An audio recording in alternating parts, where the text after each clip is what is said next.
Since I was born, but now I am getting youth. I'm going to be president of this country, whether you like it or not, and I will preside over the affairs of this country, including presiding over you. I think you must start adjusting to that reality. The sooner you do that, the less chest pains you'll have when that reality comes.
And there it is right there.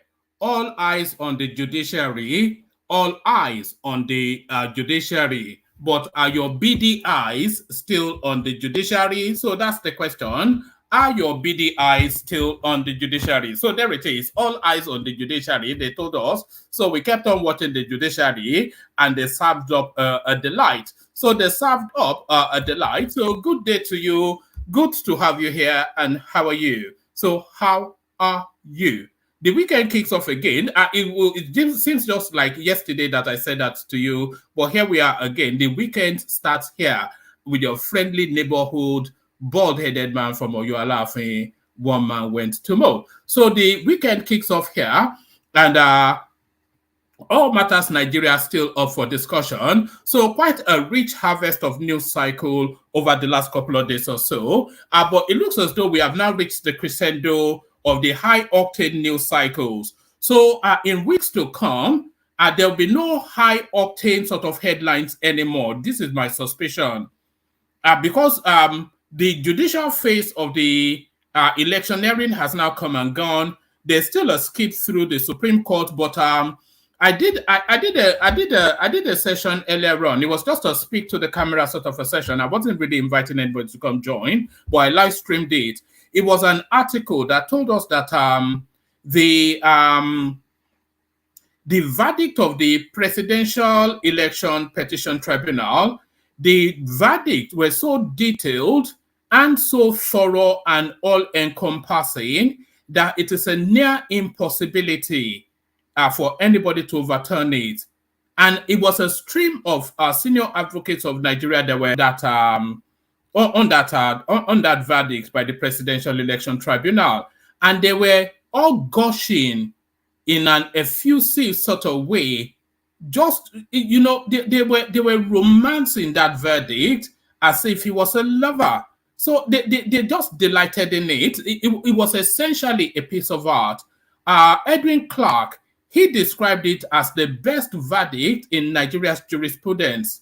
That's how far the people are. I'll bring that article back if you want to see it again. But I did a 20-40 minute video on it earlier on, so you can go watch that when I went through it in detail. But he described it, and Edwin Clark, by the way, he is a senior advocate of Nigeria, 85 years old, so he's seen this cycle endlessly, and he has described it as the best piece of jurisprudence that Nigeria has ever had. He described it as the best verdict he's ever seen. So that place is over, is the thing. So what's the name of that one that wears the cap in Labour Party? No doubt he will come round again with his begging bowl to canvass you for a last hurrah of money, promising you that something will happen at the Supreme Court. And please, because you're so gullible and low of wit, please continue to give him your money. But the judiciary space is over. Do you hear me? It is over. It's finished. It's finished. Do you understand? It is done. Give us our mandate. Oh, let me put back that thing. All eyes on the judiciary. Give us our mandate. Let me bring back your poster. Yes, all eyes on the judiciary. Give us our mandate. We will burn the house down. We will kill everybody. We will do this, that. It's over. Do you understand? It is over. So all eyes on the judiciary, but now the eyes refocuses on something more mundane like governance. Something more mundane like governance. So I wasn't even intending to start it that way, you know. I do these things organically. I have no sense of what I'm going to say until I open my mouth and the word starts to come out. So that's what came out. Apologies if anybody's senses was jarred. But we are going to be picking over the remnants of that judicial verdict. And in tandem with what I just said, the headline from, before I go into that, the usual protocol, click on the like button if you're just coming in, subscribe if you haven't done that already. The hyperlink that says StreamYard invites you to,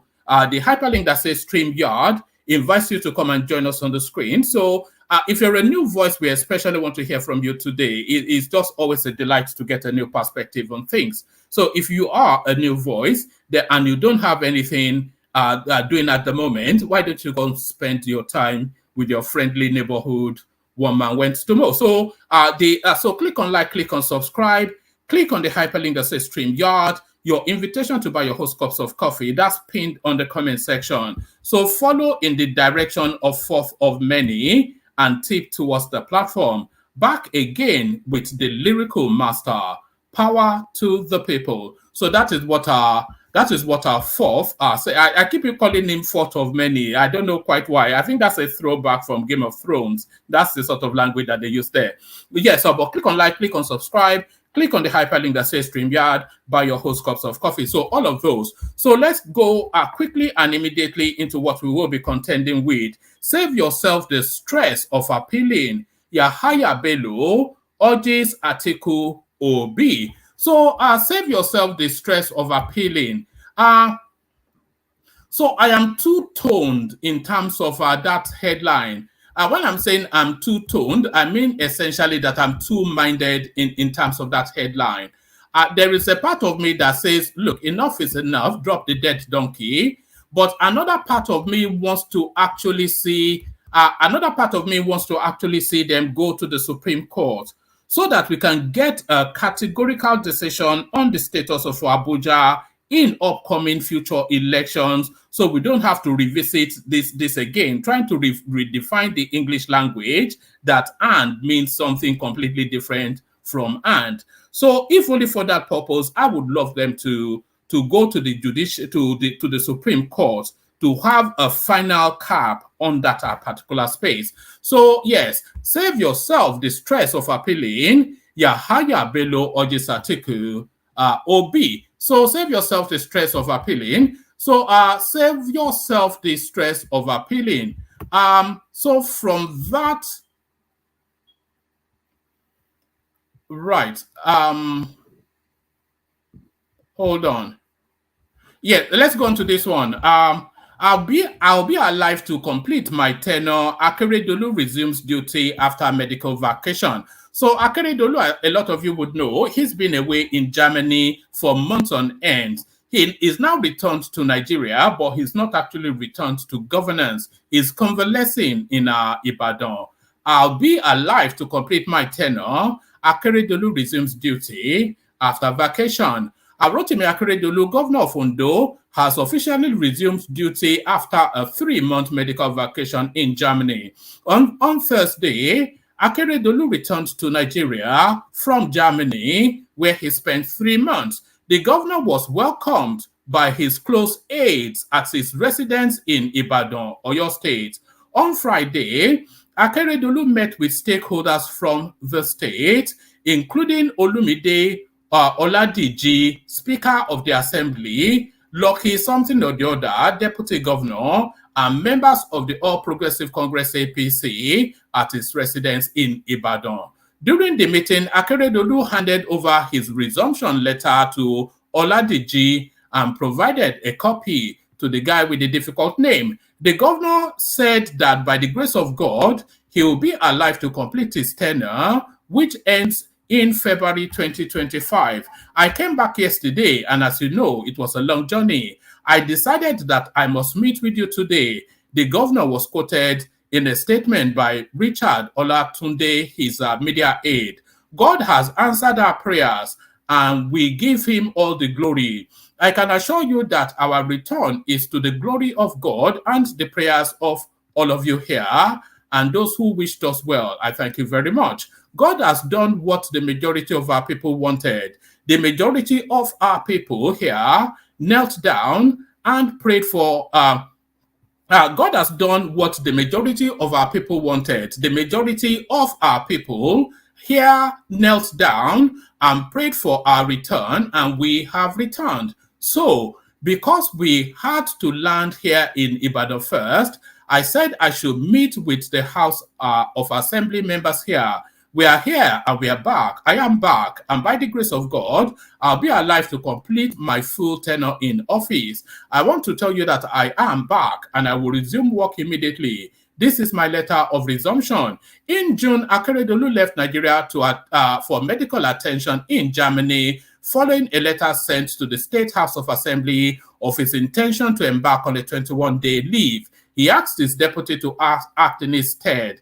On July 11, Ayedatiwa said Akeredolu would resume duty after being certified fit by doctors. the continuous stay of the Ondo governor in Germany generated concerns amongst the political class and residents of the state. So it generated enough of a concern that Abdullahi Adamu, then chairman of the party, was actually inviting him to step down. But there it is, he's back.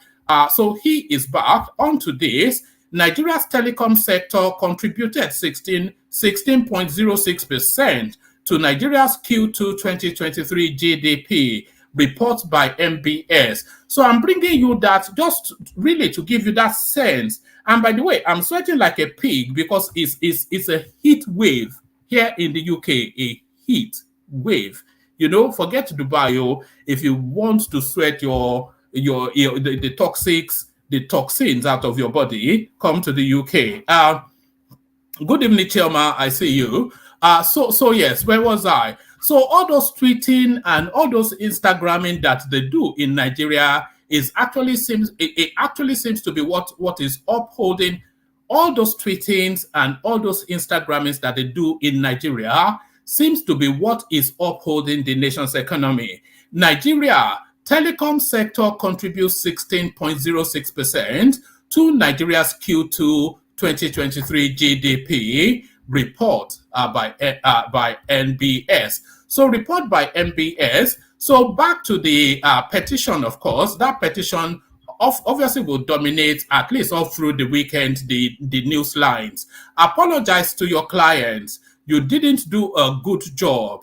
PANDEF tells Obi Atiku's lawyer. So Obi Atiku's lawyer, and really, even though they might necessarily not have had a case, the fact that the case was not even presented in any professional manner really made it just an easy kill for the Tinubu space. Apologize to your clients. You did not do a good job. PANDEF tells Obi Atiku lawyer. So PANDEF tells Obi Atiku lawyer, still staying within the realms of crime and justice. We're going to watch this video as well. So you know that wayward obedient behavior. We did say after the judiciary phase ended with the electioneering matters, then they will come back to deal with that obedient space. And the dealing with the obedient space has started in earnest. Watch this. Muyowadi Jobi is still my name. Assistant Commissioner of Police. I'm the Force Populations Officer of the Nigerian Police Force. Today we want to clear here on a pending matter of a case of conspiracy, criminal intimidation, cyber stalking, and cyber bullying concerning one Chike Ibezim, and we want Nigerians to have the fact of the case. Following a report from priority terrorist solicitors on behalf of one Mr. Babatunde Fashola SAN against one Nnamdi Emmanuel Ibezim, police investigators from the Force Intelligence Bureau, Force Headquarters Abuja, carried out intensive investigations into the complaint and discovered that the suspect made a false publication on his handle at Reportera News on the social media platform X, formerly known as Twitter, on Saturday, 5th of August, 2023, alleging that the complainant was involved in the drafting of a controversial verdict in the ongoing presidential election petition tribunal, and that the military have been deployed to his residence to restrict movement, thereby intending to cast aspersion on the person of the former minister, which has the potential to cause harm, distress, and damage to his reputation, which is contrary to Section 24 of the Cybercrime Prohibition and Prevention Act of 2015. And of course, as well as posing great threats to its person, threats to national security and stability of our dear country. Further investigations with technical and tactical analysis on this matter on many calls used for making the publication in question. It was discovered that it is registered, that particular line was registered to one Chike Ibezim. Armed with this intelligence, police investigators proceeded to the office address of the suspect in Maitama, Abuja, where Chike Ibezim was arrested, while Nnamdi Emmanuel Ibezim, his brother, and one Tope, who it was alleged handles all social media correspondences, are currently at large and have not honored all invitations by the Nigerian police force up to this moment. In this wise, the Nigerian police wishes to state clearly that our radar is on other individuals, particularly fleeing suspects, and those who are involved in other cases alike for possible arrest and prosecution.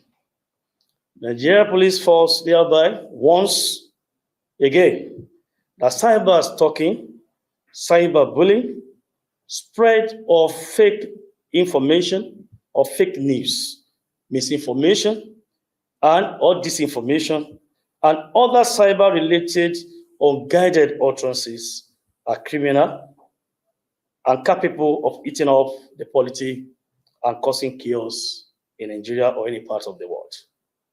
This new trend of cyber stalking and a massive spread of fake news should be discouraged in all manner for our collective sake and the sake of our dear country.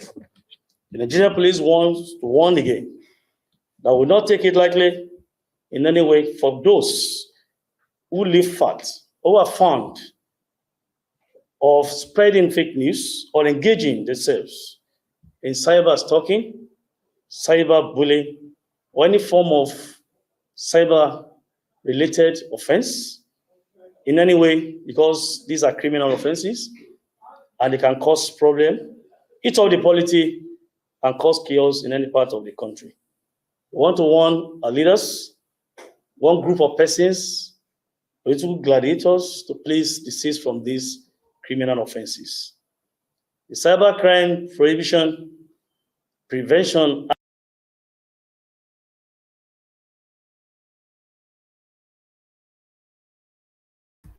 all right. So that's enough of that to give us an indication of what is going on. So, like I said, they were waiting for the judiciary phase to pass.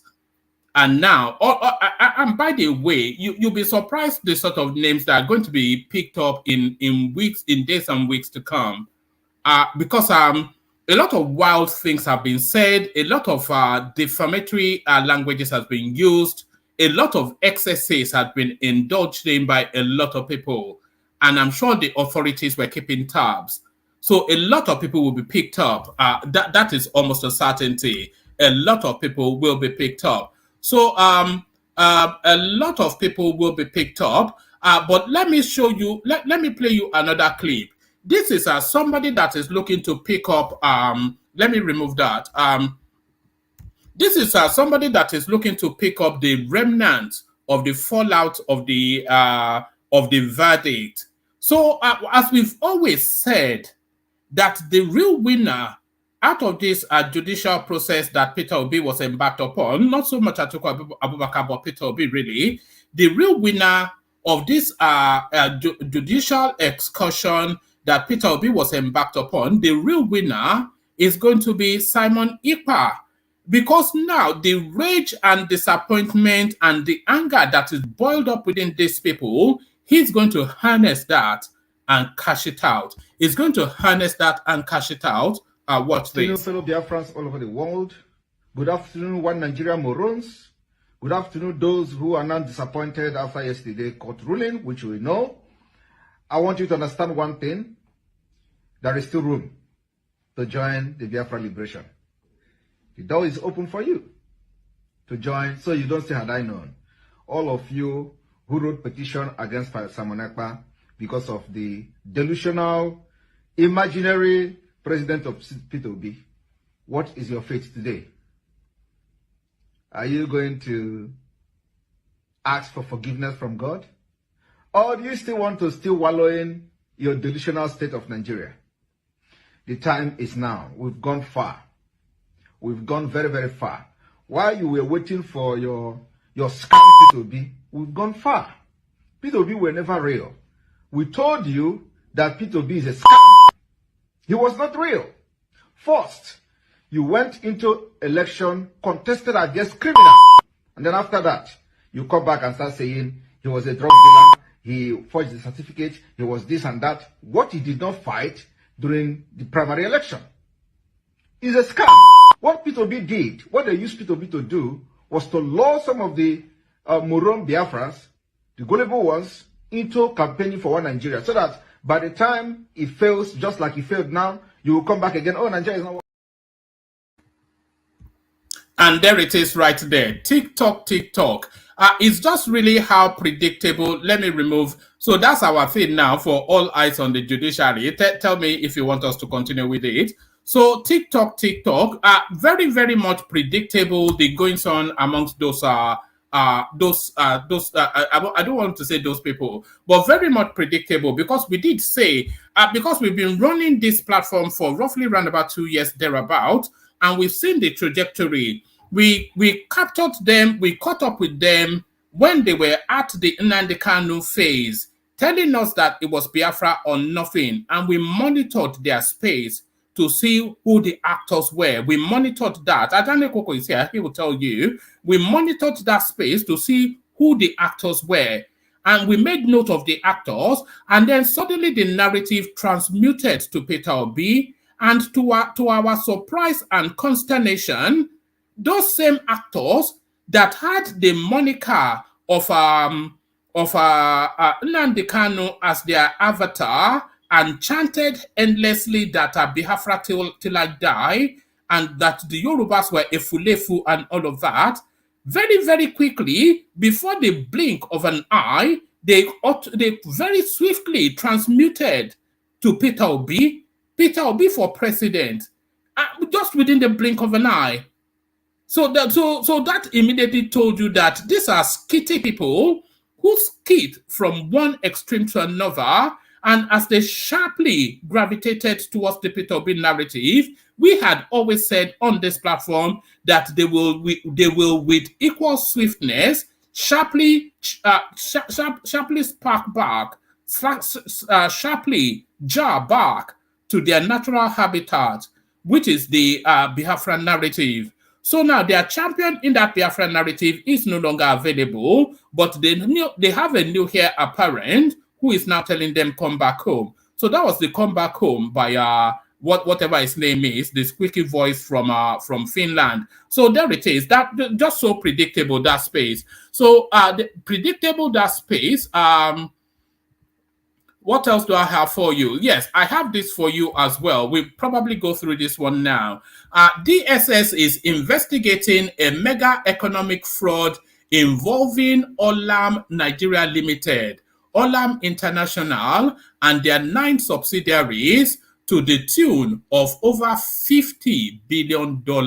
So that is the Buhari space. So if you've wondered where they're looting from Buhari, that's it right there. In a chain of round-tripping foreign exchange deals since 2015, the company, through its special purpose vehicles, SPVs, had booked about $34 billion with the Central Bank of Nigeria, CBN, as capital importation at official rates.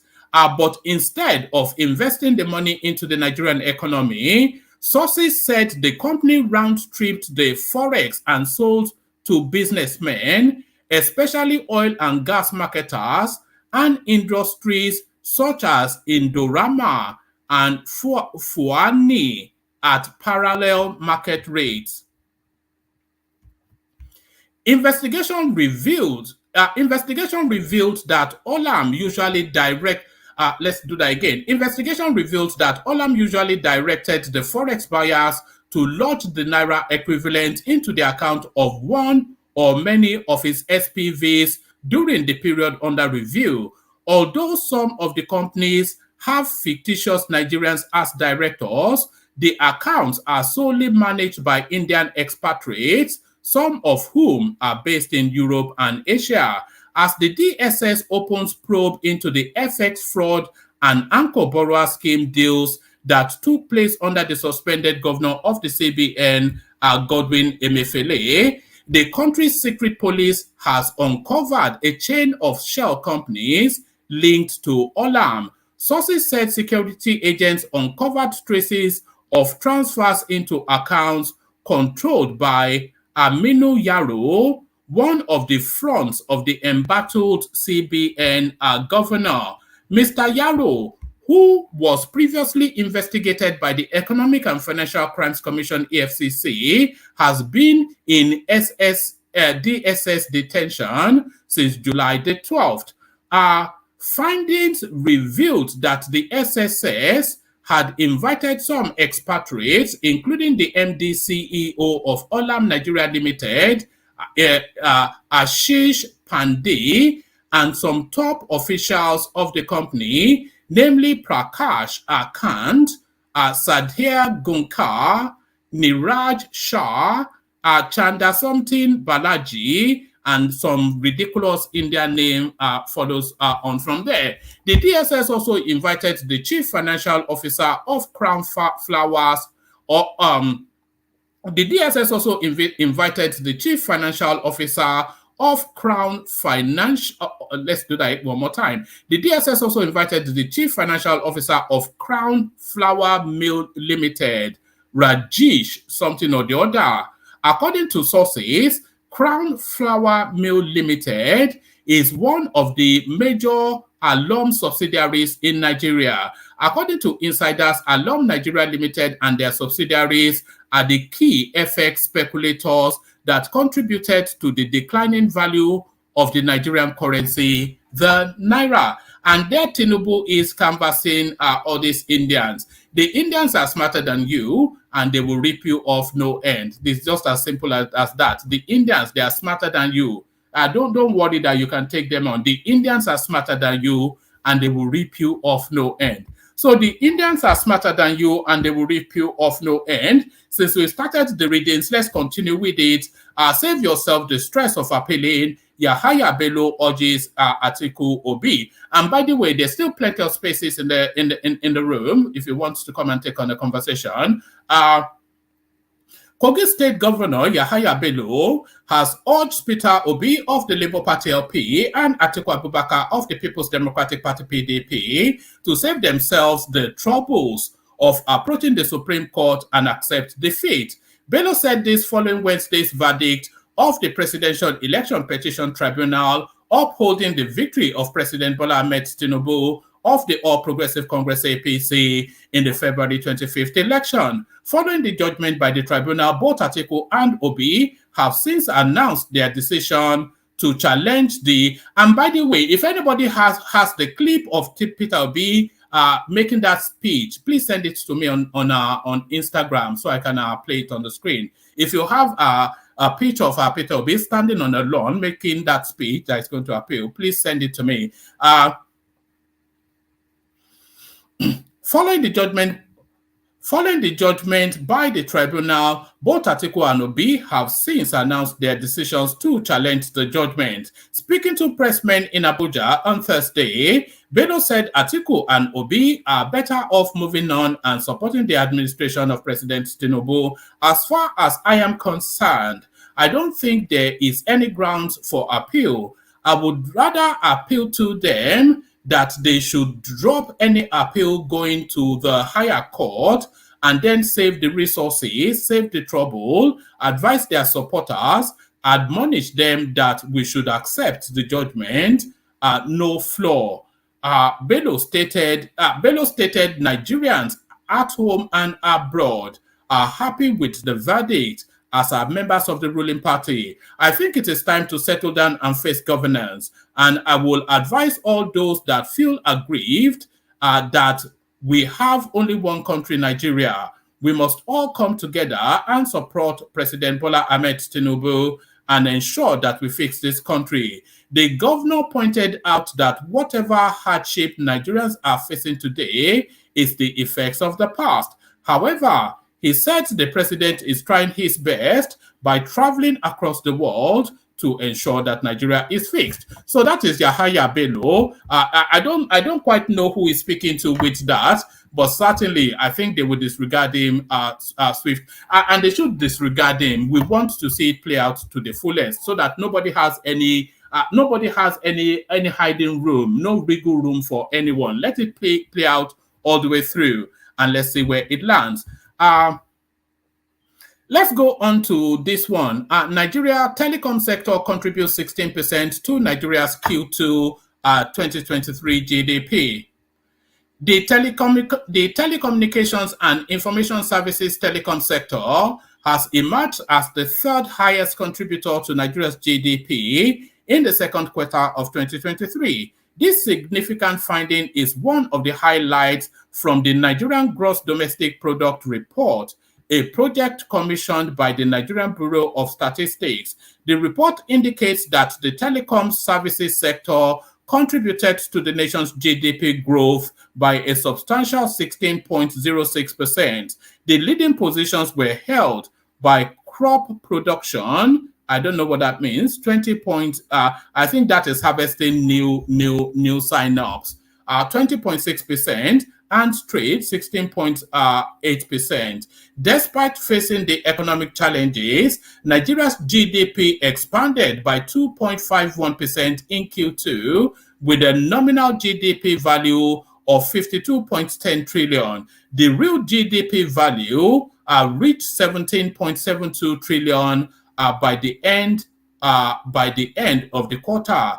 Beyond its noteworthy contribution to the GDP, the telecom sector played a pivotal role in the remarkable performance of the information and communications ICT sector, contributing 19% to the country's overall GDP. It is important to note that the ICT sector comprises 4 key activities: telecommunications and information services, publishing, motion picture, sound recording, and music production and broadcasting. The NBS report reveals that the ICT sector achieved a 41.67% growth in nominal terms, marking a 27.56% increase compared to Q2 2022.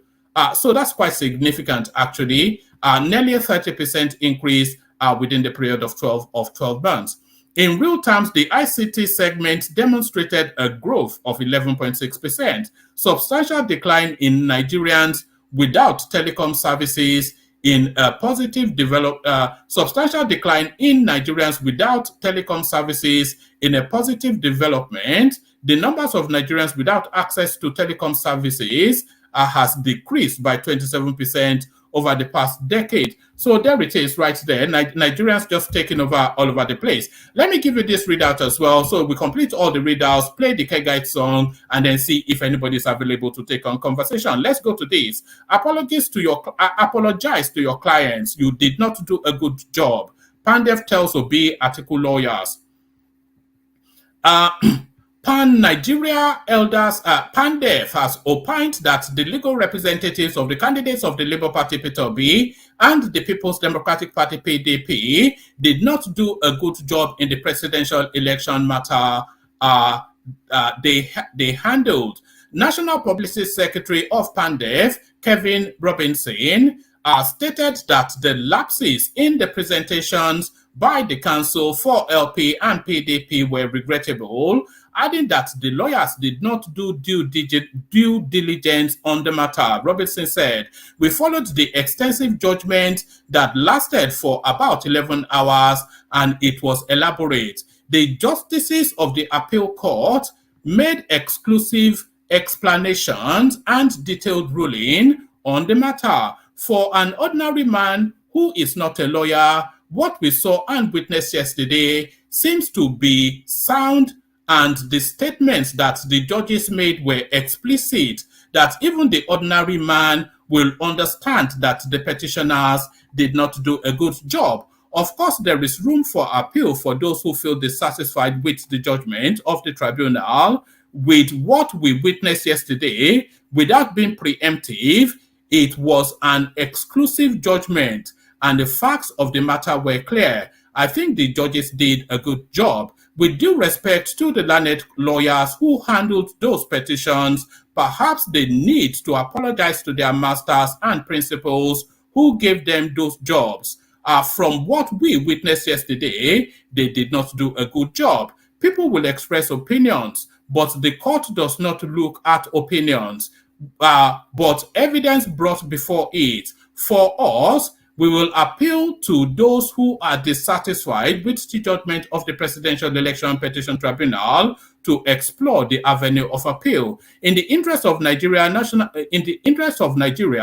unity and peace, and overall interest of the development of this country and our democracy, nobody should take laws into their hands. So a categorical condemnation then of just the shoddy job done by what purports to be a team of senior lawyers.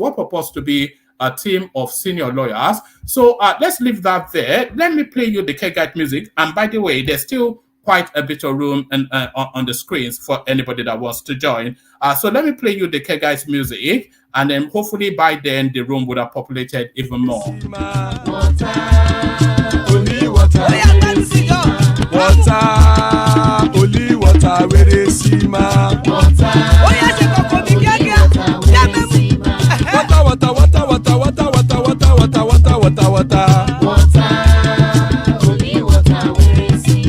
Hapa o naido.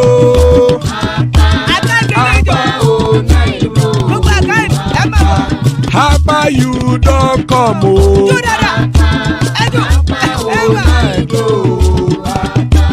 Hapa o naido.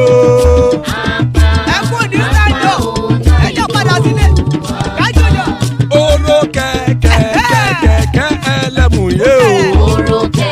Ide shodi ya kekere elemu re o. Obi master kekere elemu re o. Chifu Wailati kekere elemu re o.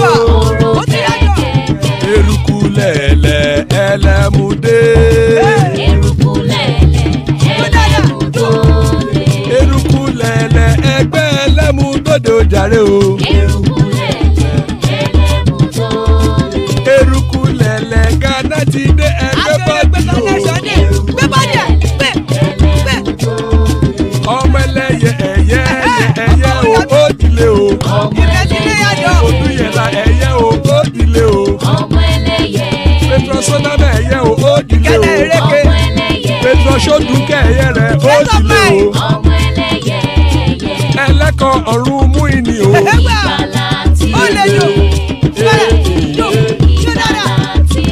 Àkùkọ ọ̀run méjìkọ.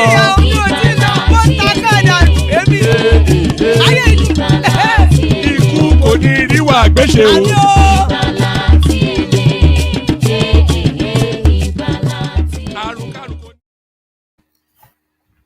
And there it is right there. Iku Koniriwa Agbeshe, may death have nothing to do with us. So amen to that on behalf of myself and you, my friends. So yes, amen to that on behalf of myself and you, my friends. So now let's bring out the panelists that we do have. Ogweni joins us to give us the legal angle. Our co-anchor Thomas are here ever present. Our father of the bride Ajanle Koko, and the man with the voice that delights Princess Baba. So there it is. That's what we have as the panel for the moment. So who wants to kick it off? Let's kick it off with Baba if he's ready to go. Baba, are you ready to go? Yes, one man. Oh, all right, brilliant. In advance to everyone. And same to you, Baba. So brilliant and good to have you. So Baba, immediately to it then.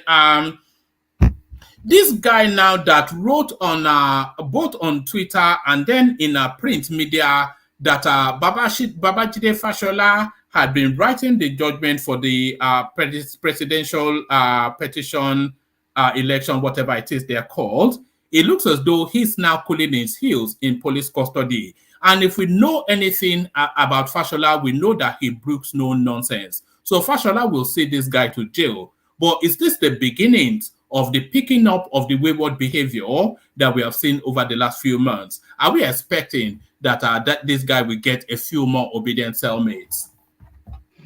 Yeah, thank you, woman, for the opportunity. Good evening, folks. Howdy to all of you out there on the panel. Please, our listeners, like, share, and subscribe to this program. It's an interesting one, an interesting time. If you can share right now or subscribe, please, by all means, click on the like button and do the others later. Thank you. Yeah, woman, I'm not surprised. I said it a couple of times here that just crossing the hurdle of the PEPT, we will start to see governance. We won't wait for the Supreme Court judgment. It's a fait accompli, foregone conclusion.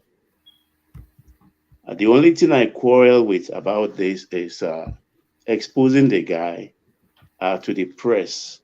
Thankfully enough, Ogbeni is here. He will tell us exactly on points of law whether that is correct or not.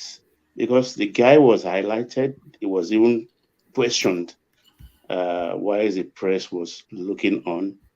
His face was not covered or disguised in any manner. I don't know how good that is in law. But for them prosecuting these people, this guy has been in custody for some time.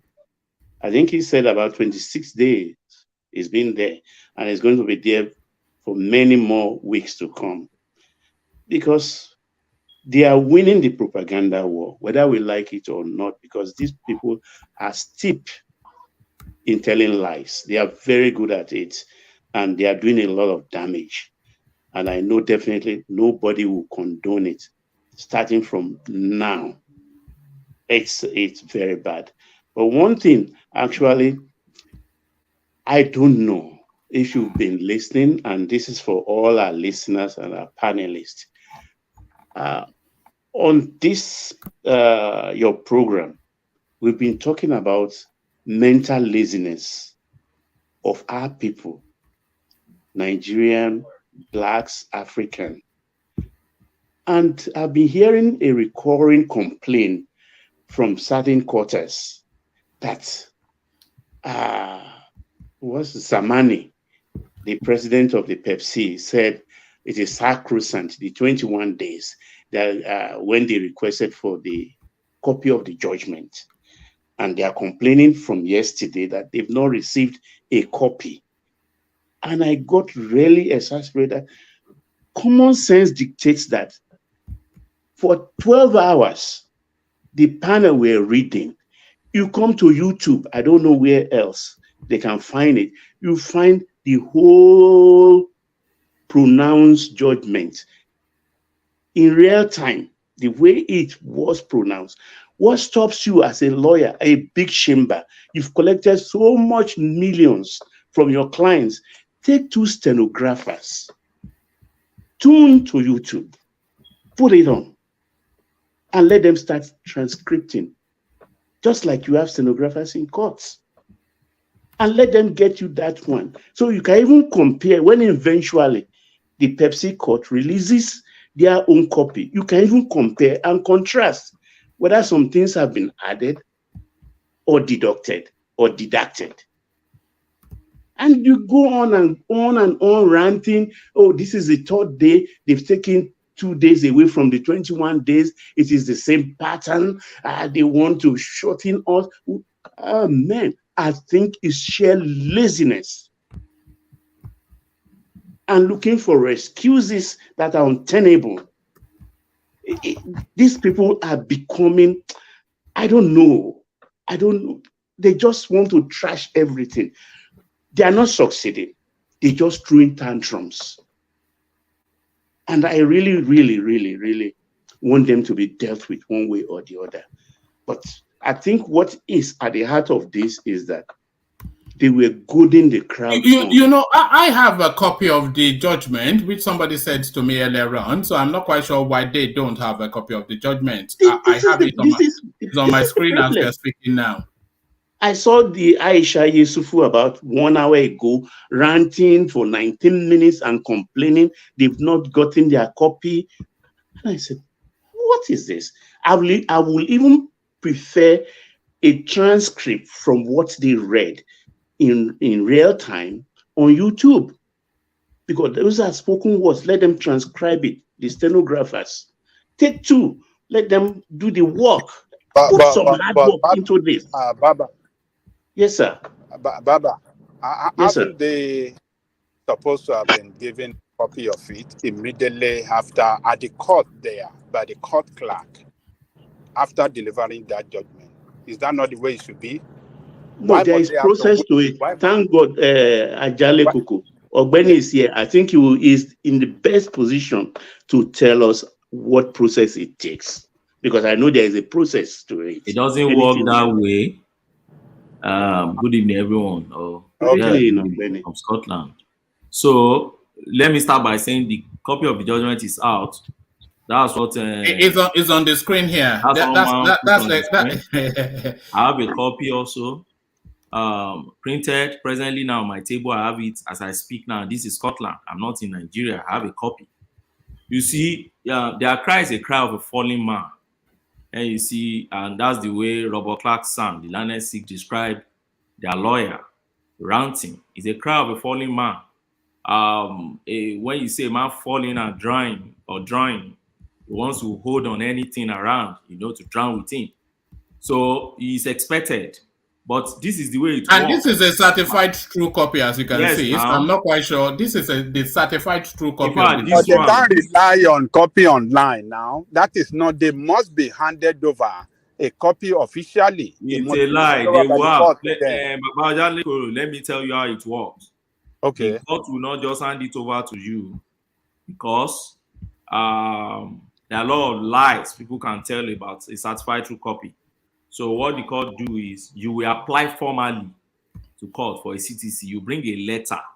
You apply formally for certified true copy, right? When you apply, you pay to the federal government of Nigeria. That our TSA, or what do you call it? That treasury thing, you must pay for each page of that CTC you see there. You must pay. That's the practice, and that's why where court makes money. You must pay. When you now pay, it will go to registrars, and those registrars will stamp everything. Then they hand it over to you. So I don't expect them at that night, as my lord is finished reading after 12 hours. I'm not sure Labour Party came with their letter to apply for certified true copy. If they had come with it, you will see it online. Everything about them is always online. You will see them holding it and ranting with it. So you will see, so it's not online. They are just crying funny man. Online operator. Yeah, so when they do that, okay, now today Aisha is still ranting there is no CTC. Look at the thing here. Even I'm in Scotland, I have a copy. So not only Aisha, that's the Musa Malantanko also. But yesterday. Ogbeni, why must it be a long process? Why don't we have a process where they have to pay before even the judgment is delivered? Since they will be they believe they will win. Apply for judgment and make their before let the me judgment. Tell you. Yeah. Why don't we have a system like that will make it let me and on that day of judgment they just hand over a certified true copy of it to them? No, but Daliko, let me tell you why. In every country in the world, when you want to get certified true copy of a document, particularly a public document, the public officer must ensure the integrity of what is given out to you and the person is handing over to. I had my children here in Scotland, at least some of them, to get birth certificates. You don't just get it like that. You pay for it, you get your receipt, you come over to them, they see who they are handing it over to, and then they will issue certified true copy to you. Now, sometimes You will apply. When you apply and they see you and everything, they will tell you to go home. They will issue and then post it to you. That's the certified true copy, because it's like original on its own. You are copying the public document out and you're handing it over to someone. So you want to maintain the integrity of what you are handing over to someone. So tomorrow, they don't come out and say, see what is today already. Let me tell you what I've seen online.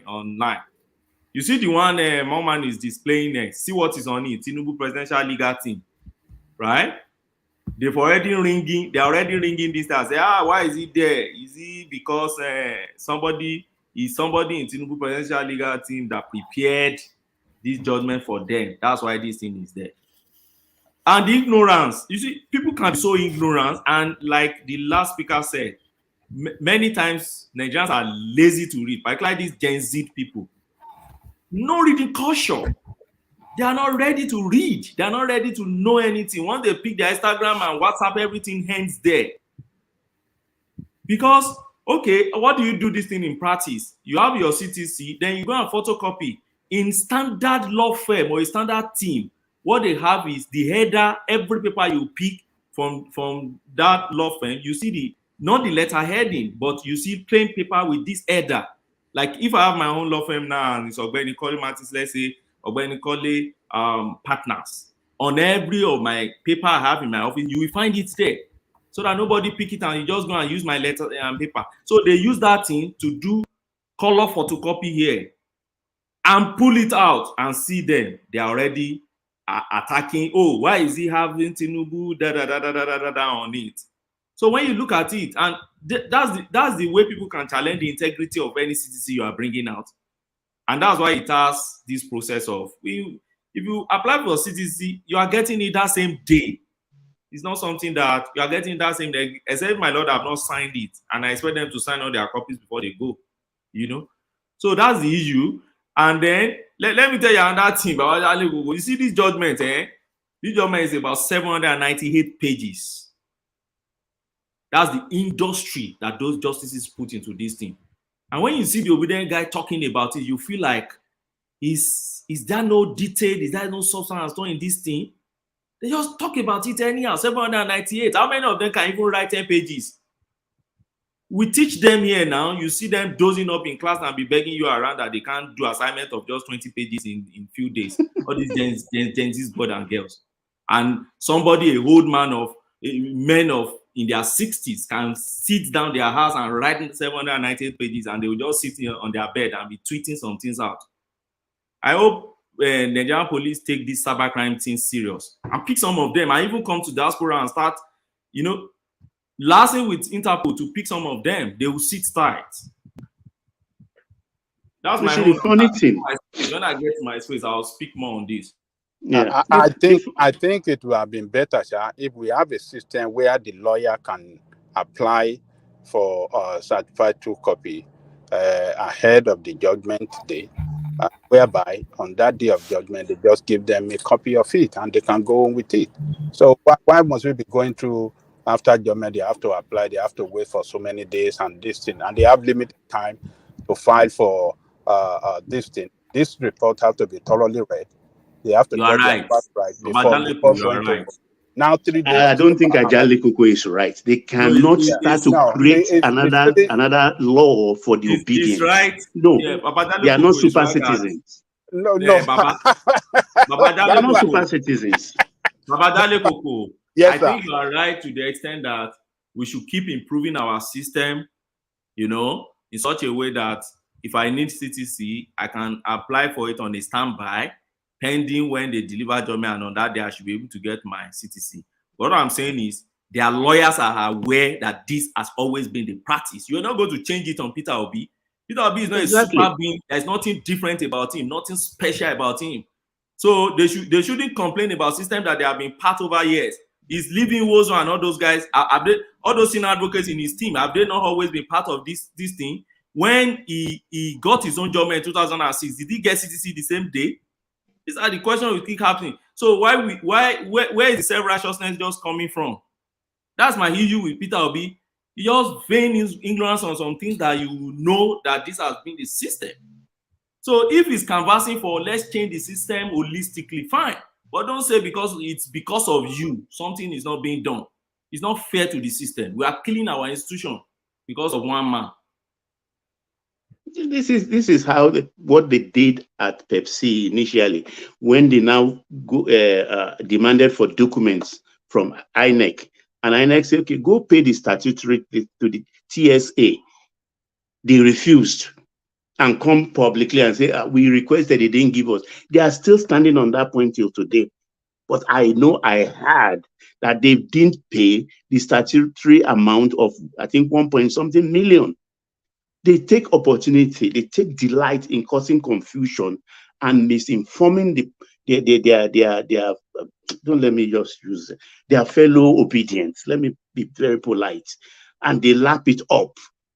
I don't know why they do this, but it won't work. It will not work this time. Because what is going on now, I mean, they know they've lost before even the judgment. They know they've lost. Like one man this morning, I had enough time. I watched his take on this Arise program. I think it was yesterday or this morning, between the morning show panel and then Onopai and one Ezike, Mr. Ezike, and everything.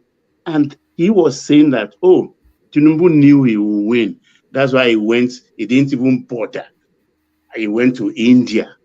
And I was looking. But Kashim Shettima was there. Was Tinubu meant to stop governance for his own personal interest? This Mr. Ezike is a man in his 70s. I mean, how could you come out to say such a thing? He knew that he's going to win. Like he said, let me just go to India. And I was, really?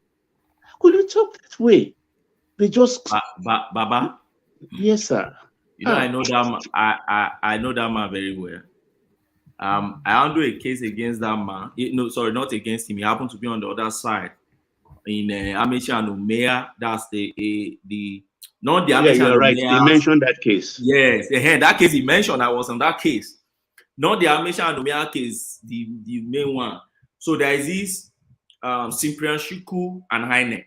So what happened was, after Amisha and Umea, he went back to court. Okay, he went back to court, more like a fallout of issues from that Amisha. And you could see his misbehavior in court. So when I saw him on that day, I said, this man again. Because, okay, could you imagine? Tell me, what's the connection between Tinubu traveling to India and then and the judgment of Court of Appeal? No connection, because even if Tinubu, let's even assume that Tinubu lost that case on that day, Tinubu won't vacate that office until Tinubu concludes exercising his right of appeal to Supreme Court. He will remain in office. We saw this in Adeleke's case. After all, Adeleke lost as tribunal. When Adeleke lost as tribunal, did he leave his office? No, because the electoral says so. You don't leave your office until you exhaust your right of appeal. So where is that coming from? From a practicing lawyer? Could you imagine that? You know the funny thing, Benny, when he was denigrating the Supreme Court judges and eulogizing the old Supreme Court judges, he was mentioning the Eastern judges, Oputa and Rufai slipped in so that there be I mean, I just look at it. It was provided as slot in there, so you're right. Yeah, I did a whole video on that. I was glad when I saw it. I remember. I mean, I think Mr. Chief Obaegbena should be very careful. He shouldn't lose his business on the strength of this young man called Rufai. I know what's his name now? The big fellow there, Dr. Abati, is becoming really exasperated about him.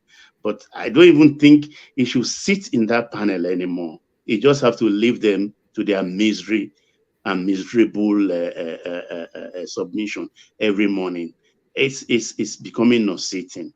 actually. Because Gentlemen, let's hear Peter Obi's response to the petition verdict. okay. Yesterday, 6th of September, 2023. Oh. Yesterday, 6th of September, 2023, the Presidential Election Petition Court, PEPC, finally delivered its long-awaited judgments on petitions challenging the outcome of the presidential election held on 25th of February 2023. This judgment was delivered within the statutory time frame under the excellent status.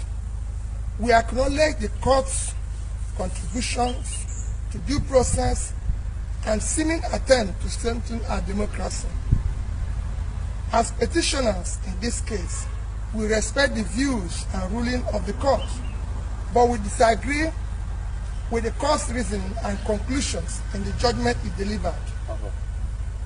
It is my intention as the presidential candidate and the intention of Labour Party to challenge this judgment by way of appeal immediately as allowed by the Constitution of the Federal Republic of Nigeria.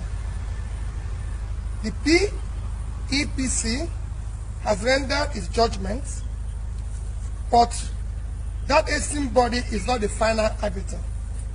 The responsibility now falls on the Supreme Court. I do know that the judgment is not conterminous with justice. I implore Nigerians to remain focused, steadfast, and peaceful, and to abide by the rule of law and understand this matter has not reached its logical conclusion. Our legal team has already received our firm instruction to file an appeal against the decision. I shall not relent in quest for justice, not necessarily for myself, but for indeed for our teeming supporters all over Nigeria, whose mandate to us at the post was regrettably truncated by INEC. The strength and value of our democracy reside on solid national institutions and our confidence in them. Electoral litigations will almost be unnecessary and non-existent if the Independent National Electoral Commission discharges its statutory functions creditably, transparently, and with tenable fairness. When that body fails, as it did recently, thus subverting the will of Nigerian voters, the recourse to judiciary becomes imperative, as is now the case. I thank every Nigerian who has supported our cause and campaign for a new Nigeria, characterized by fairness, equity, justice, rule of law, peace, prosperity, inclusiveness, sustainable growth and development. A new Nigeria is possible and achievable. I especially thank our legal team, the Labour Party and the Obidient family, and all those who showed up daily during our court trials. God bless you all, and God bless the Federal Republic of Nigeria. Thank you. All right, that was Peter Obi's response. But gentlemen, let me share this with you as well before we get back to the conversation, because it's just posturing. The last kick of a dying man. I think Robert Clark described it as. It says PEPC judgment unassailable, thorough, difficult to overturn. And this is a bunch of senior advocates of Nigeria. I did a thing on this just earlier on. Following the judgment of the Presidential Election Petition Tribunal on Wednesday, in the petition filed by Atiku Abubakar and the People's Democratic Party PDP, Peter Obi and the Labour Party LP, and the Allied People's Movement APM, challenging the declaration of Bola Tinubu of the All Progressive Congress APC, winner of the 25th of February presidential poll, some senior advocates of Nigeria have hailed the decision of the court.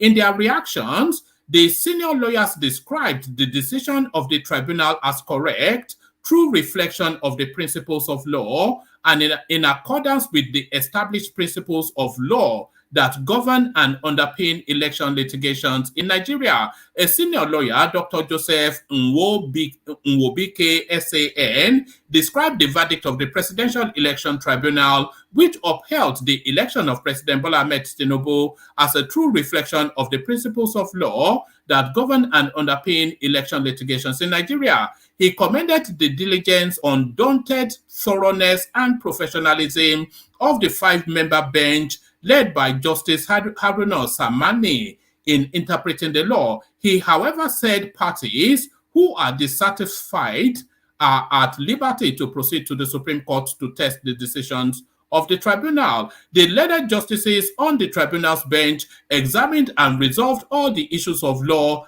and fact in favor of the respondent after considering the evidence-led and the applicable law. For instance, the tribunal decided that the second respondent was qualified to contest for the presidential election and that the order for forfeiture made by the court in Illinois, United States of America, was not a conviction within the contemplation of the provisions of Section 137 of the Constitution of Nigeria. The tribunal held that the petitioners failed to prove that the president was convicted in the United States of America as alleged in their respective petitions. The tribunal equally decided that INEC has the direction on how to transmit the election results. In my view, the judgment accords with the established principles of law that govern and underpin election litigations in Nigeria. I believe that the parties will proceed to the Supreme Court to test the decision of the tribunal. I will encourage all the parties and their supporters to abide by the decisions of the court in this and all regards. I must confess that the judgment delivered by the tribunal are unassailable.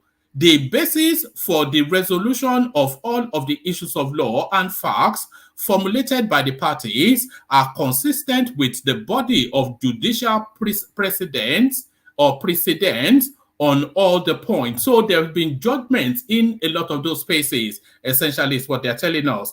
The decisions are therefore correct. However, the petitioners can still pursue their respective remedies to the Supreme Court, as is customary in electoral disputes of this magnitude. I will want to appreciate the learned justices for the rare industry applied in writing and delivering the judgments. This is rare in the annals of modern judicial history in the common law jurisdictions. So this is I want us to pause on this statement. So this is not just an epic moment within the Nigerian jurisprudence. It's an epic moment in common law jurisprudence, which is the British template of law and order.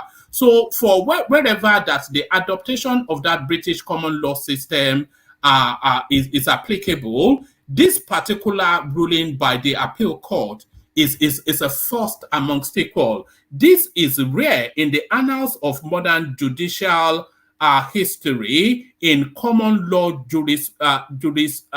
jurisdictions.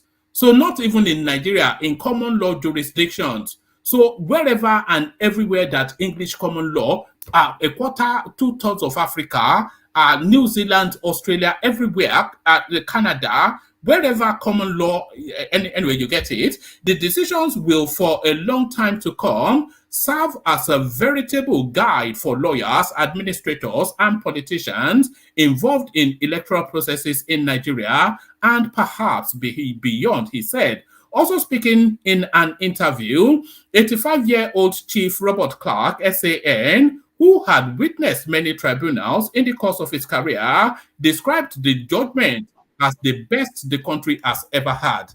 So that's just a statement. And if you look at the quality of the person making that statement as well, Chief Clark, whilst reacting to the Labour Party's council's assertion that if care is not taken, electoral jurisprudence may disappear in Nigeria, stated that, I don't know where he learned his jurisprudence from, but I can assure you that is a fallen man's take, I think that was a phraseology also used by Ogeni during this session.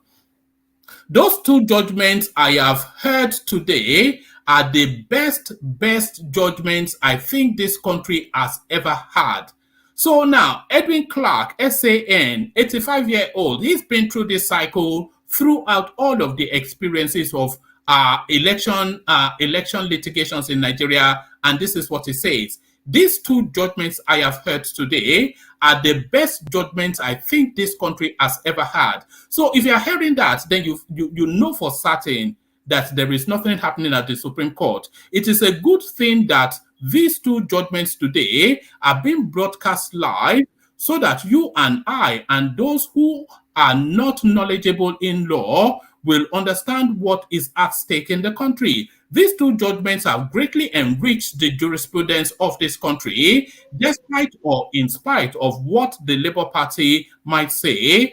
And I can tell you that I can boast of learning tonight what I normally teach my young lawyers, that you win or lose on your pleadings. The two judgments, especially Atiku's case, shows you that pleadings were the cause of the loss. In Atiku's case, the pleadings were rough and inadequate, he said. Chief Yomi Aliyu, SAN, on his part, said the judge did a good job and were thorough in their decisions. He added that, I was involved in the matter, and as such, people might see me as biased. However, one thing is certain, the judgment was thorough.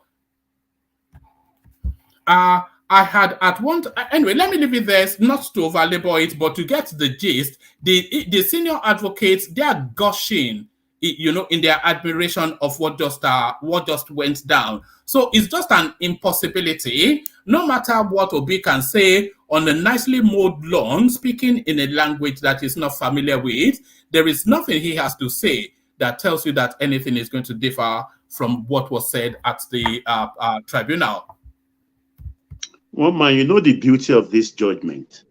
Even a 9th grader or a 10th grader will read and understand exactly the meat of this judgment. If you remove the citing of legal authorities, and I think they were surprised. They did not reckon, one, that the judgment will be deemed live. Two, that the panel would attack every point raised, every plea submitted. They didn't reckon with that because there is nothing to take out. You know that live transmission really caught them off guard. Yeah, they will have been spinning today. It caught them off guard. There's nowhere to run anymore. They will have been spinning. It caught them off guard. It caught them off guard, and I think that's one of the pain they are really experiencing right now. Because nothing to spin. You had it, I had it in real life. What do you want to tell me? There's nothing to add. Honestly, and I just want to add this for 1 minute. 1 minute, please. I want to add this for posterity. Obi, is going to unravel after the Supreme Court listing. Atiku, I said it before, Atiku is going to contest again. I think I was not there. I've not had it anywhere.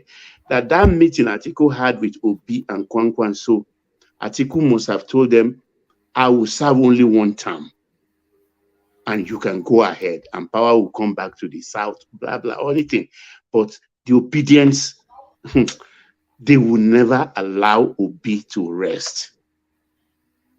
If he aligned with Atiku based on that kind of promise, he is a dead man walking. Obi is a done deal. Obi is a done deal. Anyway, if he had played it differently, he could have given Tinubu a real push in 2027. Atiku is going to run again. Yeah, I'm not sure. If mark my word, he's going to run. I'm not sure that he will for reasons of age. But read his body language. Yes. I don't think he will have the strength for it. But Obi could have run. 3 years is not that far. 1 month. 3 years is not that far. Atiku, I don't think Atiku is going anywhere. 3 years is just. I don't think the space has the appetite for somebody of Atiku's age anymore. You saw how much age played a factor in this particular cycle. Read his body language next time. 1 man, he is going to run. He's going to run again. He's going to run again. Mark my words. All right, but will Peter Obi run again is the thing. Because I think he has played all of his cards in this election. He has played the ethnic card. He has played the religious card. He has played the whipping up of sentiment cards. So he has played all of his cards. He cannot repeat the same set play in 2027. It's a busted flush. He doesn't own himself anymore. The genie is out of the bottle. He doesn't own himself anymore. He's going to follow the dictates of the obedient. That's one massive hell swell of a tide that is riding on. All right. Let Desmond come in. I think that Desmond wants to chime in. Thank you, woman. Yeah.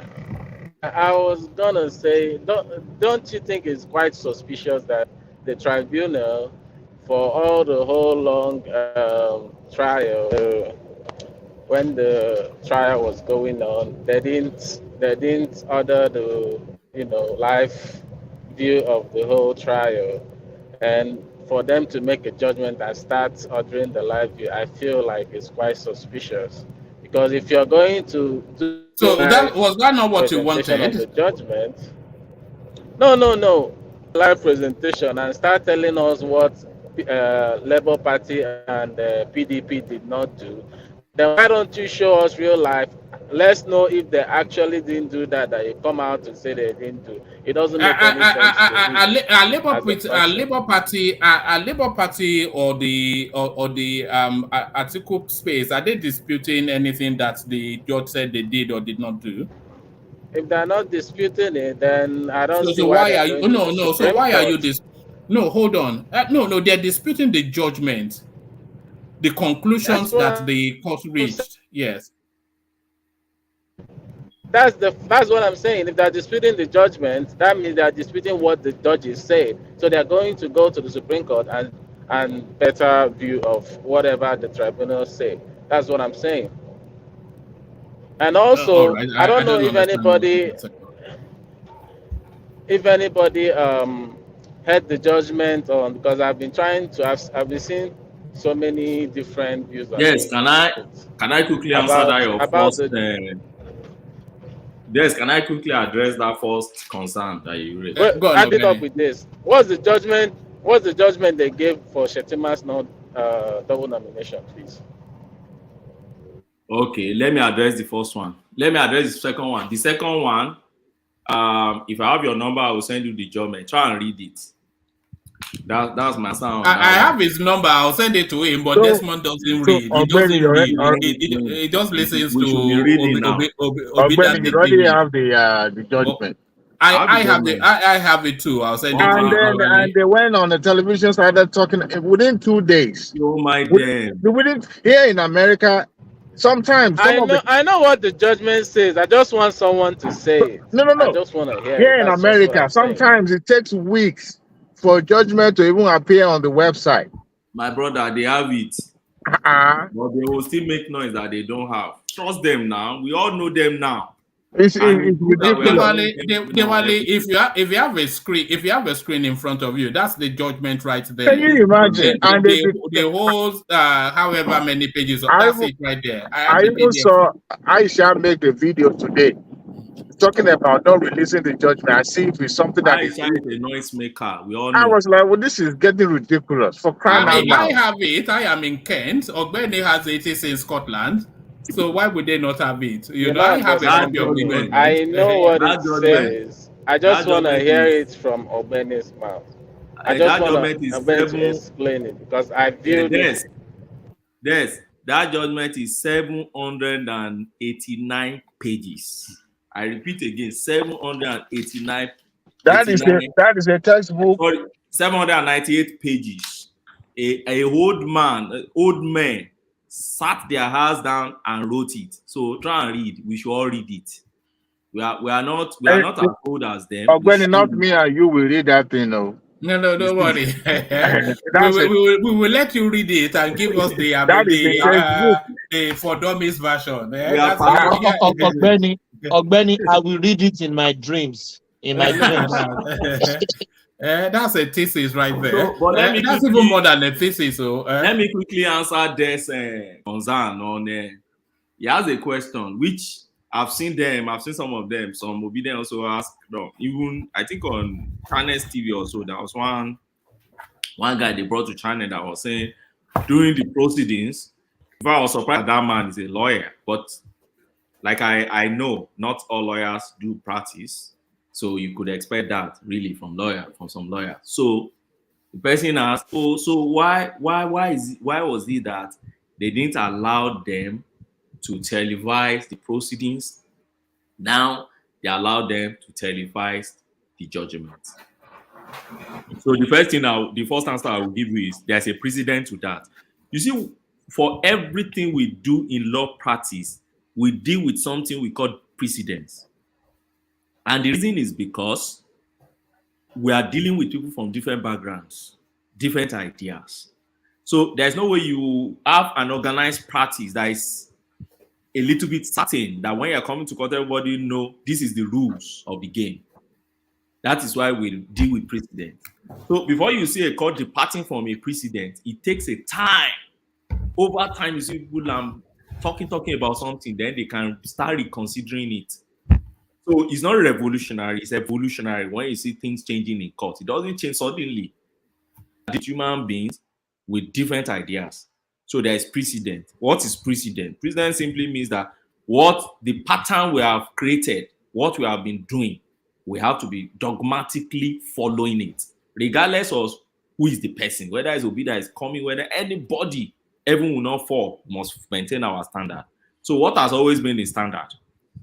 If at all in Nigeria you see any judgment being any proceeding of court being televised, it's usually the judgment and not the proceedings. And what's the reason? Let me tell you the reason. The first reason is to protect the witnesses. When you see a case of the national importance like this one, particularly when you see a group of people in the society that like spinning information, you don't expose your witnesses to the glaring of cameras. And okay, they call this Mr. Hay today. You put the Mr. Hay on the camera, and the next 2 minutes, the Obidati family TV, the Tinubu, let me spread it. The Tinubu, the Atiku family TV, and others, they started showing their face. Even without that, we saw them trying to go to their Facebook and clone or pick their picture and start making a lot of comments about it, let alone when they now come to court.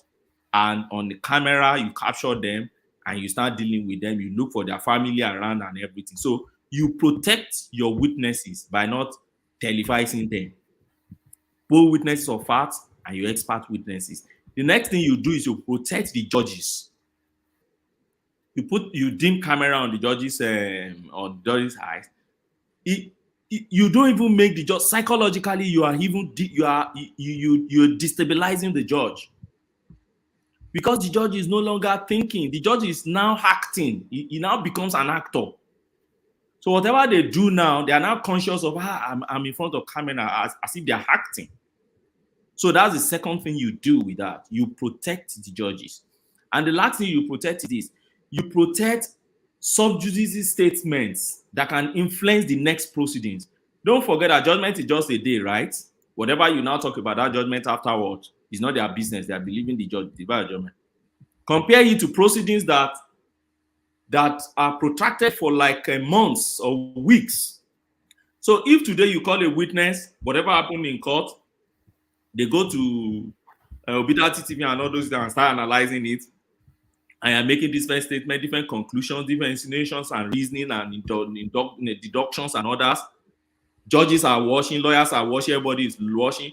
By the time they come to court tomorrow, whatever you discuss about that the proceedings of yesterday will start influencing what is happening today.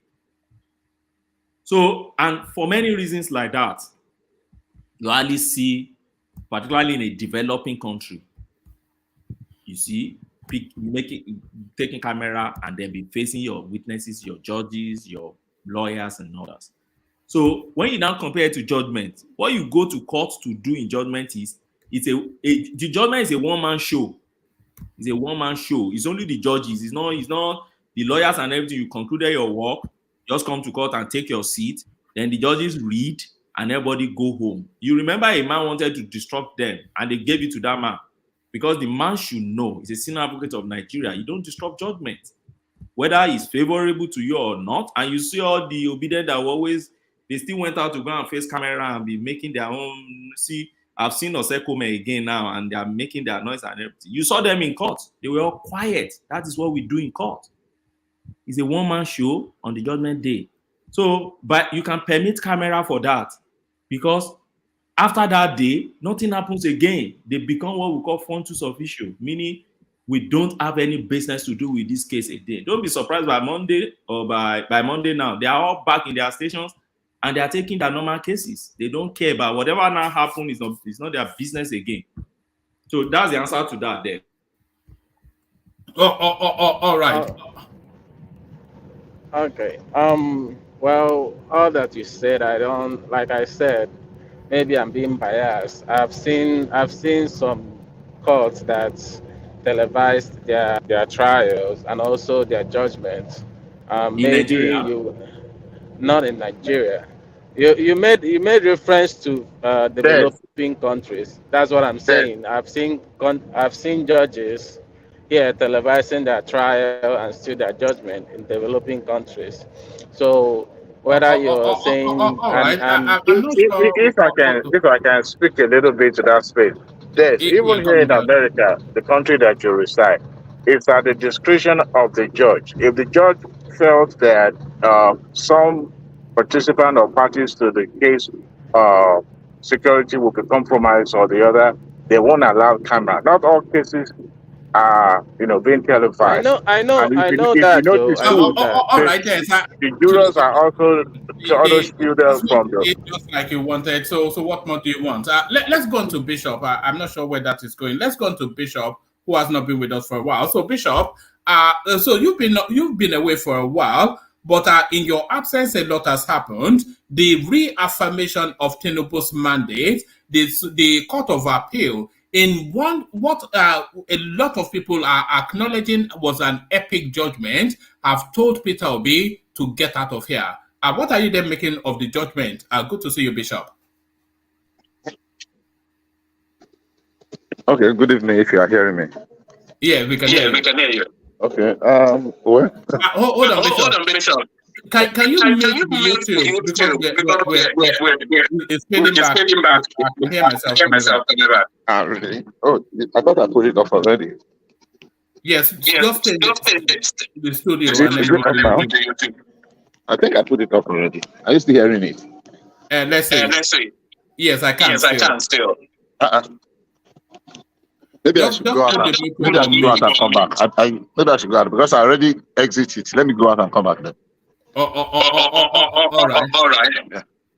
All right. As we await Bishop to rejoin us, let's get somebody to respond to this clip. I'll play it again, but it's somewhat predictable that the obedient space, who were all the way through on vacation from the Biafra space, will quickly make their way back home, and home is calling. So let me play this clip, and then Ogbeni can come in. Biafrans all over the world.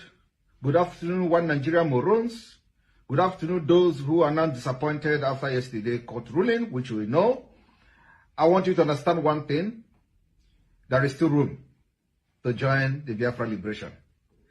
The door is open for you to join, so you don't say, had I known. All of you who wrote petition against Simon Ekpa because of the delusional, imaginary president of Peter Obi, what is your fate today?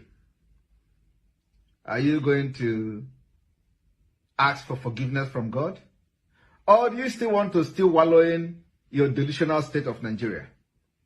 The time is now. We've gone far. We've gone very, very far. While you were waiting for your scam Peter Obi, we've gone far. Peter Obi were never real.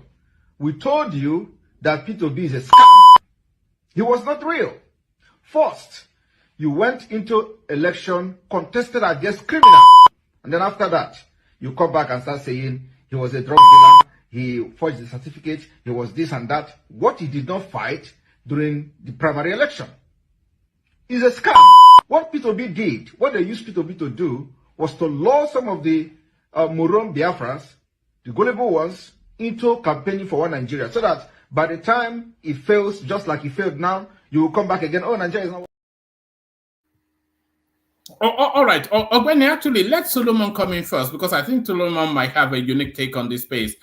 So Solomon, what are you making of the come back home message of Simon EKPA to his brethren? Solomon. Yeah. Good morning, everybody. Good morning, Robert. Yeah, this video is a very funny one, and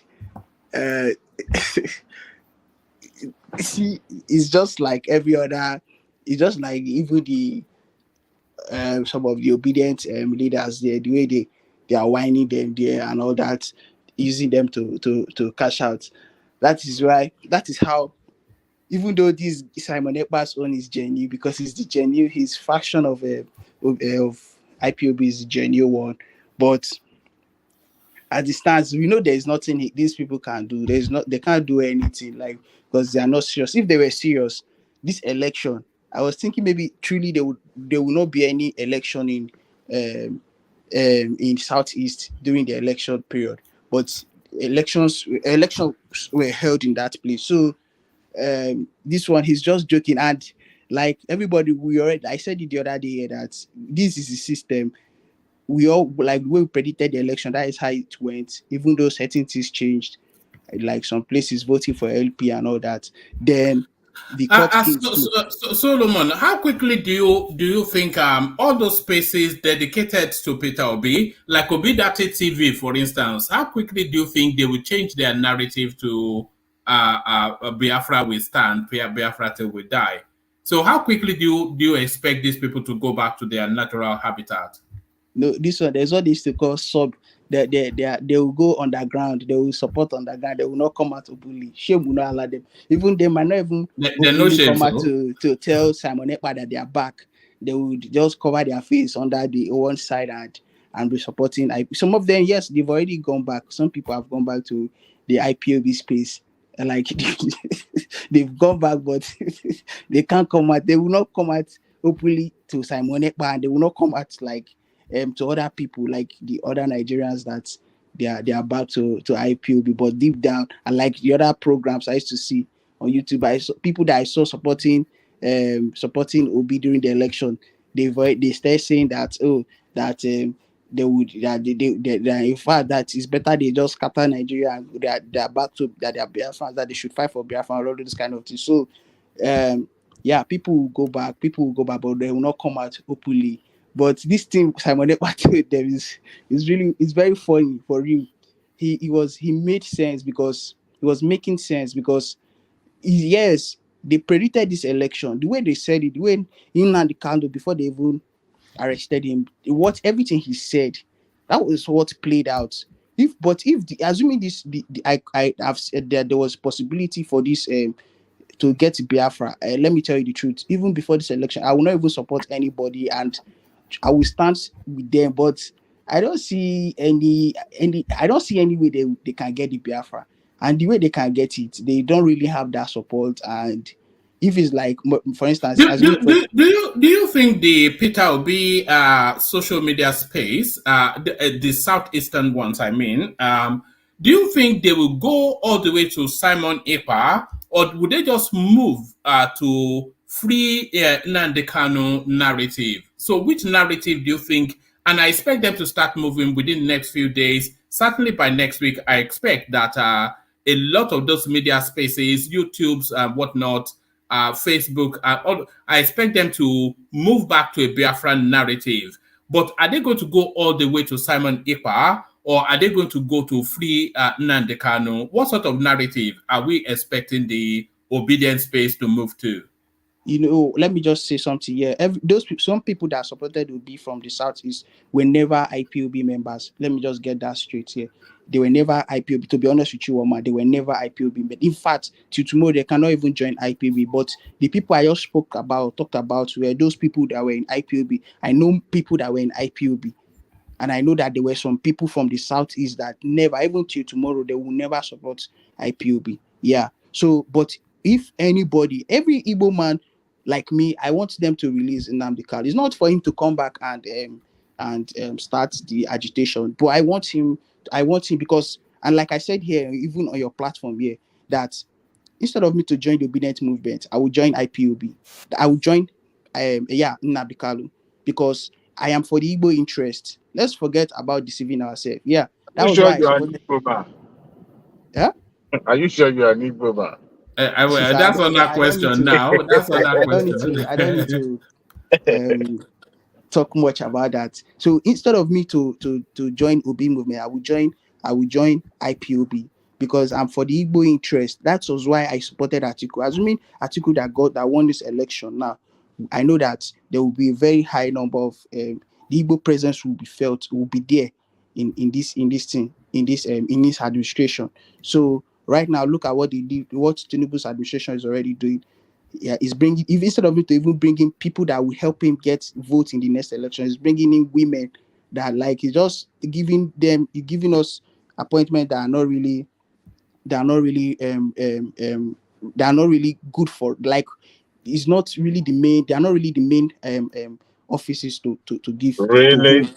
Yeah, yeah, yeah, Really? yeah, yeah. Really? And look at the Senate president, what they were during that time. They were looking, they were contesting, what how it played out, even though our candidate from the southeast was not really a good candidate for us, but you see the whole thing they did. So yeah, people ask me, are you sure you're an Igbo? I don't live a life of pretense. I don't deceive myself. And as somebody that have little thing I know about Nigeria, you don't expect me to fool myself in joining a movement that I know that they will look at everything now. Look at everything playing out. So it's only a fool. I will be a fool to go and join something I know that there will not be any results.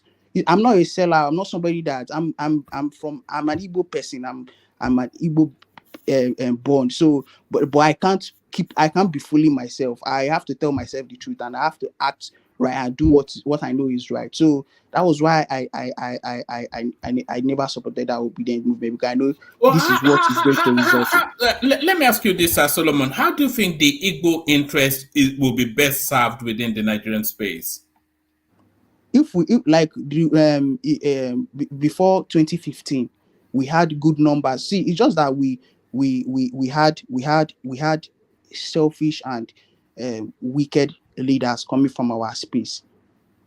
We had very selfish and wicked leaders. If they were good people, because we were, and that is why I don't really get pained with the way the APC is doing now, and the way the Yorubas, how they've gotten into this way where they are now, because they've been the one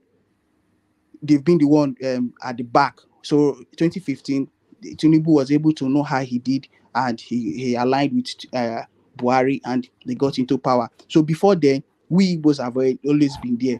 Yeah. So it will be some anybody that will say that, oh, this one that will be talking about maybe marginalization will be deceiving himself or herself, that because since 1999 we've been being featured in this main politics in Nigeria, and we'll be holding key positions. But our people that have been in those positions, they don't do anything. They've not been doing anything.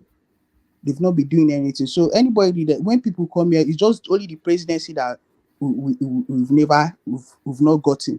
But other major positions, we've been getting them, and our people have been occupying them. But because of selfishness and greediness, we've not been seeing it. There's nothing to show for it. So yeah, but because of how the country is, that is why how it's not divided, but because of how everybody we're all from different place, we're different people. So, and we must serve our various interests. So that is what is playing out in this Nigerian politics. Yeah. All right. Solomon, Bishop rejoins us, so let him pick it up from where he stopped. So Bishop, on mute. Let's see if the connection is better now. Okay. How about now? That's a lot better. So yeah, pick it up from where you were. You were about to respond to the judgment of the Presidential Tribunal. Good evening, fellow Nigerians and fashions. Please, we should call the like button. It's good to have you once again. I invested a lot of time to listen to the verdict from the beginning to the end. The whole 11 hours? Yeah. Oh, wow. Yeah. I mean, you used to say that you can chew gum and walk at the same time. I was on the road most of the time. Now I sat. So I listen, all true.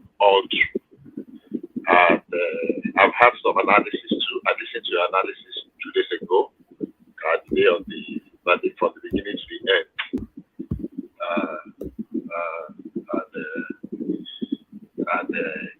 Your dose of Passat, what it gave to you to what it gave me, that's good.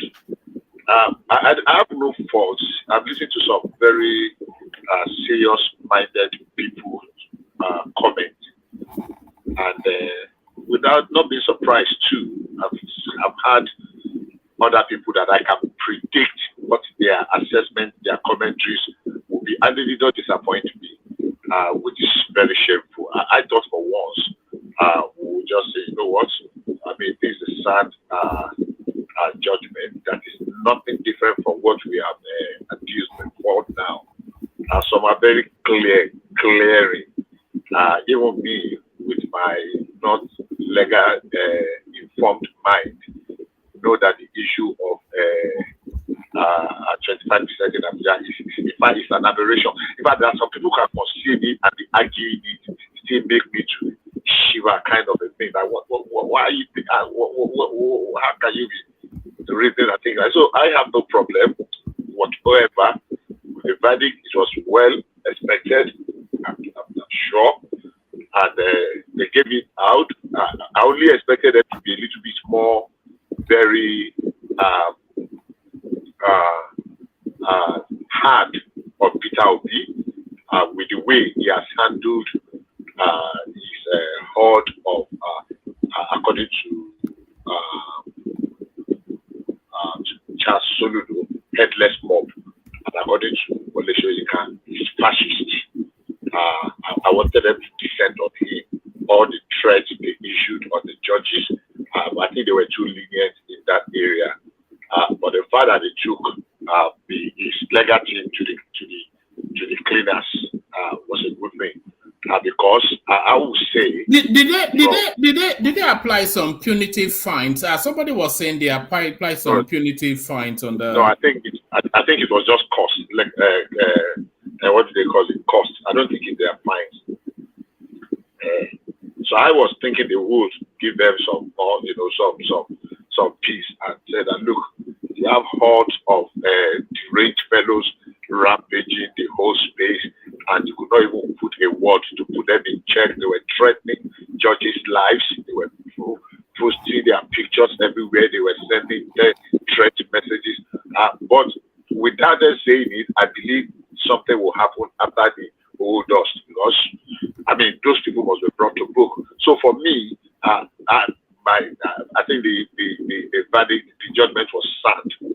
I don't expect anything less. The presentation of the legacy was very watery. It's one of the worst, I would say. Now we did quite a bit of analysis here the past couple of weeks on these things, and there's nothing that is too different from everything we said, from what we said, in the analysis, picking them one after the other. When Ruben Abati gave a summary of yesterday in the morning, about a bullet point, and the rest. The only question I've not been able to answer is this, and I'm still really troubled and worried by it. Is the fact that everybody, there was this guy, Mustafa, what's his name, that went to Arise one day. I was arguing on the 25. I was asking myself, is he really serious, or is he just kidding, or is he just wishful thinking? So when I hear them discuss now, especially supposedly learned minds, are well informed and sound. For that matter, I listened to this guy yesterday. I think you made a reference to him, Oyekwere. The likes of Oyekwere, Okutepa, Odikanu, and the rest, and the way they present the argument, and I get a little bit, I'm worried that is it the quality of their mind, or they are just being over, beclouded by sentiment and partisanship. Because if that is the quality of their mind, then we are in serious trouble. And we can understand some young persons hiding behind keypads. Some of them are just barely secondary school children or undergraduate, or people that are still struggling to write jam. That whatever some people tell them, the likes of Rufai Oseni tells them is what they will run with. But when you hear people like Jibril Uteba,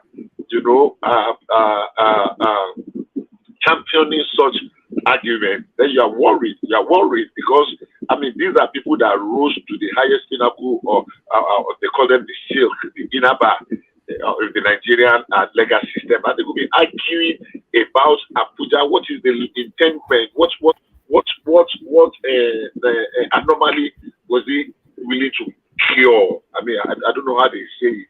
And they are arguing. So for me, it was a brilliant judgment. I'm just disappointed that some people are still taking to their guns. Ordinarily, I would think that they shouldn't go anymore because they are already divided the policy enough. They've destroyed a lot of things. And it is traditional for people to propel it all the way through, though. I've never known a presidential challenge that did not go all the way to the Supreme Court. But I think everybody knows that the game is up because the judgment was so thorough and so detailed that everybody knows that the Supreme Court is just to fulfill, it's just the final kick of a dying horse. Well, at least Jonathan did not go to court at all. So if after this, and they sit down, 5 justices are unanimous, well-detailed, comprehensive, how do I call it now? As they call deep, well-thought, and they did not even just jump something, bullet point by bullet point, they went through it. If they actually have sincere, and that's the other word, not just competent legal team now, but sincere legal team. They might be competent and not sincere with Peter Obi himself, because of course I don't give Peter Obi any credit when it comes to intellectual capability. I don't, unfortunately. But if he has a legal you know what struck me, Bishop? What struck me was that there was unanimity right across the judges, because often instances you hear that it says 3-2, 4-1, thereabout. But every single one of them told Peter Obi to get lost. That was not decent whatsoever, and that should have sent a message. That should have given them, okay, let's take a step back and think those things that they say against the legal team. Let's look at it on the value of it, not just say, it's because they hate us, it's because they have been bribed, it's the way they are doing now. Let's look at it on the value of it, because they did not actually present any case. They were just on the fishing expedition, as lawyer people will say. They were just trying to claw, how do I call it, onto straw, how do I call it now? What's the right thing now? Just to look for something to just hold, like somebody that is drowning, just look for anything, anyhow to hold. They mention certificate today. You want to quickly hang on it. They mention dual citizenship, Guinean passport. You want to grab it. They mention 460,000. You want to grab on it. Like we argued here, we said, let us even assume without considering that he was guilty and he was sentenced and he served the jail time. Our law says that 10 years. So what's the big deal? So what do you want to argue again? When it is already, the law says you have not been sentenced in past 10 years. So why do you want to kill yourself? We are still fighting whether he go school, not go school, whether he in a man, a woman, whether so everything. The only thing they did not do is to come and prove that, okay, we had a social number of votes here, and this is not what we got. This is our evidence. You are asking, everybody is talking about IREF. You have said it here. IREF is just a display platform.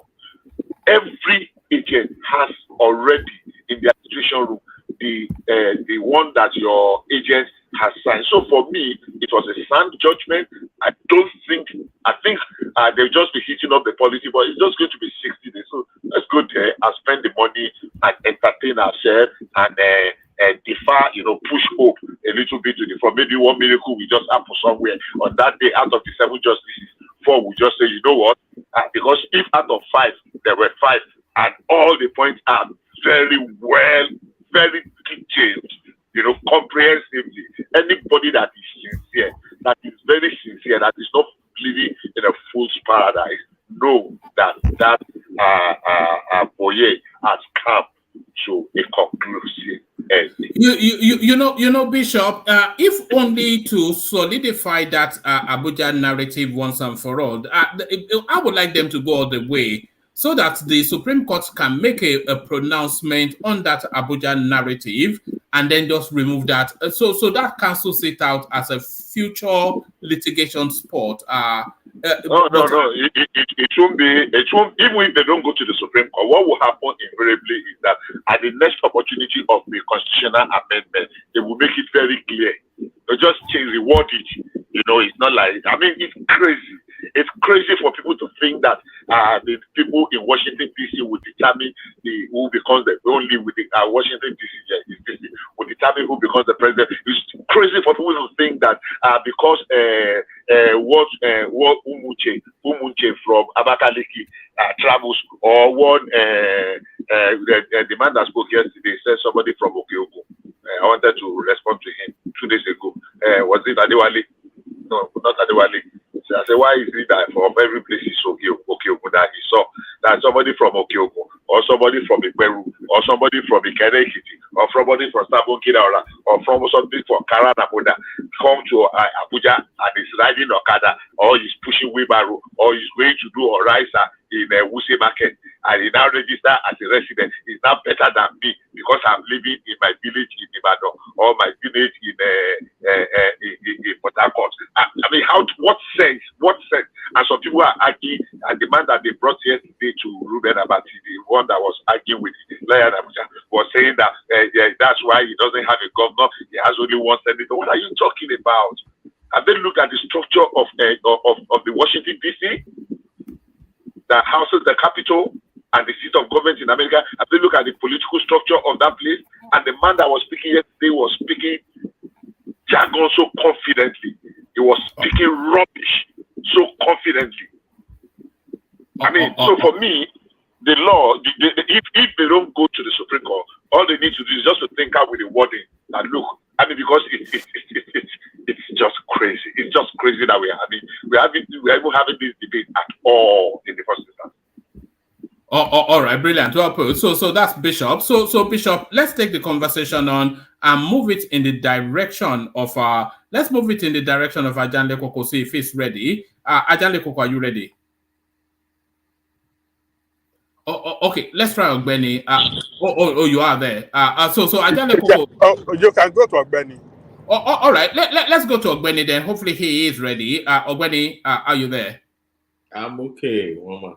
All right, brilliant, Ogbeni. So I want to, because of course, to vary it a little bit, this now guy that was writing on Twitter and subsequently in print media that Fashola was going to write and has written the verdicts of the PEPT. So I think this guy must be a new fight to the Nigerian space, because the one person you don't want to push at is Fashola.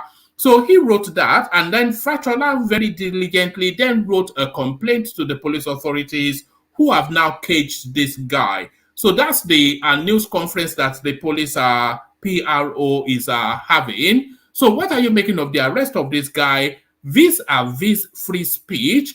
And is this the beginnings of the rounding up of that obedient space, the wayward, commentaries that we've been hearing all the way through? Yes, thank you, Mama. The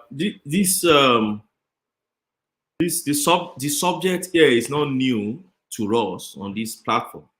If you remember, I can recall some few times here we've talked about the extent to which one can exercise or should exercise his freedom of expression and then free press. We've said this several years. I think I had a very prolonged debate or conversation with Babadanle Koko and others on this issue, where I expressed my opinion that freedom of expression is not madness, and it's not careless talk and recklessness. Freedom of expression allows you to express yourself, express your idea and thought, but without harming others, without menacing someone's character, bringing somebody down, reputations that somebody has taken years to build, bringing it down. Even if you have to do that, then it has to be justified, because there are differences to defamation, justification. Probably, yes, you want to really show that you are saying the truth. What you have said, whether it bring the person down or not, is the truth. So in order to do that, you have to confirm what exactly you're talking about. And here on this platform, I've canvassed before that celebrities, social media influencers, public figures, and others should also have their rights, to protect their character. Because most times you see people hiding under this umbrella of, it's a public figure. People should be able to express about, people should be able to talk about him. After all, it's a public figure. After all, it's a public figure. So my usual response is that no, because I'm a public figure doesn't mean that you should destroy my character, or you should, bring me down in front of an average person, in the eyes of an average person in society, or telling lies against me. No. Because I'm a public figure, that doesn't mean I shouldn't leave your public office for you and still have my character intact without being impinged upon by you. So that's the way I see it. So, and it's good. Now, when you go to that law, there's a law that established that, and I think I've cited it before. I think that day we mentioned, I think it was the issue of this guy, David Dudain and co. We're talking about, and there's a law to it. I started that law that day, Cybercrime Prohibition, Protection, etc. Act. It was enacted 2014, although I think it was Jonathan's time. They brought it out, but they enacted it in 2015. And ever since then, it's been in the legal space. But we thank God that Nigerian Police Force is using it now. The only thing I will advise them is that don't use it only to favor the elites. Don't apply it only to favor, because I'm so sure there are thousands of petitions that will be before the Nigerian Police Force today that involve criminal defamation, just like this, and cyber bullying, cyber stalking, Sorry, Benny, do you anticipate that we will see more activities in that space? Because I'm anticipating that they might well go as high as somebody like Charlie Boy, who has been making some unguarded, somewhat treasonous commentaries on social media over the last few months. So do you expect that the dragnet of law will start sweeping up some of these characters, even high-profile ones, as high as Charlie Boy? I'm so sure, man. I'm thinking what this government is just waiting for is they want all this political buhaha to rest a bit. And then they are watching them. They are watching all their political, their rascality, and they are keeping watch. I'm so sure of that. And they are having them in. You see, many times before you see government of the day coming after people of this on subject like this, what the Yoruba will say, meaning that you must have done it to a stage that by the time they hold you, it will be very difficult for you to even escape it. They will have abundance of evidence against you before they will. And let me give you an instance. While the Court of Appeal was reading their judgment 2 days ago, while they were reading that judgment, when they had that 15 minutes break, I was on Obidati TV, Obidati Family TV. And there were all these young Gen Z girls of maybe early 20s and co that Shidi, or what do you call that guy, puts there. And they were saying a lot of things about those judges. And I was like, these young girls, they don't even understand what criminal defamation and all these things mean. They think they can hide somewhere in maybe over your New Maya or somewhere, and you just talk. These people can pick you up. You are in a age where you register your SIM, you have BVN, you have all these things. They will trace you. Look at the way they trace this guy. They trace them to Maitama. That's their propaganda office. You see? Because these days it's so easy for anybody to even sit in his bed and be tweeting things out and be talking rubbish. So for me, yes, the Nigerian Police Force is doing fine on this subject. Public awareness should be raised too. I am so sure they will have their information and all those things, and they will be keeping track on all these guys. But the only thing I will enjoying the Nigerian Police Force not to do is don't limit it only to petition filed by elites, petition filed by the public figures like Fashola, high-profile politicians like him. Extend this also to other petition before you. I'm so sure there will be thousands of petitions that borders on cyberbullying and others. They've been doing it in Nigeria over years. It's not today. You see a lot. You see girlfriend, boyfriend, a boyfriend releasing a girlfriend nude picture and that one committing suicide. It happens a lot in the Nigerian space. Because a girl is no longer saying yes, he doesn't want that, they will release the nude picture and you start bullying somebody. Sometimes they blackmail. I remember there was one woman back then, few years ago, this very popular musician in Lagos, Koniti Ahina's former wife, Salawa. Yeah, Look at that. I didn't know you were at that level. I thought you only listened to Mozart. Is it not Vivaldi that lawyers listen to? Vivaldi. It's not like that. We use that for our 90s now, in the 90s. You know. So Abeni Salawa, what happened? She lost her SIM memory card. Somebody picked the memory card in the street of Oshogbo, and then the person saw it and find a way to put it in the computer, and from there saw mama send nude pictures there. Probably somebody taking her own picture in her own room, and then started threatening the woman that he would. But what is Salawa Bene doing taking nude pictures in the first place? Well, you can do anything with your privacy. It's nobody's business. It wasn't even a full nude. It was someone who was just taking pictures that were actually it was an old picture. It wasn't a new picture. Like that. How much of the body did we see? How much of the body did we see? It was just like when somebody just coming out from shower sort of things, and yeah, it wasn't like I'm completely nude, consciously nude like that. No. And they started threatening the woman. You could imagine. And the woman said, "Okay, please release it. I'm an old woman. You release anything. It's not." In Yoruba, they will say there is this saying in Yoruba that you know. So you see, bullying over time, cyber stalking, bullying, cyber squatting, all these things are crime. And unfortunately, many of these days, blogger, and then YouTuber and others don't understand all this. So I will also employ Nigerian Police Force, National Orientation Agency, and others. There should be awareness. They should raise awareness on all these issues. And let me tell you again, if you look at do you think this is a scare tactic? Are they trying to scare that space into silence? Because of course they are making it very public, the example of this boy. So anybody now that is going on that Twitter space thinking that they have the anonymity of being behind some computer, they can and will be picked up, and that seems to be what the police are saying. So do you think they are signaling to that space that enough is enough, shut your mouth or go to prison? Woman, if you have ever been, I don't know if you have ever been a victim of fake news before.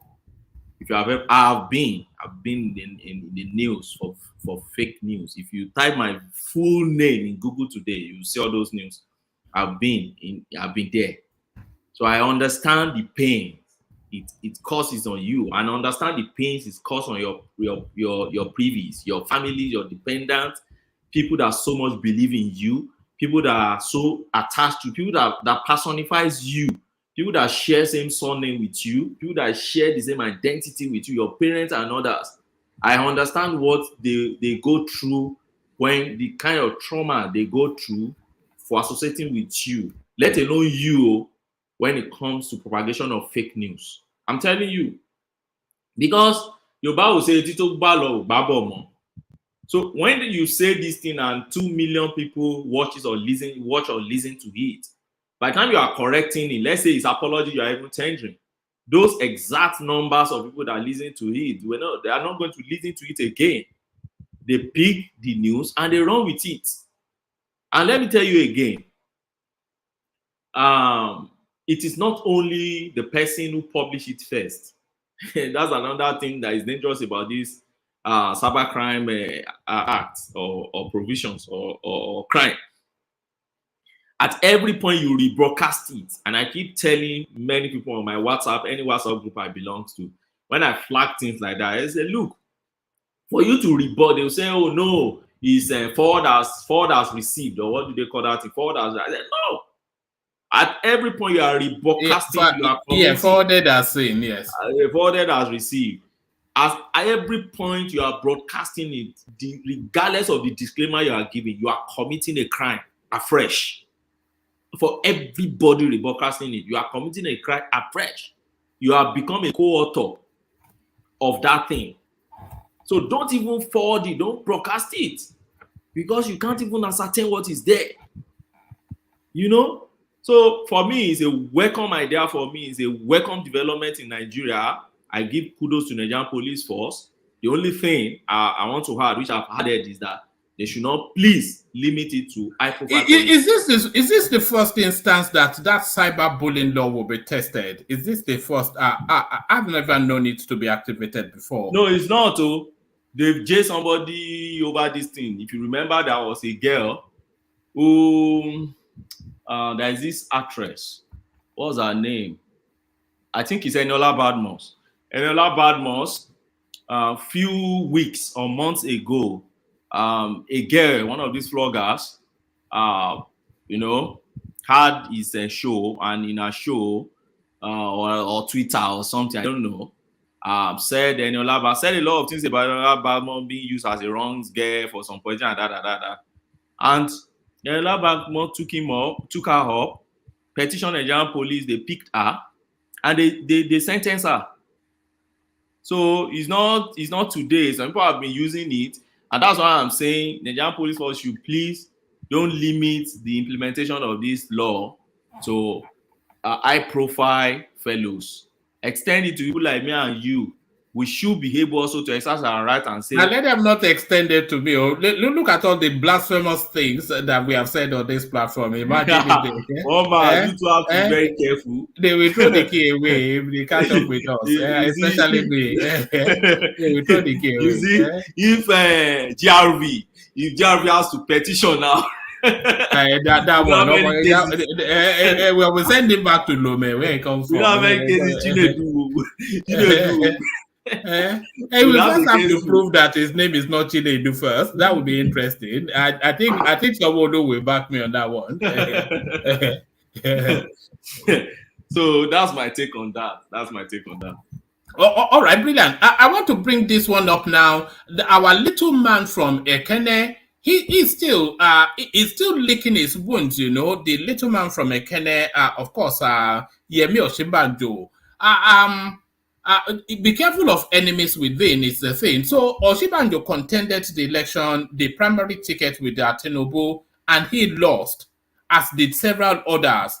But he's not taking his loss very well, and he seems now to be wanting to make an enemy of Tinubu. This surprised me when I saw it. Election, how INEC broke Nigerians' trust, says Osinbajo's aide. So when you hear somebody's aide saying anything, then of course it's gospel that it is coming from that person. It's a statement he authorized to be released. Elections, how INEC broke Nigerians' trust, says Osinbajo's aide. Laolu Akonde, media aide to former Vice President Yemi Osinbajo, has said that the failure of the Independent National Electoral Commission to electronically transmit the results of the last presidential and National Assembly elections has broken the trust of Nigerians in the electoral body. Akonde made the statement on Friday whilst appearing on Channels Television's Politics Today program. The media aide noted that despite INEC making the calls ahead of the February elections, it failed to stand on its assurance to upload polling unit results on the INEC result viewing portal. He said, "It is important to establish something we cannot basically run away from. INEC came out of this election as a damaged good. There is no doubt about that. INEC itself set up a standard. INEC determined the guidelines. INEC committed to the people of Nigeria that this is how we are going to declare the results of the elections. In fact, the chairman of INEC went abroad and said, what we are going to do is that this result, when we get it, we would put it on our IREV in real time." The Presidential Election Petition Tribunal had on Wednesday, September the 6th, upheld the election of President Bola Tinubu as the winner of the February 25th poll. And then it goes on to speak to that. Owing to this, Akonde said, now, the electoral panel, however, maintains that the Electoral Act does not contain a, sorry, can somebody mute themselves? I can hear. The panel, however, maintained that the Electoral Act 2022 does not contain a mandatory provision for the electronic transmission of election results. Owing to this, Akonde said, now guess what? When it was time for INEC to fulfill its own guidelines for certain reasons, we could talk about that. INEC failed to do what it said it would do. Now it is right that if you look at the law, and I think the judges also have affirmed that INEC has not really broken the law, but INEC has broken the trust of Nigerian people. Akonde stated that it is a problem. It is a problem for political legitimacy for people that come out of the system, adding that INEC set itself up but couldn't deliver its promise. So what are we making of that? Let's bring Dewale on that space. So what are we making of that, Dewale?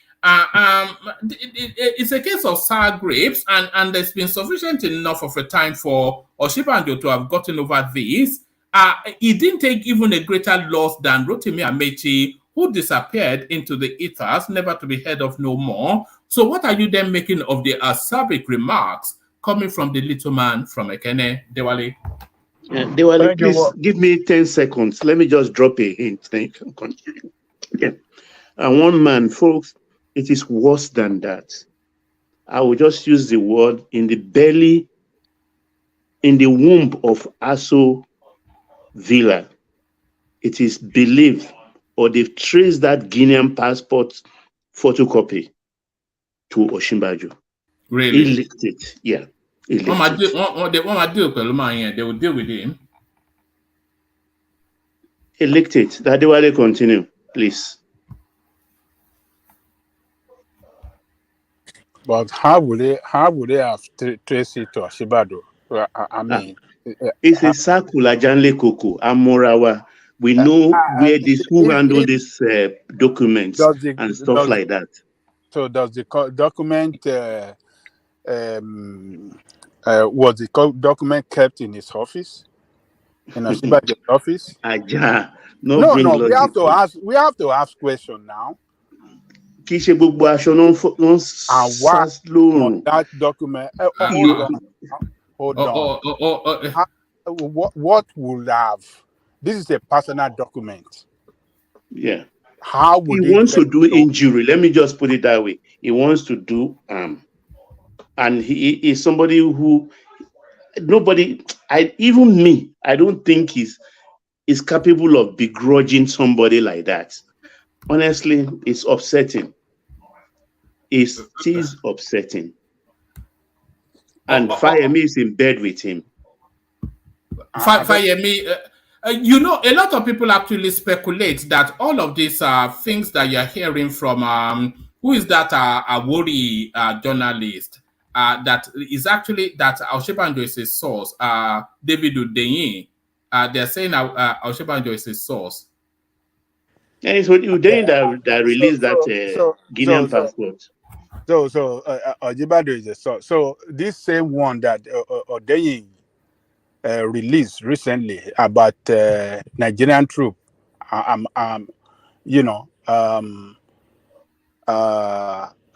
grouping up at Sokoto to launch attack at Niger. So it was Oshibajo that I don't know about that one. The one I know is the one I just that memo was about. given to them by Oshibajo as well. All right. Hold on, everyone. The propaganda that because this guy, I hear you. Don't worry. Because this guy contested against your beloved Tinubu, so every misfortune you are needling me. Okay.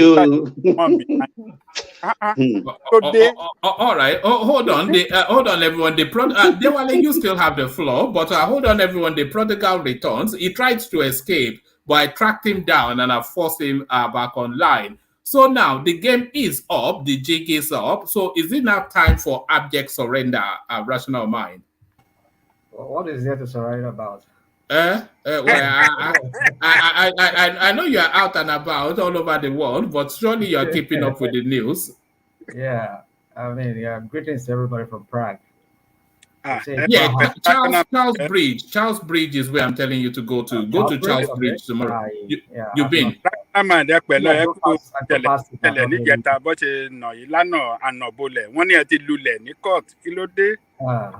Well, no. Rational Mind is traveling Europe at the moment, so I don't think he has time for anywhere. I'm following it now. I was in Frankfurt. I mean, was it? No, I was in. I was in a. When was the last time we spoke? Well, man, I think before today. About 3-4 days ago. I think you were in Latvia then, were you not? I was in Latvia, yeah. So I mean, it's been done. It's been done. So we just have to wait for the Supreme Court. I don't know. Is it my turn to talk now, or you just want to? No. I just wanted to welcome you to the because people have been asking. They thought you ran, but I told them you didn't run. You're just out there having fun. Been touring Europe. Yeah. All right. When you get to the UK, let us know. So we go for a beer and pepper soup. I'll let you know. Yes. So Dewale, back to you, Dewale.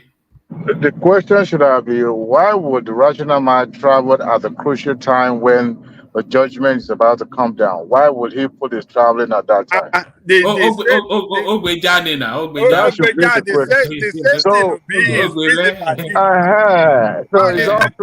The principal did now. Isn't it curious that Rational Mind and Obi, they travel at the same time? Isn't that not curious? Did you see him, behind the dark glasses, like Oro, in Yoruba, he's hiding in that dark glasses, that dingy. I'm protected. You are. Rational Mind, Goro. That's exactly what he's trying to depict. Yeah, I mean, coincidentally, Obi said the same thing, and Atiku said the same thing. All right. It's all good. It's all joy, like in Yoruba way. Hey, welcome back, Rational Man. Hey, one man. I hope I'm driving, but I hope that noise is not too much from that hand. No, it's yeah. See, Kande and his principal. In Yoruba we say, "I'm peg money and peg go," and I think, it's easier for him now for him to make such statement. But in 2019 or so, when his principal was contesting for the position of vice president, he didn't condemn INEC, did he? No. But now that his principal is out of equation, and with the hatred towards the candidacy of his godfather, he could come out of the media and start using those flammable words by condemning INEC. Well, INEC is not perfect. That is it. And the system that they introduced did what it was supposed to do in the first place. As I was reading that write-up, in my mind I was just thinking. Now, if everyone plastering all sort of document into IREF. On that same IREF, we've seen the faces of teenagers, children taking pictures and uploading it. Now, this is supposed to be an official website. And when the umpire itself has no control over what is being uploaded into that realm, of what purpose, of what use would that be? So going with old way, I understand that we want to go through the technological way. Even the advanced country also, they have limitations. It's not absolute. And each state controls how the election is being conducted in their own state, to the point that none of those electronic machines being used here in America is internet connected. No, because of manipulation and all sort of hacking that could potentially happen. So they have that foresight by limiting what those machines could do. So you can imagine an advanced democracy, an advanced technologically a country doing that. So it's easier for Akande and the likes to come online and say, well, INEC is damaged. No, what INEC did this time around, that Beavers did wonderful by ensuring that the ghost voters, those ones that have, fake all the goats and cows, have been filtered out, so that at least we can have an accurate data, an accurate number of voters that registered and voted. So this argument about result not being posted in the real time is, to me, is just ludicrous, in the sense that even our own phone doesn't manufacture, it manufacturing, right? But in that space, Akande and his principal, unfortunately, like I think Baba was saying about being disappointed in Oshibajo's stand. You see, you've never put a man in a position of power, then you be able to test, what they are capable of. Look, whether he's a pastor or no pastor, he tested power and he loved it. That's what Yoruba call it. He never paid any price for democracy. He was drawn in by the Ashiwaju himself, and if Ashiwaju found him, trustworthy enough, not for him to pave way, not for him to, wet the ground for him, but, if there's anyone I trusted in my circle that would not turn against me, is you. I mean, the likes of Cardoso are there. Even this former speaker of the Federation was also there. He could as well say, what, even Mamora, could have said, what, go ahead. Mamora, that was even more cool-headed, measured. But it chose you. It chose you to be there, to be not necessarily his highs and what power does the vice president has? Absolutely nothing. You are like a cabinet minister level, until you are being delegated to perform certain function. You have no constitutionally designated function. But you went there, you told to your adopted principal, which is a Buhari, and you were there, and you could not even, make any fight on behalf of the person that sent you there, that seconded you. So it is very, very disheartening to see the Laolu that should have been, bringing in new dimension to public governance, go there and speaking against but it's unfortunate to one man. No doubt. Every government agency. Hold on. Adewale, I've not really gone through any news yet, but is it Laolu Akande, the former chief of staff to Oshibajo? Is that what you're talking about? Yes. Yes. Yeah. So, I mean, what did he do? I mean, if he made a statement like I think I had one man when he read was it one man who was that saying that? If he said something, I mean, if he said INEC is a damaged good, is a damaged. I mean, what has he said that? Let me give it to you again. Let me give you 2 paragraphs, which tells you the total of it. It says, now Laolu Akande, media aide to the former Vice President Yemi Osinbajo, has said that the failure of the Independent National Electoral Commission to electronically transmit the results of the last presidential and National Assembly elections has broken the trust of Nigerians in the electoral body. So that's essentially where they are. I mean, why must the Badu people always interpret things to mean anything that anybody say, regardless of where the person belongs? I mean, it's against Tinubu. Rational mind. Is it not the truth? What you just said, is it not the truth? Well, rational mind. Rational mind. You and I both know that anything electronics and anything that is web-based, anything that has to do with electronics can malfunction at any time. You have a wedding already been. Wait. You see, you as a foreign, I mean, as a.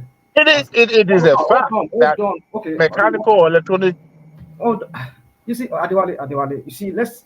You know, it's a commonsensical thing. I want us to look at it from that perspective. But it's not even. You have a wedding planned, and you already hired a photographer. Photographer showed up. All right, let's not go down that route. No. Let's simplify it. Camera broke down. I could not work, but you have another camera that you could easily, use, right? And it's not like as digital as the one that was manufactured. Would you say your wedding should be put on hold, not to happen? So we look at it in that perspective. They said the country will be able to post the result, and they said, unfortunately, it won't happen because of one thing or the other. There was a glitch and all that. And yet, we don't believe that. Sometimes we give the most ridiculous excuses, and we'll find some kind of examples to kind of justify the most ridiculous things ever said, ever done. And then you're talking about the wedding and camera. What are we talking about? Hello, gentlemen. Hold on. Rational mind. Can I land? I'm not even landing my thoughts. A body who conducted 3 different elections for 3 different offices: the National Assembly, the Senate, and the House of Rep, and then the President. And then they shut down that of the President. And you're telling me here that the camera malfunctioned. If there are 3 cameras in the wedding, and then deliberately 1 was shut down and 2 was not. It's not the same server that everything was going to. Yeah, but even leaving that aside, which side is Yemi Oshibanjo on is the question. But hear from Ribadu before you respond. Ribadu, yeah. Yeah, good evening, platform. It's good to be here. I hope you can hear me clearly today. Yes, perfectly. Yes, carry on, Ribadu. Rational man, how are you doing? Because I think I miss you the most on the platform. He's run away, but we tracked him down. I told you, nobody can escape. He ran away, but we tracked him down. He ran away now because of the judgment. He's back now. So, you would have been here one of you today. Don't worry. Go on, please. Sorry. Yeah, so let me start by opening the floor on my own side here with the quotation of the VP, Kashim Shettima. He says that now is not time for politics. The time for politics and campaign is over. It's time for governance. So, sorry, Ribadu, that was not all he said. He said he was going to retire Atiku to a goat farm. He said he was going yeah, normally we the Kanuris, the Fulanis and the that Kanuris, guy mouth is not good, though. That guy mouth is not good. You can he says when he talk bad about someone, is always he always come out too hard. I don't. Remember when they called Ashibanjo an ice cream man? No, you see, and normally like that one of Osibanjo, yeah, he's out of line. But you see, there is this relationship between the Fulanis and the Kanuris. We have this type of play that goes down centuries. Like I'm a Fulani man, my wife is Kanuri, so normally when I do something, she'll say, that my Fulani, I'm expecting him to do worse than that. You understand?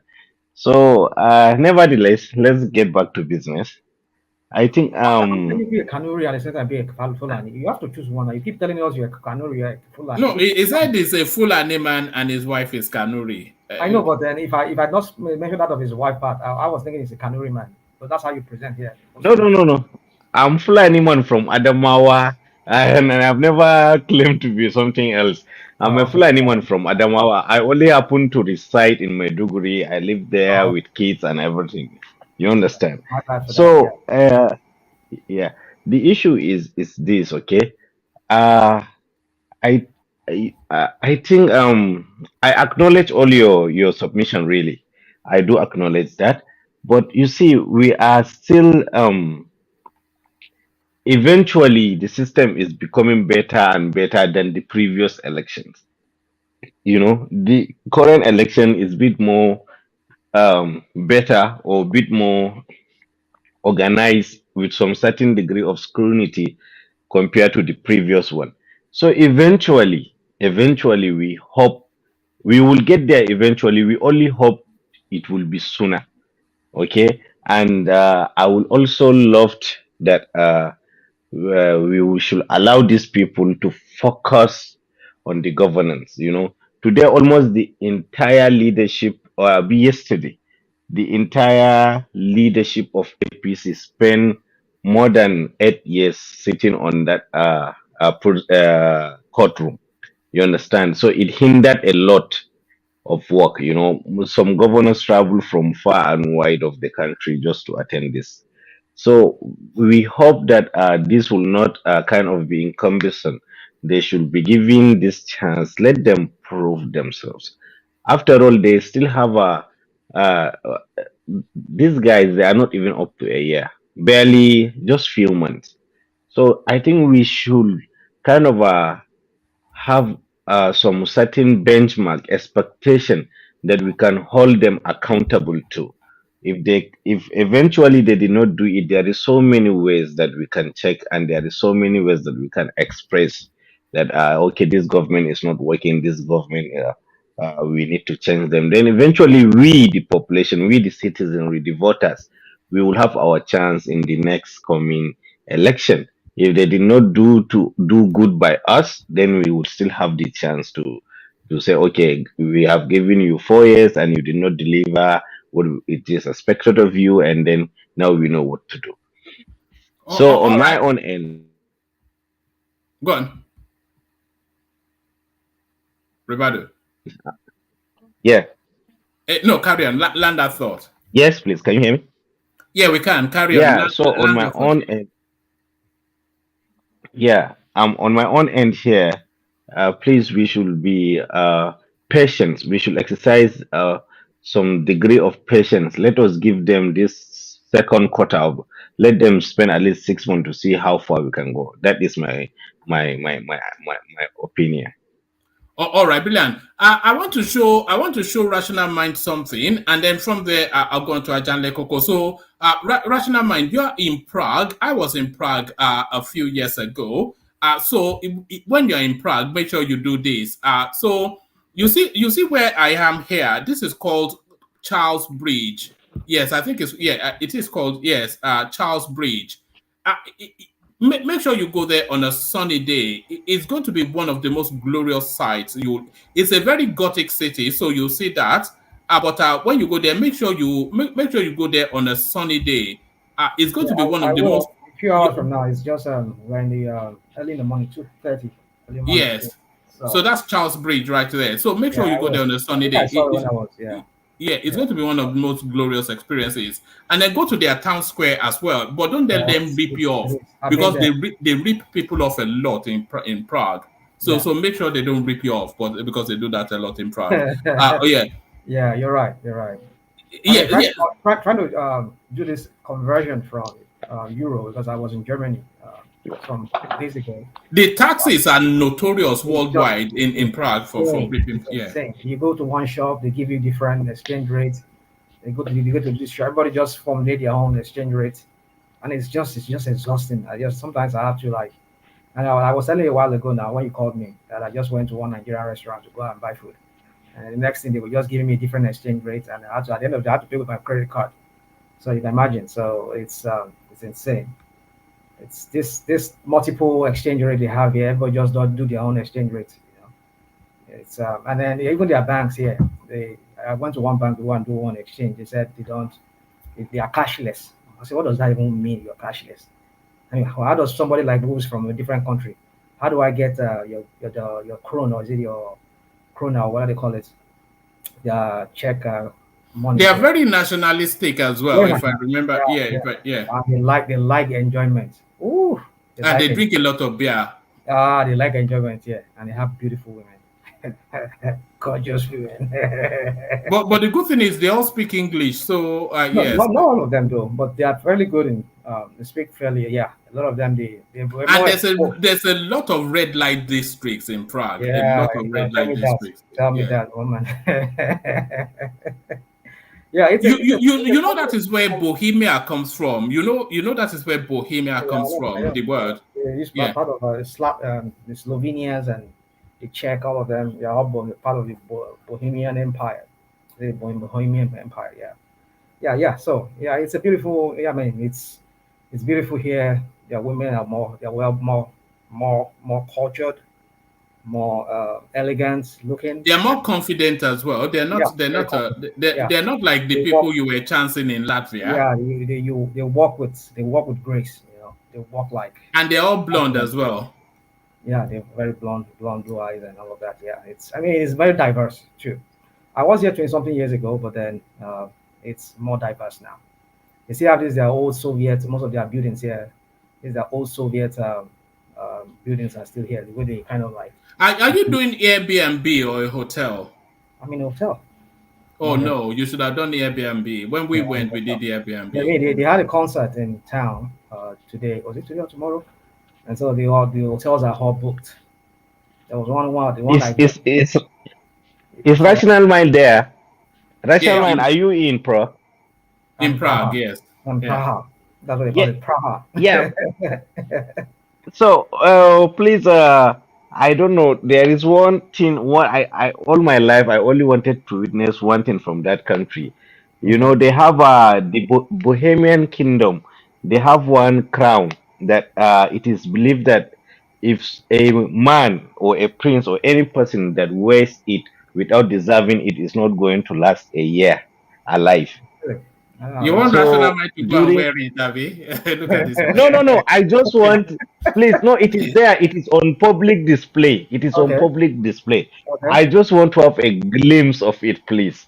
If you can, it has because during the Second World War, one of the most sophisticated officer of Adolf Hitler regime was Heinrich the Iron Heart. So he went there. They used to call him the Butcher of Prague.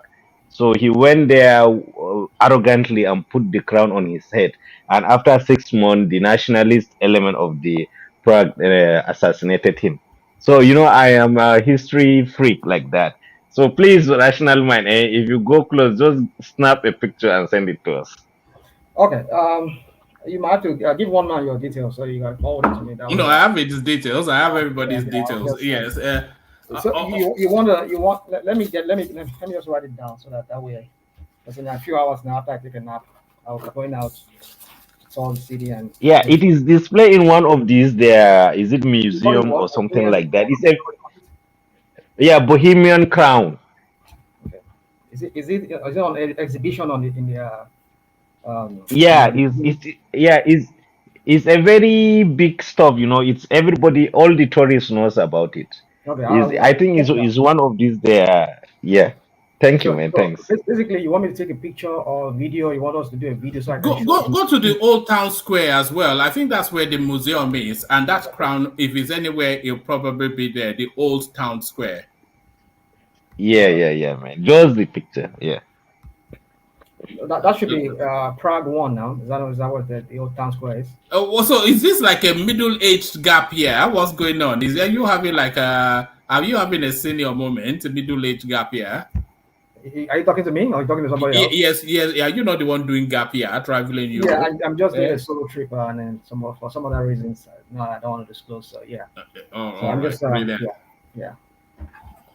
So basically, I'll take the pictures and then or videos and I'll send it to woman. Woman will forward it to you. I will send it to you. You send it. When you go to the Old Town Square, try and get into the museum. When we went, it was closed for renovation. But try and get into the museum. I will. All right, have fun. I wish I was there actually. You know, the two cities that I enjoyed the most in all of my travels is Istanbul and Prague. It's just it's so magical, you know, so ancient, you know.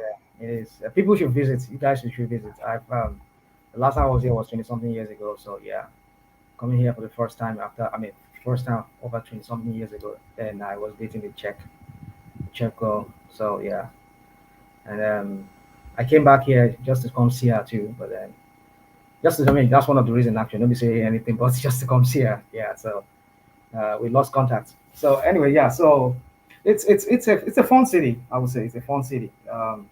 People should try and visit. It has its own. It's so unique.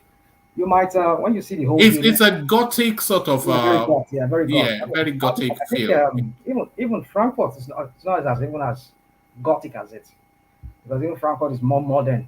They have more modern building in Frankfurt. Did you ever go to Frankfurt before? Have you ever been to Frankfurt? No, I've never been. I've been to Vienna though. I've been to Vienna. Yeah. But now that would be my point of call. So anyway, yeah. So you guys should try and visit if you have the opportunity. It's very beautiful here. If you like all these goths, architectural designs and all of that, there are a few of them in Frankfurt I saw. But if you go to Frankfurt, there is this cathedral. I have pictures of that. I took pictures there. Very beautiful cathedral. I think it was built in 7th century cathedral. So it's beautiful. If you go there, you definitely will enjoy it. I'll just encourage people to just come to Europe. You would have fun. One man. Yes. Please, sorry for disturbing. I will hope you indulge me. See, when Rational said he went there after 20-something years, just something hit me, you know. I was like, the way this guy's voice sound, I'm giving it around that 35, 37, maybe maximum 40. But with this... Yeah, you. I mean... But with... Listen, but with... Yeah. Go on. I'm listening. Go on. I'm listening to you. No, you know, so normally in my mind, in my imagination... That was when I was here. In my imagination, because of the manner he talks and very argumentative, you know, I thought that he's kind of a very young man, maybe 35, 37. 27-year-old boy that is that's still learning. Yeah, and his voice is quite young. National man is Gen Z. He's lying. It's Gen Z. It's not 20. It's a Gen Z. It's Gen Z. You see him now. He's a Gen Z guy. Yeah. About the traps in Gen Z body. Yes. But his voice is quite. His voice is quite young. Seriously speaking, I think he's a very healthy guy. Because and yeah, go on. I'm listening. Go on. And Rational Mind, please, if you go, try to find the connection between the Bohemian groups in US and that, because I know it's the elite of the Prague society, the elite society that went and established the Bohemian groups in United States. That is a retreat. What part of the US? What part of the US is that? Yeah. What part of the US? I think it's within the suburban of New York, right? I don't know much about New York. So yeah, it's around the suburb of New York. I think so, if I'm not mistaken. I know it's a club for elite. In fact, extra as in really, really elite, you know. And it's only who are being invited. Though it's an international community for the elite. It's kind of a club, you know. So, but I know it has link with Bohemia. You understand? So just find a lot of things and come and enlighten us with it. All right. I will see if I can go to the library. So. All right. There's this book by a Scottish author called Oscar Wilde. It's called Dorian Gray. It's the narrative of this guy. He is a man about town, and then suddenly he had this thought to have his portrait painted. So they painted that portrait, and that portrait was so lifelike, it freaked him out. And then he went and hid it in his attic. So now the years went by and this guy never aged one second. He stayed exactly the age he was when that portrait was painted. Decades went by, all of his friends grew old, but he stayed that age. So there was a time he wanted to tidy up, and then he went into the attic, and then he saw this large image covered in a cloth. Then he removed that cloth, and then he saw that image of himself as it was painted then. And then as he looked at that image started to age. That started to age before him, and he aged along with that image as well. So that is a rational mind. Is Dorian Gray. He doesn't want to age because he has hidden his portrait in the attic so that he will stay young forever. So that's a rational mind, Dorian Gray. Thank you so let's get it back quickly to Nigerian politics, and Akeredolu returns back to Nigeria. Ajane Koko. Sorry, did somebody want to come in? Yeah, if it's possible, I just wanted to say one thing about this Laura Conde and BP Oshibajo, former BP Oshibajo's what are you, if it's allowed. All right, you can, but you have to speak up a bit because your voices are somewhat faint. But carry on. Okay. I unfortunately I listened to the interview. I would say I was disappointed. I was angry though, but I was not disappointed because I really don't expect much from him. But it is not him that is my concern. It is the Vice President Oshibajo himself, who originally was my candidate. Yeah, I thought I supported him initially because I did not know that the present president was going to run, and I rooted for him, at least for continuity and the rest. And when the president indicated interest and they ran at the primary and a winner emerged, I least expected the behavior of Vice President Oshibajo. To say the least, his conduct was appalling, disgusting, disgraceful, embarrassing. I'm really ashamed of him. I was hoping at some point he was going to, to bring himself together and act like a man. He never did. On two occasions that the president couldn't attend some of the campaign and he was asked to go and represent the president, he gave some very nasty, flimsy excuses and the rest.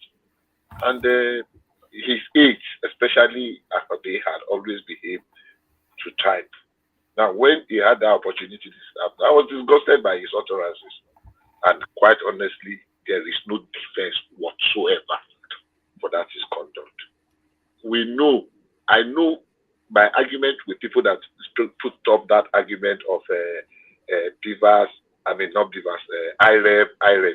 It's just a lazy excuse a drowning man is looking for. Everybody know from the beginning that IREV is a place to just display. Everybody, they are carrying 18,000, and his statement is very, very shameful and embarrassing. The only thing I don't know is that are there the right people that have the boldness, the courage to tell the DP to his face that brother, I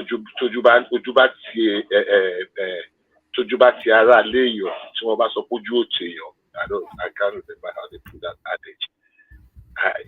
That's where I am surprised because the Omoduabi virtue is completely absent in Oshibajo and his wife. And honestly speaking, they do not deserve the honor they have been given and support they have been given by Tinubu. Anybody is saying because people like Tinubu, that's right. No, I really, really rooted for Oshibajo, but I would never have behaved 1/10 of what he did. I was angry when people called him all manner of names initially, traitor, betrayer, and the rest. But honestly speaking, looking back now, I think those names fit. To now make it worse, a senior pastor for that matter. I'm ashamed that he did all that. Well, this shame you're talking about, I'm sorry. Bishop. Bishop. I'm sorry, Bishop. Go Yeah, ahead. Bishop, can you hear me? This thing you are saying, this chain, this thing, that, what has he done to to deserve this name or this name I calling will that tell everybody? you. So I what will is it? tell you. Let's go I will straight. tell you. I don't know how much of Yoruba blood you have in you, Oh my but goodness. the Yoruba blood. He has 25%. He told us Wait 25% now. Let is me hold on. 25% Yoruba, 25% Yes. Fulani, and Okay. 25% Algerian. Yes. Listen, I did not insult you. I said I don't know how much because what we hold in high esteem in Yoruba is the virtue of Omoluabi. INEC is from INEC is Mami. Let me answer you now. Let me Rational mind is finish. Mami water. Is from Let me Ilanje. finish. Mami water blood that Let he me has. let me answer. So that virtue of Omoluabi, ẹni tó bá, you see, ẹni tó di kúkú tó fún yàn. Just for the benefit of our audience, say it in English, yeah. So because we have a broad spectrum, now, okay, yeah. Now, as the virtue of Omoluabi, I don't know how to say Omoluabi in English, in Yoruba. Now, there's somebody that looks at you, that gives you an undeserved honor at some point, someday, which was what was given to him. From nowhere, he had testified that before Tinubu appointed him Attorney General, he never knew him from Adam. Never. They've never met. He was just looking for a competent person, and somebody mentioned his name, and they said they should go and bring him. That was something. That should count for something. And the man brought you, and he had done everything. And when Tinubu said openly, when they asked him to bring 3 names, he said he had 3 names, but he decided to look, don't let them maneuver us. So he gave the same 1 name, 2 names, the same person 3 times. Say, look, there will be no, don't let be the. So now when the man indicated interest, Yoruba say, but I don't have any problem. I think the contest should have ended.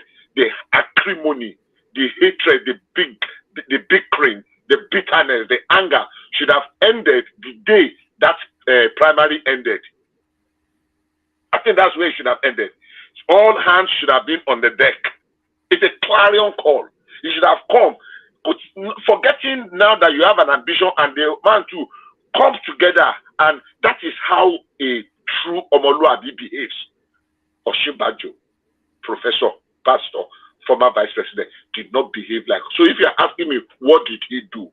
The bitterness, the anger, everything that he showed, he was not in a single one of Tinubu's campaign. Not one like this.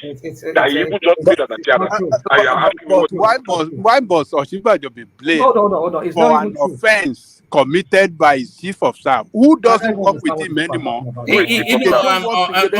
on. Ajale Koko, Garba Shehu is still speaking for Buhari. When Laudo Akonde speaks, that's Osinbajo speaking. No, one man. Hold on, Bishop. Let Ajale Koko come in. Ajale Koko. One man, we should not be acting like this. Why are we doing this? For God's sake, this guy does not work. This guy doesn't work with Osinbajo anymore. They have separated. It was office of the vice president that brought them together to work together for Nigerian nation. So how come Garba Shehu is still speaking for Buhari? Well, that if Garba Shehu said is defending Buhari, it's a different thing. He worked with Buhari. But this guy made this statement. Oh, did he say he's talking on behalf of Osinbajo? Well, he's the voice of Osinbajo, is he He's not? no more voice of Osinbajo. You work for Osinbajo for that office of vice president as chief of staff. I mean, we can't be doing like this now. Why are we doing like this? What has he done? Just because he contested against Tinubu, then everybody is going here and going. Hold on. Let Ogbeni come in. Let Ogbeni come in. Why must he be blamed for the speech made by his former chief of staff? Why must he be blamed? Because it's the spokesperson now. No, one man, stop this. We can't ridicule ourselves and make nonsense of ourselves like this. We are mature people. We know what we are doing. You guys know what you are doing. You disbatified. There's no difference between you people and the obedient. You guys act too much crazy. You act crazy every time. Anytime that there's anything against Tinubu, you guys will go wild like a wounded lion, wild animal looking for human being to eat. Why? I'm telling you, it sins are many. The same thing that Baba said that Osibajo was responsible for that. It is the liquor. It is the liquor. How did that a private passport, a passport that belongs to person? How would he have got? Do you know how close these people are? How would he get to his office? How would he get to his office? From LASU. He was a lecturer in LASU. Let us stop this. This is not fair. No. I don't move so full. He licked that thing. How do you know? Oh Lord! I will tell you. I will tell you. Why will I tell you? It is propaganda by you, ratified. An effort to destroy your Osibajo. This he's destroyed already. He's toast. Forget it. My people destroy happy. How many destroy you? Carry propaganda out against Osibajo. Odale. Bishop. Is Bishop still there? I am. I was looking for because of Tinubu. No. Let me say something. Mr. Bishop, our doctor in the law. Can I say something here? You see, go ahead, sir. First and foremost, I'm not aware that Osinbajo has sacked Lalo Akonde. I am aware that Lalo Akonde has been working with Osinbajo even before Osinbajo got to VP, and I hope you are aware too. Before Osinbajo got to that vice president office, Lalo Akonde has been Osinbajo's associate and has been speaking for Osinbajo. Their relationship did not start with Nigerian vice presidency. When Osinbajo became the vice president, he brought him into the vice presidency wing and then got a portfolio for him as his aide. Even as his aide, his responsibility was not to be talking for him, but he kept talking like based on the established relationship they've been having before. And after he has left Osinbajo has left office, I'm not aware of the fact that he has sacked Lalo Akonde. As a matter of fact, if you go to Lalo Akonde's Twitter, I don't know, you know, rational man and Baba, you are not in Gen Z, you are in the Gen typewriter age. But in case you have Twitter, we are the Gen Z. We are the Gen Z. You are not in the Gen Z. You are in the Gen A. So in case you have Twitter, you can just quickly try and look for Lalo Akonde's Twitter handle. You will understand from there that he still speak for Osinbajo. I just put something in the private chat here, which he tweeted as of 5th May 2023. He was still talking about, the reason why Osinbajo contested. I tried to enter my Twitter this thing, but I can't have access to it on my phone. But in your own convenient time, you can go there and check. You realize that this guy still kept speaking for his boss. So I don't know when you now discover that it's no longer his aide or he's no longer talking about him.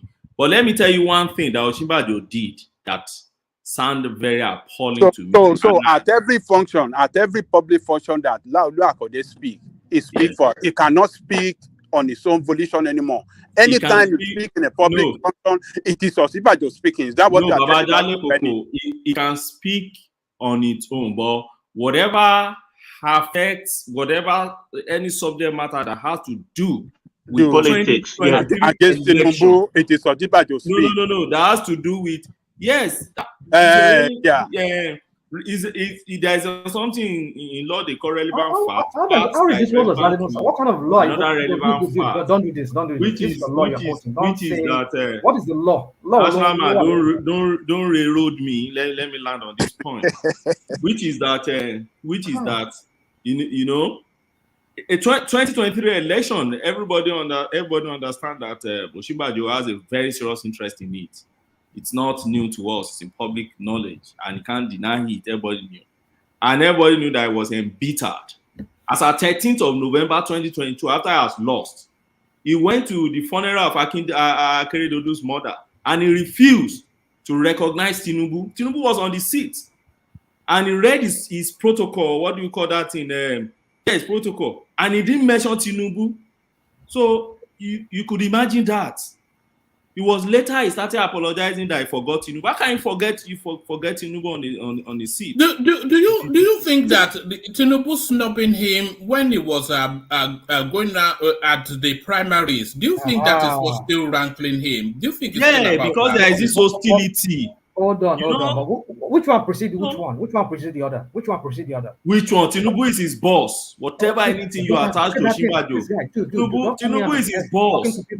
And that's where this, you see this Omolo Abi thing. Who started the hostility? Who started it first? Who started hostility? Who started it first? Yeah. Osinbajo started it by declaring to contest. No. Who started it? Do you have the understanding of what they call sportsmanship? What do you call which sportsmanship? You are contesting against your boss, your Egbe Shukoniyan. What sportsmanship here? That's a betrayal of trust. Can I come back to the discussion? Yoruba land is called betrayal of trust. Are we in the Western world? Can I please come back? Hold on, Rational Mind. Rational Mind. I have a request for you. Rational Mind, I have a personal request for you. Please go on, please. True Ajanleko, true woman. Rational Mind, please. Ajanleko, give Rational. I would just want to know your name. Your name. No, I'm not saying publicly or behind. Now, please permit me to go back to what I said earlier on. Why I wanted to know that what percentage of Yoruba are you in Yoruba land? Let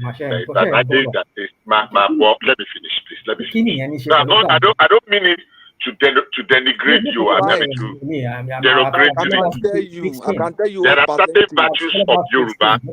Please, sorry, I can tell you Rational Mind's name. It's no secret. It's Abdul Rahman Abdul Kadir Jabbar. That's his name. Abdul Rahman Abdul Kadir Jabbar. No, it cannot be Abdul Kadir because that's my name. You cannot be my name. Put Malam in the front. Bishop. Yes, I want to. It cannot be Abdul Kadir. It can be anything because it cannot be my namesake. Go ahead, sir. Bishop. Okay, I want to put this to Bishop and what I want to.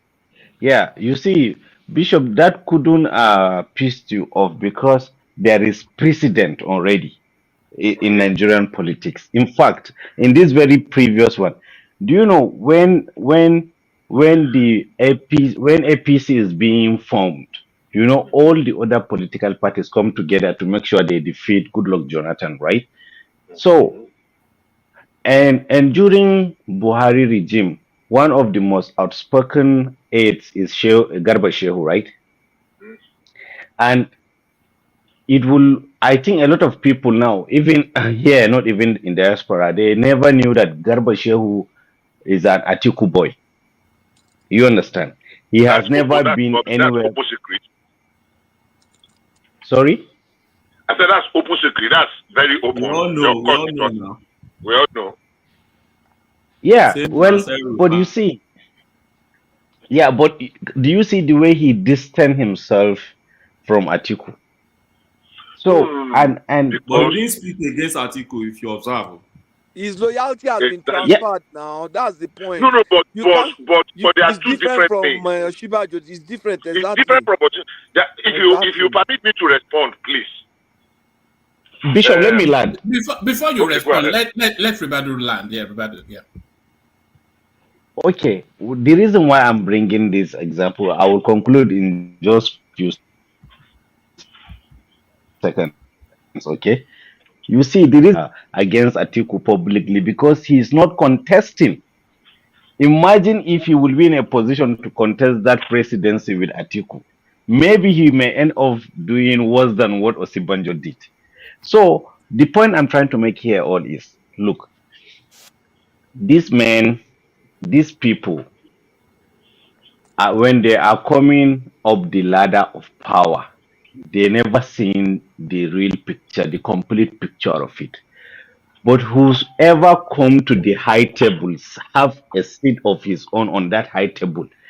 They always see themselves equal because he is sitting across the other guy on the same level.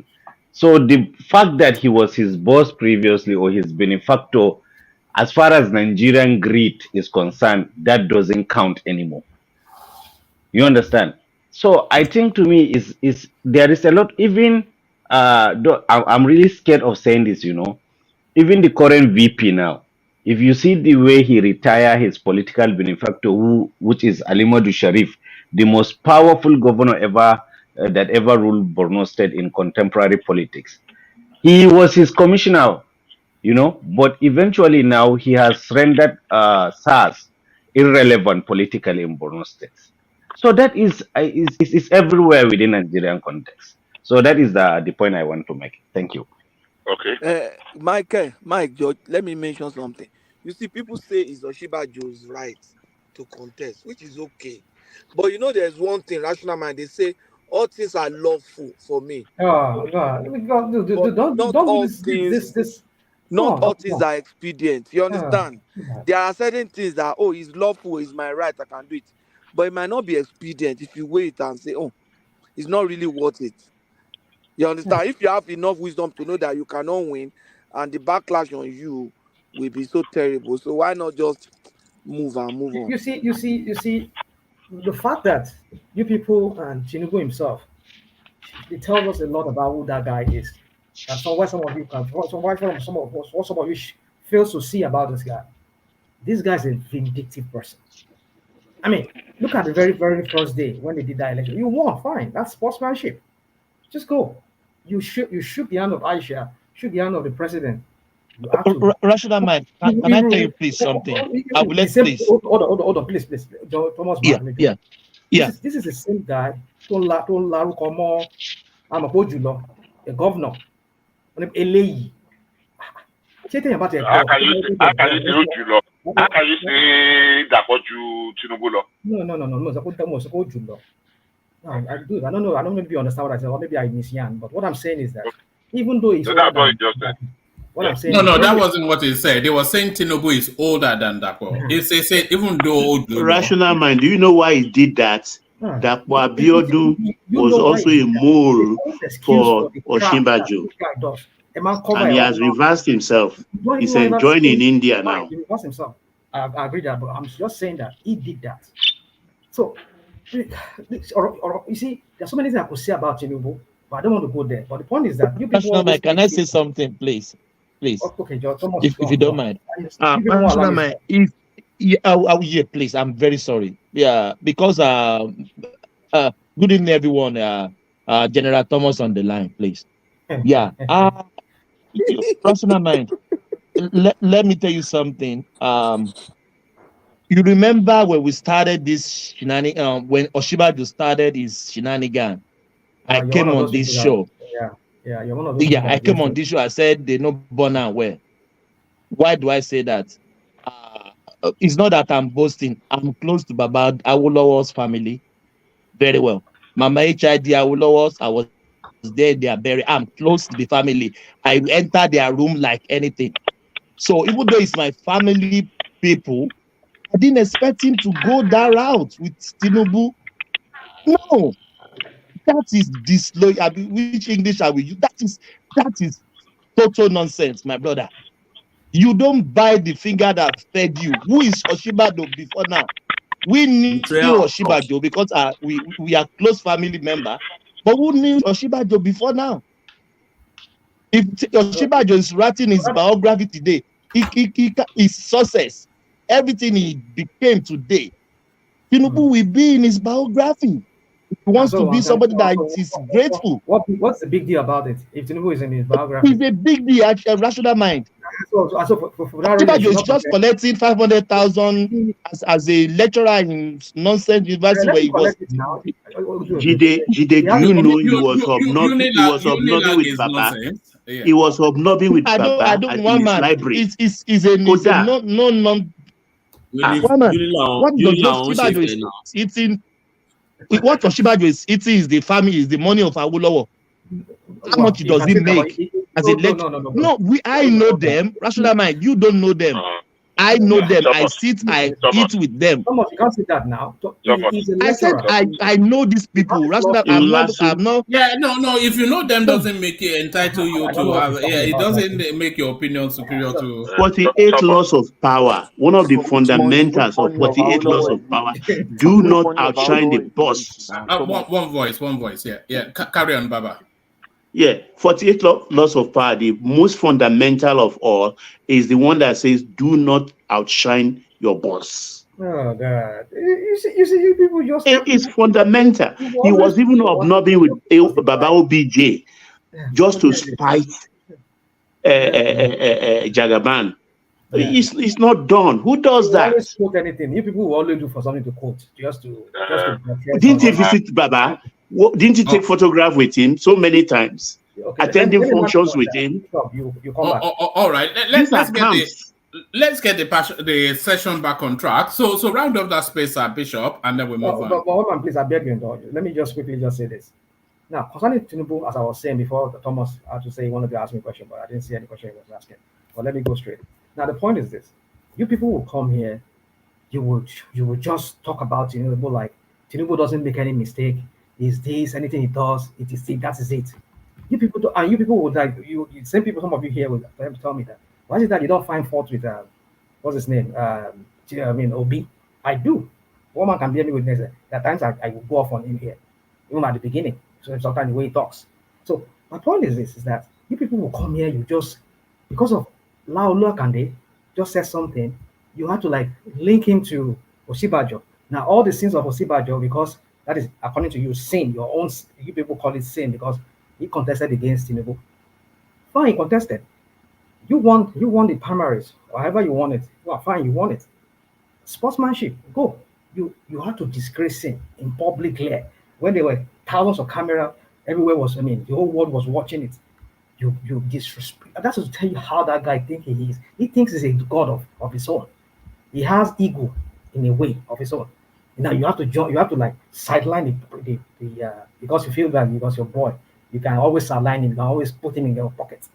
But that's the height of disrespect. And now somebody's paying him back, or somebody's saying, and now you are trying to find a way of linking it. You people sound ridiculous sometimes. The way you just argue here on this platform and on that platform, just to justify whatever Tinubu did. Can I introduce this man to you with an example? No, please, just give me 15 seconds. Let me just give me 15 seconds. Bishop, we want to let you tonight. I'm done. Okay. See, now don't go. Just listen. Because you said the man has ego or anything. I'm not APC, but I admire Bola Ahmed Tinubu. Let me give you an example, the kind of man he is.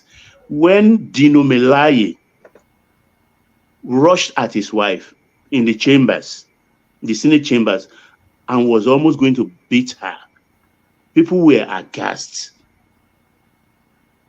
You understand? That day, I was not in Nigeria. You know, I have a patent on that word, aghast, but carry on. Yeah, I was not in Nigeria, but I know the calls I received, the calls I made.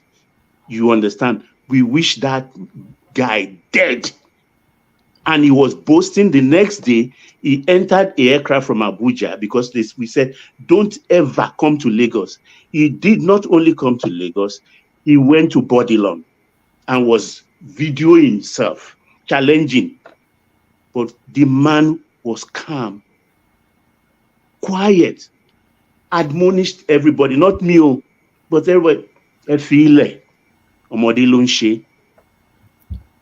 he was videoing himself, he left. I will not do that. Who videoed himself? You say? Melai. To show that he's in Bodilon. They said he should not come to Lagos, but I didn't only come to Ikeja, but here I am in front of Bola Ahmed Tinubu's house. I will. You understand? What's the point with that? The point is that is the man you are talking about because you don't know him, because he didn't raise any finger. He said Efisile, just leave him alone. Nobody. Gino Melai think he has escaped, but the day of reckoning has come. What he desired most in his life, to be a governor, to be a House of Rep, Senate, governor, he will never achieve it. No, you can't. He will smell it. What of Tinubu's wife that are ridiculed people achieve in the public that we have seen the video several times? One man. That did what? Tinubu's wife that have ridiculed from other people in the public. I don't even know. I'm saying somebody wants to beat a man. If you charge my wife like that, no, he didn't want to beat you will her. tell me the kind of person you are. You've gone to gun. About Dale you didn't watch it. He even said he will rape He that said woman. we'll rape and impregnate her. He said so now. He said so openly. That was ridiculous. That was very ridiculous. He said so now. And he's living to tell the story. But then you know that the woman's husband is a gentleman. Look, this Tinubu's wife has molested. This Tinubu's wife has molested people in the public. We have several videos to that effect. Slap them or punch them. If you talk nonsense and call them names and also that was in the course of our duty now. Which duty? I want Yoruba to defend ìyàwó Tinubu tó ti àjẹ́ in Yoruba land, if you challenge a man's wife, you have challenged him. Please, can I say something here? What Dino Murayo did, I'm not in support of that. But what I'm saying is that Tinubu's wife too have ridiculed, molested other people in the public. We have seen it. One man, why are you keeping quiet now? We have done the video. The video now. He's a moderator now. He won't take anybody's side. One man, where are you? We have treated it here. We saw the video. No, I am here. I am looking for that video as we are speaking. Let's see the video. Not one, not twice, not three times. We have seen several videos like that. Wait now. Let's speak with evidence now. Which of the video was it? The one that she was on a panel and she was speaking as a member of the panel to somebody who they asked to come and not that one. Okay, not that one. That's the one I know. Public. This one was in the public space. It was outside in the public. Oh, I don't know now.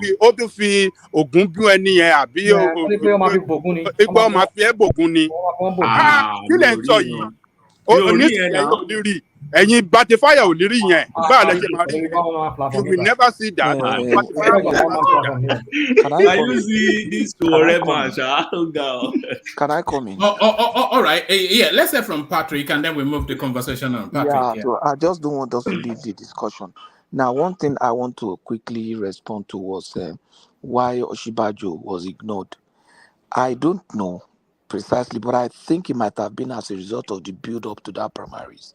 You know, they had series of private sessions with the Yoruba elders, and where Tinubu was there at almost all the meetings. And from what we heard, we thought it was an appeal to Oshibajo to step down, and the guy ignored and wasn't ready to bend, even when the other ones that say, okay, let's take the part of honor and step down. So I think at that point, maybe the guy felt very offended. You understand? I'm not making an excuse for him.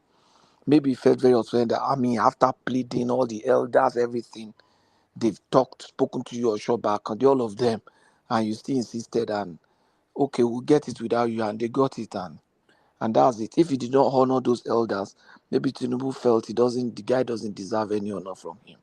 That's my own thinking, Sha. One man. Let me just say this real quick.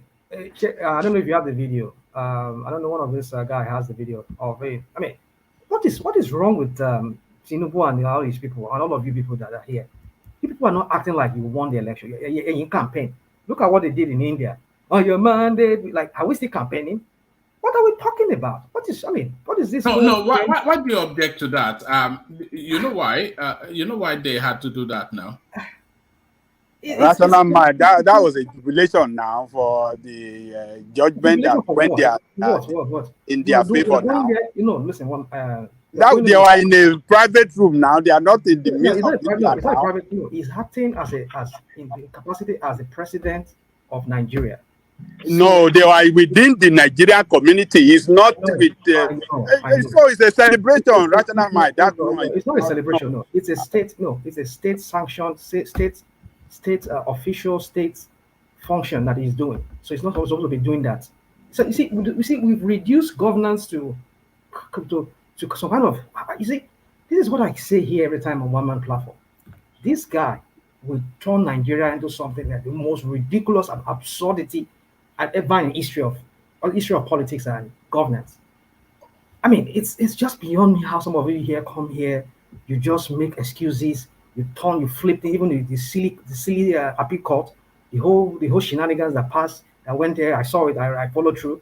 How all the judges they just sounded like their party people who have been put there to find fault, technicalities, the same technicalities that they said they were not going to use, or the same technicalities they used to throw out everything that was presented to them. One of the judges was sounding like he has a beef with one of the girls, and maybe the girl collected his husband. I don't even understand what is wrong with. You see, rational mind. Pause. Let me respond. Don't respond. Rational mind is not a lawyer. You guys have not let me respond. Bishop, I beg you not to join you on this. I will. I don't have a dog in the fight like one man was saying. On two reasons. One, rational mind is not a lawyer. No, I'm not a lawyer. It takes his training to appreciate what we do in the profession. Secondly, I'm not sure rational mind has really engaged on law practice before. So on that basis, please, you don't need to join me. I will not respond. Let me just say one sentence. Permit me. I actually have quite a few things, but I'll just say one sentence. I want to borrow. Yoruba used to say, "Ojo ori pe asiwere gbagbe." I remember now, as you guys were talking, everybody know Marifuzo and Marifuzo, the Godfather. There was one of his quotes when he said, time erodes gratitude more quickly than it does beauty." I don't know whether it was the Godfather himself that said that, or say it again, please. Say it again. That time erodes gratitude more quickly than it does beauty. It's either the Godfather himself or no. I think it's Andy Garcia, Godfather 3. No, it's Godfather. All right, let's not go into that one. Land that point and then let's just move on. Yeah. Now, and that's where I wanted to hinge it on the virtue of Omoluabi in Yoruba land. In Yoruba land, we say "Erin o ki fon, komo e fon."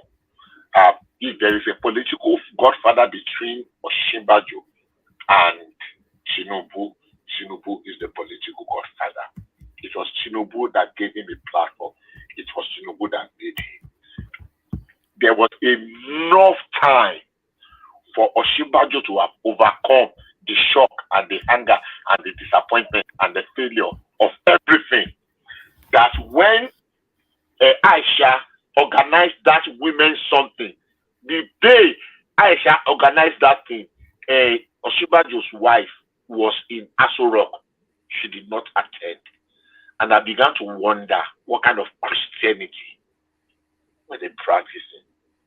There was enough time to have let go, overcome the anger and the bitterness.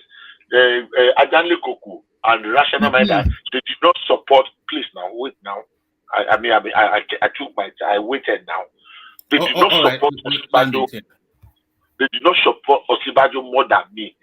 Far. I have evidence. I have proof to the fact that I really rooted. But there's a time you just have to let go and move on. When it was that time for Osinbajo to let go and move on and let us rally around, he did not do it. I'll end by this quote. When Bill Clinton won the primaries, he said the Clarion court has been sounded. It is now for all of us to rule off our sleep. I'm paraphrasing. The task of nation building is for every one of us. Let us rule off our sleeves and answer. That time came. Osinbajo was supposed to jump on the train, by the virtue of what he had enjoyed through the grace of that same man, Tinubu, whether you like him or you hate him. And you are just doing yourself. I really, Osinbajo was my candidate. Go and check myself a few of my writings. I can give you my handle. Years ago, I'm talking of immediately after 2015. My prediction was that, look, I will want the duo of Osinbajo and El-Rufai as the president and vice. And I can give you evidence to that. I said that in 2015. No, it's fine now. Nobody is really following your land it, and then let's move on. Yeah. One man, I'm saying what I want to say. Stop that your interjection. You did that sometimes ago. No, I wanted you to land. Hold on. Okay, hold on. Don't let us have this argument again. No, I want to manage the time. That's why I'm asking you to land it. So land it. So I want to talk that you keep rushing. All right. Okay, that's enough. All right. Okay, you said all right. Let's move on. Let's move on. I want to play this clip. Let me play this clip.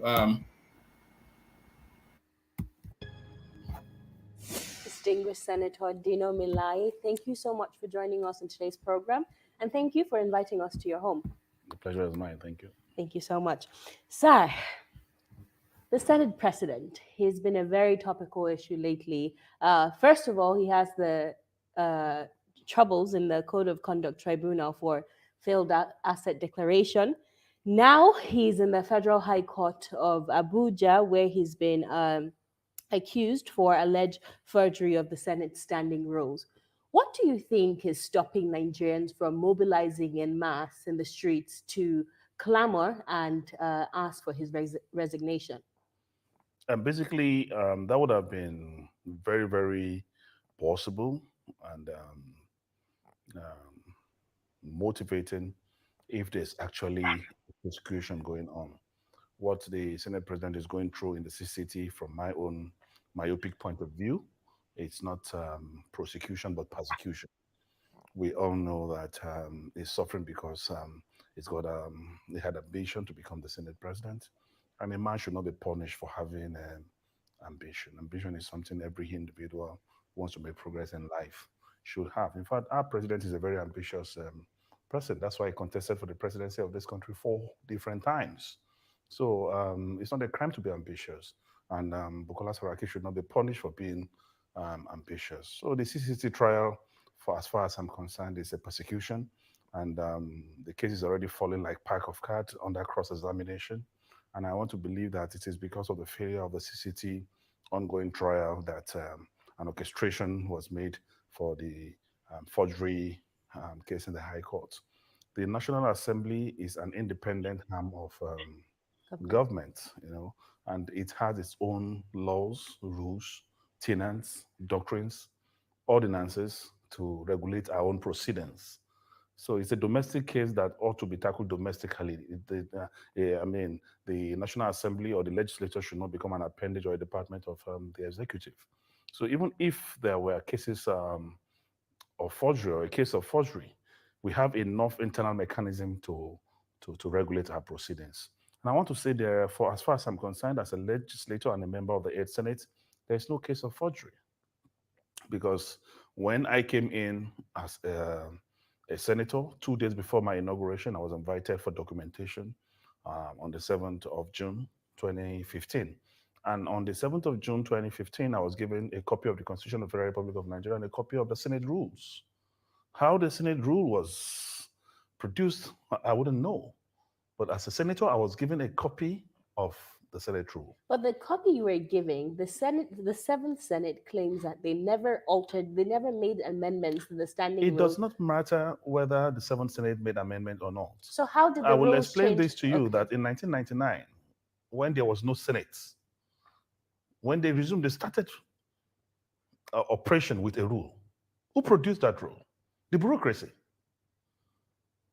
So once the 7th Senate ended on the 6th of June, so whatever happened between the 6th of June and the resumption of the 8th Senate, only the bureaucracy can take responsibility. No single senator can take responsibility, because as far as everyone is concerned, the seventh Senate winded up on the 6th of June. Okay. So whatever happened to the rules, to the Senate, to the National Assembly between 6th and 9th that the new senators were sworn in, only the bureaucracy will take responsibility. And let me tell you, only the bureaucracy registered us. The bureaucracy gave us a copy of the Constitution and a copy of the rules. And the bureaucracy is made up of during Sorry, could you just registration clarify that? The bureaucracy is made up of who? of the National Assembly management, Okay, and that is? headed by the clerk of the National Assembly. Okay. You have the clerk of the Senate, you have the clerk of the House of Reps, you have the clerk of all. And let me tell you, even if, as claimed, that the rule was tampered with, any senator who is aggrieved, there's provision in our rules for that senator to raise it on the floor of the Senate. An amendment then be carried out, if it has the majority, on any clause on our rules. Definitely, and we understand that. But the miscommunication here is when exactly were these rules amended? In your standing rules, if you want to amend the standing rule, you have to go through a procedure. Listen to me. Distinguished Senator, just correct me. I will have to educate you on that. Okay. Amendments takes place only on the floor of the Senate. Okay. So anything that happens to any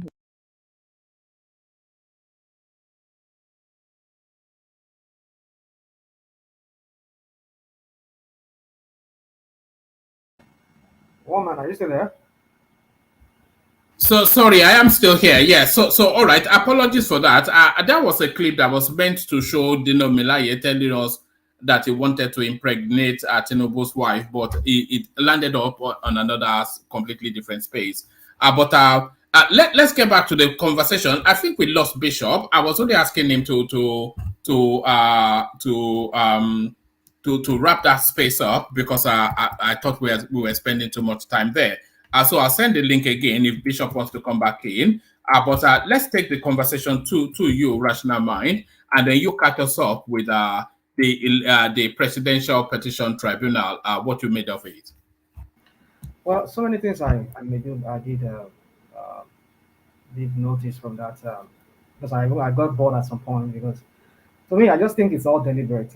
You see, it's very easy to read the Nigerian political scene. I won't say it's very easy, but sometimes it might be easy. Going by what we saw, Mary Odili coming out, speaking the way she did, and Tinubu just suddenly realizing that he has to go to India and ask for convening national security chiefs of the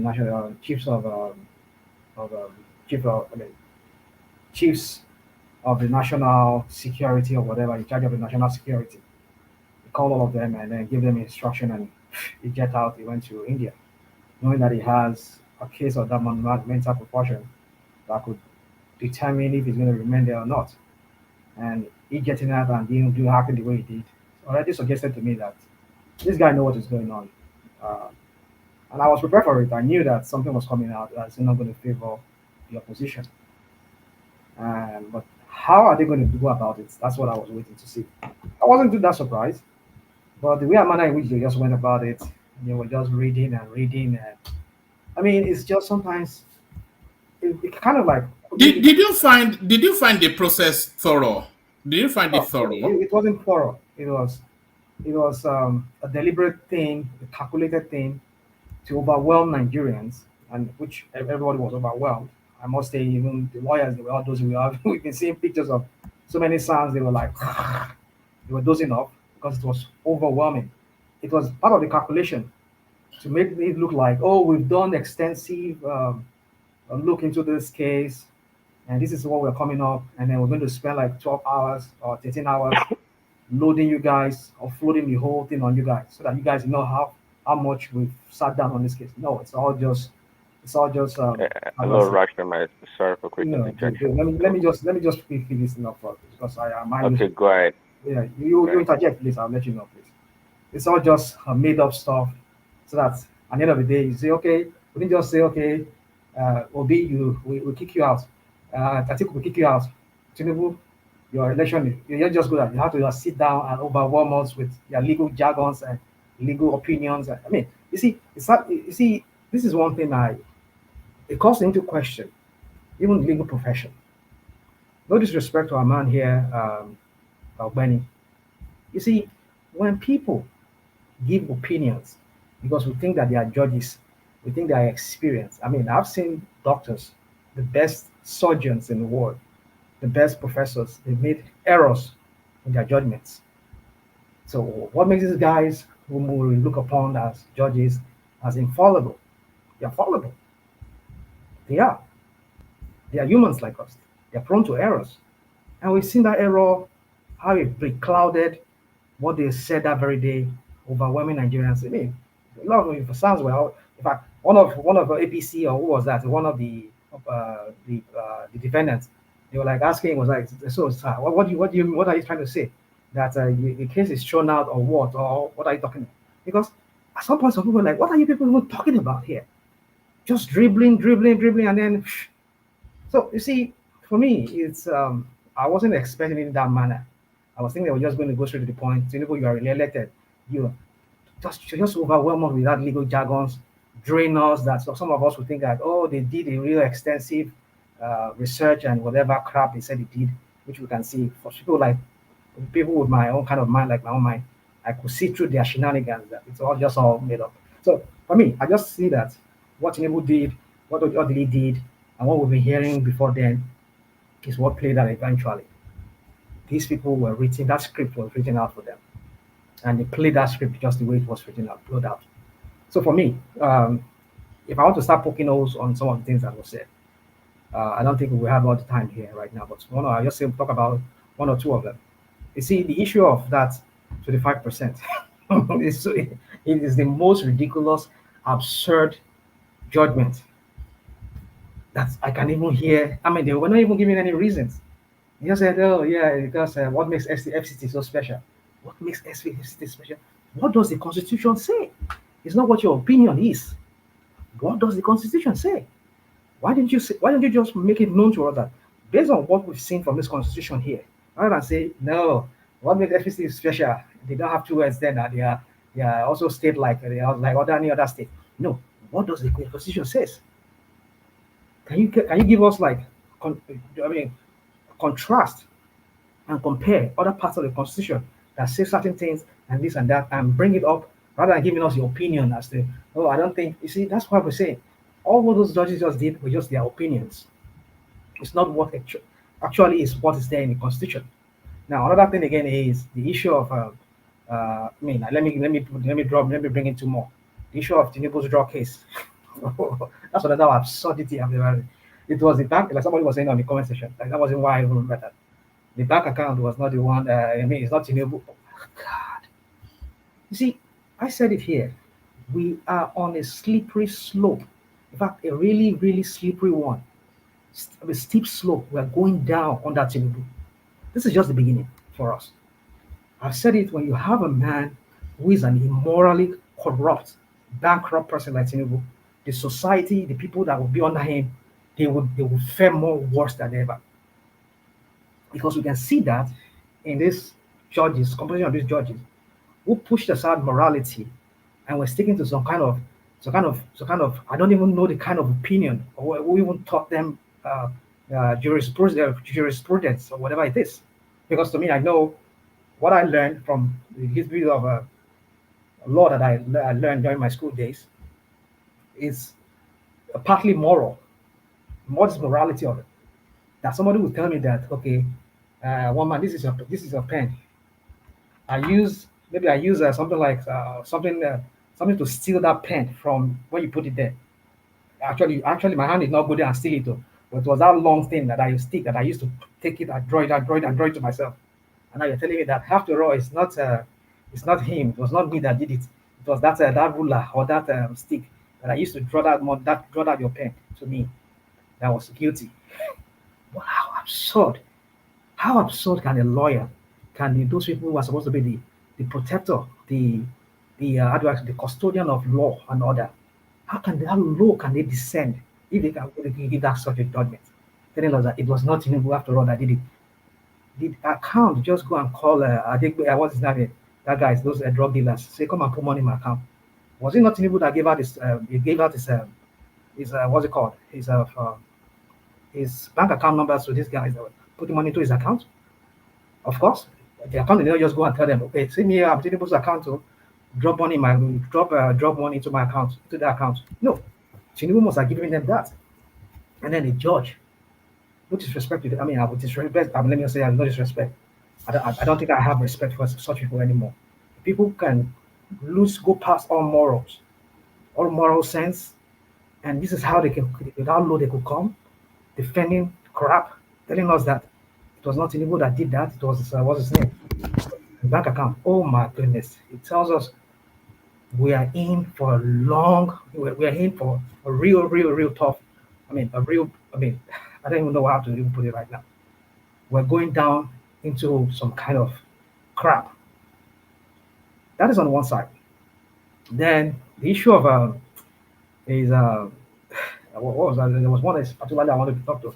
I can't even remember right now. Because for me, when I can't stand when people are immoral, and when people try to justify immorality. If you say you are a moral person, just say you are a moral person. I'm immoral, rather than just trying to become on the guise of, well, I'm moral, but I'm this. No, I can't stand people who pretend to be what they're not. I will tell you what I do if I do something. I don't do it. I'll tell you I don't do it. So my point is this: is that when people try to justify immorality and try to look for, like, that's why I see many APC people coming on this platform. Anything we say here, they will spin it around and they will look for one thing. They will look for one quote by Graham Douglas and by this and that, by what's it called? But just to look for one thing, and they will come here and speak Dogon Turenchi, and they will think, making us look at, trying to confuse us. God, listen. If it sounds like, do you think the Supreme Court can overturn this decision? There's no indication. Yes, I doubt it. I doubt if anything can be done at this point. I just hope that these guys.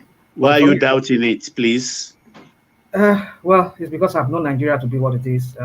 Usually they say whatever the appeal court says usually is what it's on that line that the Supreme Court will rule most times. You don't think it's because Obi has no case? No, I don't think so. They have case. They have case. They are not able to establish their case. No, they did. They did to the possible extent they can, because number one, INEC was not cooperating.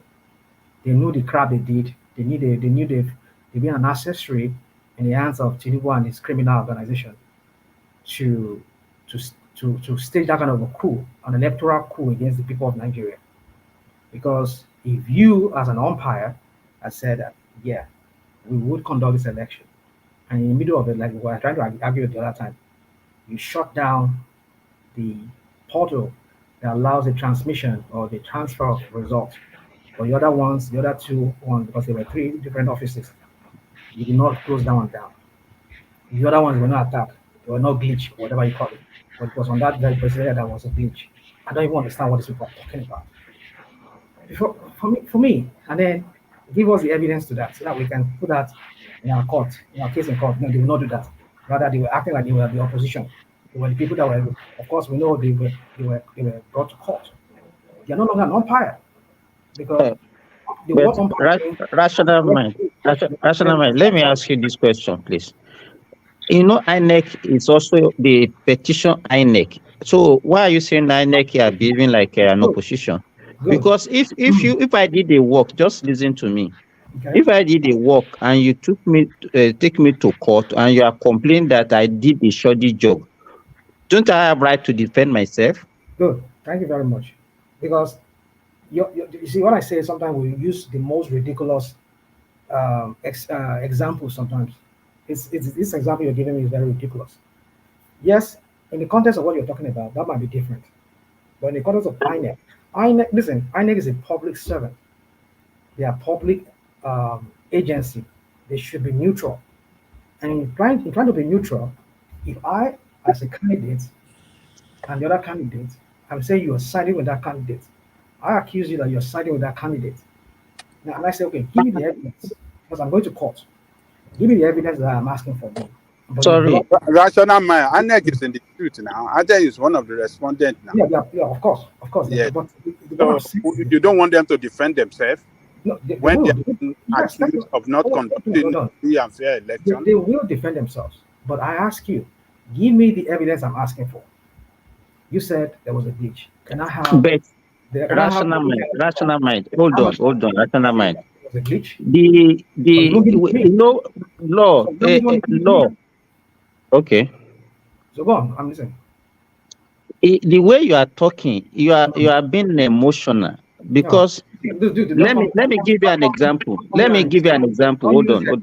I'm blackmailing me here. I'm not for that. I'm not for that, please. Don't start. There was a precedence, and the way they deliver their judgments, they mention precedence, and that when it's still here, I don't know much about law, but there are precedence. If you say I don't know the evidence that you said they were requesting from the INEC and INEC refused to give them. He said, just hold on, let me finish. Ozodima, the same thing happened to Ozodima in Imo State. He went to the police. You have your polling agent who has the same result that you want to use that you are requesting from INEC. Ozodima went to police also, collected police evidence, and that was what he used to win his case. So why can't the obedient also use the same thing? If you and at the same time, up to now, those things that you said they requested for, they were still giving. Okay. They still gave them those things, but you people just started peddling. They were not giving, so that I can get public sympathy. Thank you very much. You see, sometimes some of us don't understand the hierarchy of evidence, and I'm glad that this man is here. You can tell the hierarchy of evidence is that part of your legal. Dupsy will come running after you again now. Google lawyer, don't know. Just allow rational mind.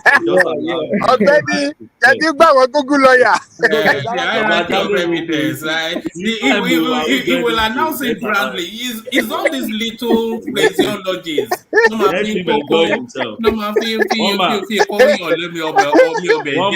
When he says hierarchy of evidence, we say pyramid of evidence. Pyramid. One man, may I come in, please? Let rational mind land, and then you come in, and then we've not heard from Ribadu, and Ribadu, he will not push his voice through. So people started quoting me now. Hierarchy of evidence. Look at that. Pyramid of evidence. Look at this guy. The point is this. I think I was listening to a lawyer recently quoted a section of the electoral law, something like that.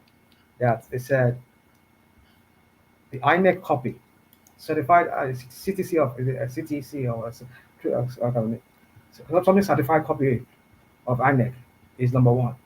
I think the line of evidence would be number two would be police, and then number three would be the agent's copy. Yes, Ogbeni told us that yesterday. Yes, I wasn't listening.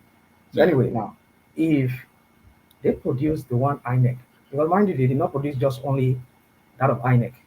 They could also produce some that they feel will support whatever case they are trying to make in one particular case. Will produce that of their own agent's copy that they have. But the one that they feel they used to want to prove the point was the INEC copy, the ones that INEC was able to give to them because they asked for more. But INEC will not give it to them because they know what they've done. That would open their whatever crap shenanigans they've done. They did not give them, but just give them whatever they can give them. That was what they gave to the court. But now, you see, as you're now asking that question, I started picking on many other things that they said. Those judges were just so that crap, they were just giving that as a judgment. I would say it. I'm allowed to have a dog in the fight. It's a crap of a judgment. I mean, the worst of its kind I've ever seen. You stand alone in that fault. All the senior lawyers are saying that it was a piece of art. That's why they are describing it. What senior lawyers? How many? You say it's the worst you have seen. How many judgments have you seen? Okay. How many? All right, let me pick you when on it your comes to point. electoral matters, that's what I'm saying. I'm not talking Let me about. pick you on your point. Let me pick you on your No, point. I'm not even Yeah. done now. Sorry, I'll give you. Then you go back to it. Let him go back to interject. it. I just want to raise one point that I raised. You see, all right, but I'm keen to get to rebuttal though. But yeah, carry on. Yeah. The police evidence could have been taken to INEC to certify it as a true copy to still have been as valid as INEC evidence. That's what we are saying. No. I cannot certify. Yes, Ogbeni is here. INEC can certify it to be. No. I don't think so. It should be the police that will Let's certify. hear. Any When you agency. get I'm saying you get police evidence No, and hold on. present to INEC. That's a wrong. I heard a lawyer saying that today. Any agency. Let's hear it from the lawyers too in the house. You will talk. I said it. I said when I say hierarchy or whatever, you will prove me wrong at some point. But now somebody just corroborated what I just said. Yes, Ogbeni said it yesterday here, and I wasn't here. So my point is this: is that if the police are the one giving, they're using the police copy, the police will certify that we are the one issuing these copies out, the one we have in record. This is what we have, and then we're certifying it. But they went for the INEC. I don't even know what the crap a judge will be saying that they don't bring any evidence. Rather, he went on the hunt for shopping for evidence. What are you talking about, Judge? What the crap are you talking about? Who taught you legal profession? When you saw it in your it's the same electoral act that they said in the hierarchy of evidence, INEC is number one, and they produced that. You're saying that it's not even an evidence. So just to tell you how biased these judges were. No, and the judgment said that they didn't speak to the evidence. Their lawyer didn't even speak. The lawyer just brought some papers and dumped them. The judgment said that now. You see, this is the worst lies from the pit of hell. No, but their lawyers didn't deny that. Listen. When they said allow a TV coverage of all this so that everybody can see it, you said no, but the lawyers did not refute that now, and they still have not. So why are you refuting it? They are all in shock. They're in shock. Senior advocates of Nigeria are in shock. A lot of them are in shock. The sons are in shock. They are traumatized. They were the one to shock us, though. PhD law. University. He's a Google lawyer. I will join Google lawyer. No, Google University. He knows hierarchy of evidence. So let's not hierarchy of evidence. Let me learn. Go and delete Never. Georgia can land. Team land thought here. I mean, you interject me a lot. I know the people I don't get anywhere, but this is my point. All right, land the thought and then we move on. So what I'm trying to say is that they were traumatized. In fact, 13 hours of gruesome, grueling judgment by some kind of judges that were like, from the sound, the way they were sounding like they were so mad with. I mean, what are you? That's why taxpayers have money are being paid to you to do this job for us, and you're sounding like. You even regret sitting on that case, and you are even lashing at the opposition. What kind of how biased can you get when you're supposed to be a referee, an arbiter in the case, and you're sounding like you were so mad with them? That's on one side. You see, so many things I could poke holes on those. One of them is what I'm just talking about, the hierarchy of evidence, and they were like saying that no, it's not even an evidence. What are you even talking about? Well, who even taught you law? Where did you even read your law from? I would say that. Because I'm looking at what I heard. And now, yes, the sons were traumatized. A lot of them were traumatized. Because at the end of it, because even if you look at some of them, they were all sleeping during the whole thing. They were so tired. That's on one side. Now they have to go and sit down and study this judgment before they proceed to the Supreme Court. And because for me, I just feel that they should be very careful. Because some of those things, those opinions, those judges gave, I want to say idiots, but yeah, take it back. I didn't say it, but just so. For me, they should be careful because I think I see some trap here, telling them that this and that some of the people that APC brought their own member to come and testify in court. They did not say that. They did not throw that out to say because they had interest in the case, but because they brought somebody who happened to work for Amazon and maybe who was also a Labour Party person. One of the judges was saying that yes, she has no legal right to come and acting like that's to tell you that these people they are under some kind of maybe threat.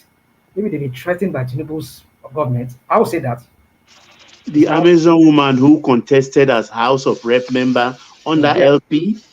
Yeah, but she works for Amazon in her own capacity as somebody who works for Amazon. You know the court said she never present anything to verify that. So that's what I'm saying. See, woman, you see, this is what we're talking about. Allow a live coverage of this matter. You said no, but suddenly you're realizing now that you want to give judgment. Come and do a live coverage of it. And not even a dive.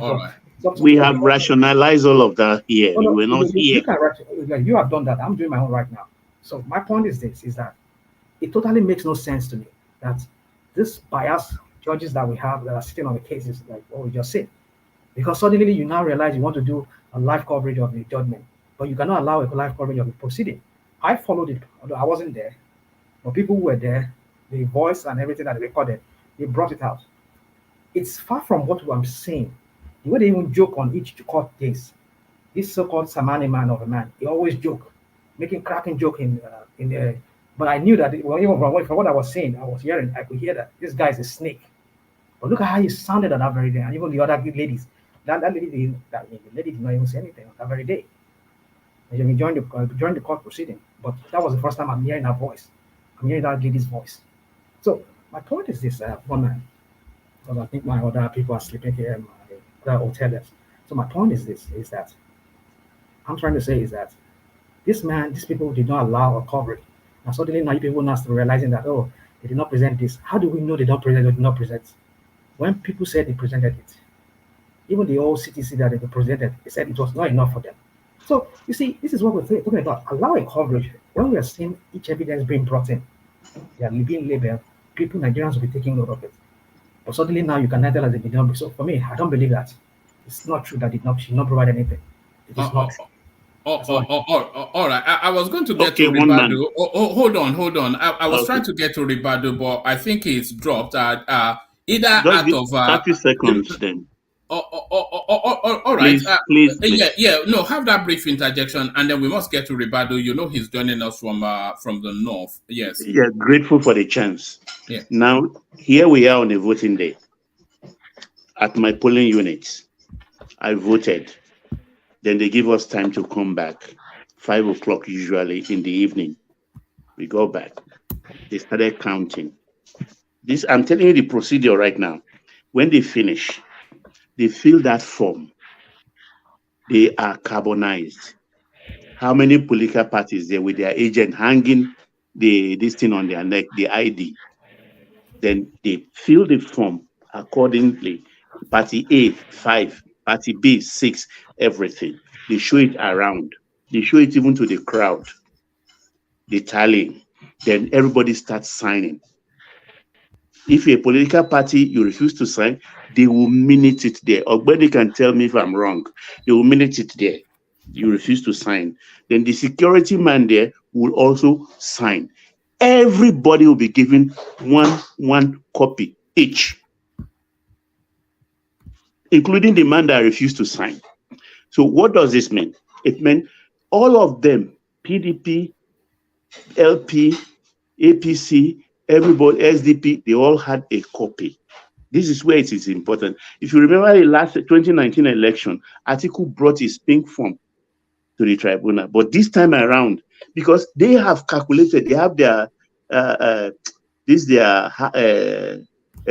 situation room, they know they've lost because they all have their pink copies. They have a way of reaching their situation room. They've done the calculation. That's why they do boju that day with Ilomelai. Obi did not have 44,000 agents out of 176. That's almost 23% of this unit or more. He didn't have agents there. So there is nothing to prove. That's why they came to court with nothing. Atiku 2 didn't come because why will he bring pink copies to implicate himself? You say we've lost Ribadu again. Oh, I'm so keen to hear from him. But, yeah. And he will come. And that is why the APC lawyers didn't bother to defend themselves. If you remember, they wrap up the case without lifting or opening one law page, one page of this thing. That's how they lost the case. Whether we use IREV, whether they upload anything or no upload, it will still boil down to the pink sheet at the polling units. One man, hold on.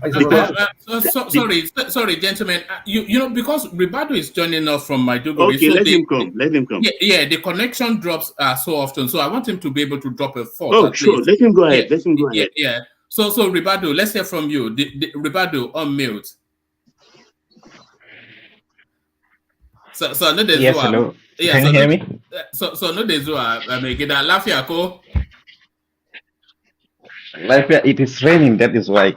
Oh, right. Yes. Yes. You know, the connection cannot seem to penetrate the range. Yeah. And it's internationally, by the way. We can't even criticize Nigeria. But your voice is clear and lucid. And so we'll get the chance to really enjoy it today. So what's the topic of discussion where you are?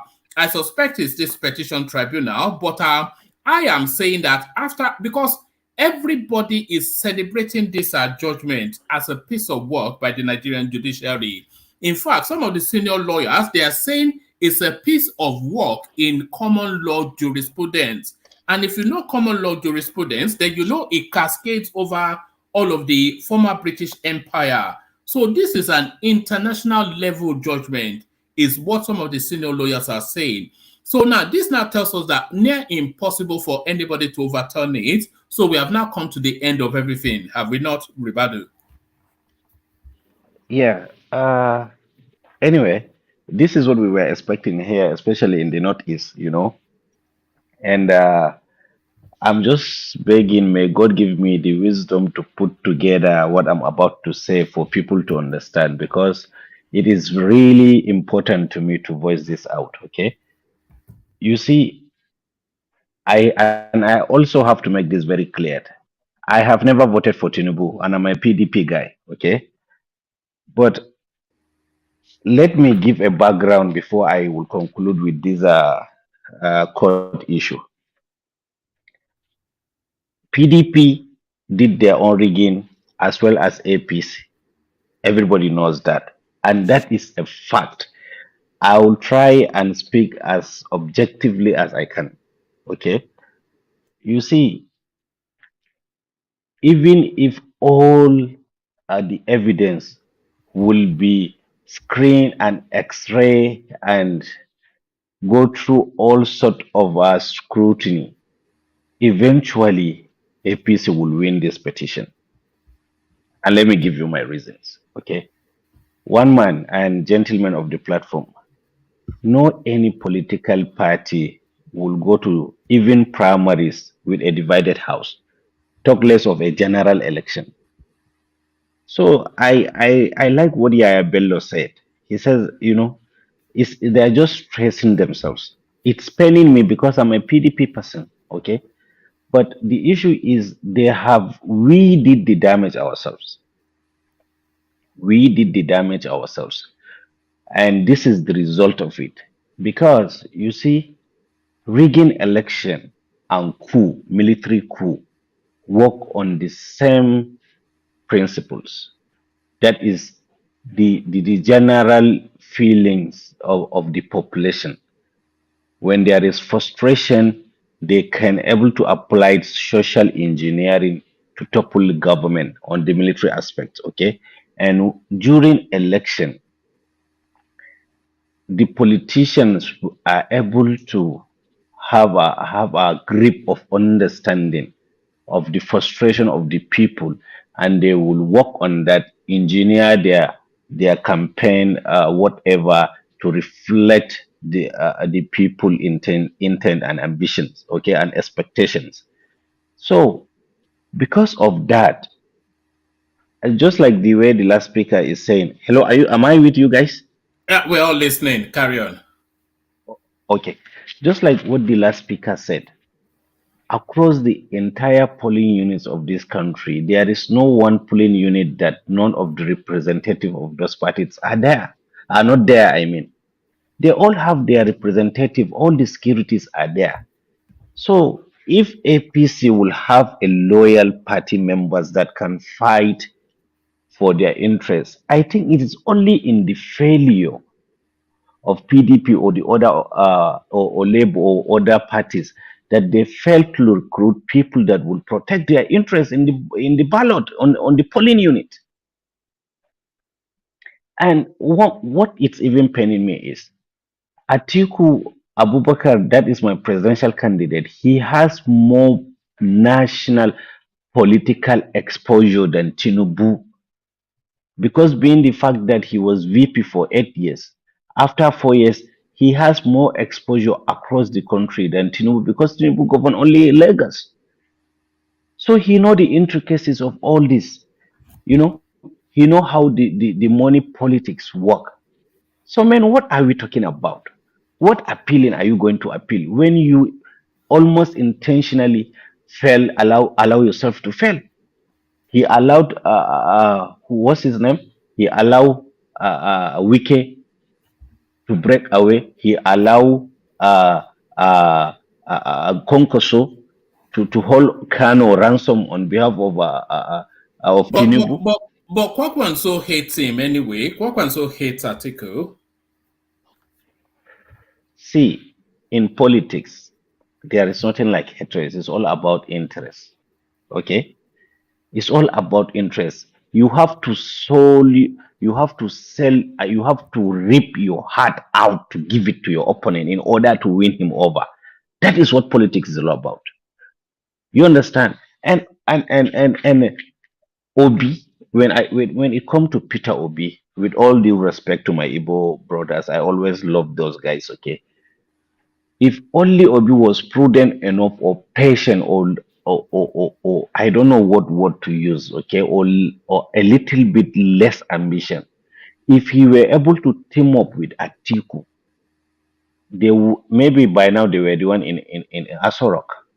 Almost certainly they will be. Yeah, because then they will have the whole of the Southeast, and Atiku will still score the votes that is scored. If you add the Southeast to Atiku's votes, he is the president. Yeah. Of course. So if a common man like me on the street will able to see this political calculation, why the hell not? That, I mean, what happened to the heads? And now everybody is saying Jagaban is the. I don't like the guy. I told you always, okay. But I must respect him for his political acumen, okay. He was able to see those weaknesses, these loopholes, and he exploited it. So what are they going to go and do in court? Just like the way rational mindset, nothing is going to change even in the Supreme Court. It's going to be the same thing. So even we here, please, I think we should just look at these people as the way they are and leave them and then go forward. Because it's really painful.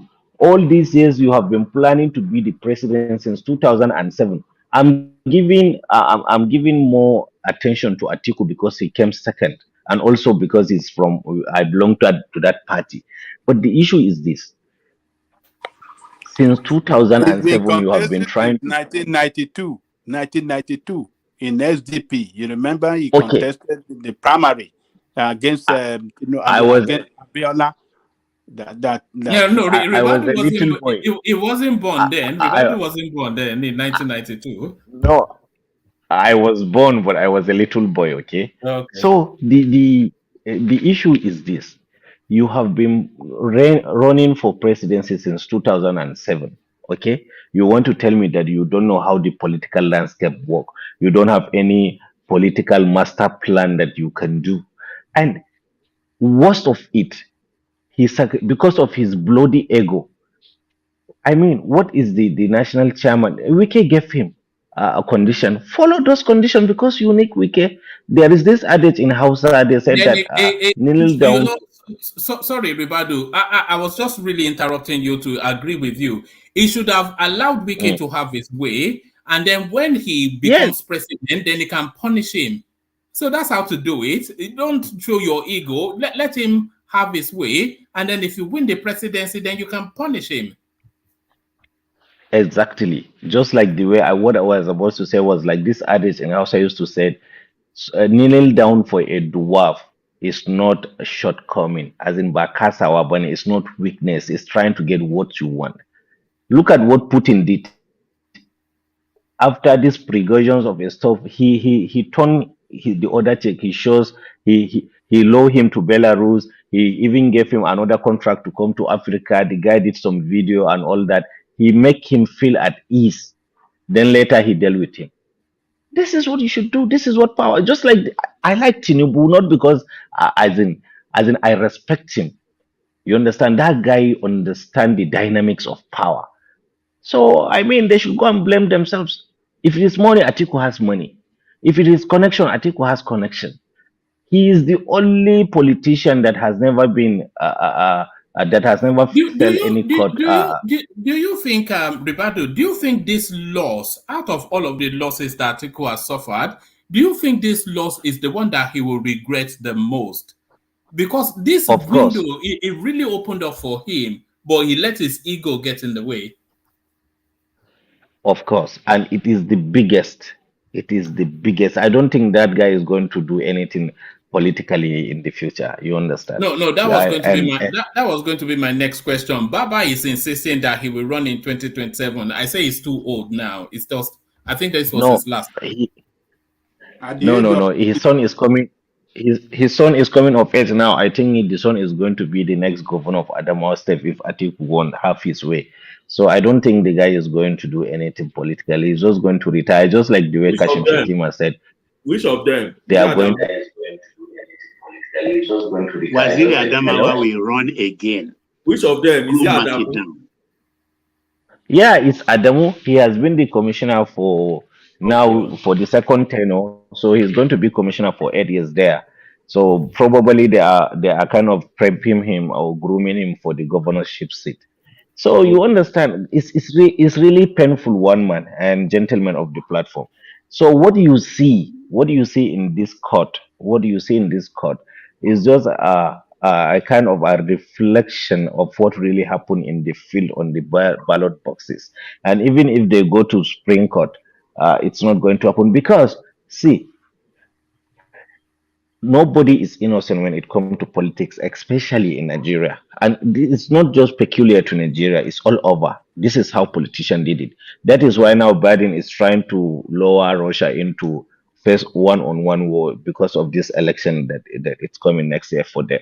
So to me, it's just waste of time and waste of resources, and also kind of a diversion, or what will I say, distracting the government from doing the work that they have intention of doing by dragging them to court and holding the government principal hostage to time.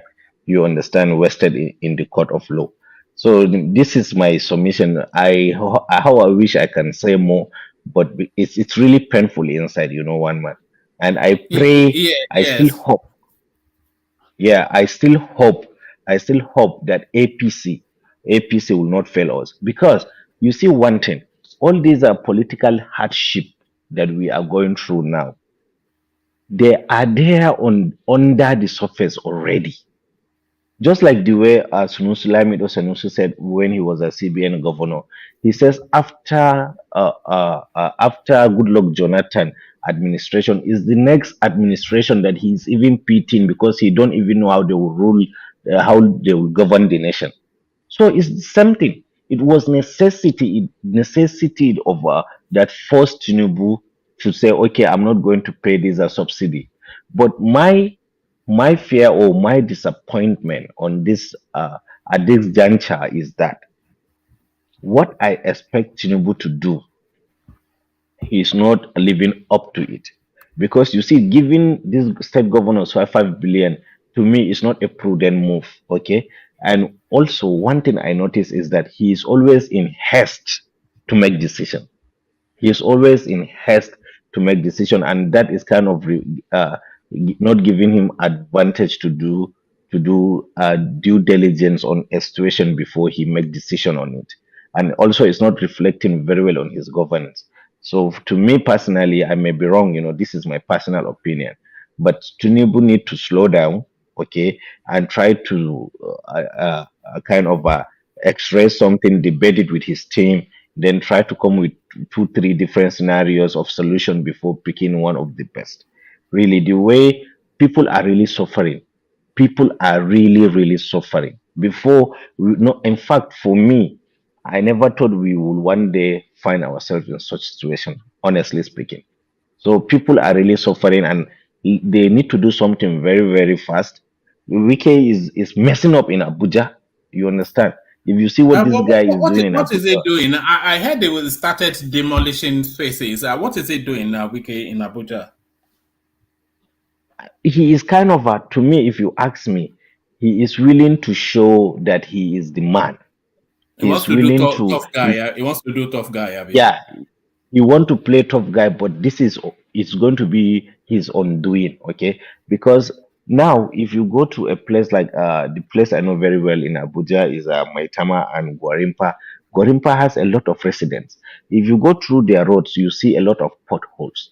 There is almost no street light on the outskirts from Mambila barracks down to you come to Gwarimpa and all this. It's only within the main city, main business districts areas that you see street light, but the street light are not there. There is so the primary healthcare clinics in Lugbe and even Federal Medical Center, even the Federal Medical Center in Abuja here. If you see it, there is a lot of complaints there because one of my friend, I think on Tuesday, took his wife. He was telling me it's horrible.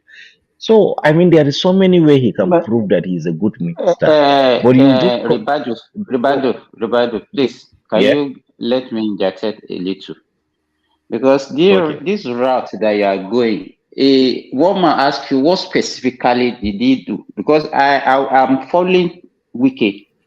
Federal Medical Center that you mentioned is not under Wiki. It's a federal institution. It's not under FCT. So that one, take it away. So it's not under him. One. Wike is just doing familiarization tour now. He has not started No. No, Sorry, let let me me stop give you. you an example. Let me give you an example.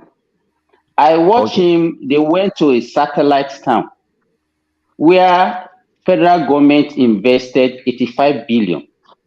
They gave land out to an estate manager.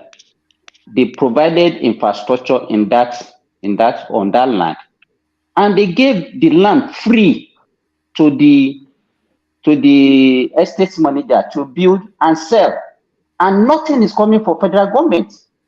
Who does that? What kind of business is that? You provided the land, you provided the infrastructure, you now call somebody to come and take the land and build on it and sell without anything coming to you. You know, one thing that we are very good at in Nigeria is we are very good, quick in criticizing people. Because we are unable to give any tangible example. The only example you gave is Federal Medical Center, which is under Federal Ministry of Health, not under FCT governance. So I don't know. I don't Simba. really understand what you are saying. Okay, is this Simba? I believe. Well, that's Yes. Simba, yes. But before you respond to him, Ribadu, take Zita's comment as well. I think she wants to put a position to you as well, and then wrap them together. I want Zita, to comment also before you wrap. but don't overwhelm him, or you can do it No, one by one. Okay, okay. Respond to Simba, and then take a question from Zita and respond, and then Ogbeni. So you are now our accidental guest, as Rudolph would say. Yes, respond to Simba. Yeah. Okay, thank you for the opportunity, one man, and the entire family of our platform. Okay, see, Simba, as you see me, I always try to speak as the best as I could, not just hearsay. Okay, how I wish I have because I read in one of these papers, he has stopped 30. He has marked 30 projects for, as in 30 properties for demolition. It is there in the papers. I think it will not be difficult for us to get it. Okay. And then also, when did even Wiki resume office? That he know the details of there is property that is not remitting funds to the federal government, or federal government is not getting anything. That is true. And then thirdly, my wife is a medical personnel, so I always go to the hospitals. Like at teaching, when it comes to medical facility, especially in let me give you an example. Like in Maiduguri, we have teaching hospital, but sometimes the state governors do contribute, like building of quarters for the doctors, or one or two theater, or machine for kidney center to complement. So that is state. Talk less of Abuja. A federal medical center, yeah, it's under the jurisdiction of Ministry of Health. But the point I'm making here is, for you to put your energy in demolition or trying to undo what other people did, there is so many noble ways of trying to show you how good or how capable or you are. You understand? That is the point I'm making. So to me, I don't think Wike is going to be a good administrator of FCT, because there is so many things. His temperament is bad for that position.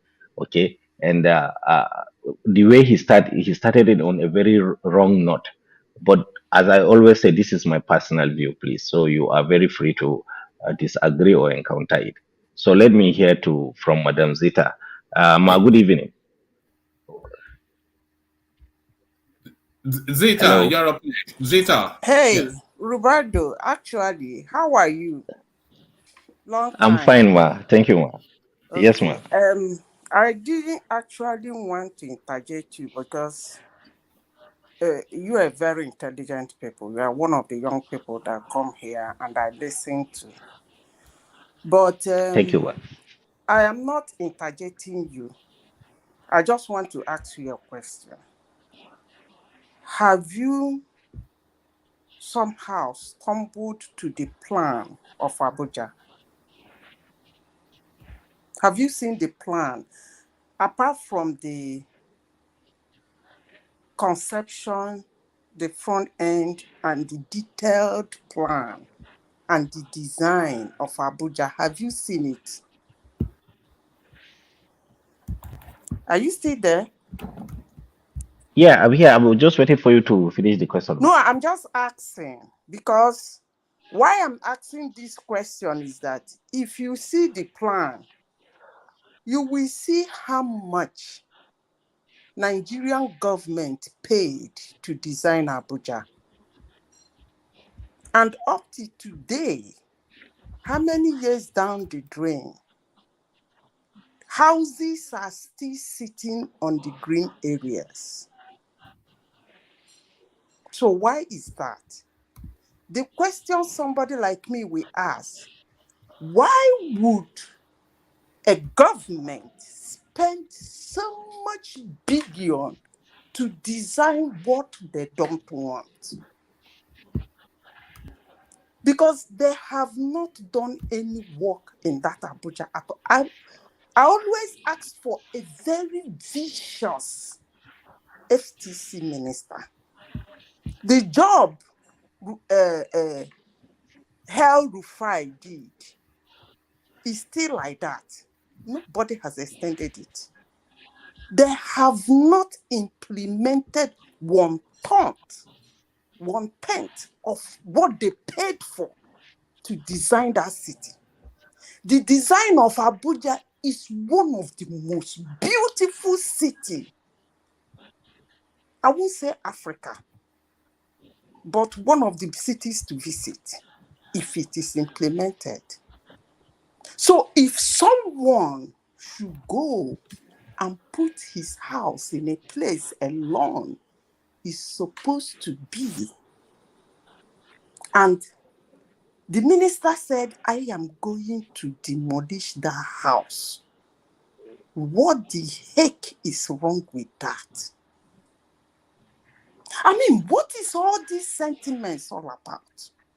You know your house is sitting where it is not supposed to sit. We ask for law, we ask for maintainability, we ask for beauty, we ask for everything as Nigerians. And we don't know the implications of what we are asking for. And when we see a glimpse of that implication, we begin to question it and begin to bring sentiments, emotions, and everything. What I ask is, before anybody should speak on Abuja and the demolition on Abuja, on the madness of any minister in Abuja, Look at the plan. Try to see the plan of Abuja, you will go mad. And when you see the plan, look at how much Nigerian government sank in to design that city. And up till now, I am not seeing city twins running around the whole of Abuja as it is designed, just because houses are sitting on those places. Thank you, woman. All right, Ribadu. Before you come in, it looks as though Wike, who you are in the subject matter, he's already calling for the arrest of the former minister. Let me just quickly give you this. It says, breaking news, Honorable Minister of the FCT, Honorable Wike, writes to EFCC, ICPC to invite former Minister of FCT, Malam Mohammed M. Bello, to explain how he awarded 1 kilometer of road in Gaduwa Estate Junction to NCDC office at the cost of 4 billion naira and paid in full, and awarded a contract of 10 billion naira later to jack it up to 119 billion naira. Awarded contract of 50 billion naira, later jacked it up to 200 billion naira. Awarded contract of 6 billion naira and later jacked it up to 70 billion naira. Awarded emergency maintenance of Usman Dam at the cost of 9 billion naira and paid in full without BOQ, and so many procurement infractions. Leave debt of over 1.2 trillion to FCT without anything to show. Approval of green areas to residential houses and converting residential houses in Wuse 2, Maitama Gama Street, Gaki into commercial, in contrary to Abuja Master Plan. So Wike is moving funky, Ribadu. Ribadu? Okay. I had, yes, can you hear me? Yes, perfectly. Carry on. Yeah. Am I laudable? Yes, no, you are clear. Hello? We cannot hear you clearly. If you can hear me, we can hear you clearly. It's very crisp. Okay. Let me answer Madam Rita with all due respect. The question you posed, I think is quite compelling, and in as much as I want to disagree with you, but my logic will not allow me. So logically, I just have to agree with all what you said. But philosophically, we have a divergent with your opinion. But let me try and answer you objective as I can. You see, I never had the opportunity to see the master plan of Abuja, but I have some certain knowledge of it. But you see, a place as big as Abuja, because I know some of the what they call it, the architectural firms that come together and design Abuja were also almost same people that design Islamabad in Pakistan. That is why we have almost a very similar design and architecture. But moving from that, I hope you will understand me. The point I'm trying to make here is this. If we are going to revert to the master plan of Abuja, believe me, 1/3 of Abuja will be demolished. 1/3. And I think there is one there is one statement, I think that his house was to be demolished by Erufai during Erufai Iteno. But he says even the way Asorok was sitting was not part of the original plan. And certainly Mambila Barracks was not part of the Abuja original plan. But sometimes, especially in a developing country like Nigeria, necessity do arise that make us to alter such plans. One, necessities like, okay, security necessities, and also, most importantly, the military interjections we had in our governance. Because those guys in the Kaiki, nobody tell them this is what to do or this is what you're supposed to follow. It's just order and culture as Nigerians. These are some of the factors that do a lot of harms to Abuja's national plan. But where we had divergence is this. I personally prefer than for a minister or whole minister to put a lot of energy in these demolitions.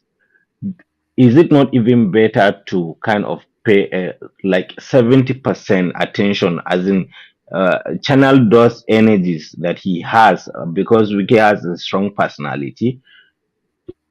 Why can't you channel 70 or 80% of those energies into something that is more tangible or more urgent, like healthcare, education, or even investigation, like the way one man played this clip, which is a very, very, very good thing. If he can put a lot of pressure into investigating what his predecessor did, that is quite welcoming. I'll be very happy with that. Because from the start, the previous minister is from my state, Mohammed Bello, is from Adamawa. But man, he does not deserve that seat. The highest position he went is managing SACON, I think, the pilgrim related agency.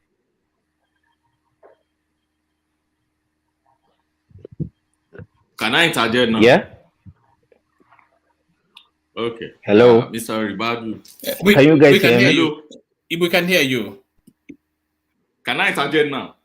Okay. Am I with you? I'm not sure if Ribadu can hear us. Let me send him a text. We can hear you. He's hearing us, huh?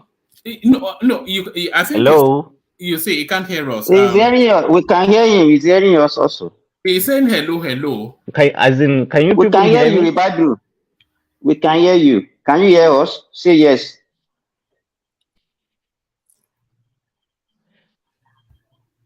We can hear you, Ribadu. Okay.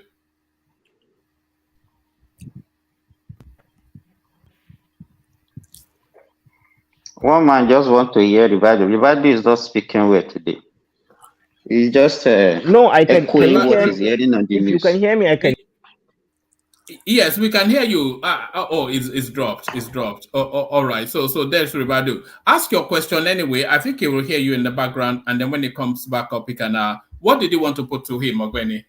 So I would really love him to be here, but depending when he will be here, let me believe or let me assume that he's hearing me.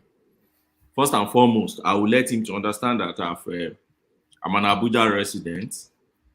I have properties in Abuja, and I've experienced at least 6 ministers as a resident in Abuja. I started with it was Ibrahim Bunu, after Abagana, after Erufai. After Erufai, I left a bit. I came back during Modibo Umar. During Adamu Alero, I was in Abuja all through. Then Bala Mohammed with Caleb Olubolade, and then Musa Bello. I was in Abuja throughout before I left. And now Wiki. So I've experienced some few ministers of FCT. I was fully Abuja based. So I can tell him a little. I don't know where he stays, but I can tell him a little about the personalities of the ministers that had actually performed well in Abuja. El Rufai performed very wonderfully. You see, this last one that left and Wiki is now fighting, performed well in some aspects, which I would like to touch. I won't waste time on it.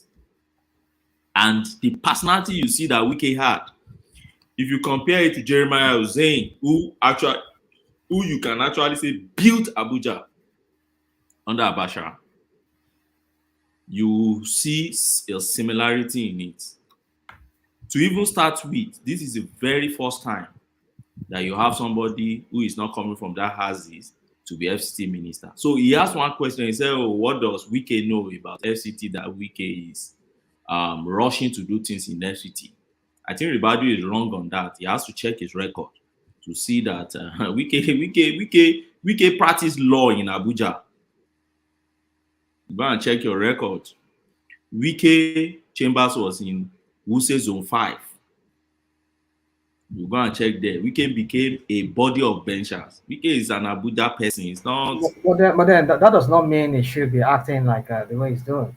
No, I'm using that to join you on the fact that what does Wike know about Abuja that is coming to Abuja and is rushing, right? He just paint a brand of Wike. Wike is not a stranger to Abuja. Wike was a minister of the Republic for some years and he stayed in Abuja. So don't just ask questions, oh, what does he know? It's a familiar terrain for him. He's not a stranger. That's on that.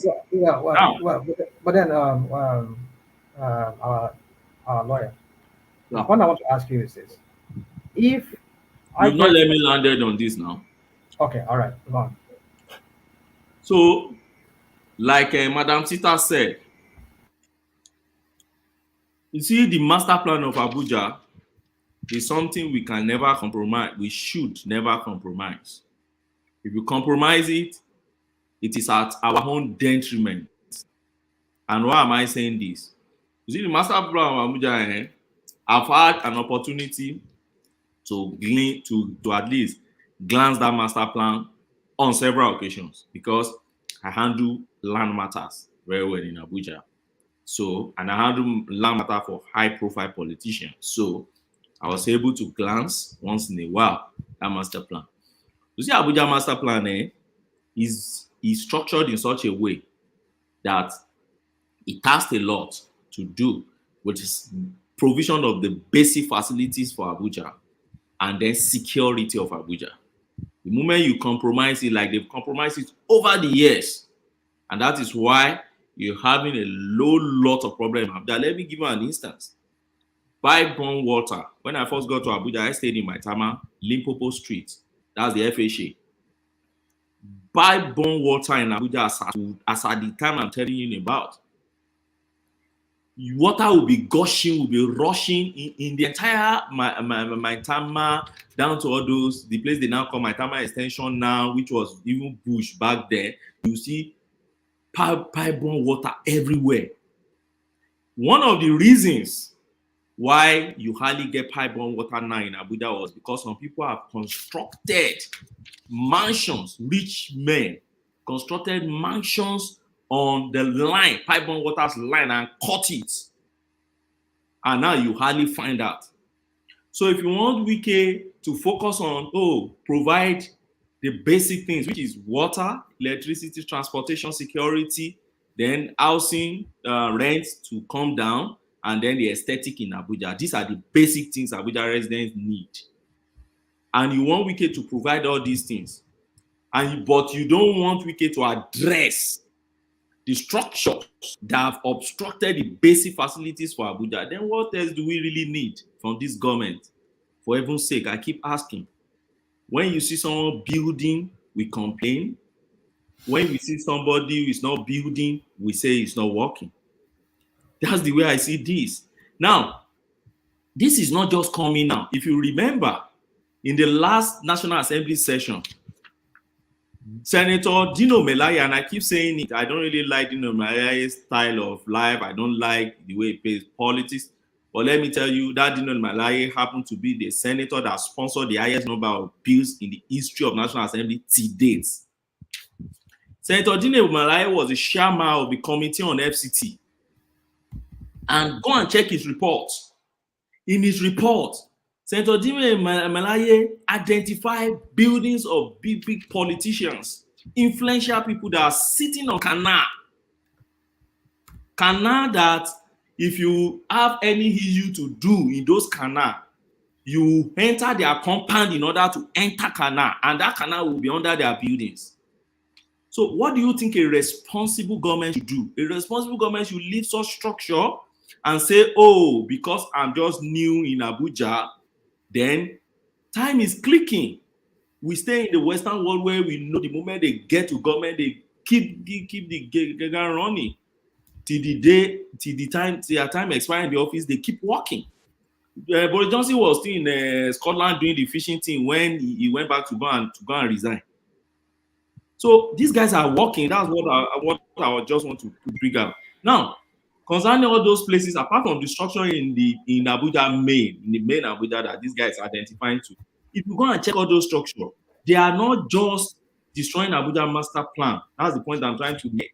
They are obstructing provision of basic facilities and compromising the security of Abuja. You could imagine mansions standing on canal.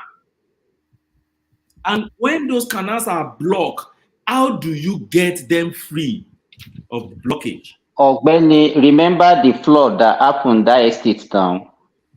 I remember vividly. That's a trade mall. Trade mall. Do you know they block? Look at the mass and kill people. And kill people and properties. Yeah, and why? Because some rich men bought property, put structure on where they shouldn't put. I know people will say, "Oh, we should put the blame on the government, past government that even gave them the land in first instance and everything." But we shouldn't forget that government is not an abstract entity. These guys were the government then, and they got all these things and they kept bribing. So if you now have a man of weakest personality that has that gut like El-Rufai to correct to do the needful, I think we need to support him. That's all we need from him, for him to support that kind of person. Now, when you now leave all those strategic structures that are important to critical facilities and amenities for the FCC residents, I won't sympathize with anybody if your property is gone on that. That is one. Two, they said Wiki has I marked some settlements. Now, I call some people now that I say, oh, some of the settlement are Igbo settlement, they are where they are selling things and that. I say, okay, fine. But look at all these settlements. I remember when Yahaya bomb blast happened and the entire Abuja commotion. There was a road. That road was along Gidamagoro side. That Gidamagoro, that side, forgotten the name now, but it's Gidamagoro side, that area. That should link that place to Garki. Blocked, nothing could move. And the reason why they couldn't move so many of those bodies to hospital on time. So if today we have a proactive government, I'm assuming, I don't know, you can't judge this government for now. We can just 2 weeks in office, I guess. So if you have somebody proactive who is saying, see, what happened when there was an emergency and we couldn't move, we have to pull this thing down. Let's encourage him. It's too early for us to start being judgmental in terms of Wiki. That's just the point I've come to make. And I've come to say what matters to Abuja residents, which I happen to be one of them. First, security, transport system, and I see Wiki addressing that. I saw him on that the Abuja Metro line, and he was, in fact, I think it was the second thing he visited when he came, and he ordered all those Chinese guys that the team must start working. Was it next year February or something like that? And they gave him his word, and he said he's going to pay them completely fully, but it must start working. If you have that, do you know how many all those settlements that all this train system will get to? So for me, lastly, I want him to bring down the house rents in Abuja. I don't know how he's going to achieve that. He's talking about it, but I want him to bring it down because I believe Abuja is overrated in terms of rent. So if they have all those basic things and water is restored, electricity is not within his power, he will leave that to federal government. But water is within his power, house rent is within his power. There are good schools in Abuja. There, more people. But electricity has been on bundle.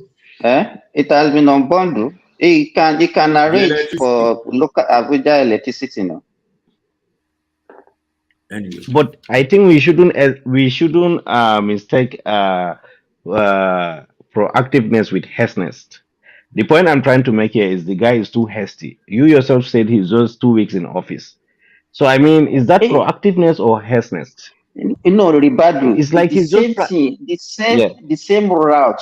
I heard somebody say, "Are you the same person that you said that Tinubu did the same thing?" It's always we did the same thing to Buhari. We say it was too slow. So sometimes as Nigerians, I don't really know what we wanted from our government. Buhari was there. We said it was too slow. Tinubu came. We said it was too fast. This one too is hasty. You understand? And Kaka just phantom. You can go ahead, but to me, is what we are doing to our government officials. So is not. We are not giving them benefit of that. We always have this, depending on what is. I don't know what you have in Abuja. I don't know whether you have people among the people that built all those illegal structures that are affected. But the way you are sounding, you are putting a lot of sentiment, a lot of emotion to what is. But most of what you are saying, most of what you are saying, most of what you are saying. Excuse me, let me finish. Especially, I'm a medical person. What the first example you mentioned about Federal Medical Center, to me, it has put me off from whatever you want to say, because you don't know how health system in Nigeria is operated. Is that your wife? And so if somebody is donating something to it, it's not under his jurisdiction to solve whatever problem they have in Federal Medical Center. For you not to be blaming me for that, it's uncalled for. Hold on. All right. Please, Ribadu can stand up for himself. He's a robust I know. man. I just want to say something. Ribadu, would you allow me, please? Ribadu, can I say something? Real quick. Yeah, please go on, Rational Mind. Yeah, so, you see, I would support what Ribadu is saying in one sense. As somebody who work in that field, I would say, whenever a city... Which field? Are you now an architect or you are a town planner? Yeah, no, it's that a man of many skills now, lawyer, doctor, whatever the topic is. Google lawyer, remember to be Google lawyer. One man. Simba, you see, Simba, I'm not trying to be any emotional, okay? I don't have... I'm not trying, I'm not emotional at all, you understand? And I always try to speak my mind independently, okay? I'm that kind of a person. I don't know, I'm a Fulani man, so maybe English is not enough for me. I don't know how the words to choose to put it so that you guys will understand. What I'm trying to say is this, okay? There is kind of a speech as a head of an organization that you're supposed to be cautious of. You understand? And also at the same time, there is type of delay or being slow that is not required for a leader of any stage. So when we complain of Buhari is being slow, definitely the guy isn't being slow, okay? Government is an art. It can be developed. You understand? Governance is an art or leadership per se. My point is this. Abuja is a very delicate place. When you are demolition, you have to take into cognizance the effect of that. How much money is government putting for that demolition? One. How many people are you putting out of business? Two. How many lives are you running? How many school are you going to put out of school because you put their parent out of business or livelihood?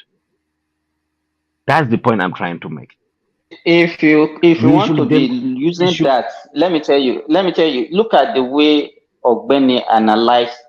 If you want to put a cost to the effect, the long-term effect, both short, middle, and long-term effect that all these problems that he has identified and is ready to rectify will cost.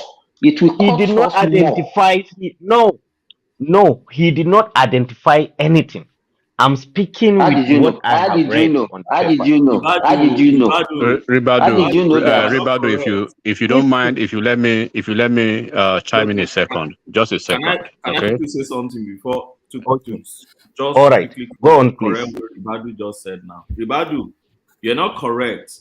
The reason why you're not correct is this. Okay, sir. You see the demolition Yes, sir. Wike is doing now, it's not Wike's opinion or Wike's how do I put it, idea.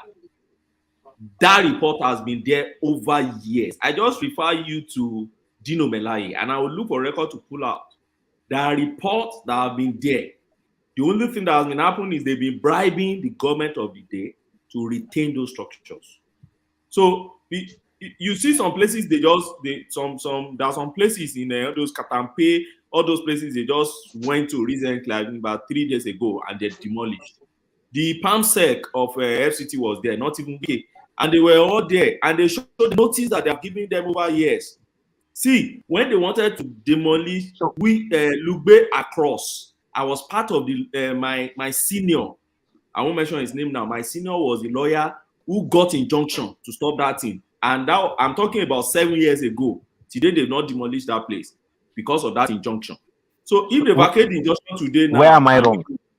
Demolishing it, you see, Where, it's not where, Wike's action. where, It's just, where am I wrong? you say? Rivado, let me tell you where you are wrong. Hello? You are Let wrong me by tell you where you are saying wrong. that Yeah. it doesn't. Where is it wrong? You are wrong. It's wrong Let by me tell saying you that where. that you are wrong by saying that Wike doesn't mark. He doesn't know or have where he wants to demolish all those things. And I'm saying he's not. Did I say that? Did I say that? That's the first thing. Secondly, it's not Wike's I did not. idea. The report has been there over years. It's just Ogbeni, please let me chime in a second. Let me chime in a second. Ribado, listen to this. Okay. Hold on. Before you chime in, let Ribado have the right to respond because I think he's wanting to insist that Ogbeni misheard what he was saying. Oh, okay. Yeah, he totally misquoted me, which is very, very wrong actually, and I'm not happy with that. Okay. Listen, in leadership, even if let me see whether no, it is not an apology. Everybody heard you. Ibadu, everybody heard you. Everybody heard you. So don't say it's not a mistake. Simba, calm down. Calm down. Yes. Simba, calm down. I'm not lucid. I'm a very young man. I know what I'm saying. Okay, so I cannot forget. I don't have dementia. What I said is right now, Wike has marked 30 structures to be demolished by him. Okay? Yes. Irrespective of he was the one who marked it or he made that report on the table, as far as he make a statement, it's mean he took responsibility for that. That is what government is. It's different for what you said. Do you get me now? No, I have gotten you before, but we you don't see what you have said. Must we go to elementary stage to does we need to go to elementary stage to break things down? But Ribado and Ogbeni, listen, what I was trying to say, right? Just give me one second. Ribado, okay. See, by my training, I pay attention to details. Simba said Wike has those places and has numbers of the things he wants to do. You say Wike doesn't have. That was what spurred my reaction. And my reaction is that he has it, he's waiting, and there's a report. Those 30 places are not outside the report submitted to him. He's working with that report. It's not just his idea. That's my point. Okay, let me tell you point and clear. Okay. FCT minister is as powerful as a state governor. There is not any governor that will come in to sit within 2 weeks and tell me that he has technically went through report that mark 30 structures, especially in Abuja. It's insane. It's not possible. I mean, Ribadu, listen to this. Ribadu, let me chime in now. Let me chime in. Listen to this, okay? Yeah. And I want everybody to listen carefully. I understand that you may have some reservation against Wike, which is very okay, which is quite debatable. But one thing that everybody, that you people generally are not putting into cognizance is that each of the ministers under Tinubu now, right, they have a KPI, and then they already have a deliverable on their desk and as they are sitting, you know, in their office. Within a week, you must come out Do you know most of the ministries? Just let me start with that. They are doing under the radar forensic audit on almost all the ministries now. Where you are, where the ministry is, and then what are those areas, those loopholes. That's where you are seeing Wiki now. When you look at when you listen to BTO yesterday, 2 days ago or 3 days ago, Minister of Interior, he's already telling you that he has identified, right, the vulnerabilities and the loopholes in the reason for passport delays and everything. The people he's going to be meeting with and what are the action plan and the solution. So the 1 week they have a minister, permanent secretaries, they have civil servants, and then when Wiki actually got to that office, the first day that he had that meeting, right, they've had several meetings after that, and now 2 weeks into action, he already knows where the shoe pinches, quote and unquote, in Abuja now. Nobody who is the FCT minister who does not have the master plan of ABJ, right, and who does not have the list, right, of those illegal structures, they all have it. So it's just the implementation and the political will to do the needful. Now, the actions of Wike, you say you don't know what he's doing. Let me tell you a few things that he's doing. Right now, under this administration now, it's not a business as usual that they'll just give you a contract and they will go back to sleep. They are giving timelines. The dam now, I think it was today that I think he was wearing a jacket and a hat when he went round, and he said, I have instructed the permanent secretary to be completing some document about some things. If I see the video, I'll send it to one man. So first of all, they've hired private investigators, right, that is working on each of these ministries, and they are working on all of those guys, right, to find a way to get some money back. One, the Abuja Towers, they've resuscitated the contract, and they've given 2-year timeline, and the contract has agreed. They've signed MOU, and they are going to start the dam, the train, and every other thing. So it is quite ingenious of anyone, or probably quite unfair to say, because of Wike's politics, we know he can be bombastic, and we know he can be very loquacious with his type of politics. That is his own type. Not the point. Okay, hold on. Not the point. But now you say if you do not know what he's doing in ABJ, probably you should pay close attention to what is happening in ABJ now, right? Now they've identified some abandoned projects, and the reasons for those projects being abandoned to the tune of almost over ₦1 trillion for what the last administration did, the last minister. And they said by next week we should be done with our appointments. You know, like you said, ABJ is like a state that they will have their commissioners, they will have PA, so they are doing the appointments next week.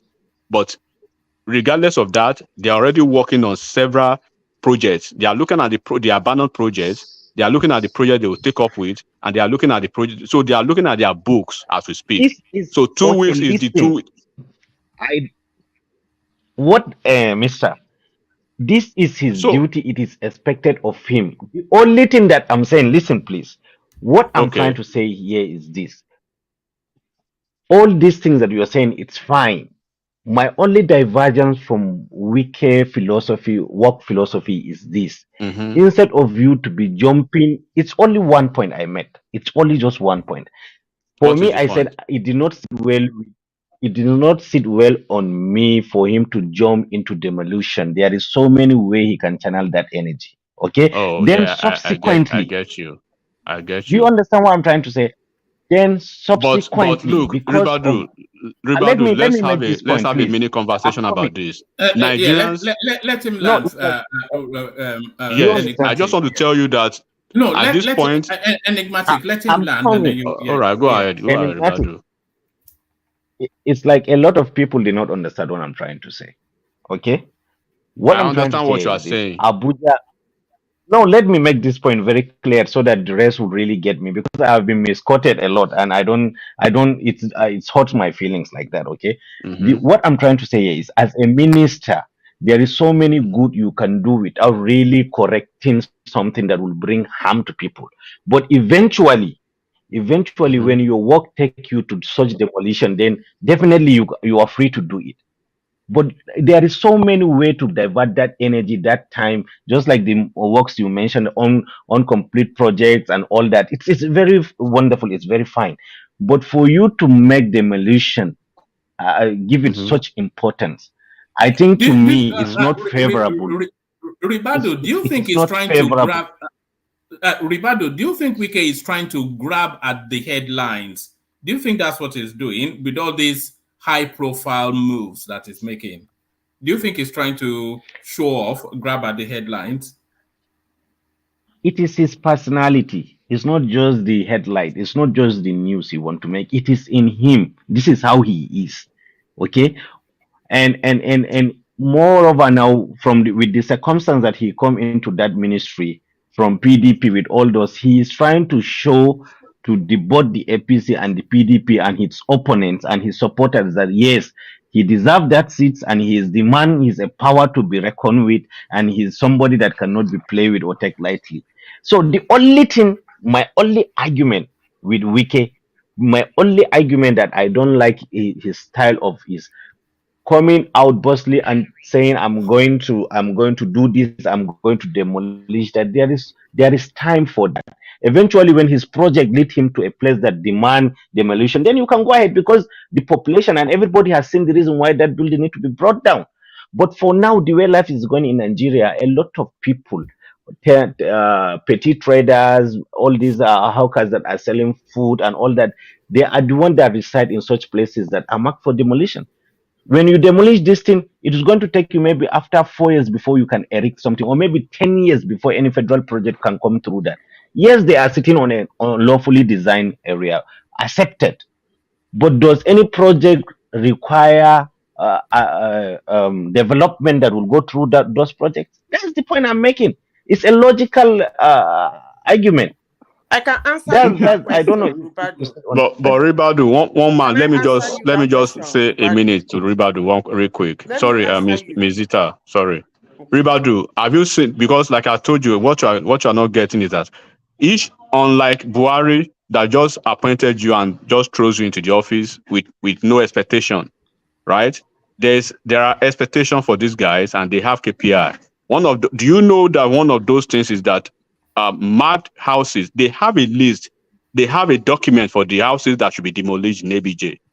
But because of political patronage and because of big manism, quote and unquote, in ABJ, right? They've been looking over those, but that is encroaching on the master plan of ABJ. One of those is, hold on. One of those things is now is that Wike must accomplish that if heaven will fall. If all those, because first of all, do not forget that I'm trying to be conservative now. Do not forget that even appointment of Wike to FCT does not sit down well with a lot of Northerners. Are you aware of that? So they already have that reservation against him. No, please. First. No, please don't go that way. It's a fact. We just have to speak to the fact. They already have that reservation about his appointment because in history of the ABJ, is probably going to be the first person out of the North and people they've challenged that. There's an ulama who came out to actually say that why would Wike be FCT minister? So there's a reason why Wike has been put in FCT, right? To correct some, to make some correction. And if they like it or not. All right. Let's not make it too ethnic, but yeah. Okay. All right. Go ahead. Let me just stop here. But that's the fact. If he has to demolish houses, he just has to do that. That's a fact. Just allow Zita to talk. All right. Take from Rita, and then I want to play you a clip that I want you to respond to Ribadu. But hear from Zita. Yes, ma'am, please. Yeah, Roberto, you asked a question. He said, is there any project that he wants to do that deserves the demolition? Yes, is the answer. Creating space is a project. Beautification is a project. If you see the detailed design of Abuja, one of the things that they paid so much to create is the beauty. There are Aesthetics. beautiful lawns in Abuja, and those lawns, houses are sitting on it. There are beautiful rails in Abuja and space. They made it like Chicago, where there's a lot of space, not like New York. Beautiful, but a lot of space. So creating those space is a project. That's just what I want to answer you. Thank you. All right, that's Thank you somewhat very much, rhetorical. man. I quickly But had.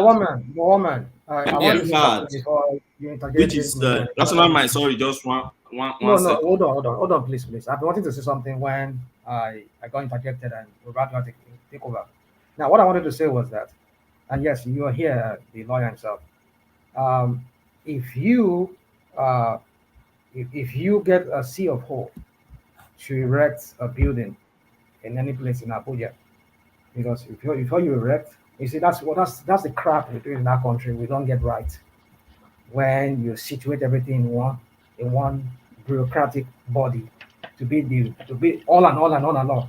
There should be division of labor. There should be division for everybody. Who does this? Who does this inspection? Who does that? Well, we know that's Nigeria. But the thing is this: if I get a C of O issued for me for a property that I build, obviously, before I get a C of O, it means that the agency responsible for that, they've come over, they've inspected the land, the property, and they said, you're good to go. C of O, that's what it means. Now, somebody now comes from nowhere, whether he was beaten by a dog and is acting like a mad person, and he comes and says he wants to put down a building. Can I sue that person? Because your same agency, FCT, issued me a C of O for that property. They thought that it was good to go. That yes, that's why they gave me a C of O. Why did they post stop work when I was having that property developed? Why did they tell me stop work? Because you're violating the FCT design and whatever. Why did they stop me? Now after I built it up, Rational mind. Millions of naira property, and I did that. Don't get me wrong. I will support rational mind. That I will answer that. I would like to answer that. Rational mind. Let me put. Yeah. Rational mind. Can you hear me? Go on, I can hear you. Go on. Yes. Yeah, carry on. Yeah. Okay. Do you want to reply? No, I will reply both of the. I will reply the three of you combined. Okay. Rational mind, even though normally. Can I have my whole question so that you can give us a hello? So that you can give us a compound answer, so that we don't go up and down and go up and down. I don't know if I'm permitted. Okay, so one now we can hear you. I'm here. We can all hear. We're all here. But I think Ogweni wants to put a position to you as well. So wrap them all up in one narrative, and then I'll play you a clip, and then you respond to that, because I've been waiting to play you a clip. But so to rational mind first. Rational mind, you see, my very sincere advice I would like to give is, before you disparage or vilify a system, particularly when you talk about Nigeria, you say, oh, the rubbish they do there. Try and get informed, get well informed on the subject. Then, when you get well informed, your inquiries or your concerns or your criticism will be also better informed. Now, you just talked about if somebody have a CFO, why would you go and demolish the person can't the person sue? The answer is yes. There are three major types of papers you see them having in Abuja. Certificate of occupancy, which is is so rare. Then, right of occupancy is RFO. Most times they get RFO from all these local government, which FCT minister have told them several that you don't have right to do.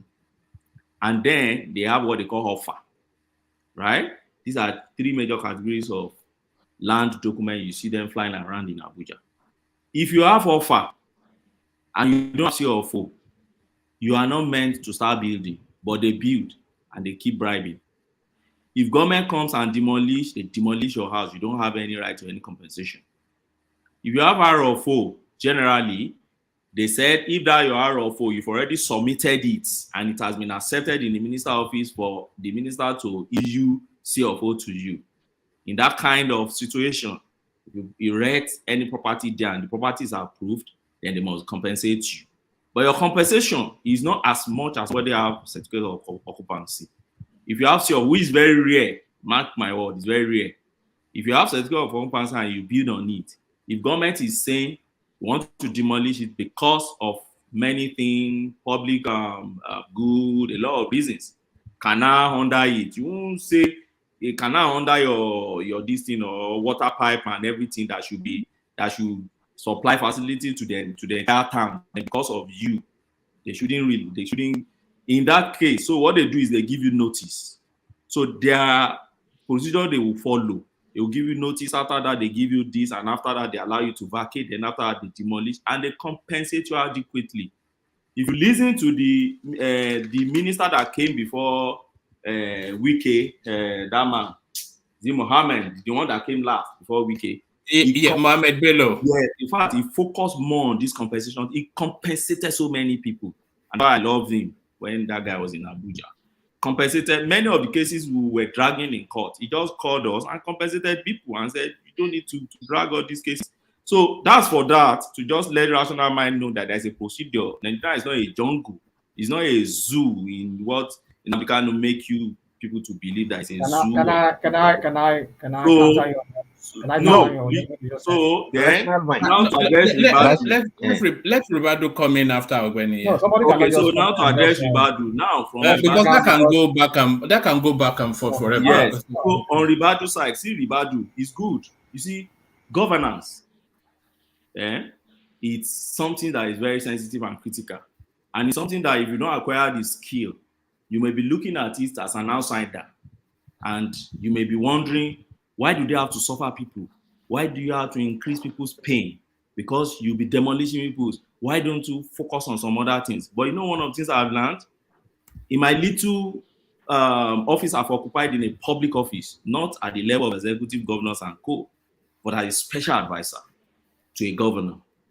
What I've realized is this: whatever you want to do in your office, if you don't do that thing in your first 100 days, if you don't lay foundation in your first, particularly on critical actions that will affect people, if you don't lay that foundation in your first 100 days in office, my brother, you're not going to do it in your 4 years in office. I've learned that, because the moment you settle down in that office, different interests will start settling in. A lot of things start settling in, and they start convincing you why you must see reason why you must not do it. So you see this man doing it, let's give him a chance and benefit. Like you said he's still a very young government. Let's give them a chance and benefits of that to work. All right, back to you, Ribadu. Have we lost Ribadu? Ribadu? Can anyone still hear me? I can hear you. Yeah, can you hear me now? I can hear you. All right, we can hear you now, Ribadu. So, Ribadu, respond and wrap up that space, and then we'll move on. Okay, let me start with rational mind. Normally, we don't agree much on our submission here, but I really need to respect him for bringing that. I respect your submission, rational mind, for bringing that up. That is it. And I think one of the causes that is causing all this is, in Abuja, mostly people that are in position to offer those certificates, they normally give to the people that are closer to them. Okay, but still, it will pain you to know that there is a genuine victim. Genuine victims, in a sense that there is people that will follow due process, and they will see a land, instead of the authority to tell them that no, that place is not meant for any construction or development. They will just offer that certificate for the person. You understand? Especially if that person is not connected to urban development, or he is how will I say, exposed enough to do such things. Maybe he just made his money from his own state, he want to settle to Abuja or something. And all these people that are offering these certificates, there has a lot of agencies working under them, estate agents, all that, land agents, and all that. This is how they make the money. It's a very, very huge, big, multi-millionaire black market that is going on. Okay, so let's keep it there. Then let me answer what Madam said. You see, ma, what is happening in Nigeria now is we don't have that luxury putting people out of business just to create space, because the situation, we must prioritize. You can imagine maybe 50 people living in a place, and simply because it's meant to host a garden or a park or something, or a runabout or with a decoration or an art statue, then you say, no, all of you, you're going out of business. It's not meant to be there. Eventually, when the place developed and such things are really pressing, then that one, we can do it, because even the people who know say, okay, this is supposed to be. I'm At shocked this you very said material. that. I am shocked. Ma, I didn't expect that from you. ma, I'm shocked. forgive my, Because you know ma, how much beautification can generate in a country. Somebody went on holidays. I heard him. He's speaking from his holidays because of the beauty of the place.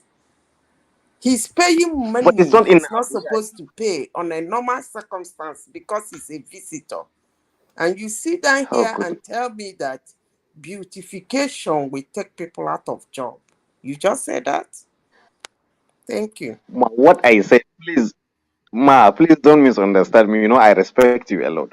What I said is this: at this very material time, ma, we all respect, we don't have the luxury of doing that. I'm not saying that we should just forget about. Anyway, I don't know if you didn't get me, but this is what I meant actually. Eventually, when the development reach such stages that things are really required there, then definitely I cannot say no to that. And then who put the next question? Is Enigma, right? Okay, enigmatic. See, when you're talking of governance, you have come to my department. You cannot, as a minister or a governor. Okay, let's stick to this particular point. Hello, are you guys with me? Yes, we are. We are listening. Okay. See, when as a minister, simply because they gave you a template to follow, you will not just open fire anyhow. You have to sit down, put your team together, then take into cognizance what are the item, what is itemized in such blueprints or programs that the government wants you to execute. Then from there, you can prioritize that this take precedent, as in this is more important or this is more vital. You understand? This is more vital. Let me put more of my energy. Let me put this as number one agenda, this as number two agenda, that as number three agenda. And this is how government should work. But you cannot say because he's going to do damn there, he's going to take previous a minister to that, and he's going to focus on computed project, and at the same time he want to demolish something. Yeah, it's government has never run perfectly well like that. So I still revert to my previous point: is let him take something, let us prioritize it, and at least demolish only places that is of pressing situation, that it's really urgent, and try to take into cognizance people that are making a living out of such places. I saw rest my case, one man, and thank you very much for your understanding. All right, brilliant. Ricardo, let me play you this clip. You've made mention of it earlier on, but I want to play you the fullness of it and get your reaction. But I'm a great admirer of this man. And one of the reasons that why I admire him is his wit and his repartee the speediness of thought and the swiftness of retort. Of course, Kashim Shettima, watch this. Of the party divorce of bosses. So I will allow you to interrogate. Your Excellency, will you still retire political terrorists? We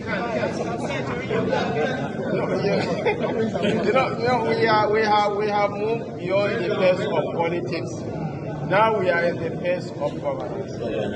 Atiku Abubakar is an elder statesman that I hold in very high esteem. Anybody who knows the socio-cultural interaction between the Fulanis and the Kanuris in the north will know that I have the liberty to hold all insults at him and he will stoically bear. We are not going to retire him to Dubai or Morocco. I will retire him to Pombina. I will buy him goats, broilers, and layers so that he can spend his days rearing goats and broilers. But it's an elder statesman that I want. This is on a joking side. On a more serious note, it's an elder statesman. The nation needs him. Experience is not something that you can buy in the marketplace. We'll tap into his wealth of experience and exposure to catapult the nation to a higher pedestal. Politics is over. Governance is now in full steam. So now that's one of the reasons why I like Kashim Shettima. And everybody, you could see from the way his eyes lit up and the tone of voice, he was being tongue-in-cheek. It was just political jousting. He was just poking a little bit at Atiku Abubakar. But then the response from Atiku, it really indicates a lack of elegance. You lack sophistication befitting of a vice president.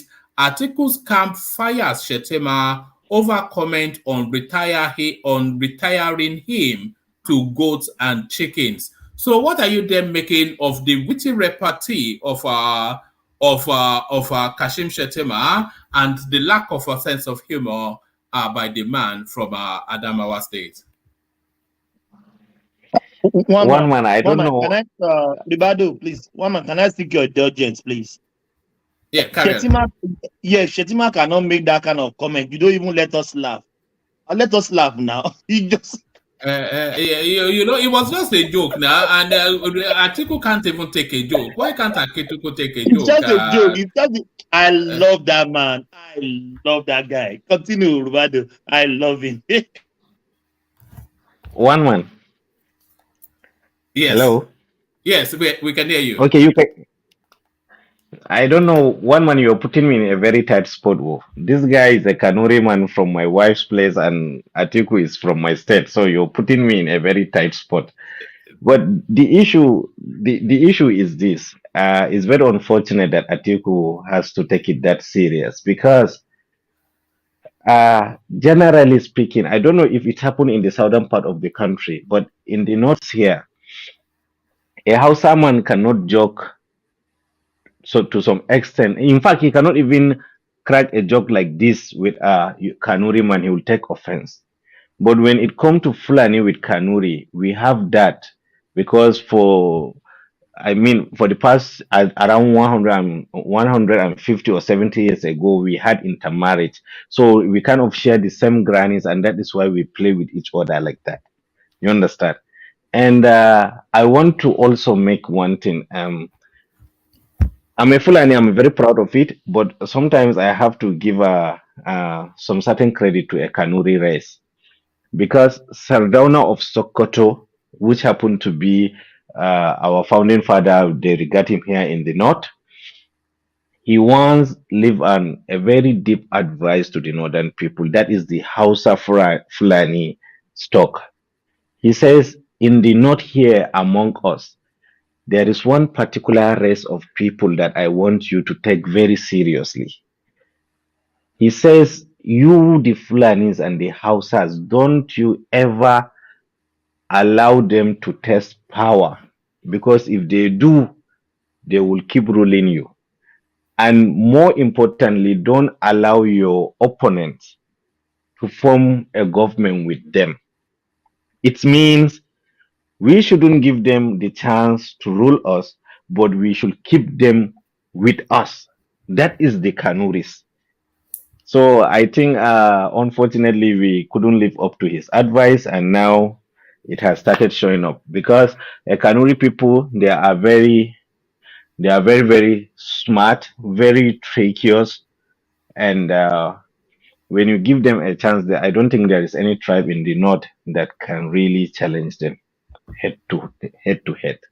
So it's very unfortunate that Atiku forgot, or will I say, he chose to ignore the fact that there is that joke, or there is that relationship we have with them.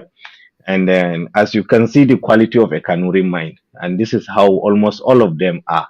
As far as they are educated to such state, you see they do far. In fact, even we, the Fulanis, we are trying our best to see that we outdo them. But this is who they are. Who So has this the is my larger submission. who has the larger population? Who has the larger population? No, of course we have the larger population, but they have the best quality of head. That, in fact, it is one of the reasons why I marry a Kanuri man, because I want those genes in my children. You understand? Their So they have the civilization is far quality to older be. than that of yours. Yeah, of course, you're very correct.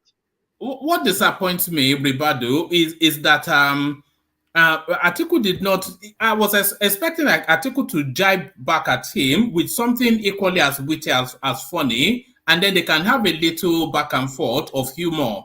But he has gone to, No, you are that not. It just shows. Because I thought Atiku was also in on a joke when he saw a joke, but he just went the other way and started, bringing out rule books, and yeah, I was disappointed. one man, are you trying to make me do anti-party on public platform? For heaven's sake, I'm a PDP man. Don't make me do this. Don't worry now. So please, I will not say anything. Atiku is a done deal anyway. But no, anytime I hear or read about Kashim Shettima, I feel that my admiration for the man is justified. It's just so quick, so sharp, and that's what you want to see. By the way, for somebody steering the shape of nation, somebody quick on his feet. The journalist just threw it at him, and very, very quickly he batted it back. And Atiku, he wasn't able to pick up the ball. Okay, one man, let me, please, I beg the patience of the people of the platform. Let me share this little history with you, just 5 minutes. You see, after when Tinubu wanted to pick the most popular candidate as a VP, a lot of people pointed to the current governor of Borno State, that is Professor Babagana Omar Zulum, because he's well known, he's very popular and very hardworking. But I'm telling you, this is an inside story. Kashim Shettima was able to grasp that expectation, and he was able to rally the APC governors around him. So when Zulum went to the governors for support, the first thing they tell him is, "You are a governor and we are governors, but please go and meet your predecessor," meaning Kashim Shettima. And when they told him that, he just left Kaduna and come back to Maiduguri. He did not say a word. You understand? That even brought some little something like that. But eventually, he just has to surrender. Not because he just come out and say, "Oh, no, he has a boss. Let them pick his boss." And then his people needed him now. He has a lot to do and this. To tell you the intellect of Kashim Shettima. The guy is a dynamite. I've been in Maiduguri throughout his tenure, and I know what he's capable of. So this is what I'll tell you a bit. Do you see him as a president? Because I see him. Hopefully this platform, and it is my intention that it will run and run. When Tinubu is over, I am already in with Kashim Shettima. If Tinubu can hand over to Kashim Shettima, then we will have the country that we've always wanted. You are very correct in your prediction, but unfortunately, it's not going to happen. You understand? I don't know tomorrow, Sha, but it will have been the best case scenario for Nigeria, because it's going to be very difficult for the North to bring somebody of his caliber at this very material time. I don't know those that are hidden, Sha. I will not generalize it, but we, the Fulanis, will not allow it. That is just the fact. He will have been the best after Tinubu for him to take over, but the Hausa Fulani will not allow it. That is the truth. So he will be the VP. Is that because of Hello? what Ahmed Bello said, that they cannot be trusted with power?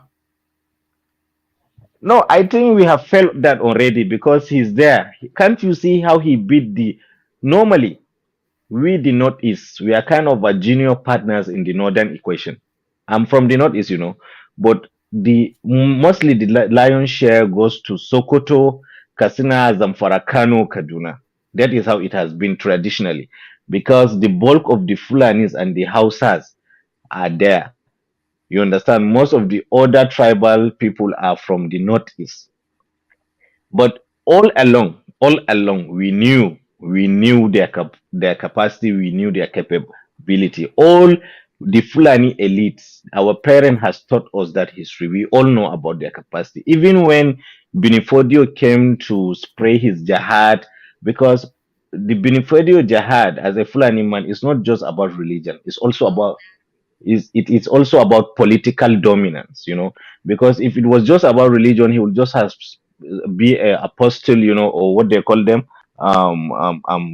evangelist, just spread the religion in Islam on 100% clerical for standard.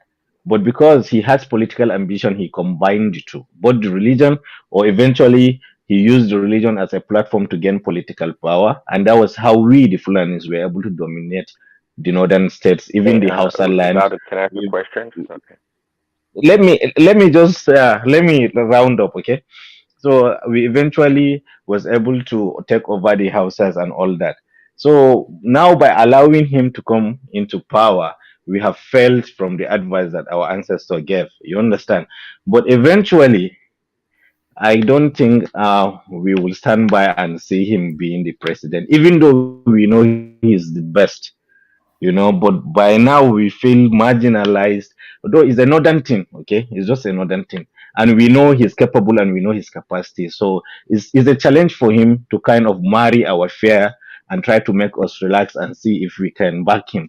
But I don't think the Hausa Fulanis will allow that. That is my own personal opinion.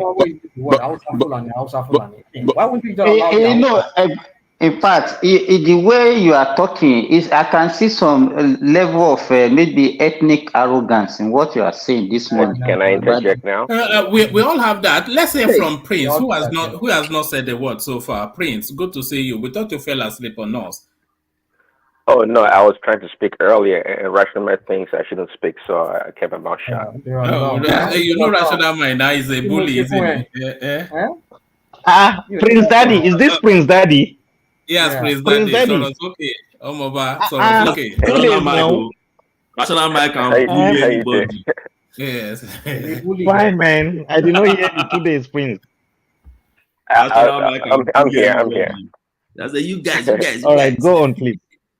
Yeah, quick question. So, you said the I guess the Hausa Fulani would not allow Kashim Shettima to become the president, but I'm not really sure the main reason behind it.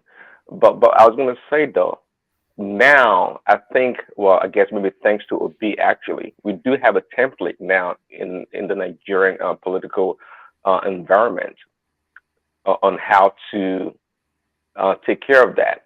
I don't think the power now is not solely in the hands of the Fulani or the Hausa people now to determine who comes out from the north. In other words, just like in this past election, we had we had two main candidates that came from the south. Okay, Pitobi and Tinubu, of course. So now, if the Northerners would not allow Shettima, for example, or would contest against him, well, they can come out also. And of course, if the Northern Fulani person comes forth, it will be a strong candidate. And with the backing of the incumbent presidency of Tinubu, with Shettima and the Southerners, be it Southwest, of course, and South, and maybe Southeast, rally behind Tinubu's candidate. Don't you think that's a displacement for the Fulani Hausa people to have that control. In other words, we now have anytime we have a three strong party candidates in an election, the result can go. It's unpredictable. Let's put it that way. What do you think?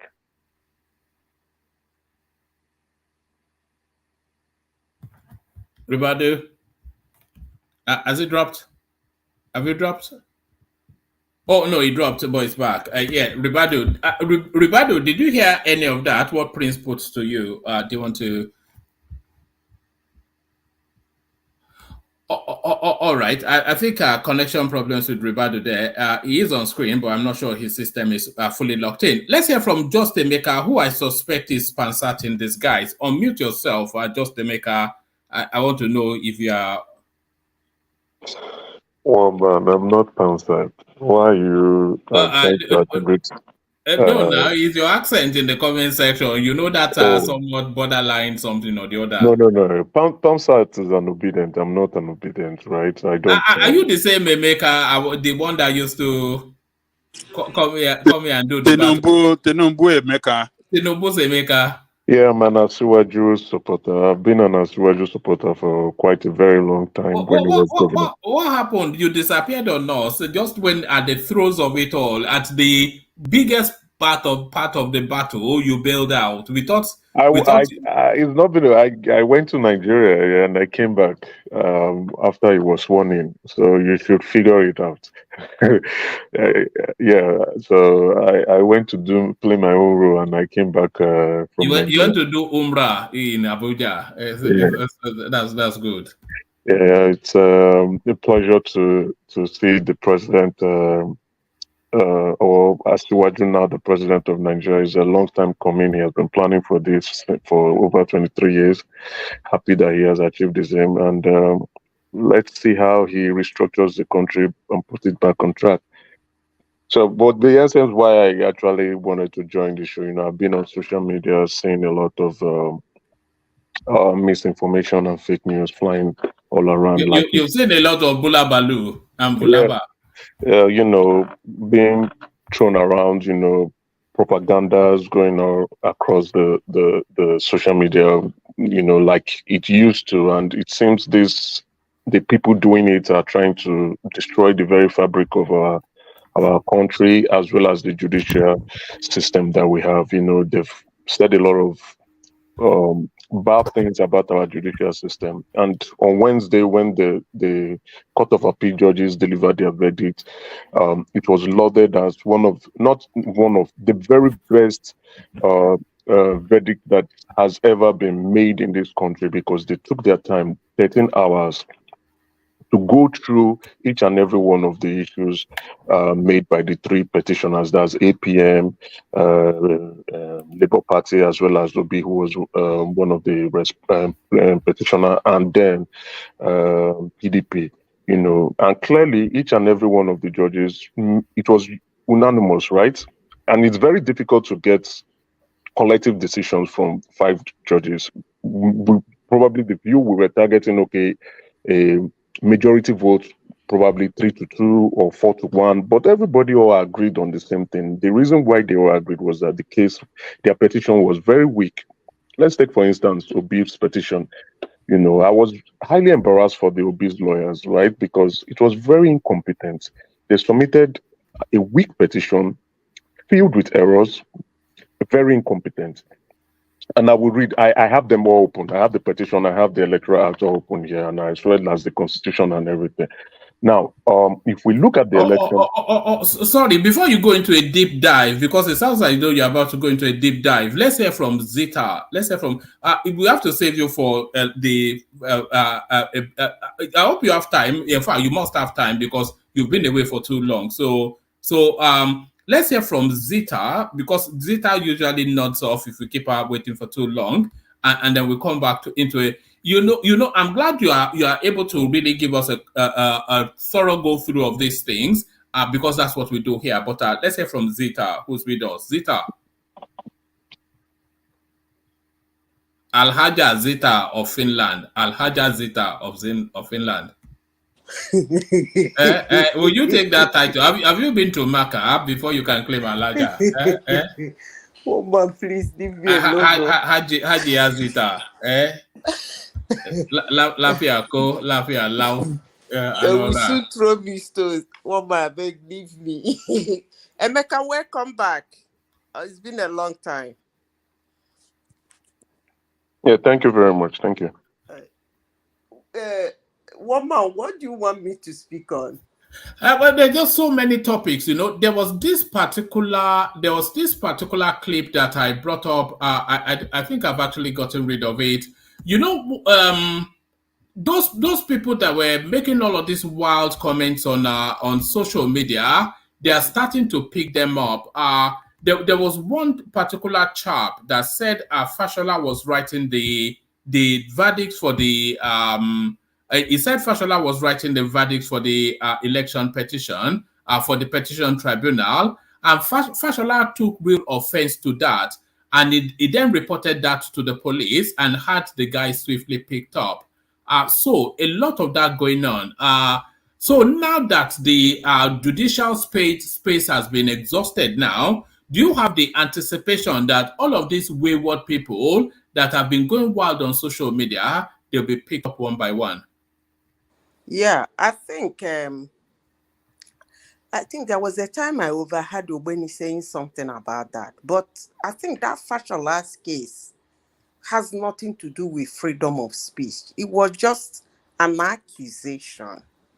He accused the man of something. So the man has to pick him up. Let him go and prove how the man did that. That's just it. Because these guys, this thing is getting out of hand, honestly. One man, this thing is too much. Chicago State University shut down their governor of Illinois was at that one. Will be wondering who are these people. I mean, I am not saying, as I said the other day, they should be held responsible. It's not a question of freedom of speech. You cannot just, that you used a platform to say something. Obviously, you should speak. That's your fundamental right as a human being.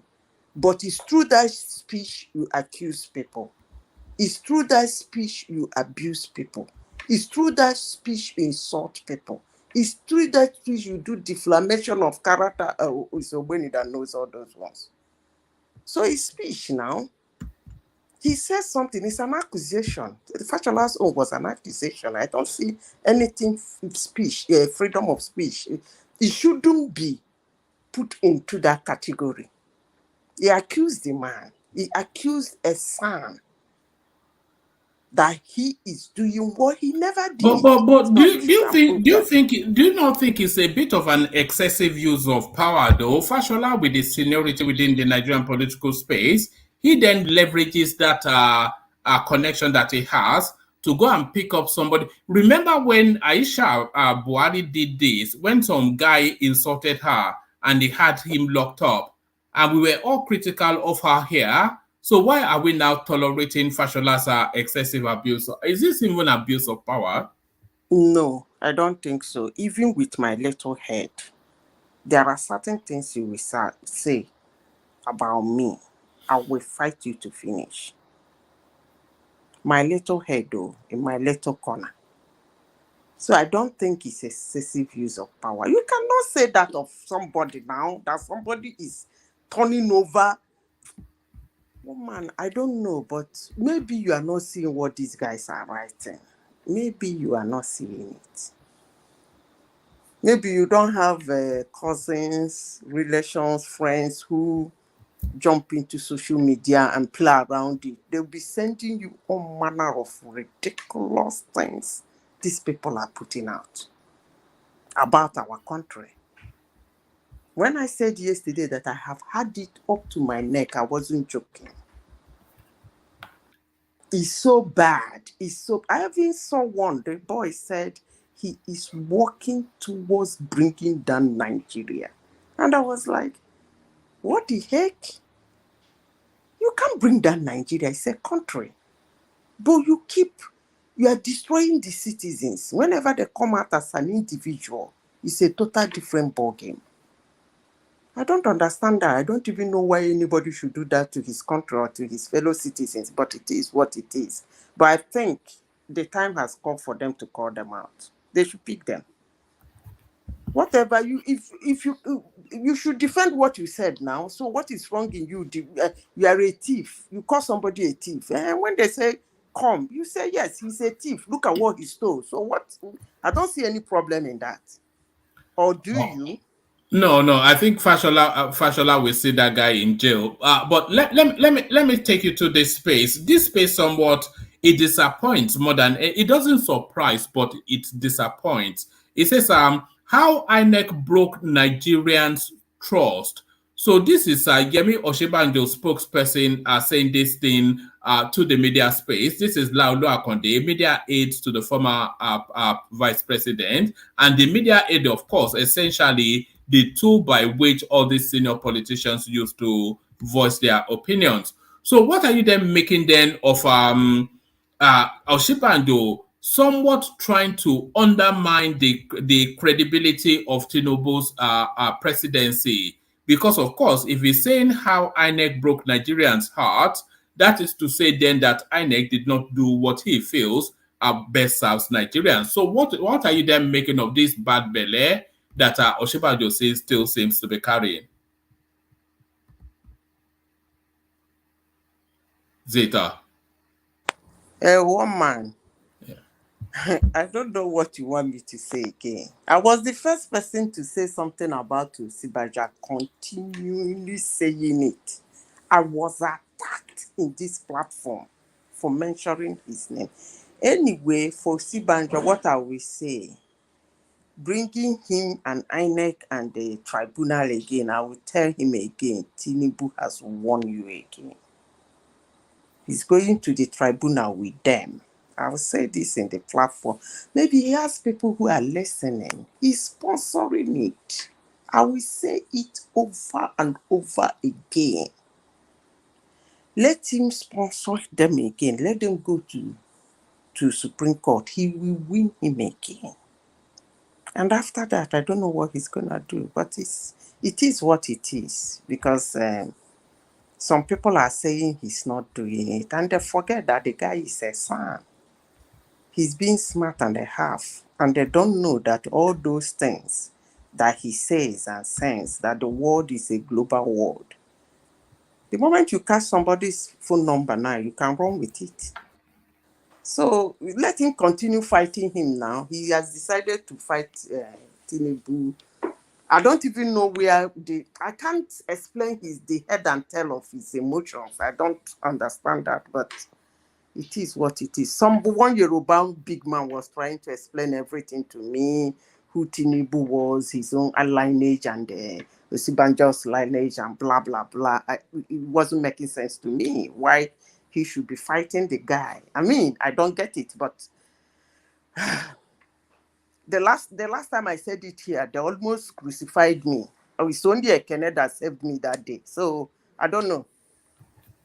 But his fighting has actually this tribunal self, if I must say, I will say Tinubu won him again. I was having a good laugh that day. And he's picking them again. They're going to Supreme Court. He will win them again. So after that, I don't know what he's going to do again. Maybe he will sit down and start attacking his government. I don't know. But I don't know. I don't know why he's doing that. I don't know. But he's doing it.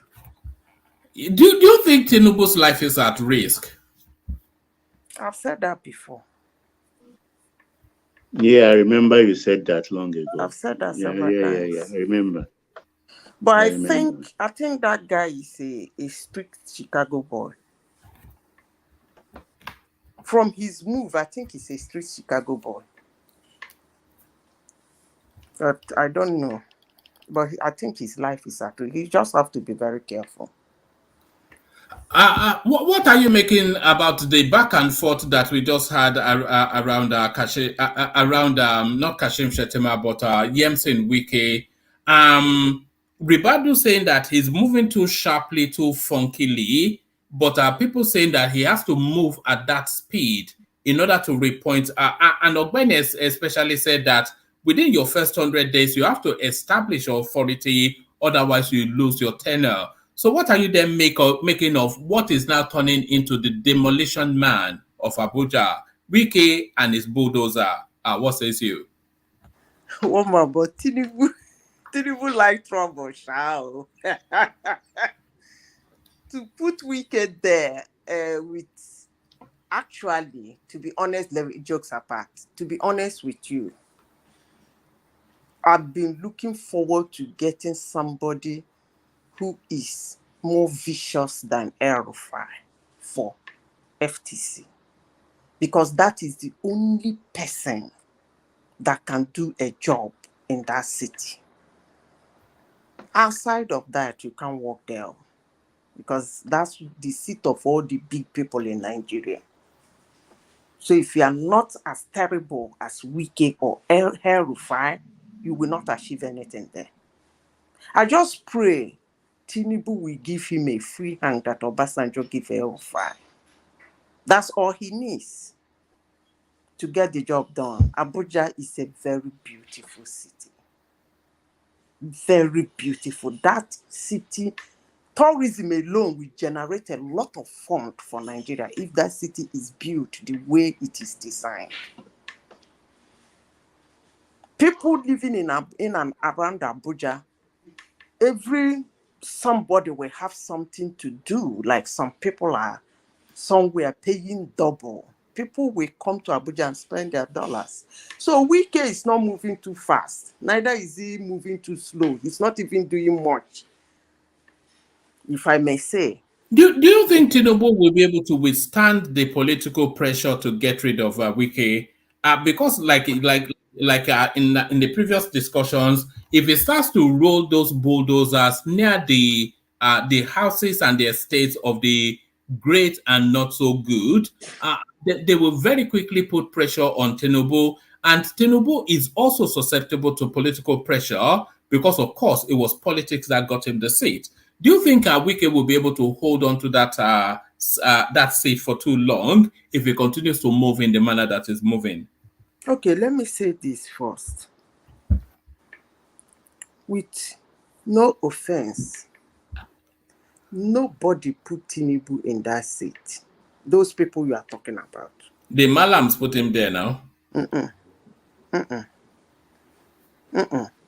I used to tell people it's Nigerians that put him there. In as much as some people don't want to believe it, but it's Nigerians that voted him.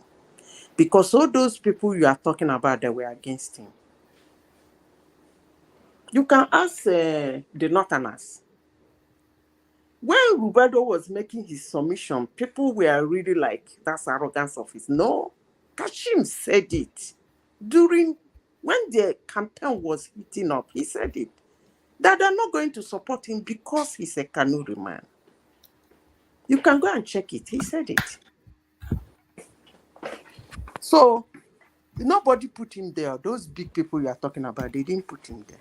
It's Nigerians that put him there. So, but why I said he likes trouble is the kind of things Nigerians are putting out in the internet and the kind of hate that's screwing about the man. He still has the gut to put somebody like Wike in FTC. Madam Zita, don't you think it's deliberate? It's deliberate now. He wanted something to be done that and he look for the best person to do the job. Maybe, but that's a lot of guts. Because the people are really vomiting venom on Tinubu. For him to still have the guts of somebody who go metrally oka. I think some people who hear Igbo will understand what I just said.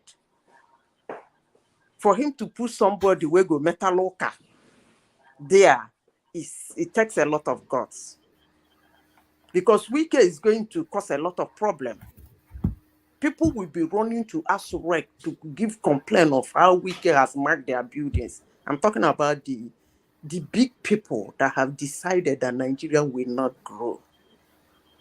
And still, according to Prince Adebayo, he said it's still those Nigerians crying that they're pressing them are supporting them.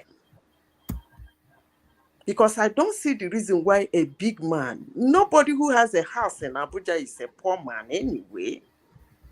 If you have a house in Abuja, you're not a poor man. So I don't see the reason why a big man will sit his house on a railway, on a pipe, and a poor man is supporting him.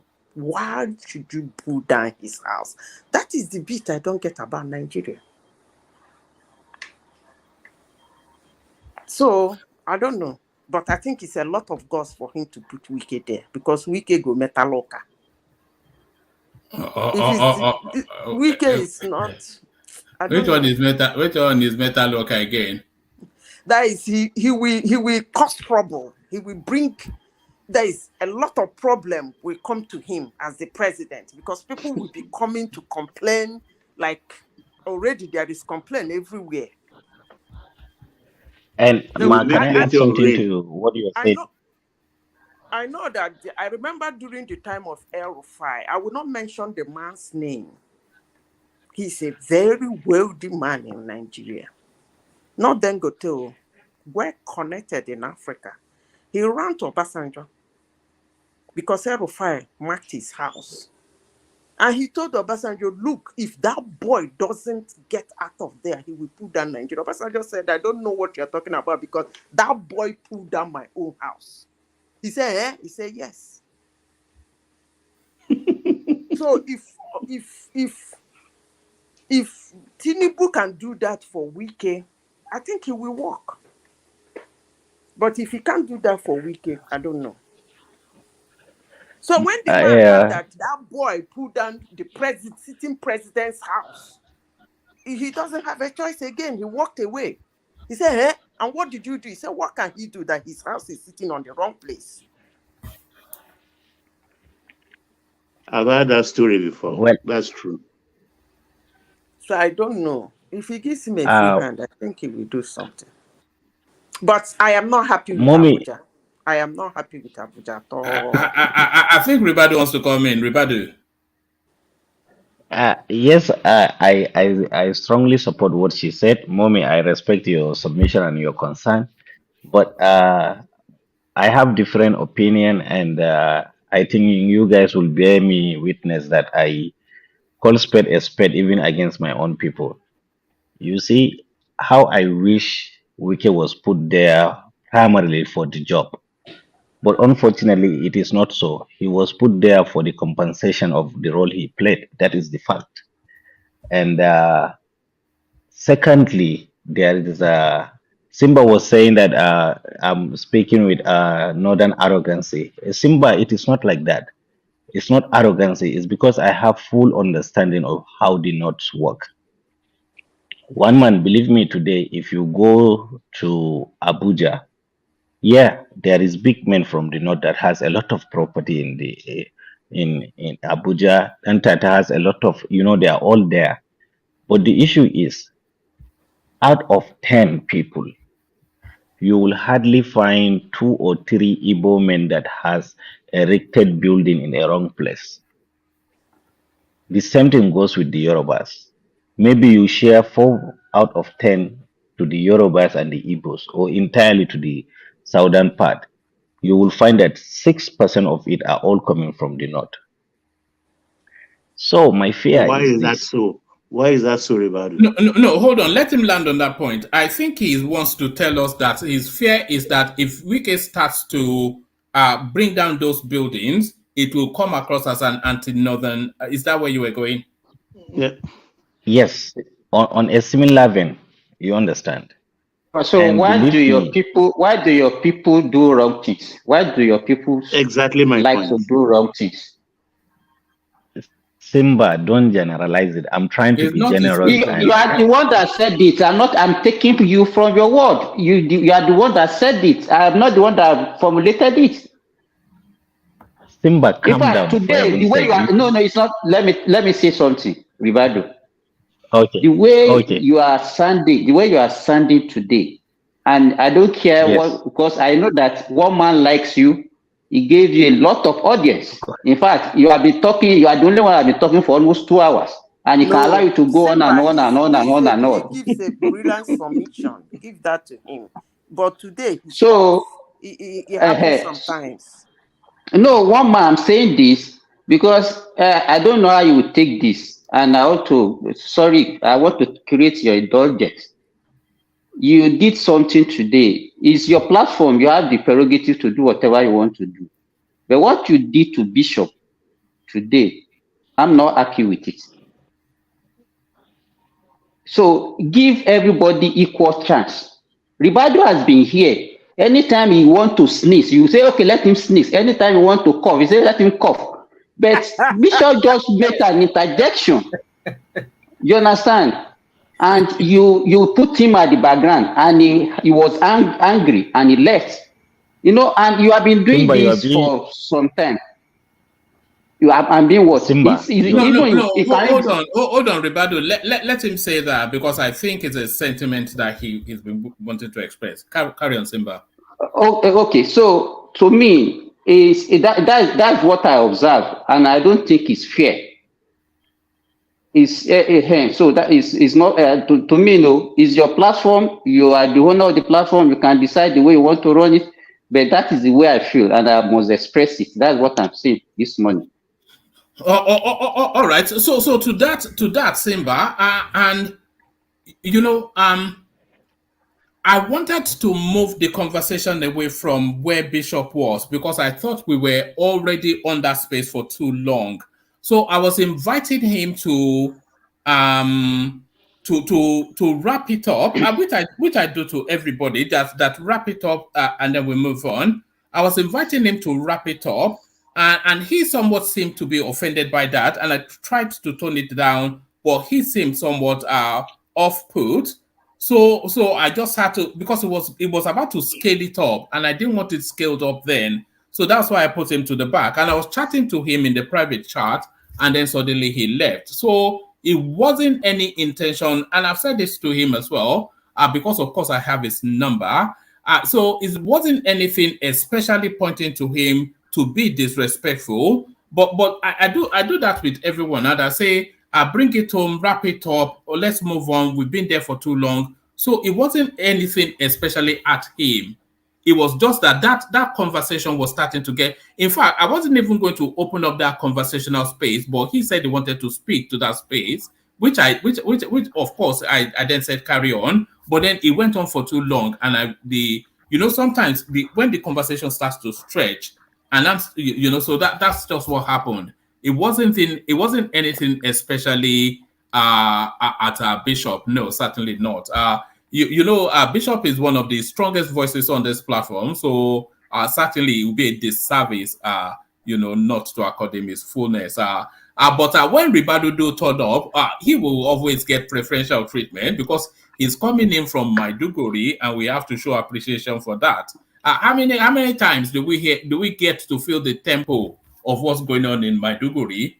This is it. Maybe it will be the one that will solve the Boko Haram problem and all that. You never know. Okay, no problem. Anyway, let me yield my time. Let me just yield my time. Tomorrow is another day. I can talk. Thank you. All right, brilliant. So you allow them to bully you. You've taken over the crown. No, it's not like that. But Badu was making. It was in the middle of landing his thought. I think you can allow him to continue, and on Abuja demography and the property. Yes, let him land this thing, because there are a lot of things that we don't know that in that country, and where we see some of us from the other part of the country that is trying to let us know, we should allow him to talk and let us, have idea of what is going on. So it's the platform Ajale Koko. How many times have we discussed this? The platform we are trying to create is for Ribadu Mukhtar, Chioma, Emeka, Gbadebo, even Effiong, although we'll keep Effiong at the back a little bit because Effiong is only there to make the tea. But it's so that we can all gather and really have a go at it. So that's what we're trying to create. Yeah. So Yeah. let him finish his thought, and then we can maybe he can then yield after that. So, but he's in the middle of delivering what he know about the demography in the different interests in that Abuja. So let him finish it, one man. So, Ribadu, you can continue if one man we allow you to do that. So, of course, I mean you've spoken Ajale Koko, so that's law. So Ribadu, carry on. Oh, so Ajale Koko, I am very grateful for standing for me. Look at that. This is Nigeria, by the way, Ribadu, as you know. This is Nigeria. This is how we do things. Yeah, but carry on. Yeah. You see, once again, thank you, Ajale Koko. One man, I'm not trying to be biased or something. I want you guys to understand this. A lot of you have been in diaspora for long, okay? But I am bringing what is happening. It might not be pleasant for other people to hear, but believe me, there is no bias or sentiment. It is the fact. This is what I have seen, and this is what I can attest to. Okay. After all, nobody is forcing me to speak against my people or something. But for this one new Nigeria, for this new patriotic Nigeria we are trying to build, is the reason why I'm talking on this platform. Okay, this is just the truth. And as I was telling to I was telling her that all out of 10, you find out 6% or 6 out of 10 that are building these illegal structures are from the north. So I'm not trying to downturn my people or paint them in black light. No, it's not like that. But this is the reality. And the reason why I said I hope Tinubu will allow Wike that free hand that Madam was talking. My fear is that that is not going to happen. I wished it will happen, but it will not going to happen. And the reason are this. Okay. Tinubu needs the north. His VP is from the north, old, and he has a lot of influence in the north. He was able to put at least one concrete governor, 100% because of him. That is Yobe State governor. If not because of Tinubu, that guy will never be a governor. In his political career, he was only a councillor once, not a commissioner, not advisor, nothing. But because of Tinubu, he became the secretary to APC, national secretary, and later to the governor. So to tell you how his political interest is intertwined with the north, and the reason why I did not. Who is that? Who is that, everybody? I couldn't hear who you are referring. I don't know who you are referring to. Can you repeat that? I'm referring to the governor of Yobe State, Mai Malabuni. Oh, okay. Okay. All right. Yeah. So the reason why I did not see this thing happening, or the government giving Wike free hand, is this. There is a lot of northerners that are how will I put, sufficiently or reasonably wealthy, okay, that are purely businessmen without really going to school or knowing how the law works. They are just rich, and they have commercial property, not houses, not residents. They have commercial houses in all these corner shops and others. And believe me, if you know how numerous they are, you will be surprised. So my fear is this: these people are going to form a very, very strong interest, okay, that eventually they will force at the hands of our Wike, directly or indirectly, because this is how the North do it things. Okay, it may not be right, but this is just the fact. Is it good for progress of our country? Did I sound, now that I'm talking, did I sound like I'm saying it's good for progress? No, I am against it. That is why I'm voicing it out. I'm against it. Okay, I'm a true Nigerian, my brother. I'm really a true Nigerian. Okay, in fact, I'm the only Fulani that was advocating for Peter Obi after Atiku. It would have been Peter Obi because among Ibadu, apart, can I ask a yeah, question? Can I ask you a question? yeah, go on. I actually wanted you to land on that Abuja demography Can I explain? and property Okay. ownership in No, Abuja hold on for before Gwenny. asking Yeah, my question. go on, Gwenny. Yeah. Okay, so I actually wanted him to land before, but I realized that he's going other way now.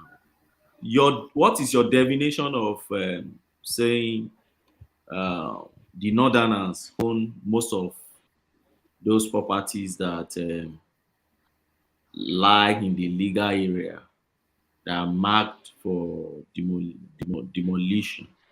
First, what's your understanding of that Northerner? Are you talking about Hausa Fulani strictly, or have you included the Bira, the Kaduna people, the Jukuns, the Jos, Birom, the Buza people, and others? Have you included them in this your understanding or your description of Northerner, or are you limiting it to Please, Hausa Fulani? That's my first question. please, where are you? Okay, So where I'm okay, driving is that at the is this, question? and that's my first question. Hold on. Okay. Before you respond, take him fully to where you want the answer to come from. Okay, Yeah. so this is where I'm landing at. If your answer is that Alpha Fulani is what you are talking about, then you are wrong about the ownership of properties in Abuja.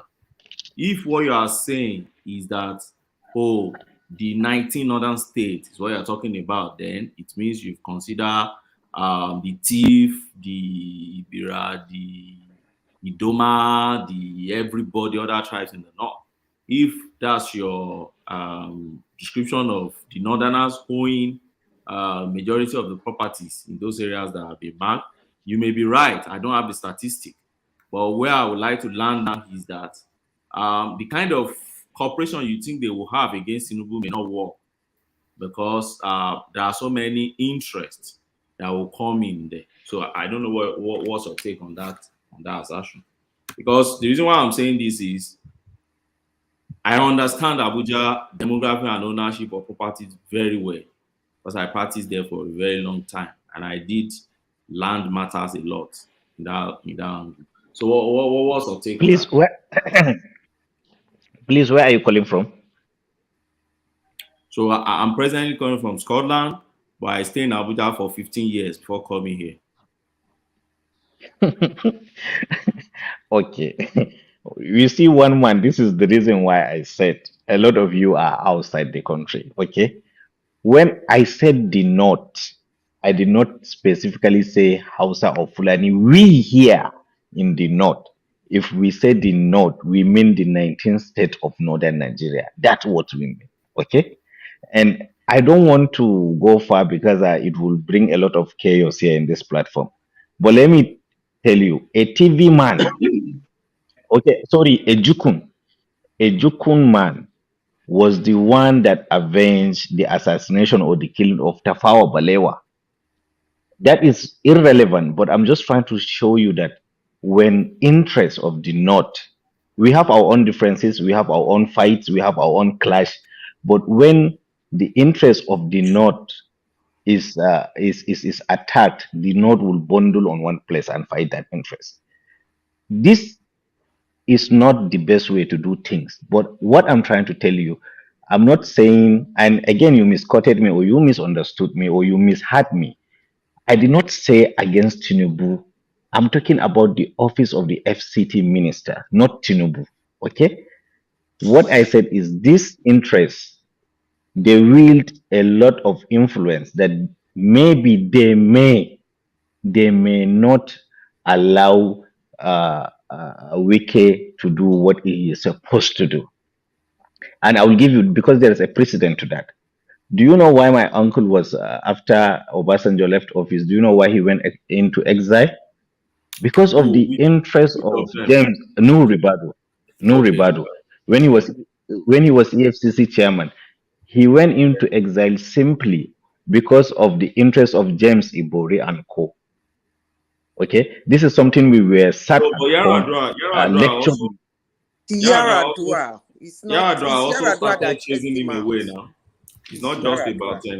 Don't tell us that one. It's Yaradua. No, this is what. No, it was this guy, the governor of Delta State. It's Yaradua. No, Yaradua it's not Yaradua. Everything that made frustrating him now. If Yaradua was with him, he wouldn't have left. He wouldn't. Thank you very much, man. But the issue is because the governor sponsored Yaradua's election, right? So he had to Yaradua election. Thank you very much, my brother. That is what happened. One of the reasons he gave was he need to sack Ribadu, right? Not We are only saying the same thing. If Yaradua had been on his side, Ribadu wouldn't have run. Yaradua went against him. Yeah, but what Emeka and Ribadu, go on. Yeah, Simba, you please calm down. What Emeka is saying is the same thing. Yaradua went against him at behest of James Ibori and co, because James Ibori and co were part of the people that funded his campaign. So the funds came with condition, right? He needs to sack Ribadu. I understand. No, that one I cannot. Please, it came with condition. This is a public platform. Okay, listen. Allegedly. Yeah. Thank you. Okay, you understand. Ribadu, have you read your uncle's book, My Story, My Vision? Have you read that book? My Story, My Vision was written 2010. I have a copy here in my house. One man, what it is written, there is public. Listen, Simba, there is public pronouncement, just like the way there is. Calm down. There is public pronouncement, and there is something that is personally that can. Hold on. You understand? Let him land. But Ribadu, that's Ogbeni, not Simba, but carry on. Yeah. I'm coming down in here, Ribadu. I don't have any issue now. No, I think he wants to respond to what you said.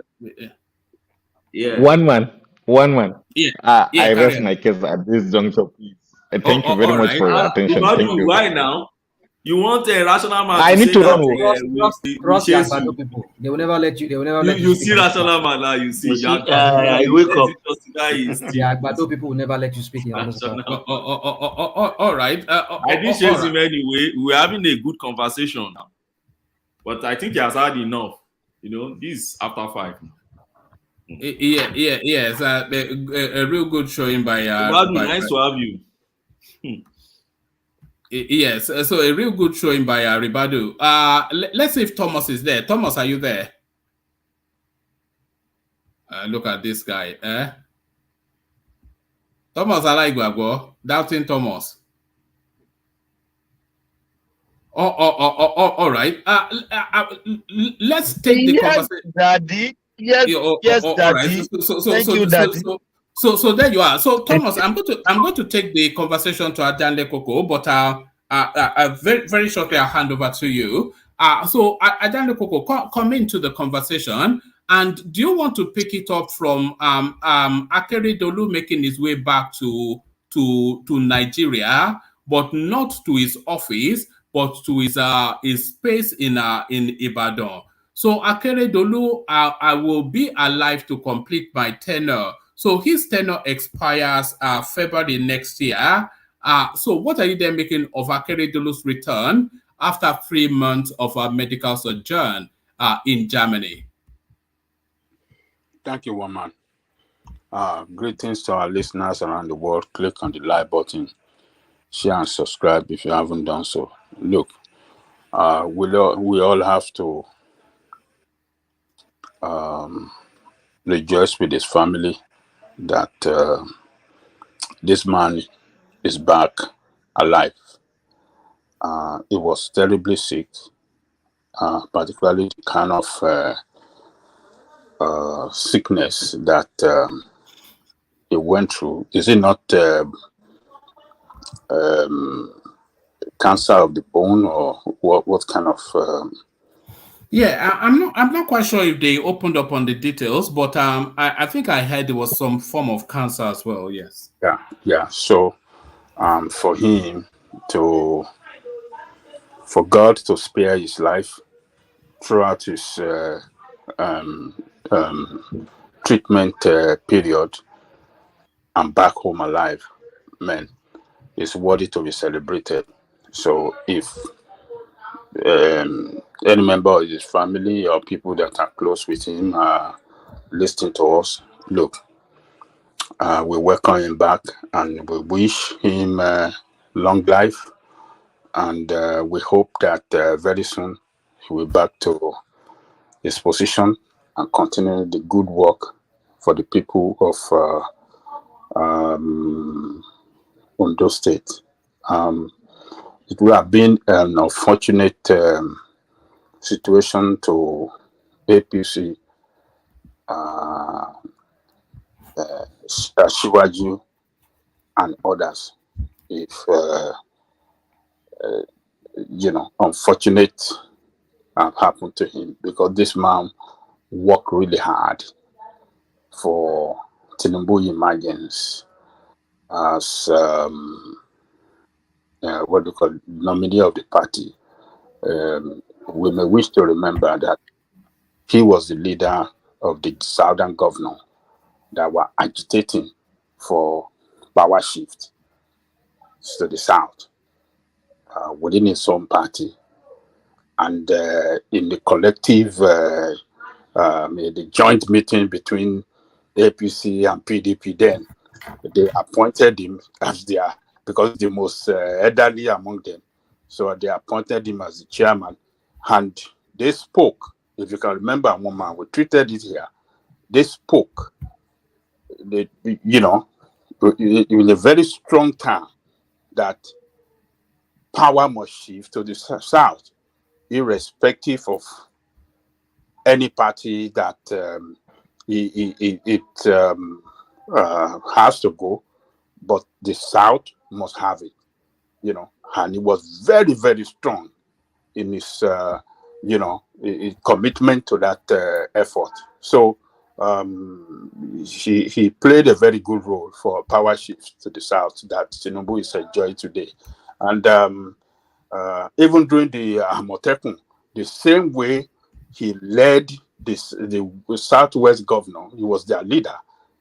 He fought hard against Malami that was trying to stop them. That, look, I will take you to court. It doesn't matter that we are in the same party. We will fight it at the law court. There is no law that said that we cannot set up, a kind of a neighborhood security arrangement or network, to maintain the security of life and property in conjunction with the police. There's no law that says we cannot do that. So, and because of his strong leadership, the federal government have to back down. They have to back down. So this man, he tried his best. And you remember, you may wish to remember again that he, among the Western, Yoruba leaders, he, with his, in conjunction with the,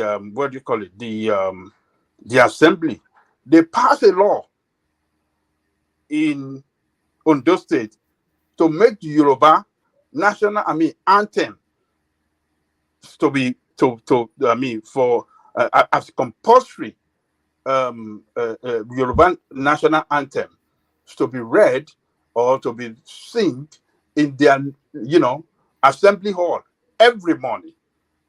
Some people were calling him, he's a tribalist leader, he's a this, but this man said, look, as far as my own state is concerned, and my people are concerned, they elected me to govern them, and the Yoruba being the governor, Yoruba being the his locality is Yoruba, and so in order to promote the culture and Yoruba and to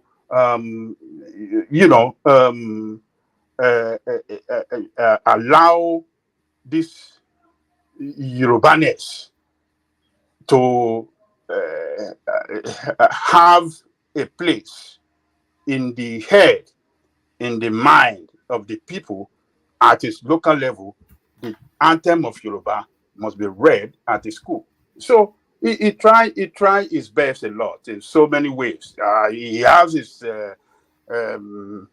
shortcoming as well, but the good thing that he did, particularly in the fight for the power shift to the south, it must be acknowledged. So he did a lot, and at least as far as I'm concerned, I think I am very happy that he's back alive and is hale and healthy, and is very soon he'll be back to his position to continue. Do you think he's clinging on for too long, and do you think his legacy might be tarnished? Because even back from Germany, only to land in Ibadan, where he actually lives, I don't think about how many more months to February. So I don't think he has anything left to offer that state, and he's just going to be clinging on, be in bed all of the time, barely be in Ondo State or whichever state it is. Should he not just hand over and just protect his legacy? Is he in danger of being tarnished by this Klingon mentality? I beg you, let me say this. Okay. Say You something. see, in the history of that state, I think Akeredolu will go down as one of the, if not the worst governor that state had ever had. And I can understand maybe this issue of his health is one distracting thing for him. But that state has never seen any development. The last time that state really saw a little bit of development was under Mimiko. This guy, I don't know, all the money he has been getting, we don't even know. People say they don't even know what that money is being spent on. A lot of social services that ordinarily people should benefit, local government, I don't even see. A lot of my people back home, they tell me they don't see any impact. It's more like they always get that money. Either he take his own cut, the chairman, they take their own cut. That's all they do in that state. No real one concrete development. At least when Olusegun Agagu was there and the rest of them, we saw some of the things, even though some of them they were there too. By the standard of back then, they did a little bit of thing. Some of those state roads are the worst in that country. So you start asking the question: what is this guy? What is this guy? What is the use of this guy as a governor? You would think this guy has something upstairs when he was coming in as a lawyer. You would think maybe it's going to be different, but I want to believe maybe he has nothing, or maybe it's this his illness that is just distracting him. Because when you're not when you're not when you're they said health is wealth.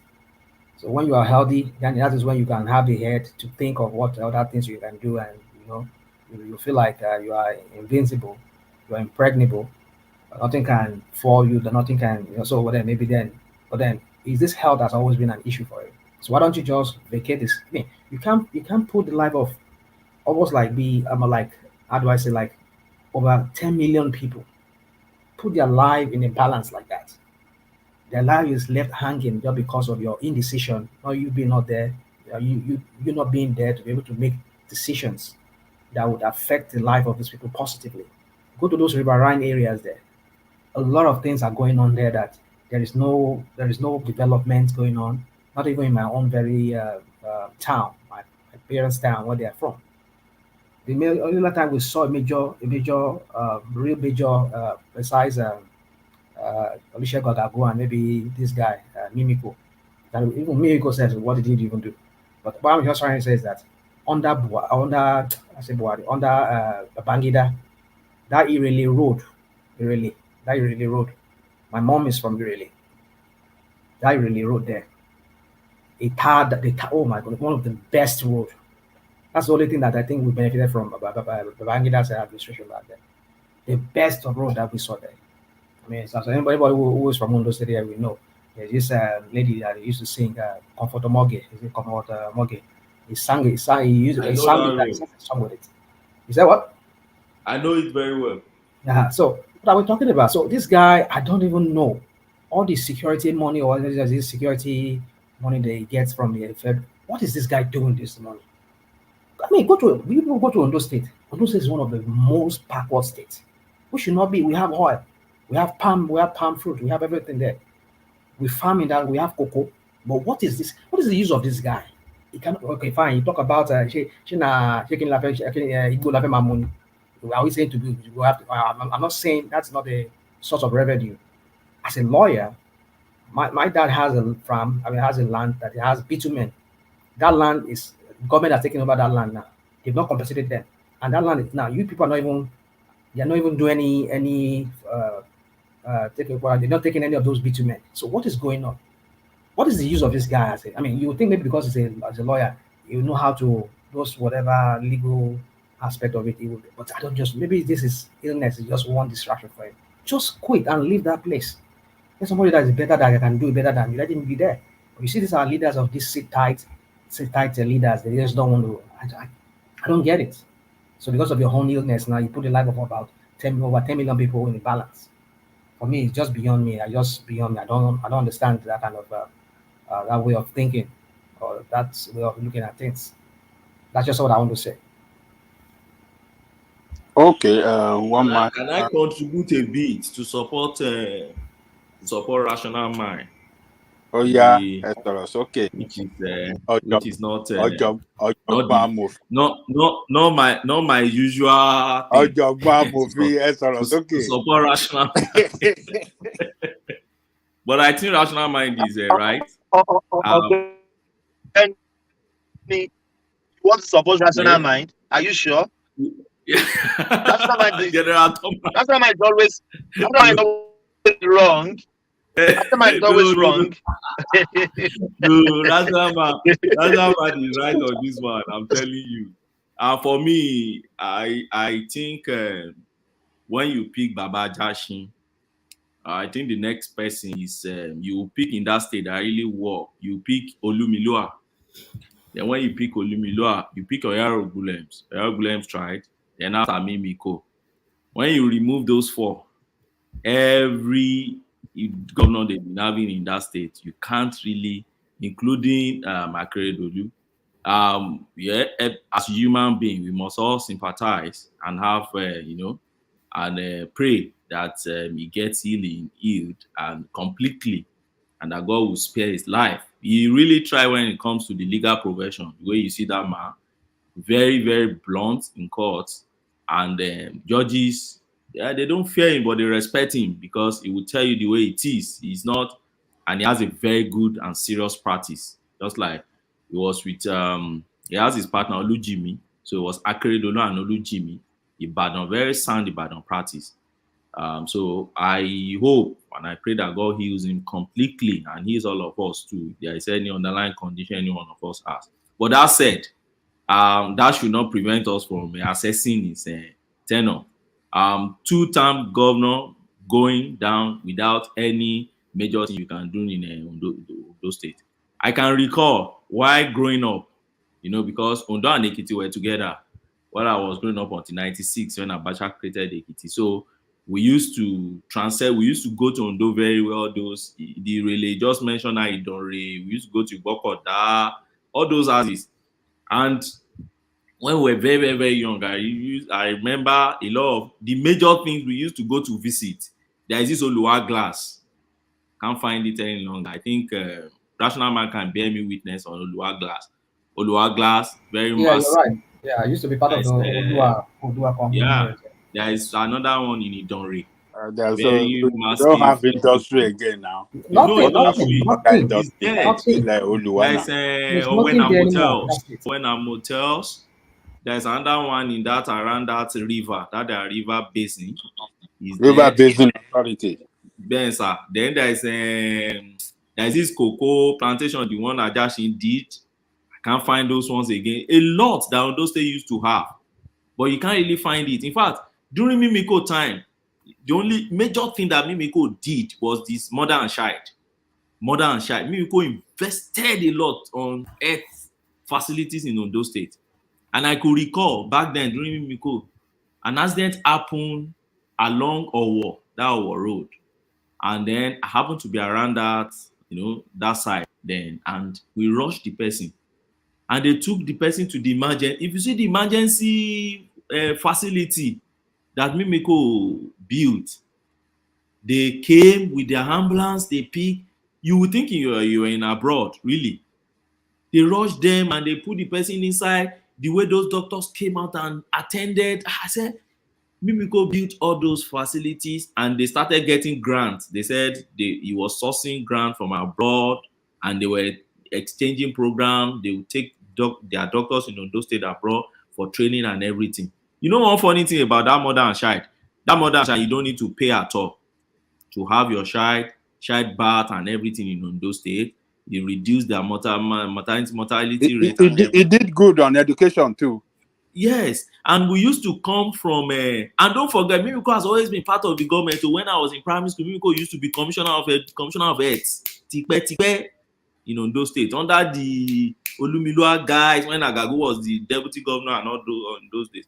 So, and people used to leave Ekiti to go and have their birth in Ondo State back then. In fact, Oshun, they will come. And those neighboring states will go to Ondo State. Mimiko used to be the hub for when you are pregnant, just get taxi to Akure and get claim to be from the state, and then you get card. But all of a sudden, when you ask of it now, you say it's no more. What happened? Maybe Akeredolu stop it, or they said they are diverting the money.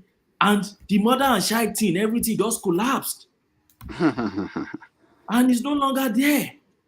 So you now wonder what exactly, the guy actually did in government. I don't know. I pray that he gets well quick and then live like rational mindset and just quit that space and give people that are ready to perform. If there is anyway, I don't know. Since Ekiti has left on those states, I don't know who is remaining. Forget that thing. When we were one, you people were dominating the whole thing. The people were just dominating the whole thing. Talking this thing. The best brain has left the place. It was a sigh of relief. It was a sigh of relief for the rest of Ondo people when these people left. Finally, we can breathe because these people were just dominating the whole thing. We all know professors. They are from there. Professor Peace. What the professorship with rational mind? I mean, it's true. I mean, I agree with him. Ever since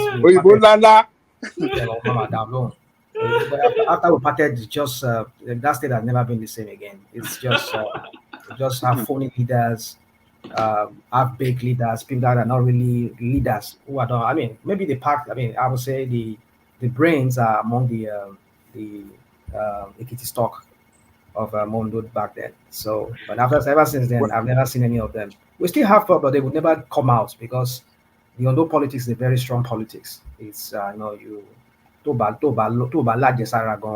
can't play Ondo politics. It's a very, very bitter one and a very hard one. Even this Akeredolu's Wala too. I don't think it's. I just want to believe it's ordinary, but Ondo politics is very strong. If you're not a very strong person, you cannot last there. So for me, it's just I remember that what he was talking about that mother-child care. I think he went to the United States. What's his name? Former governor. Mimiko. He went to bring. I think he said he had. I think he himself is a doctor, right?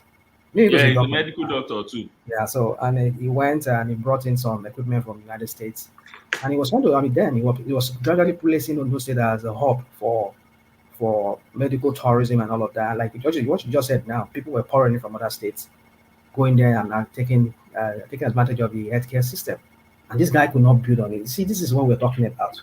Okay, what is the replacement that you have for that? He doesn't have anything. there's nothing I can say. This is one thing this guy did, one road or what. I just don't know what has happened to all the money he has been earning.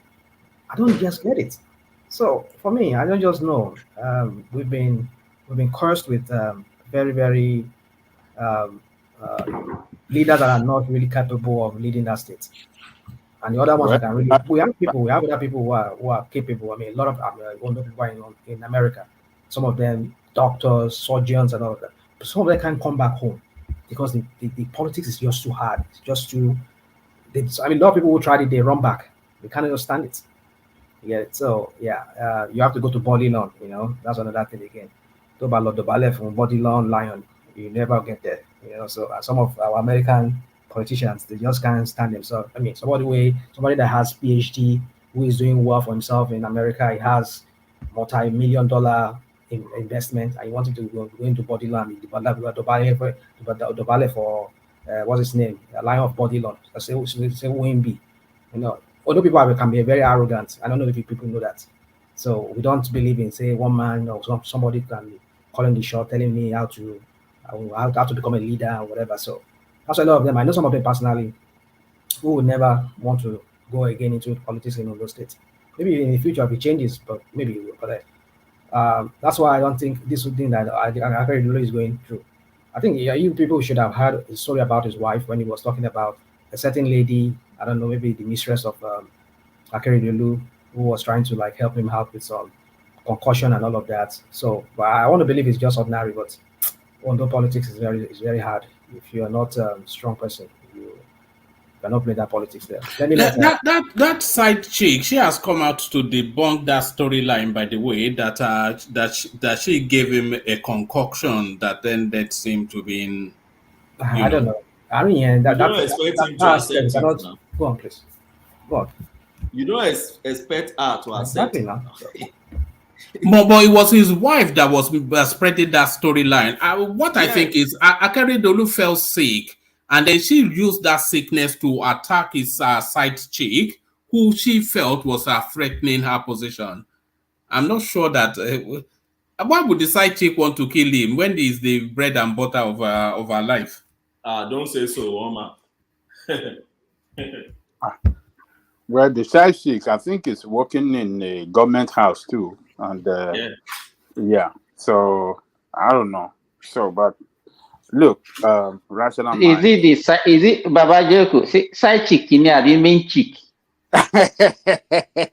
Yeah, work on the main chick. Ìyàwó ti dàgbà kò sí kankan lára yẹn mọ́. Wọ́n ti fún gbẹ. Ọ̀dájú lẹ́yìn ara bí o. Bàbá ń fi fresh blood ó fi ń gbára lé fresh blood ó kọ́ ló dà ní wọ́n fẹ́ mú ẹ̀jẹ̀ bàbá gbẹ. Ó fọmọ lọ́mọ ṣe ṣàgbàdéwé. Ó tó fi jọ àwọn ọmọ Ondo wọ́pọ̀ lára àwọn national mind náà ṣerú ẹ̀. Kí ló rò pé national mind ṣe ibi tó wà yẹn.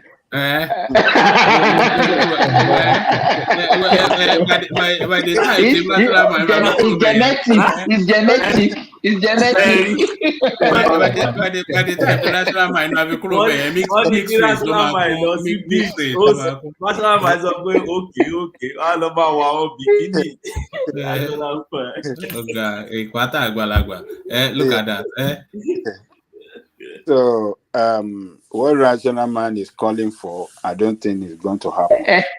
Papa, you can listen to what someone said. Rational men went for shopping. He went for shopping. Can I take one blonde and two brunettes, please, and wrap them up very nicely? Look at that. We couldn't stop him talking now. Look at that. Rational mind. I'm still here. What he was calling for Akeredolu to. They will soon come and join you. So my income to like Obiri. I thought he made it he's buying his ticket now. Sorry. What the rational man is calling for him to resign is not going to happen. Politician doesn't quit, except people kick them away. So if his vice is a very bad person, he would have done that against him. But I think it's still he will have mobilized the assembly against him if that one is a very dangerous politician. But at the same time, I think it's still within the it's still acting within the law. I mean, as permitted by the law. The period of time he has spent for his medical vacation, I think is still allowed by the law. So he has not overspent the period of time permitted by the law. So he's still doing the right thing in accordance to the law. So, but politicians will never quit except they are forcefully taken out of the place by their fellow politician. And the people have given him the mandate to govern them. So it's left for the people. He will soon complete his term for second term in office, and he will soon leave. I think he's leaving in 2025, right? One man, or 2024. I think it's 2024. Yes, I'll double check that. That's going to be next year. So we just have to wish him well, and 2024 is around the corner. So he has given them the letter that will be No, back. it's actually 2025. Okay, if it's 2025, then you can understand why he wants to hold on. Oh, yes. Yeah, 2025, 2 years to come. Yeah. So it's still, he has given... Especially now that they have doubled the allocations. The allocation. Look at that. About... that side chick will still get a side chick too. So he still have 2 more years to go. So, and according to that article, he has given them letter to the speaker that I'll be back to office very soon. So he'll be back to office to continue to complete his term of office.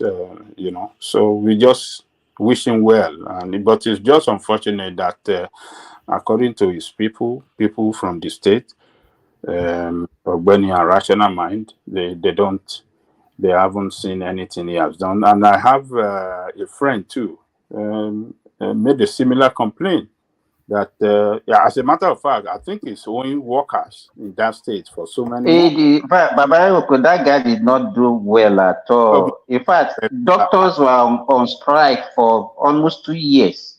It's just what has he been doing with the money, with the whole money? And Ondo State is one of the richest states in the southwest. Yeah, do you know they pay them 30% derivation from the oil? Exactly. What are they doing with the money?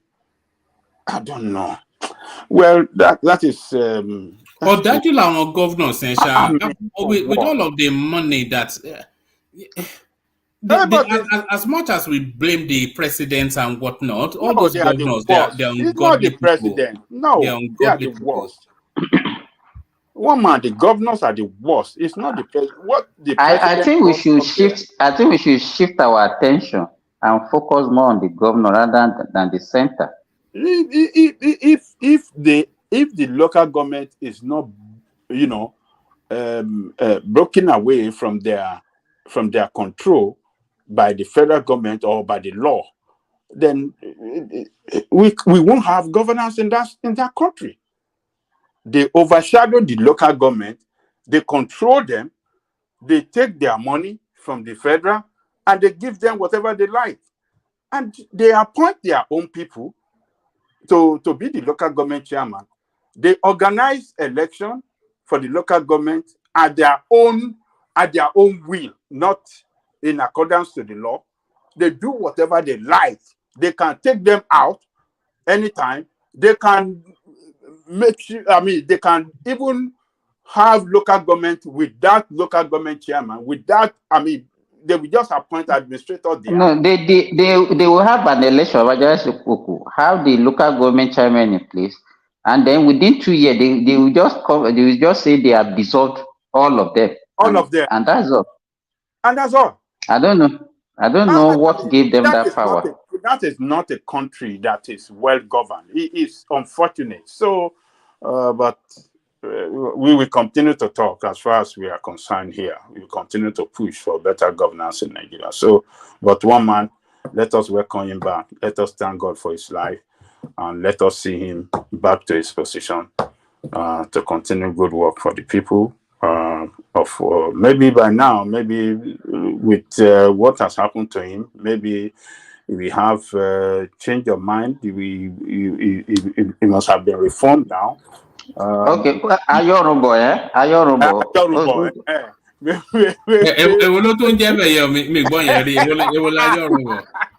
Sorry, good morning, brothers. It's almost 1 a.m. my time here. I'm just like, if just a quick submission, and then I can go to let us let him talk. Yes, come in, Emeka. What's your time where? Because it's 5:45 where I am. It's 12:45 a.m. here. 12:45. Are you in the east? Are you in the east? Yeah, that's the US time now. Yeah, Eastern Standard Time. In the East Coast. All right, come in, Emeka. It's been a while. Yeah, thank you. Sorry for interrupting. I was enjoying the conversation. I just had to look at the time and like, oh wow, it's so that I don't keep a video with you guys. It's quite an interesting one. So what I wanted to just speak about, a lot of propaganda going on, especially with this verdict that was just delivered, and accusations that the judges have traveled to France to go receive allegedly funds for doing a good job on behalf of the APC and the president, which are all filled with lies, right? And that when you ask people, even in the media houses and spokesmen for the Labour Party and PDP, they say they lost on technicalities, and that's not true. That's a lie. I'll take the Labour Party, for instance, just to show that the lawyers, instead of them to do a good job, they were busy posing for pictures that will be posted on social media. And now, they were all saying eyes on the judiciary, and the judiciary came out to do an astounding job on Wednesday, going through line by line every section of the issues that they have, citing case laws, the Electoral Act, the Evidence Procedural Act, the Constitution, as well as even the US case laws and UK case law, the UK Parliament. They did a thorough job because they studied and looked at the case substantively. Now, let's take, for instance, the Electoral Act says in Schedule 1 of the Electoral Act, Section 4, subsection 5, that the election petition shall be accompanied by a list of the witnesses that the petitioner intends to call in proof of the petition, b, written statements on oath of the witnesses, and c, copies or a list of every document to be relied on at the end of at the hearing of the petition. 6, that's subsection 6 of paragraph 4. A petition that Emeka, real apologies. Let me just pause you for a micro moment. Just do something, and I'll hand back to you very quickly. Sure.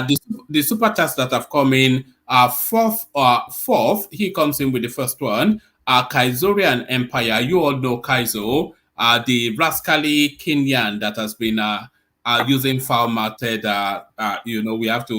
We have to whip them to shape. So the big guns come in, and that's Ayo there with a handsome one. Not to be outdone, Alexander Gomez matches him. The progressives, we know him as Akim. He doesn't come on the screen anymore, but I'll have to ask him why, but certainly showing his presence there. Baba T, it looks as though he does have a wallet after all. He brings it out to Super Chat, and there is Ayo still insisting that the day is his. This is Ayo Adeoye. So Ayo Adeoye comes in, and Chioma comes in with a Super Chat, trying to bribe her way out of not coming on the screen. but we're still insisting that she must come on the screen. So there's that. So now, Emeka, I'm going to hand over to Thomas now, but when the music stops, you pick it up from where you were. So okay. Let me bail out and then bring in Thomas in the traditional manner. Someone actually came on the screen when I was hosting. Yeah, did she switch on her camera? That's the thing. She's told us that she's the prettiest girl in America, and we need. That's not true. Did she switch on the camera when she came on? Yeah, she did. That's not true. Oh, No, all right. I'm joking. Oh, okay, this is it. Yeah, I go straight give me for she will start to harass you no, now. I just don't confirm that it's a woman. I know some guys they are under women's accounts, so they type say so. But it's a lady, it's a lady. It's a lady's voice. Yeah. All right, brilliant. But I'm still waiting to meet Chioma, but certainly meet General Thomas now.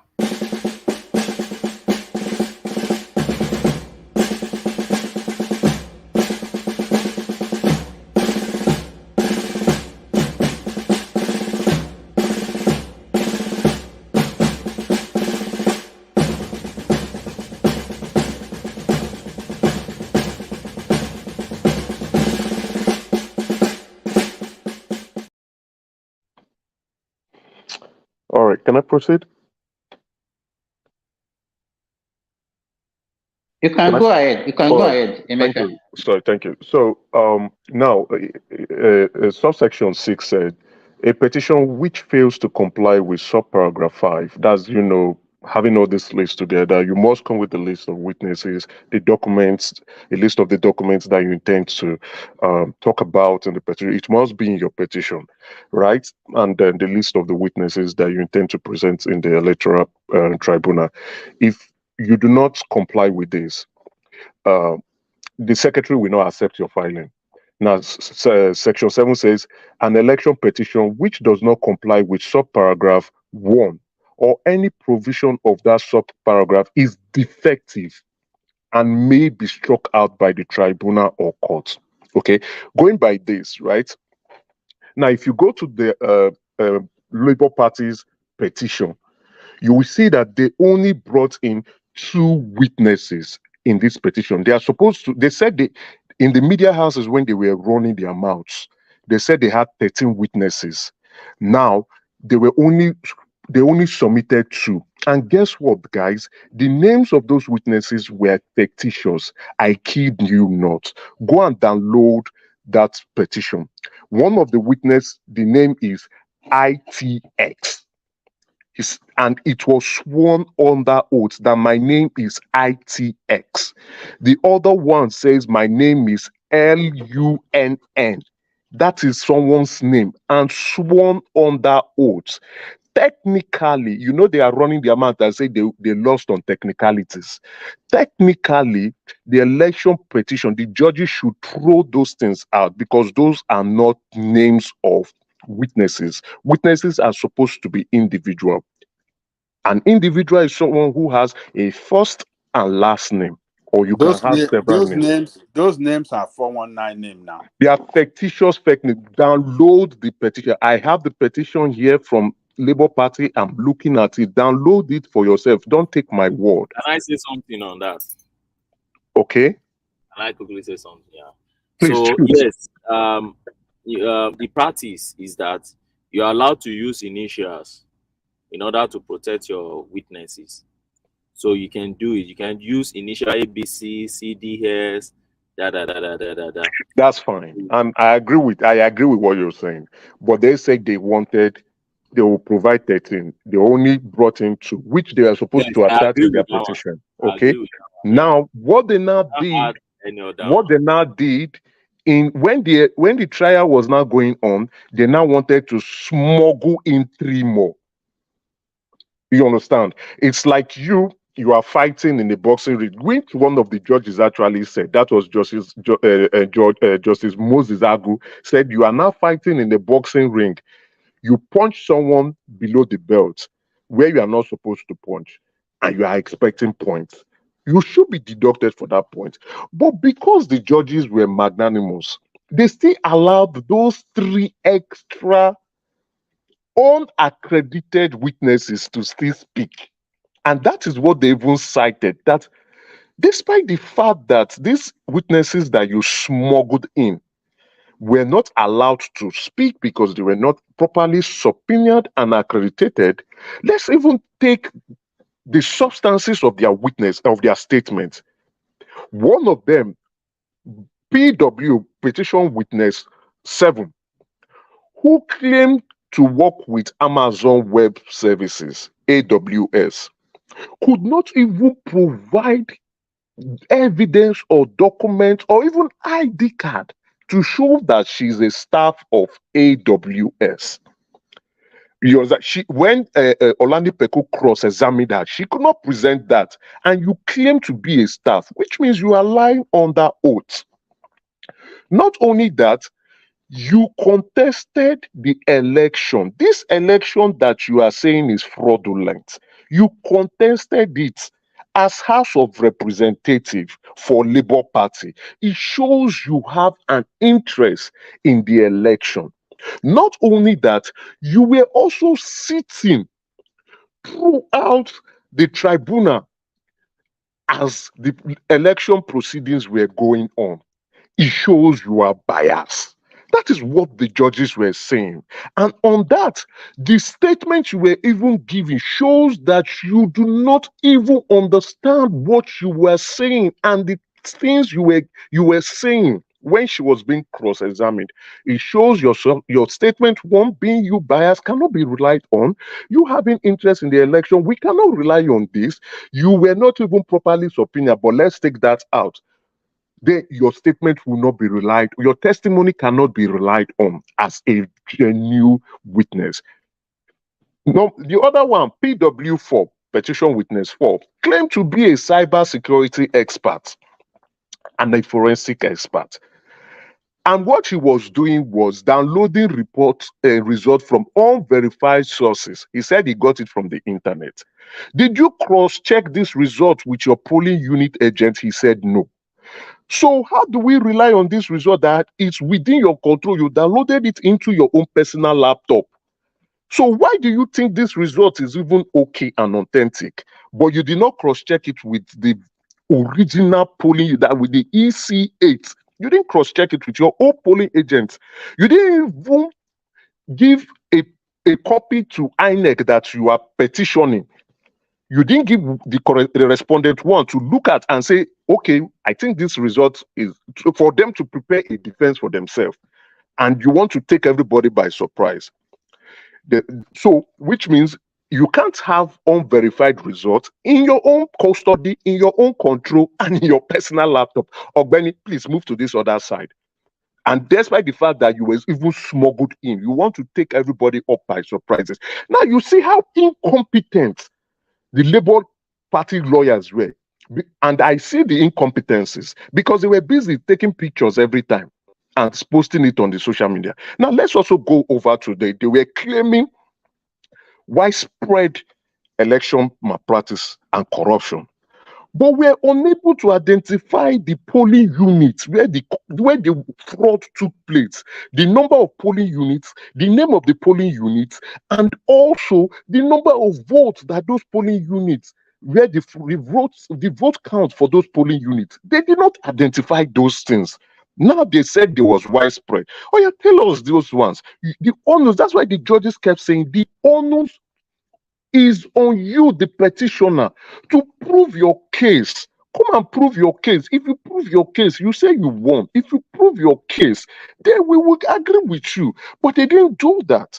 And they are saying, oh, that the judges are biased and they've been bought and bribed, which is unfair on our judiciary, which is unfair on these judges. Because I think they did an marvelous job that day for 13 hours going through each and every one of the sections. And I employ all Nigerians to go and read their reports, which I have done. I'm not even true, but I watched that thing and I picked up some valuable lessons from them. And I'm still reading through to see and compare and say, yes, I think these judges are right. The Labour Party were incompetent. That was why they were shredding the lawyers, because they were incompetent.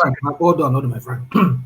You just be going on and on and on like that. You said they are incompetent. I mean, yes, they were incompetent, and I'm showing it to you. Hold on. What does incompetency has to do with you? Yes, if they are incompetent, is it not for you and your able to win? And they you said won, what? I didn't get your first question. Sorry. What does their incompetency, like you say, putting you incompetent? You keep using the word incompetent. Yes. They were very incompetent. If you, as a Tinubu person, as an Agbado person, you want Tinubu to win the election. I mean, he has won the election already. So I mean, sorry, I mean to say, slip of tongue, to win the tribunal case. Okay. They won the tribunal case. What does you have to do with this? You keep repeating yourself. Okay, fine. Thank you very much. Let me correct you now. Now, I'm correct. I'll correct you. Let me land on that so that I don't lose my train of thought. Don't worry. Now, you see, Tinubu has been declared the winner. They are the ones now saying Tinubu is not the winner, that they are the winner. Now, come and prove your case. So, they coming to prove the case means they have to show evidence that they won. Now, not only does the honors, the responsibility lies on Obi and his legal team. Because as far as the election is concerned, INEC has declared the winner. But they are saying what INEC did is wrong. And they are petitioning INEC as well as Tinubu. INEC respondent 1, Tinubu responded 2, Shetima responded 3. That's no. The election is marred with fraud and inconsistencies and non-compliance of the Electoral Act 2022. Or no problem. The court said no problem. We agree. Come and prove your case. Now, in coming to prove the case, they did not even do the right thing.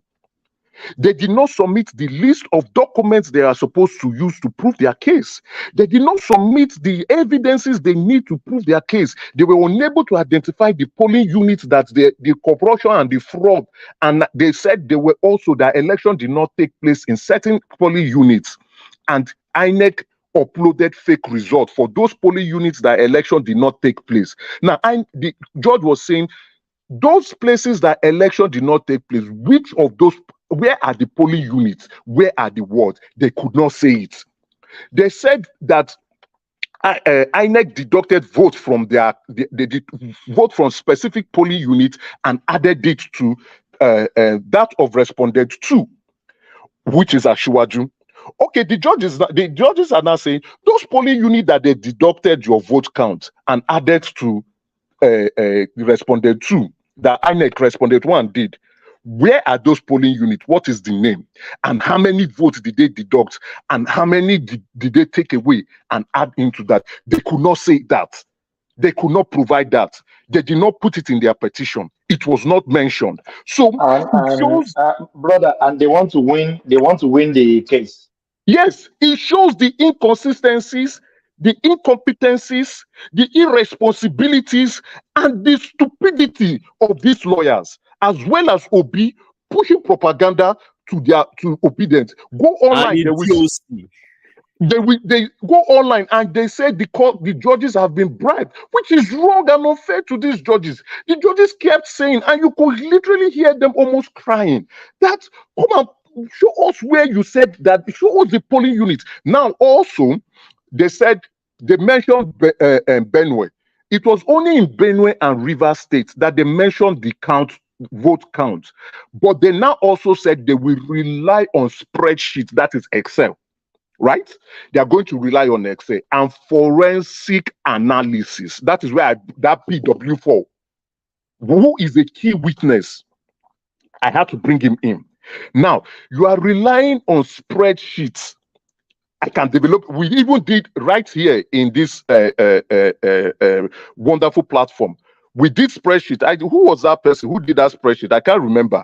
That we were doing the vote count. Collateral, yeah, collateral, wonderful collateral. He developed a beautiful spreadsheet and was doing the vote count and showing us, and we were arguing where Obi will win, where Asiwaju will win, and where Atiku will win. That was in Collateral's personal laptop. That was what an expert witness came to court to come and see in your own personal laptop. And not only that, you did not even provide a copy, a true certified copy, to the respondents that you are trying to fight, so that they can look at it and say, okay, and prepare a defense for themselves. Not only that, you want to take them up by surprise. Hold on. Let me say something here at this junction. You see, we've said let this thing be televised in the first instance. Justice Samani and the rest of the other, they said no. They gave whatever excuse they gave, but not want to televise it. But suddenly that they realize they can do that for the judgment. Let's just leave that alone. Now, hold on. Wonderful brother, what has televising the proceedings? I'm just saying that on the side. Now, you're talking about not provide CTC, they did not provide anything. I can tell you that I have voice recordings of some of the proceeding in the court during the time when they were providing the evidences and they were interviewing, cross-examining their witnesses and all of that. The way the court played out was bring your evidence, we cross-examine them, bring whatever paper evidence or other evidence you come, submit them, we'll look at it. These people will, when they bring it forward, APC will say, we're objecting to that thing. And then we'll say, okay, what's the objection? Why is APC objecting? APC is objecting because, one, I will explain to you. I will explain to you, not only APC is objecting, INEC lawyers is also objecting. Can I talk? Okay, all right, please. Sorry, I'm sorry to interject. They object. My Lord, we're objecting to that, whatever. And it's okay, give you objection. So we'll give our objection in our final tell me how you use people say in the court. In our final submission, something like that. We'll give our objection in our final. That was what they did all through. I won't help you.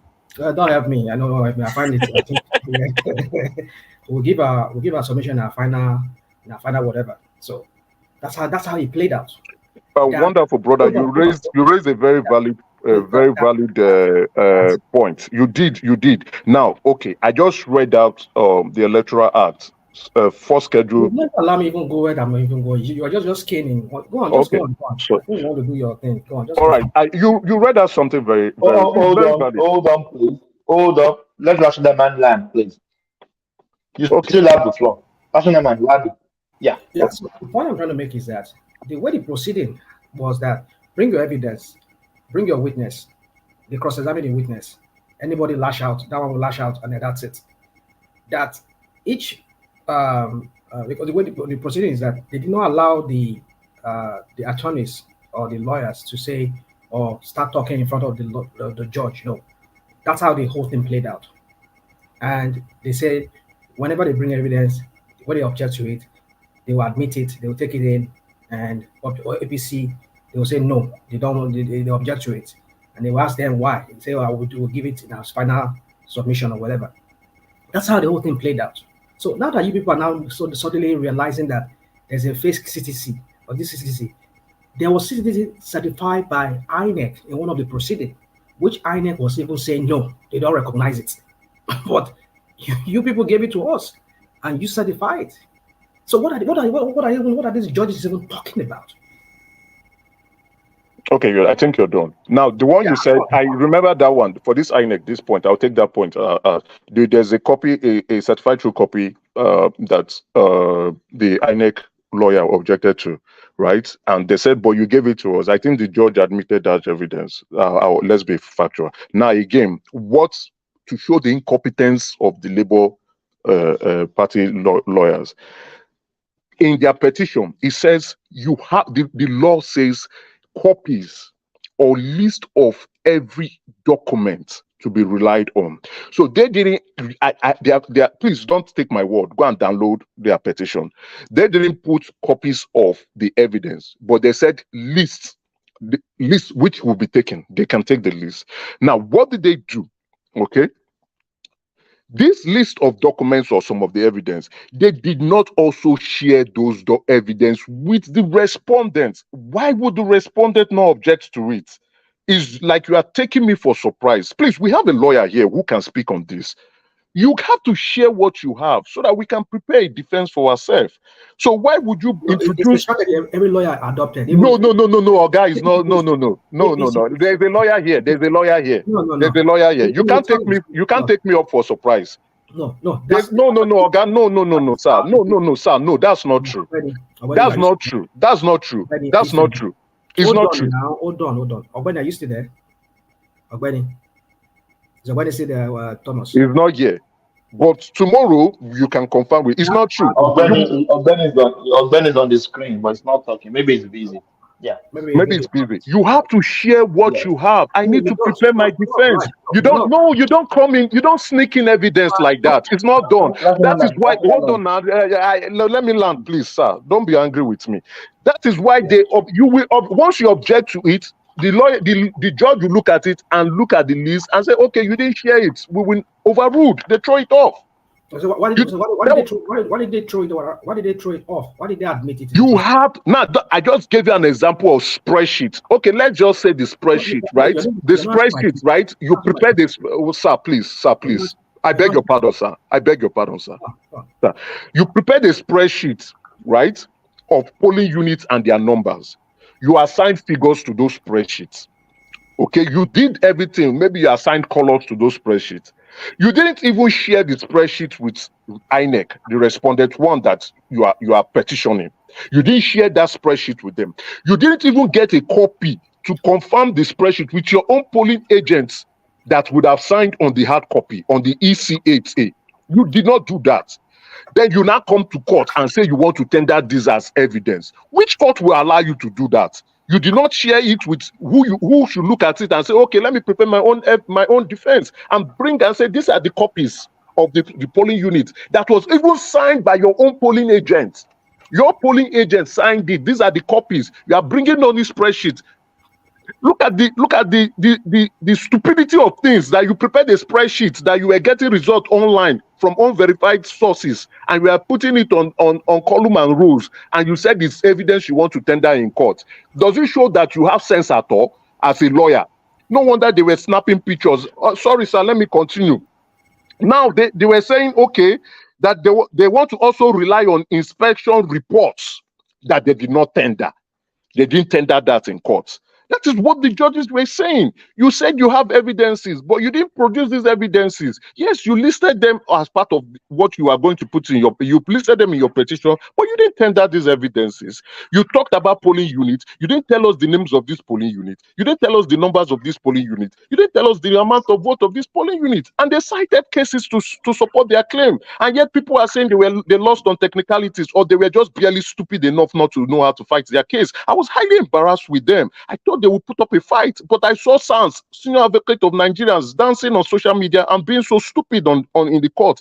And yet they are coming and spreading lies and propagandas, and they don't want to accept the result because they want to keep their support base intact. It's unfair to the judiciary. It's unfair to those people that you keep labeling them that they are biased. It's really unfair. If your case was solid proof, you would win this case. You would have won it. You claim you won it. Then come and tell the court and tell the Nigerian public how you won the election. Yet you didn't do that, but you are still running your mouth that you lost on technicalities. It is unfair, and it is unfair on Nigerians and unfair on our time that you are delaying what is the inevitable, that you lost the election and you can't prove this election, and you are still putting people on hopes, wasting people's time, keeping them emotionally bankrupt, and going about spreading your rat-infested mouth that you won an election you cannot prove. It's unfair.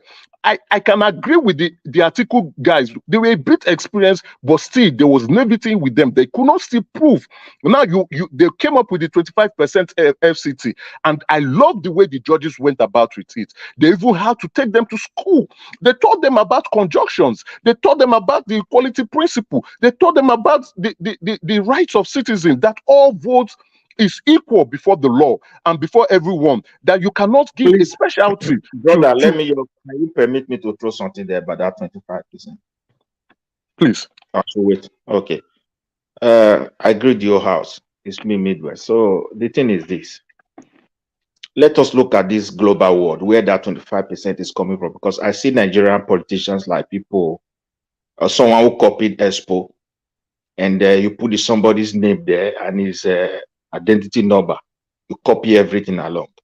America is the only country that tried to, give some preferences to some areas in their country, and they call it super delegate, and they practice it, they back it by law. Now, and this. What happened to him? Don't tell me Midwest trying to use super delegate arguments. Yeah. Okay, so the Court of Appeal also said, let us also look at the intentions of the framers of the Constitution. Let's see what the framers of the Constitution was trying to lay out in this aspect. And with that intention, they were trying to explain that the framers of the Constitution did not say that specific people in a specific area or territory or land have more votes than others. Their vote counts more than others. No. Now, also Section 299 of the Constitution also says that in specific provisions in the Constitution, Abuja will be treated as a state. I wonder why senior advocate of Nigerians were going around to come and be saying all this. It's a disgrace to them, not to us.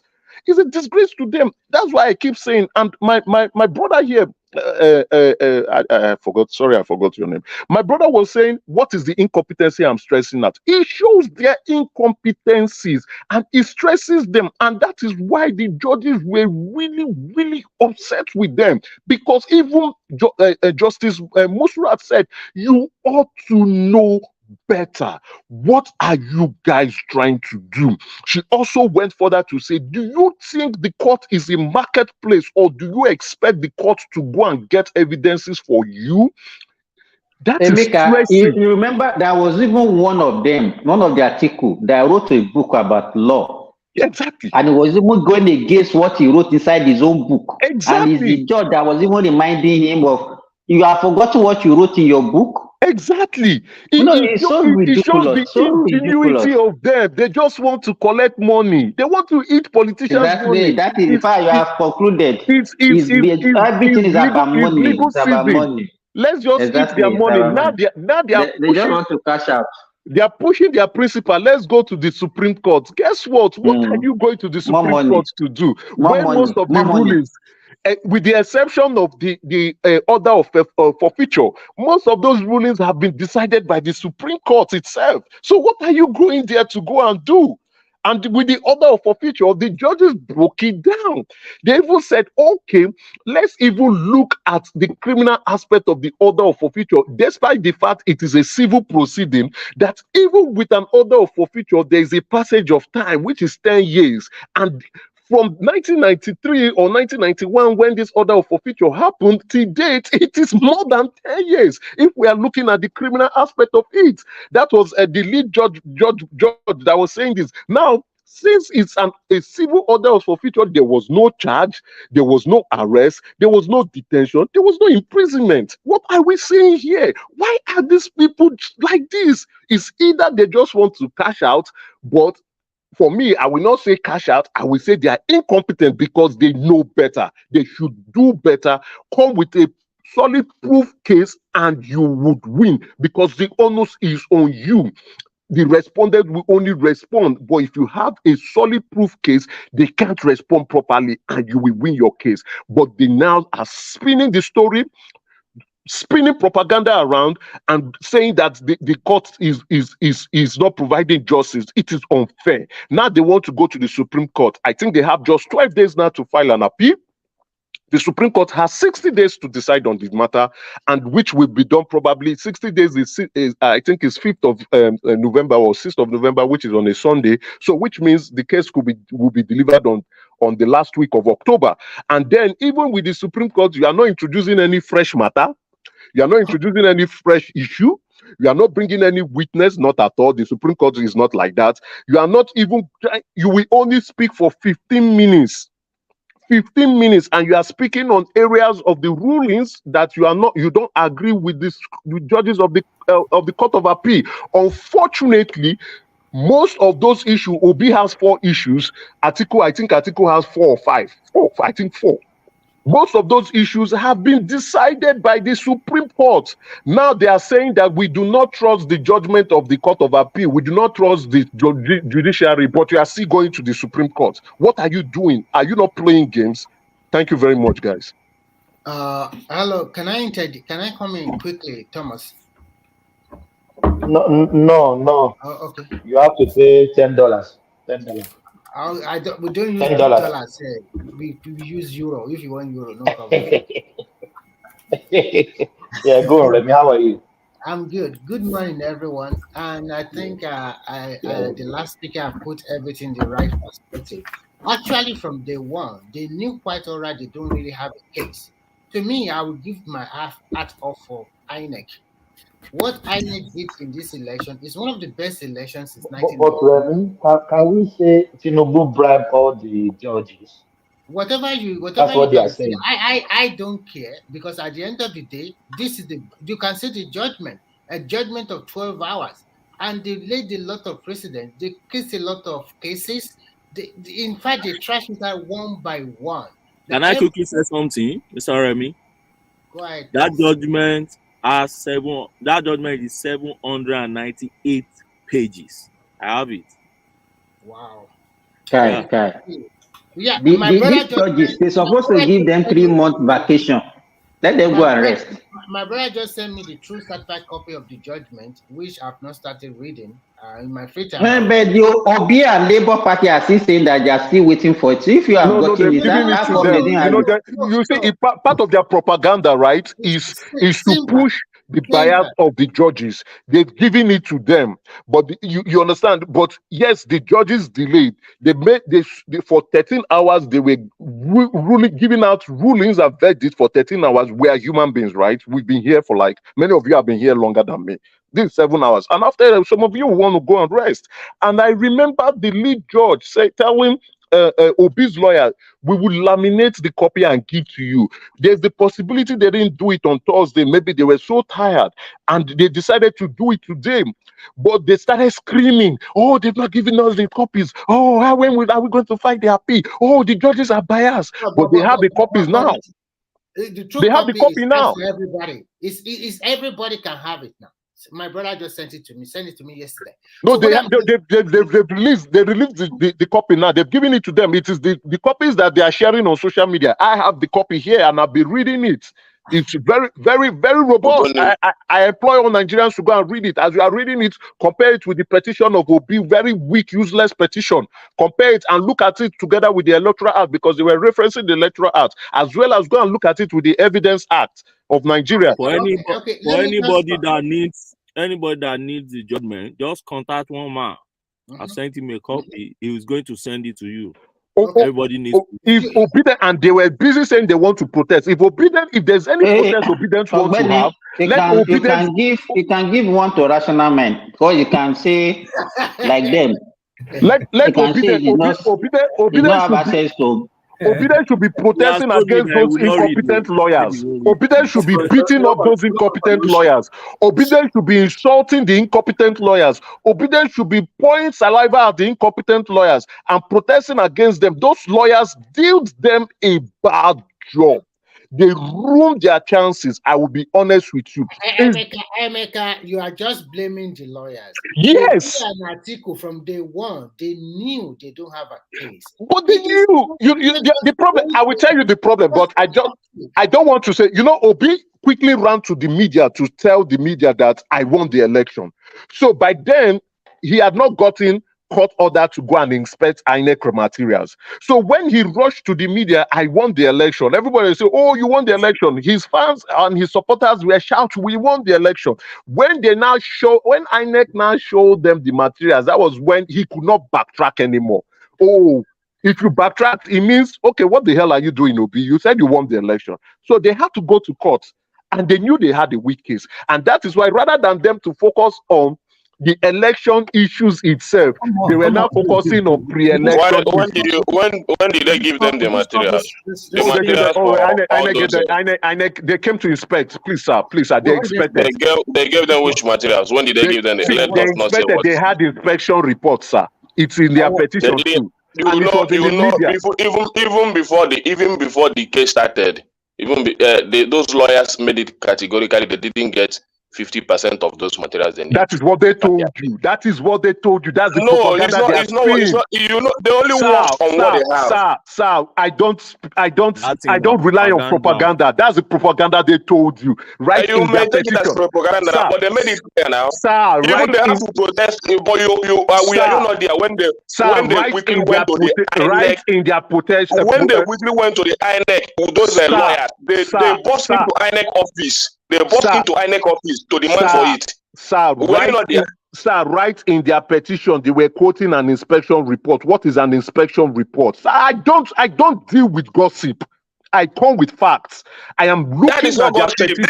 This is what was televised on the national TV. That's why those I said lawyers, go and down. they Sir, popped into INEC office. Please, sir. Please, sir. We are not children here. Sir, we are not children. We are adults. We are adults. We are adults. We are not children. Go and download the petition of. Go and download Obi's petition.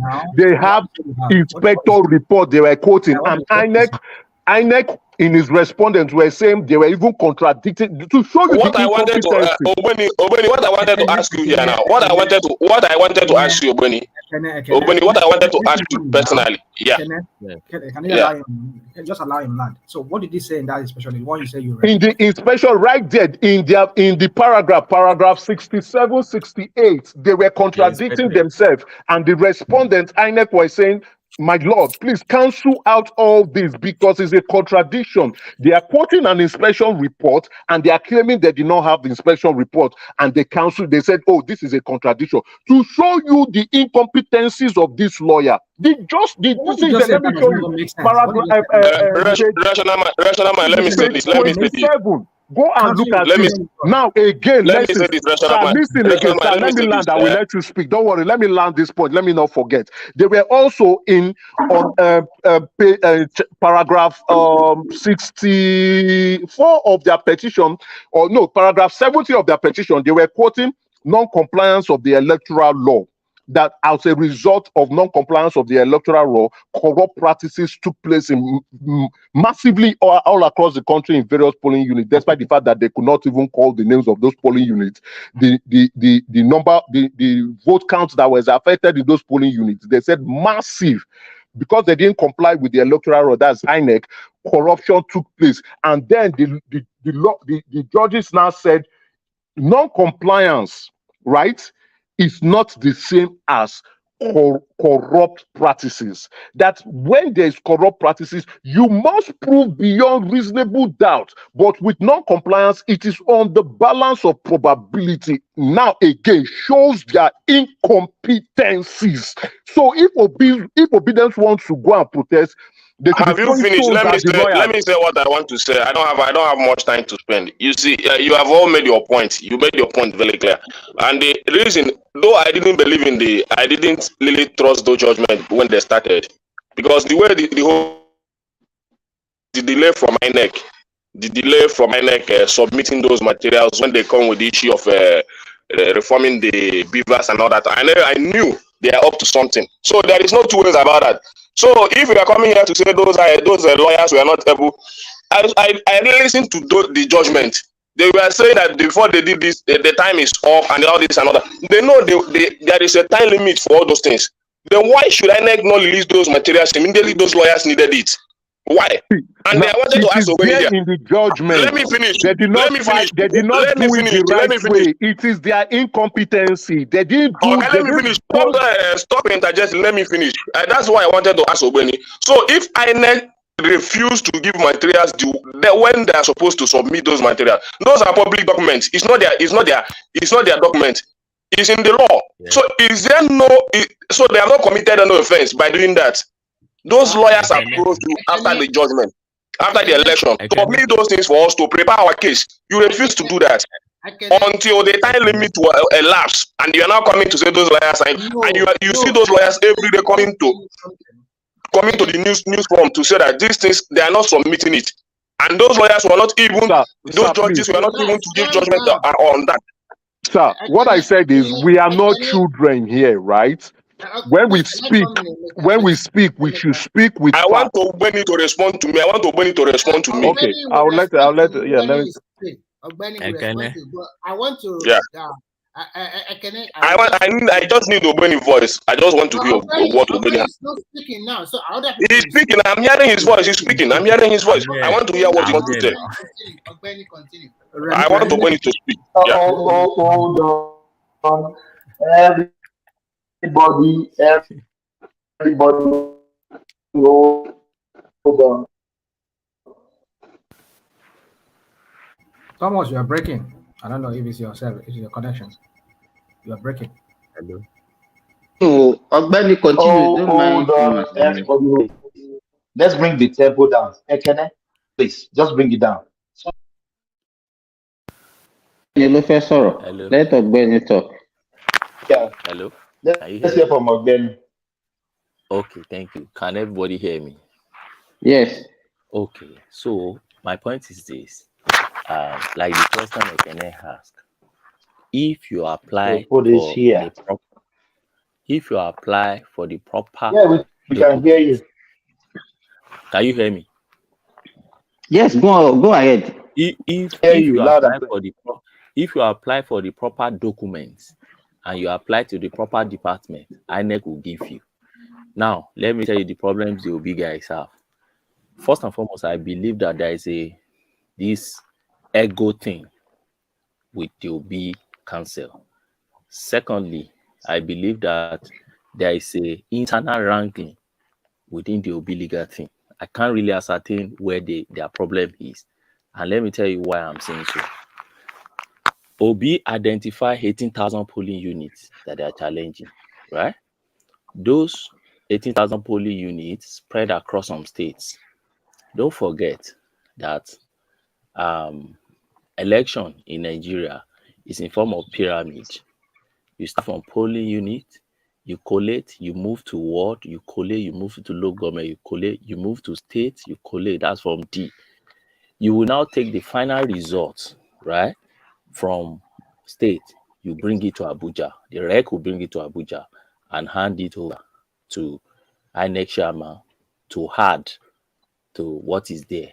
So you must have 37, that's including FCT now, to make declaration. All those EC8A are the polling units. They are not, you don't bring them to Abuja. You bring the final sheet to Abuja. All those ECAs and others, they remain at the state level. Now, see the first problem the OB council have. The arrogance of when they apply to INEC Abuja said, look, we decentralize our admin, and you all know this thing because from day one we address petition. From the one everybody see it. It's not the way you see we are like fighting here. That's not the way. There are lawyers in their pre-hearing session. Everybody sit together. In fact, sometimes they give us water and food. We eat together, and from there we discuss the way forward in the case. So INEC has told them, if you apply for document, apply in the proper place. If you're applying for the final copy, you're applying for every statement issued by INEC, national and everything, we'll provide it for you at the national INEC. But if you apply for form CAA, they remain at state level. Go to the state level, I will apply, you will get it. The arrogance of them feeling too big because they have social media and their support and all the noise they like making. They apply to INEC Federal. INEC at Abuja said, we don't have it. Even if we're going to get it for you, we have to minute this thing down to the state level. Instead of them to pick their letter and take it to the state, they start feeling too big and time were running against them. That's the first issue. I'm telling you today, that's the first issue they had. What's the second issue they have? They started asking for instance, you want to apply to me and say, give me things that don't even exist.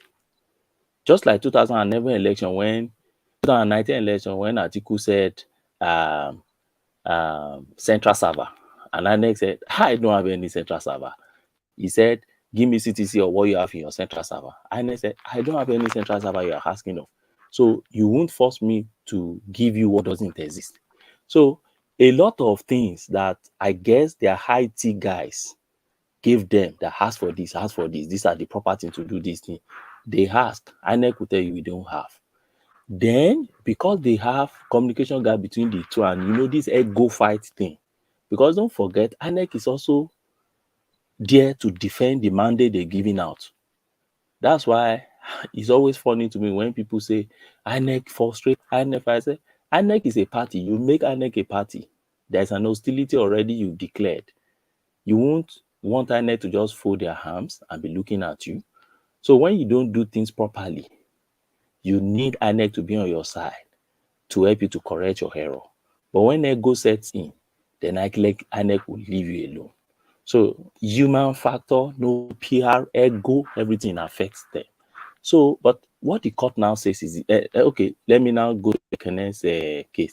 Now, in case they apply to a proper place and they refuse to bring the property for them, you can initiate a contempt proceeding against whoever that official is. Do you know why? Because it's an order of the court.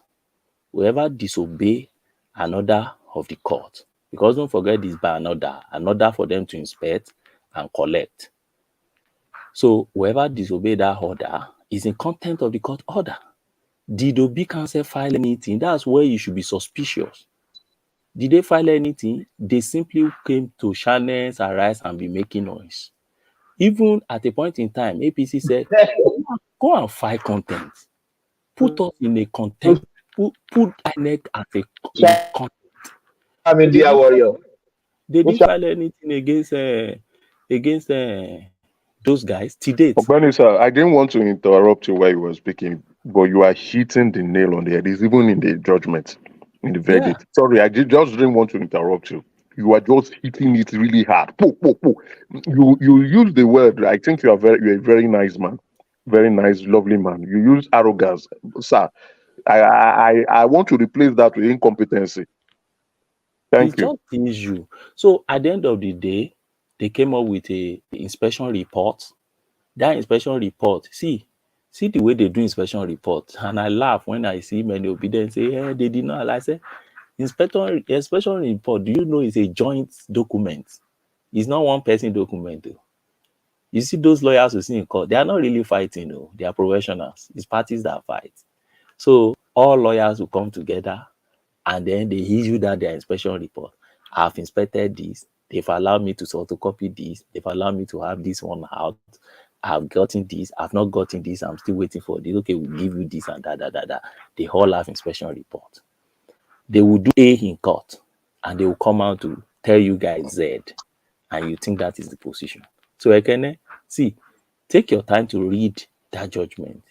You will be so much enlightened. I tell you, it's much. It's 798 pages. But read it. You will be very, very enlightened. Ekene is busy calling obedient media. So, and whatever they say, will come and pour it.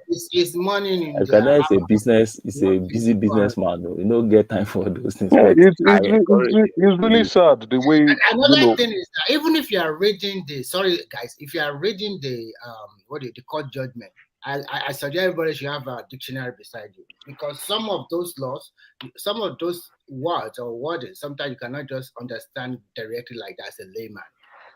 But no, not just dictionary alone. You need to also have the petitions of Atiku and Obi together. What really pans out is that from day one, both Atiku and Obi knew that they do not have a case. Correct. Because I kept on saying here, you have the from EC8A to prove manually. That IRF is nothing, and see the way the judges just treat it like just like a rubbish. Nothing. Who cares about that one? No, all this one that they said they don't have evidence is a lie now. They know that they didn't win the election, so they didn't concentrate their energy on that. All they were after is disqualification. Disqualification. They lied. Now, another to show you that they lied. In their petition list of documents, they said video, audio recordings, DVD, CD related to the election. They did not produce it. They also said election observer and observer report. That is the EU report they were relying on. The judges said you are dropping a document for us, and you are relying on the document. Why don't you bring the EU guys so that they can be cross-examined? Why are you relying on a third-party document to say the election was fraudulent? Yeah. Ogbeni, I just want to quickly chip in this thing. Ogbeni, sorry. So that means, just my own personal opinion, that means this electoral act and Nigerian constitution, I'm not saying everything in totality. I think it's a good constitution at the end of the day. See how these judges just pronounce their judgment case by case. You can see it's not the constitution of Nigeria. It's just that maybe we don't have that liberty like this before. I think it's high time our judges also started to deliver judgment like this, so that people will know the truth. Now that every Nigerian have known the truth, you can see a lot of Nigeria, they were started blaming Obi lawyer, Atiku lawyer. Everyone already move on. This is just a total waste of time, to be frank with you. It's a total waste of time. You don't have a case, and you continue to go to the media house, to the newspaper, continue to make unnecessary noise, unnecessary distraction. What is all this, for God's sake? I think, Mr. Remy, let me tell you two things I think happened. First, I've worked with some politicians. At least I've handled some political cases, and let me tell you what I think happened. Immediately they finish that election, in the next 1 or 2 hours, every party will know whether they win or not. If you ask an average politician, they will tell you they have a situation room, and that situation room linked directly to their agents at the polling unit level, and their agents will be sending messages to them immediately, and they are collating. 30 minutes, 1 hour after, they all know if they won or not.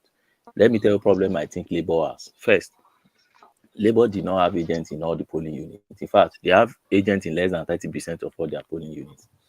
But because they've sold the lies to the public, boasting that they have agents in all the polling units, they couldn't reverse that lies. So, in their situation room, they can't garner their true result after a few hours, because they did not have agents in all those polling units. So they thought they won, or they thought they could permutate. So I guess by the time they now escalated to the point of inspection, that inspection of materials now cleared their eyes, like, guys, you did not really win this thing. So if they had now brought out for me, say, hey, those judges would have used it to Ogbeni, let me come in at this point. You know, let me greet Ogbeni first. No, now. Please, I want don't to be respond angry. to what Oh, Ogbeni let me said. greet. You will respond, but let me just greet him. Ogbeni, you dey see vision. Ogbeni, Ogbeni, God bless you. What you just said, at this point, I want to say something. You know, I will not lie. I will not lie because of some issue. Because of I'm supporting him, and I'm still supporting him. But that's why I said I will not fight anything that I know that I will not win, especially the court case and all that. Definitely, some politics played in the court case and all that. But at this point, you made a valid point, because I also work as a polling agent. Why did I come in as a polling agent? Just because in our polling unit, the guy that was supposed to do the stuff, you know, some unorganized stuff and all that. Hello, continue. In our polling unit. If not that I stood up to say no, we're not going. I'm going to work, and I work with all my heart, with everything that I had to make sure I followed the vote, to make sure that it was uploaded and all that. So I knew, even in our polling unit, we didn't have a strong agent. It's a fact, and that is why I was still calling. I'm still calling on the party. Hold on. You have an agent, but you believe it's not a strong agent. Is that what you are saying? It's not a. Yeah, the guy is not strong. He's not competent. It's not only that he's not competent. Not only that. But you have an agent. Hold on. After the election, your agent received that form EC8A, the result in his hand. Yes or no? He received it. He's not the one. I'm the one that received it. Then I now handed it over to him. Okay. Because at a point, the guy was weak. He couldn't even monitor what was going on. I have to come in. Then when we went through some polling unit, the same thing happened in the. I think they will take a lesson from that. Before you continue, in your polling unit, the result declared is to your own. Do you believe that is the true reflection of the vote in your polling unit? Because you said you collected it from ECA18. Yes or no? Do you believe in the actual result? Return in my polling unit is actually correct. It's very correct. Yeah. So, but it's just my polling unit is very, very, very, because we did a thorough job. At least from here, because if I'm a lawyer, this is the question I'll be asking you. You said yes, now no trouble, everything went fine. So continue. Yeah. So the issue is that Labour Party didn't really do well in terms of polling agent. It's a fact, and we cannot deny it. So, and if they should, what I wanted them to do is just to calm down a little bit, work more. Maybe in the next election, they will do more. And that was what I've been saying here on this platform. If you're a Labour Party member, you should just relax yourself. You have spoken very well, Guy. You have spoken very well. I think you're a more rational, obedient than others, right? You've spoken well. But unfortunately for Obidient and Labour, he's a reasonable man. He's a reasonable obedient. I think he's a reasonable obedient. But when you encountered others, they will tell you they won the election, and you don't have the facts to support that you won the election. Like Ogbeni has said, he has said it. That's his opinion, but that was what actually happened. Which I have said, Obi rushed quickly to the media to tell the media he won the election without having proof to back it up. And when he went to inspect, he saw that we didn't really win the election, but he could not backpedal. No, Emeka, he knew from day one did not win the election because he has been using that sentiment, religion, and some social media and propaganda. It's just a way to shape public opinion towards him. That's what, and to keep on his page. You know what he's doing, Mr. Foka. No. What is happening is that what is happening is this. What is happening in the obedience space, which I experience, is this: we are living the right thing, as in we are not doing the right thing we are supposed to do in terms of a serious opponent we are trying to form. As in, we talk too much more than action, and I don't love that as a man.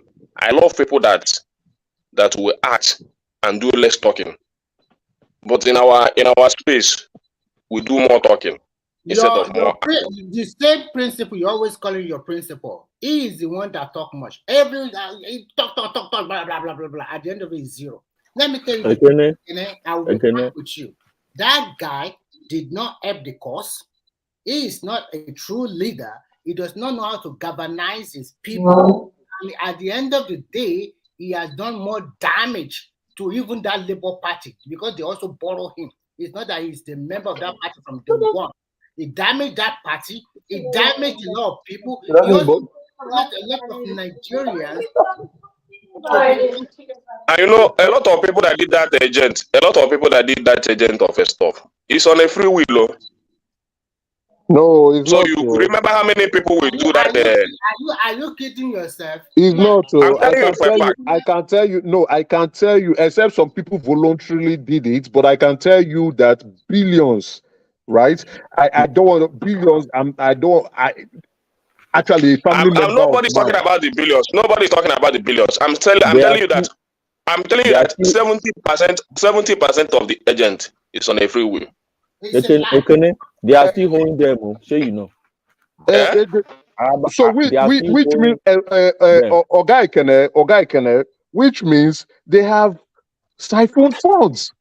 Because I'm not talking about siphoning of funds. Like somebody like me, I did it. I'm not looking at money. Someone I like even spent my own money. You understand? But I'm not talking about money. I'm not talking about siphoning funds. Just to show you how careless, how serious, how unserious they are not on that aspect. Sir, I agree with you. Someone like you, because of you are fighting a cause, right? You are fighting for something. You said, I want to do this.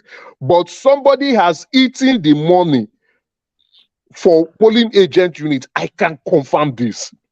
And I can confirm it. I just don't want to say it out, but I can confirm because there were problems. Obedience, the polling unit agents were waiting for money as late as 2 a.m. on Saturday, February 23rd. That money entered into their account 2 a.m. on Saturday. An average Nigerian that like money like anything, you are telling me it's a free. Free. No, someone like Oga Ekene did it, and many more did it out of their own hearts. Of their total age. Yeah, someone like Oga Ekene did it out of his own heart, right? But Ekene is also not an agent. But he's not an agent. Yes, he's not a registered agent. But the registered agent. Hold on, Emeka. Hold on. How do you know Ekene do it? Ekene do it for his own tribe, man. Now, Peter Obi's own tribe, man. Now, why do you say do it for? Regardless of his ethnicity, right? He didn't eat a kobo. That's what I'm saying. But I'm telling you that people ate money, and another reason why they are pushing up to the Supreme Court is that they don't want to account for those funds. They don't want to do proper account for the funds. There is huge corruption. Okay, go ahead, Ben. Hold on. Yeah, let's hear from yeah. Okay. Yeah. What you guys are saying is not speculation. If you listen to Arabambi very well, one of his major grounds is that to date, the party is still owing their polling unit agents. He kept saying it, that until those guys come to the street and riot, that's when the whole world will know what is happening. That first, Obi didn't release his personal money, and Obi got a lot of donations, particularly from outside Nigeria, which should ordinarily come to Labour Party, but went directly to Obi and his cronies. I'm quoting him, and that today they are still owing their party. That's what Arabambi said. But trust their Buri and others, they just wait between us. Let's wait and see. If they finish Supreme Court and they still not pay those agents, you will see them outside. Labour is full of radicals and many comrades, guys that will not keep quiet. They come out and talk. So what you guys are saying is correct. The problem is that the party needs to come on, do some reshuffle and make some serious. As in, they need it's just that everything just happened to them as a surprise. Everything just happened to them as a surprise. So they didn't even believe that number of votes they got. Even if they knew they will even win Lagos self, I think they would have put more effort. And I know they would have been regretting it. Especially that if I check what happened in Lagos, that is a more in terms of agent of stuff. Just check what would have happened in the Northwest, where you don't really have much people that will stand for you, that you need to spend money in that area to get support. Okay. That's what I've been thinking, yeah. Mr. Akene, do you know, I don't know how much you are following that space. Do you know Labour Party has lost about 3 reps now? Yeah, I know. They've lost one in Abia, they've lost one in Enugu, they lost one in Lagos, and they are still counting. To tell you how lose, because I wonder if they declared you, how would you lose? How can't you defend your mandate in court? The guy in Abia, they are even rejoicing that most of the obedient are rejoicing that the guy lost. You see now. So do you know the reason? And he was the guy that was praising Tinubu now. He was the one that was praising Tinubu. Yeah. So the guy lost, and the many of them said they are not even care. They want him to cross to APC. You see, that's one of the issues. The obedient, they need to learn Nigerian politics. You don't lose your home because of one singular heart, and more so, which I keep saying on this platform, Obi needs to go and work seriously in the northern part of Nigeria if he really wants to lead this country. There's no way you play that division politics and sidetrack the northern part, and you think you want to lead Nigeria. It's not possible. You won't win. Those guys will just be sitting and waiting for you. During the election, they vote massively against you. That's the way I see it. Well, the only thing I know is that national politics is a very strong one for that matter. So even money is involved, and that is why Tinubu has an upper hand. He has the money, he has the connection. So for me, that is the only thing I know. And you need to play some even whatever you want to say. That's why when they talk issue of these small parties and all that, they cannot go anywhere in our national politics apart from this one that has built a solid ground. I can sorry to interject. The first thing you must ask yourself is that, do you believe that Obi win or lost the election? You must tell yourself the truth in your heart. If you can tell yourself, and including rational mind also, if you still continue to believe that because of money or no money, Nigerian don't let people just brainwash you. This is what they do here. No, there is nothing like brainwash. I know my stand. Nothing like brainwash. If I say anything. If I say anything wrong, if I say anything wrong, whether in my party or another party, why I say it is that if you are my party member, you are hearing my voice, you go back and do the right thing. Then if your other party, you're hearing my voice, you go back and do the right thing. Nigerians lack integrity. They will never admit to something that they don't. So there is nothing like whether to brainwash me or what. But the issue I know, the only thing I knew that if Obi has organized, if the Labour Party, let's say Obi, if Labour Party has organized very well, they would have won that election. It's a fact. Are you kidding yourself? Yeah, it's a You are fact. still dreaming. You are still dreaming. You see now, you will never believe the truth. Both of you guys. That is the problem. No, it's a fact. They lose the election. They lose because of some. Just like I knew what just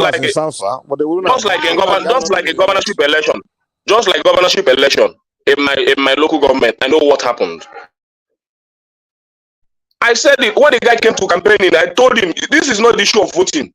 You will surely win this local government, but the issue is that you cannot protect the vote, and you don't have the. If you know you can protect the vote, then no problem. And at the end of the day, he didn't protect it. Everything just flew away. I knew what happened, so there is nothing like that's politics for you. So if you want to play politics, you must do that. Nobody protected their vote more than Labour Party. You guys were everywhere. In politics. That is more like talking. That is more like talking. I'm telling you for a fact. That is more like talking. I knew what happened. I'm on ground. So nothing like if I come here to tell you that there was no ballot was snatching. How many places were you in one night? How many places were you? You are in Remy, let me say something real quick. Where were you on your election day? Remy, let me say something. Hold on. Yeah, let's go for Mike. Yes, let's go for Mike. Let me say something real quick. You see, can I say there were ballot bugs, this and that, they didn't protect their vote? That's a lie, man. Everybody saw during that election, and even pre the election, the people that were more organized, more like agitated, and more what's the word? Enthusiastic, and everywhere to defend their vote, even counting on the. If you look at the polling unit, people. Mike, you are speaking from diaspora. Wait. Yeah, speaking. I'm telling you, there was in the governorship election, there was shoot. No. Okay, let him laugh now. He hasn't say anything. Sing. Let him laugh. People they were on every polling booth to defend their votes, even before the election preaching. They must all be there defending their votes, even intimidating other people. They were very more organized. Were obedient during rallies. They like everybody. They were more focused on that election than anybody else. So if anyone wants to accuse anybody of intimidating anybody or doing by force, by crook, by means of winning, by crook or whatever they call it, to win that election, it was obedience. I don't think any other political party was so into it like that. Everybody else just went to vote. The only time where people got into it during the elections was that Lagos election, the governorship election. That was the only one. That was the only time. But as far as that presidential election, it was only Labour Party people that were so into that election. They were the one that were so focused and determined to make sure they win by all means, intimidating everybody. Going to poll, even in Lagos, Labour Party were the only ones there. People told me now, Lagosians, intimidating voter, and that's why they won in Lagos. They were the only ones there, just terrorizing the whole place, terrorizing the street, terrorizing the polling units. It was obedient. So don't come here and tell us that somebody came to snatch your ballot and things, or they rob you on the polling unit. That's a lie, man. Come on. So don't give me that. Okay, Mike, you can say that whatever you want to do, you want to put it. I'm just trying to. I'm telling you as somebody that was on ground on the election day. So whatever you want to put it, you put it. You understand? Are you telling me APC? No, let me finish. I don't know, but I'm telling you for a fact what happened in the election day. So, but I don't want to go that because I couldn't. Were you in Lagos? I'm in Lagos now. I voted. Now I just told you I voted. I won. So there is nothing like I cannot come here and be lying to you because of So if I tell you this is what happened, this is what happened. If it's left for you to believe or you don't want to believe. Let's use logic here. Okay, you're telling me that the APC people were the ones doing voter intimidating during the presidential election in Lagos and Obi won. So during the governorship election, you think, okay, they did the same thing they did during governorship election, which we know, the APC people came out and they did that intimidation and they won by landslide during that governorship. You telling me they did the same during presidential and they lost? Are you kidding me? So those pictures that they showed you that they stab somebody on the eye, you think it's a lie? On the presidential? On the presidential election, you think those things are? You think they're fake pictures? And the person that got stabbed in the eye, they say they know who that person was and who did it and what. What are you talking about? Picture of people? Come on, man. No, you saw the picture. At least me that knew that it happened in Lagos. That incident happened in Lagos. My brother, I don't believe Obidient anymore again. Obidient, they can push propaganda. I don't believe them. Initially, I used to think maybe they are honest people, but I don't believe them anymore. These are. If I said hold on, Emeka, please. Can you hear me? Can anybody hear me? I can hear you now. Please hold on, please. Yeah, please, you come after me. Yeah. Ekene, how do you know that it's APC that stabbed that person in the eyes? How do I know? Yeah. But you saw the picture. You knew when Obi visited the woman. The question. I'm not talking about the picture. How do you know that APC boys are the ones stabbing people in the eyes? How do you know? Do you know that the issue of dumb food, if you are not for, did not only happen in the That's what I hold on. That's what I hate about you guys, Obedience. You love propaganda.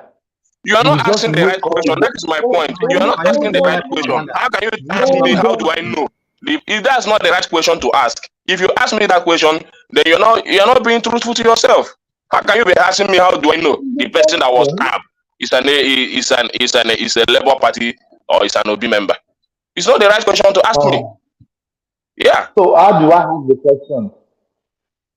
You know the right question to ask. So if you're not asking the right question, I know you're not asking the right question, and I cannot answer the. When you're not asking me the right question, I cannot answer you. You know the right question to ask.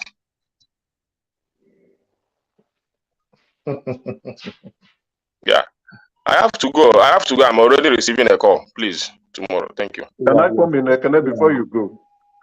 That I don't believe Obidient, but you are a reasonable Obidient individual, and if Obedients are like you, I think they would have been able to convince more people to join their movements.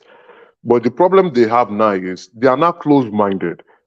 They are pushing hate, spreading hate, and how do you increase your numbers when you are spreading hate? Nobody will want to join you, and you know politics is not emotions, it's numbers. If you don't have the numbers, you can't change things. You can't change your outcome.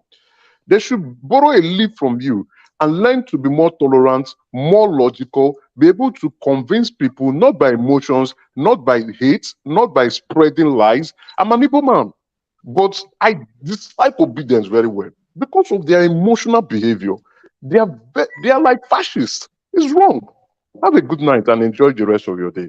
The only thing I just have to tell you this: the point of everything is character. And for me, I always believe I cannot control the mind of many people. I am just to be who I am, no matter who I'm supporting. That's my point. So it doesn't change. So that's it. Everybody the way they are. What I'm looking at individual is what I think you can offer to me. That's the only thing I'm looking at. And I always say here, it's not just because of Obi. I had what Thomas said earlier. I supported him. I did this because he's from my tribe. Yeah, you can say that, but it's not the right statement to make. I can always tell you that. Yeah, any other person I can still support him. Why do you support him? Stop this. Even if you believe that's not the right statement to make, that I support him because. But you see, when we continue to go through that line, any other person can come up tomorrow. The reason I say that because you have had my voice in this platform all the time. You will never let people talk if you know they are speaking the truth. You want your own voice to go over people's voice. As an Igbo man, why are you not supporting Atiku? Why are you not supporting Tinubu? I have supported Atiku before now. Haven't I supported Atiku before? Did I say I never supported Atiku? No, I don't care about before. Why are you not supporting Atiku in this election? I said as far as I have supported Atiku before, There is no need asking me that question. I'm giving my support. Hold on. Who is Atiku going against? Is he going against an Igbo man? I said I have supported Atiku before with all my chest. I supported him. I rallied for him. I voted for him. So if I don't do it this time, it's my right to do. The reason you supported Atiku the last time was because Obi was the presidential candidate. Then let it be that I supported Atiku the way you just believe. But what matters is that let me finish mine. Let me finish. What matters is that I have supported Atiku before. I have supported Good Luck. I supported Good Luck with every even more than the way I think I supported Obi. So if I support Obi, if I support Obi now, did I commit anything by supporting him? You didn't. Nobody said that. Why should you make it tribal? Why should you make it tribal that I support him because an Igbo man? You are the one that bringing it. Well, no, you're the one that said it now. You said you didn't support him. I didn't say it. I just said how I worked for him. I just said I worked for him. You are not coming up with issue. I worked for him because he's an Igbo man. I'm telling you, I've supported Good Luck. At least the few candidates that I know that I supported with all my chest, working for them without them looking to gain anything from them, is Good Luck Jonathan and the Atiku Abubakar in 2019. So if I should do that for Obi in 2023, have I committed any sin? Nobody said you committed this sin, but you guys always don't make it tribal. Don't make it tribal. That's my point. Don't make it tribal. Support goes to anywhere you want to give them. Tomorrow you can come out to support an Igbo man. If you come out tomorrow to say I'm supporting an Igbo man to be president of this country, that does not make you what does that mean? Is it not a good thing to do? You support Tinubu, is it not a good thing to do?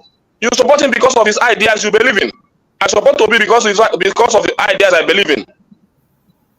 So I support individual because of what I believe they can offer me as an individual or what they can offer me. Can I ask you a question? Sorry to interject, Abeg. Yeah. So I just want to ask, like, what do you think the future holds for Obi in the presidential space, like in the next 40 years? Obi has died a natural death. Yeah, I want to hear what Ekene has to say about that. So politically, the curve is curving. You don't need to put in the grave. Yeah. I didn't hear your question, no. So I said, like, what do you think the future holds for Peter Obi in the presidential space? I'm not talking about Obi future. I'm talking about Nigerian future. If Obi comes tomorrow and still present, I'm asking. No, politically, I cannot tell you. Okay. You understand? Because I'm not thinking in that direction. What is hold for him? I'm talking about what is hold for Nigeria. I can tell you. You understand? So if we are here, if you come and predict, if you can I tell you? Okay, Kenny. Hold on, please. Emeka. Kenny, you are just being clever by half. You can't deceive us, my brother. We know. Before you talk, we know what you want to say. So I know you leave that question. I know you will dodge it. I know you always sit on the fence so that people will think you are not that obedient. Forget, brother. And we know you very well. We know you, my brother. Yeah, and there's no. You know me as I sit on the fence or what? See, I don't cause through controversies, and when people push me to know, and for you to begin to make an argument that doesn't align with my mode of thinking, I cannot go that line. There is an argument that I don't like to go into, and that is why when it comes to issue, I like Oga Ekeneo, please. Let's be easy on him. I like him very well. You know why I say I like him when it comes to some certain issue, I do keep quiet. But when it comes to some certain issue, I raise my voice.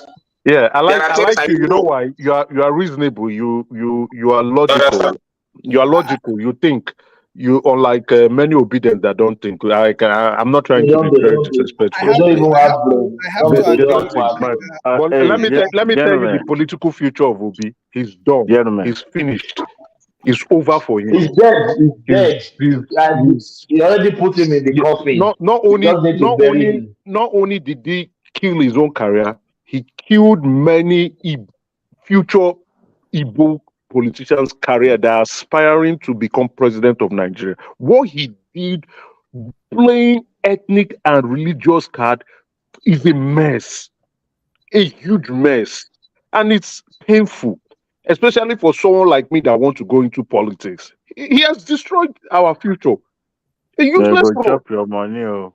A useless fraud, and it's annoying. It's very annoying. That's the more reason I dislike him. It's very annoying. You know, you claim to be a saint, but you are eating people's money. You understand? Why would you play that kind of ethnic card? Somebody's echoing at the background. I don't know if it's name. Yeah, that is Laulu. Do you Akeredolu rather? Do you have two devices? You are echoing. Yeah. You entered into this race playing ethnic card. No, you are echoing. Yeah, fix your mind. Playing ethnic card, playing religious card. So the tape they released for him. Yes, daddy. Yes, daddy. Yes, daddy. Where you are playing your ethnic religious stance. You rush to the media to claim to win the election, yet you cannot prove anything. Now you are going to the Supreme Court to make a mess out of yourself and your incompetent lawyers. That man should just get out of the political scene. Good night, guys. Thank you very much.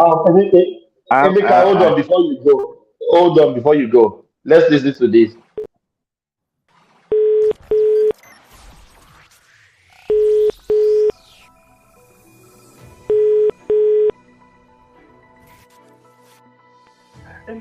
Good morning, Daddy. Praise the Lord. How are you, sir? Fine, Daddy. Good morning, Daddy.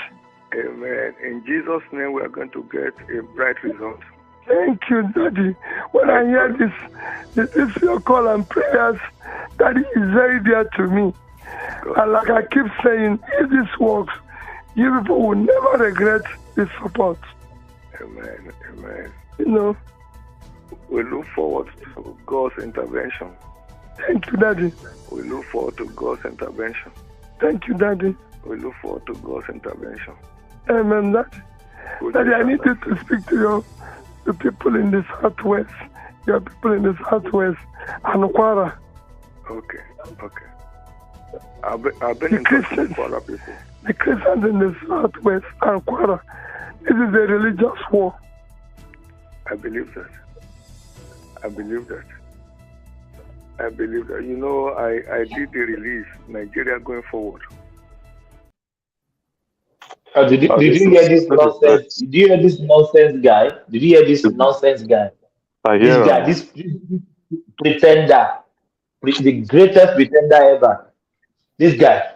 Oh God, Emeka, meet your formation. You were talking before I cut you off. It's the first time I listened to this. I was really pained. A lot of people, you know, I think some of you've heard the way they insult me on other platforms, and I keep telling them this man is a fraud. I know a fraud when I see a fraud. I can smell a fraud. Actually, I personally know Dati. I don't know Obi very well, but I know that Dati is more straightforward than Obi. Obi is a fraud. Now, hearing this, we are done as an ethnic group. We are done. How would the North believe us when we come for in the future to contest for the presidency now? How would the Southeast, even there's already a divide on social media. Every small thing is now like Igbo versus Yoruba. And it's painful. It's really painful. Who instigated all this nonsense? Obi. Who pushed all this nonsense? Obi. Who did not caution his supporters to stop all this nonsense? Obi. He's so afraid of what obedience will do to him that he cannot even say anything. When obedience were going after the judiciary, did he say anything? No. When he's saying his yes, daddy, thank you, daddy, very good, daddy, Christianity, daddy, war, daddy, this is a fight, daddy, this is a war, daddy, we want Christians in the Southeast and Kwara. Did he not know the repercussions that this what we have? And I know the people who release this, they still have more. So if he wants to even come out in the future, they will release more. This is just a warning shot. He said he was going to sue People's Gazette for releasing this. That one enter voicemail. And yet they say this man is a saint. That is saint to be. He entered voicemail. He has not sued them yet. He will still contest to Emeka. No, I'm not saying he's not going to contest. It's his free will. He's allowed to contest. But the people who release this, they have more. They will release more and we will be shocked. That's why I look at Obidient. You guys don't know this man. You guys don't know this man. If you truly know him, you'll be shocked of your support. You will be embarrassed. I am embarrassed for him. Now I'm thinking how that there's a possibility in our lifetime that we will never get an Igbo president. Emeka, me, I don't know you. This is the first time I'm hearing how I'm meeting you. You really surprised me because this is you are the first Igbo. Believe me, you are the first Igbo person. No. I'm not the first. No. I'm not the first. I am not the first. They said Emeka is not Igbo. Okay, he has been disowned, eh? No, they said I'm not Igbo. They said I'm masquerading. I'm not Igbo. That I'm not from Igbo. And I just came back from my village and I'm wondering, so I'm not an Igbo man anymore. But I'm not the only Igbo person, I'll be honest with you. There are I saw it in the comment section that they say you are dealt with onto Niger Watch yesterday. No, those people, I've never seen where people are so emotional, right? And they deceive themselves. When you go to Niger Watch, that guy, I don't know where he got all his people. And you know, all of them will just be speaking. Yes, all of them will just be speaking the same way. We will see all of them. Somebody is crying. All of them will be crying. Yeah, they are crying. You understand? You know the funny thing? The guy, they will pray for the guy. What is his name? I forgot the name of that. Elvis. May God bless you for the wonderful job that you are doing. For the wonderful cry that we are crying. Money. For the wonderful cry we are crying.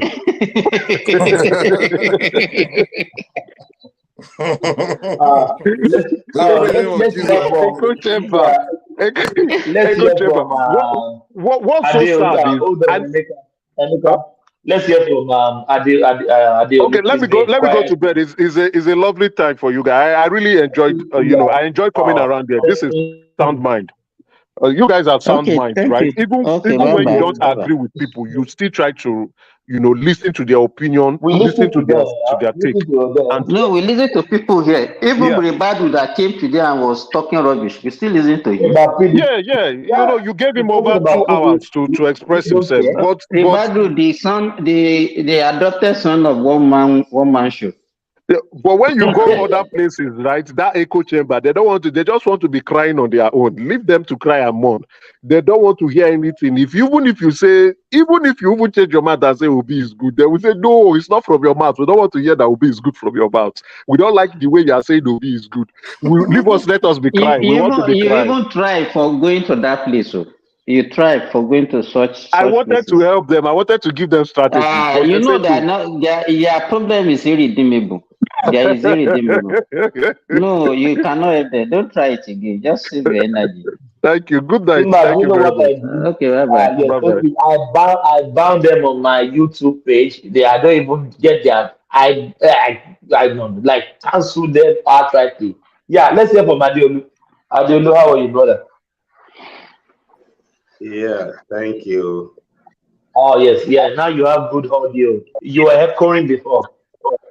Yeah, maybe when I just enter the online. I hope you can hear me. What do you hear? Yeah, we can hear you, yeah. Yes, thank you, guys. I joined this platform like 2 months ago, and I enjoyed every bit of things you guys are discussing. For strong men like Nibati, Ogbeni, even Pansat, everybody, Ekene, I listen very carefully and I enjoy every bit of it. For those that are so passionate and fanatic, like my rational man and Mati and Bishop, well, it's very good to have diverged opinions and to discuss instead of on Niger Watch where you can't say anything other than a particular political party. Well, I listen to a lot of brilliant guys, Simba, Akim. In fact, this particular site is very blessed, and no nonsense people like yourself. I think I'm talking to Thomas. General Thomas. Say General Thomas. General Thomas. This guy too, no nonsense Mike. You see, I enjoy you guys. Then the ladies too, Dupsy and the other lady too. Madam Zita. Yeah, Madam Zita, you know, and the almighty Ajale Koko and woman himself. See, Nigerian issue, it baffles me. I don't actually belong to any of the party. I don't belong to any of the party because I got fed up after the Abiola issue. I got fed up. In fact, my brother, that was the last time I voted in Nigeria also. I got fed up about that. And presently I'm not in Nigeria. I'm in the US. So, but I follow Nigerian situation.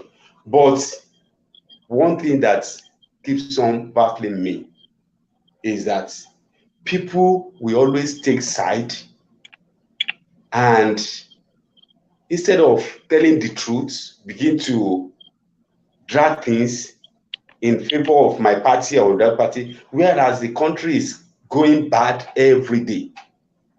We as Nigerians, we are so hypocrites that we could not even say the truth and do the truth and follow the normal procedure of things to make the country better. All we do is to look for leader to blame, look for party to blame, look for whatever, blackmail ourselves, call people thieves without any court sanctioning them. And when you see people come up to tell you the truth, they go after them. Or some people, I notice them on this platform, like War Peace, like the Desmond or whatever, they will just stay at the background. All they are waiting for is to get somebody that will talk against Obi or whatever. They come out to attack and to criticize and to defend. You know, we don't need all that.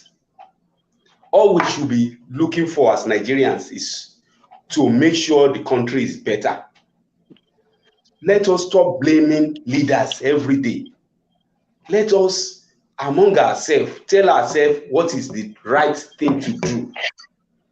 We that we are in abroad, we can sponsor good programs. We can do orientation to people at home that if you are doing this is the best way that is being done. This is what is being done abroad, that the country becomes better. But if we keep continue all this issue of, it's my party, it's their day, this is a thief, this is we are so quick to accuse people. Adelu, what you are speaking to is what we'll be preaching to everybody.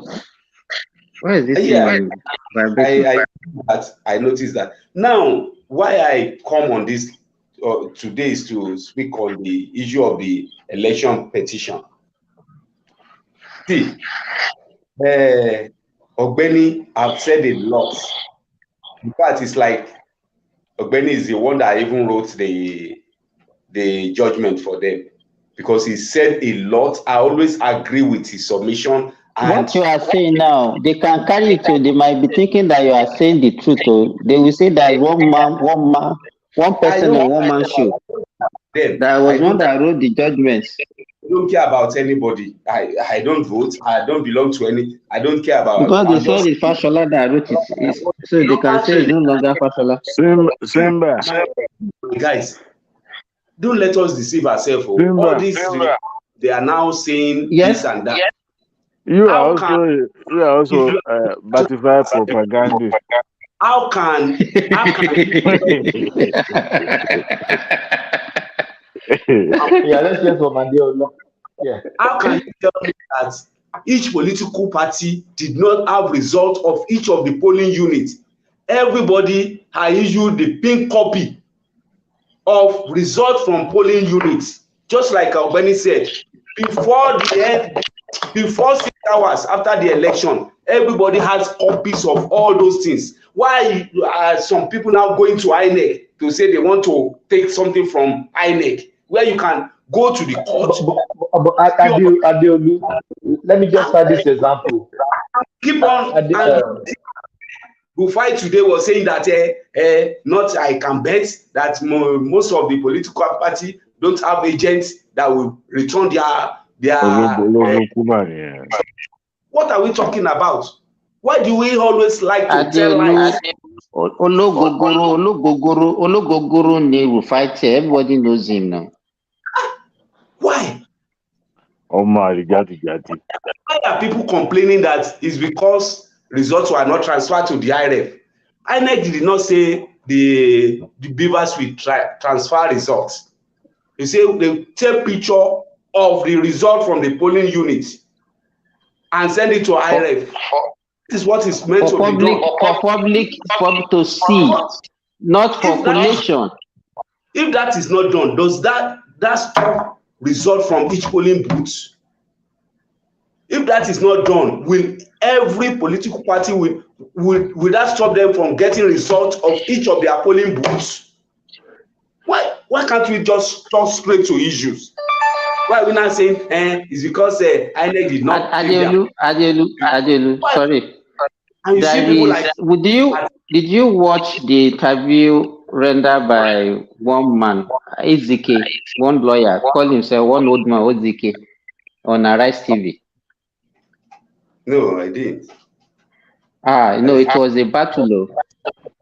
Adewale, did you watch it? Of course. I watched it. that one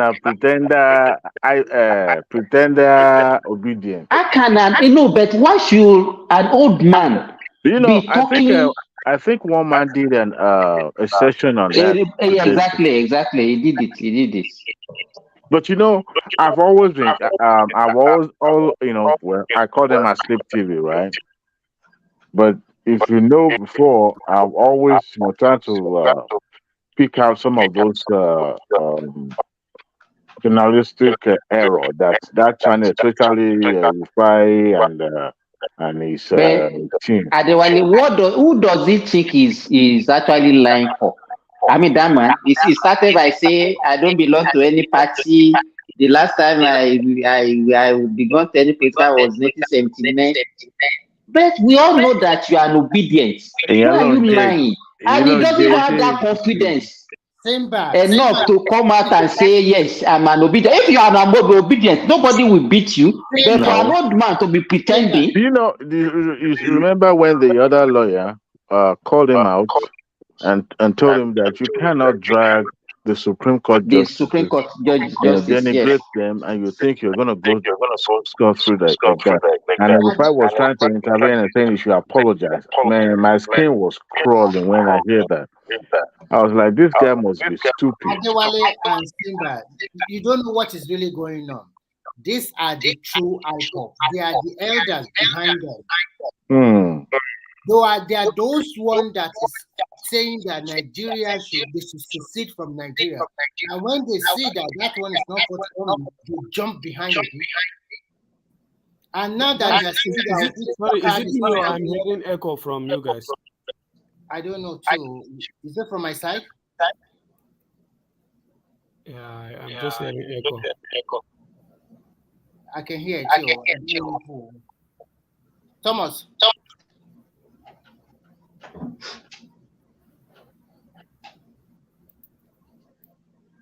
Thomas, what is law as usual? Somebody is echoing. What is echoing? Maybe it's from your side, Thomas. No, not my side. We have good network in Australia. But when you talk, it's still echoing. No. Maybe let everybody mute. Let everybody mute now. For now, let's see. Yeah, talk. Is he echoing? No. Yeah. Simba. No. Remy. No. Yeah. Adewale is not going. I can hear you, Thomas. Yeah. Adeolu, can you talk? Unmute yourself. Unmute yourself, Adeolu. Okay, I've done that. Yes? Can you hear? Yeah, it's from you. It's from you. It's from you. Maybe go out and come back in. Are you listening to two devices? Maybe. No, just on my phone. It's you. It's you. No. It's you. You are the one. You go out and come back in. I think the problem is with he's watching YouTube, then he clicked the link, so he has to turn off the YouTube probably. No. I've kicked him out. He will come back in. I'll put the link in the comment section. You can come back in here.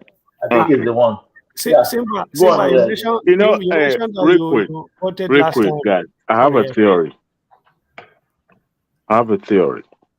You know, I mean, we may say this is not really this is a theory far-fetched, but what I'm thinking is that, I mean, I know APC and PDP have governance in their office, and they have access to government money, and they are spending it with reckless abandon. We know that.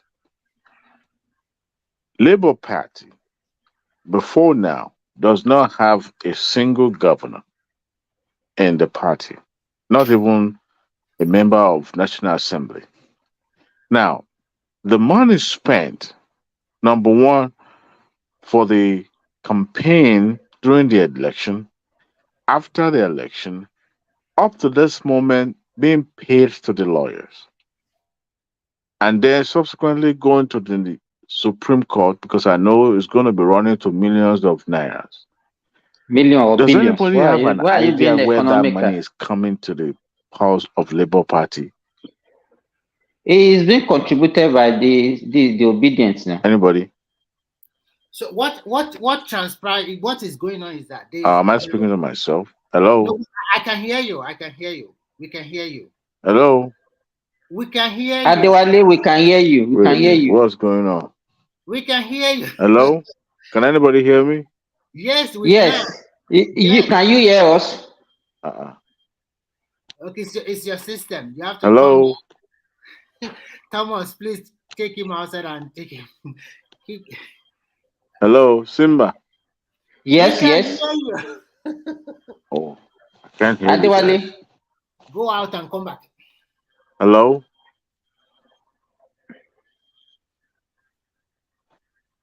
Okay, Remy, you can continue talking if you want to talk. But he's still saying hello. Unless Thomas. Hello, Simba. Thomas. Hello, yes.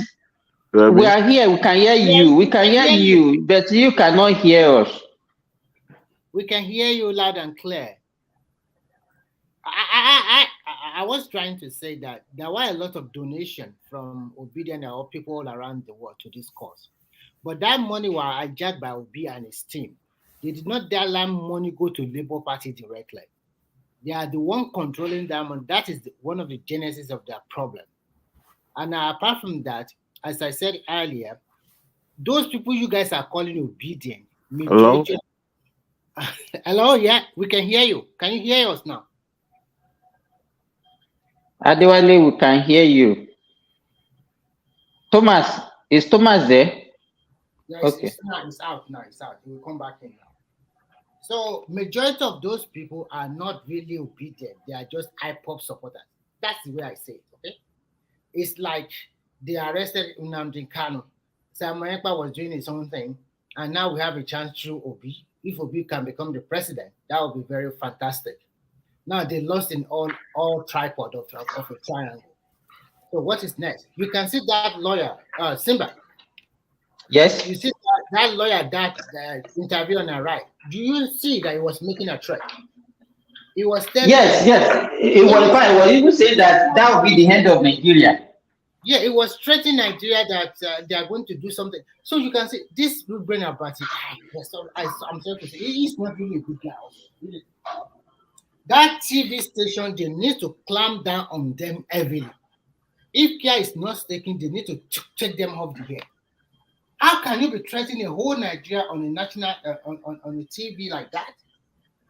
He was threatening It's like, what are you going to do? Are you going to go to war with the rest of the country? You want to slaughter your people again, or what? I don't understand. You know, I think the problem is that they select people that they invite for their own interview. It's only on few occasions that they will, maybe when they need a balance of opinion, that they will select people that will speak against what they are actually pitching to Nigeria. They have a target in that TV station. It's just what their target is to misinform Nigerians. Yes. And that's what they try to do. So they know the people that they write from before the invitation, they know where those people belong. They know that they will speak to their goal. And that's why they invite them. And you can see the way Rufai was defending that man yesterday. See the way he was defending the man. I like the other guy. He held on to his ground. I'm not going to. He's not an easy guy. He will never concede to anybody. And that Rufai, to be frank, I thought they teach him a good lesson one day. Really, he is really a terrible person also. Very a dwarf. I listened to one interview from Reno Moki. Rufai and Reno Moki, they're actually related. How? Believe me, I think maybe the mother, Rufai mother is an Ishikiri woman or so. Okay. It's possible. And they are like cousins. He said it. Reno Moki said it. They are like cousins.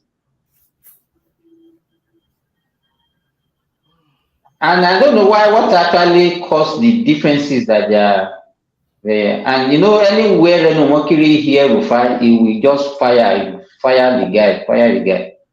But I don't know where the guy is actually getting that energy. I think Grandma has a lot of dossier on Rufai and Obi. And I think maybe Obi already paid Rufai a lot of money or one way or the other. So it was one that leaked the secret that Obi actually financed the burial of Rufai's daddy. That is not all, though. There is still more to come. You will see. There is more to come. He just bought a Jeep and was celebrating it. Yes, now Rufai. What kind of Jeep? Yes. They are not related. But I heard him was talking. No, Mokure debunked that they are not related. What happened was that through the magnanimity of Reno Mokure's parents, the what is it called? Rufai, was Reno Mokure's father was kind of like a benefactor, so to say. So they are not blood related, but when you are close to some family or some people, you begin to see yourself, in that, But Yoruba will say, okay, maybe okay. They are not related.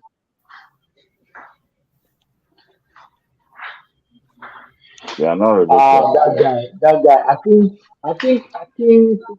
The guy has a nation. Maybe there's somebody backing him that just go out there. Just Rufai is in his 40s, right? And yet he never married.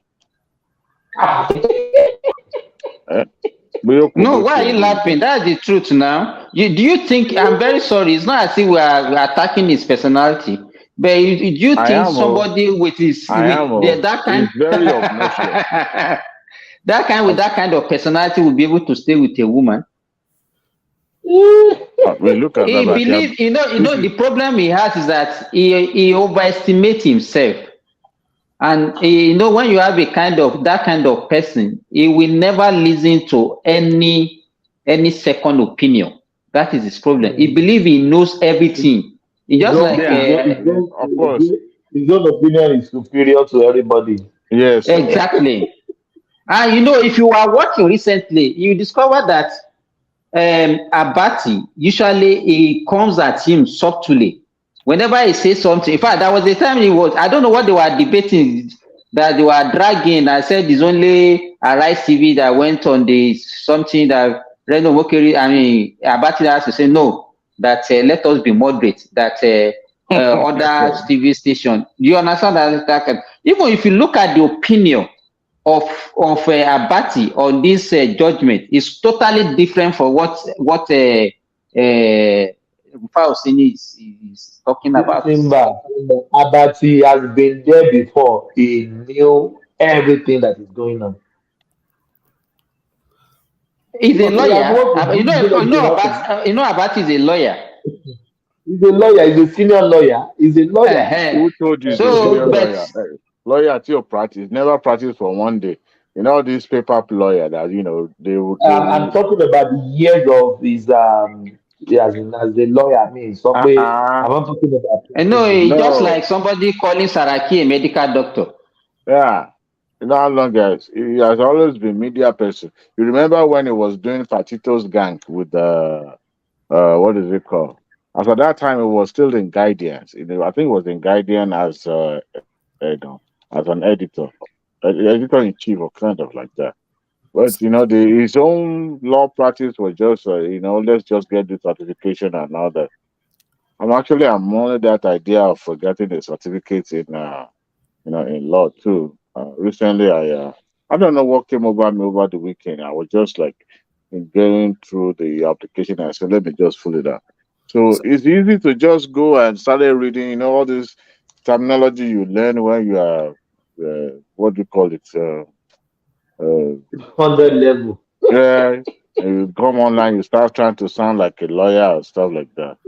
So Adewale, just on this Rufai thing, do you guys think that he's just afraid of the obedience? Once he started towing their line, he cannot go back, or you think he believes what he's saying?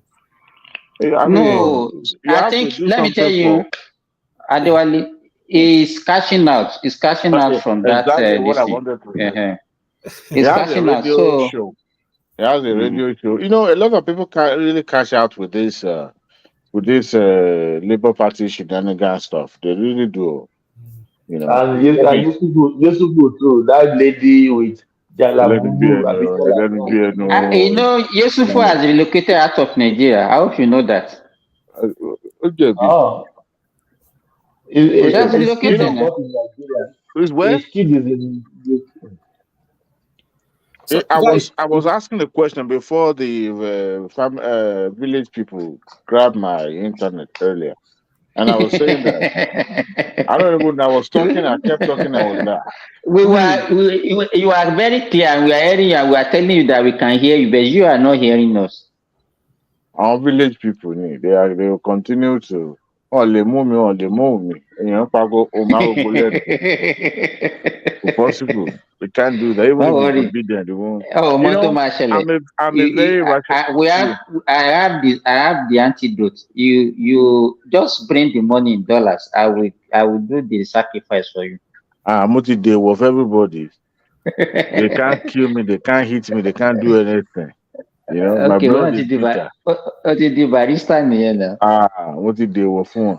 Anyway, I'm a very rational person. I like to read, between the line, and also, just to maybe there's something behind six, that never reveal, all this clandestine stuff. And sometimes you want to, pretend as if something is bigger than what you are saying.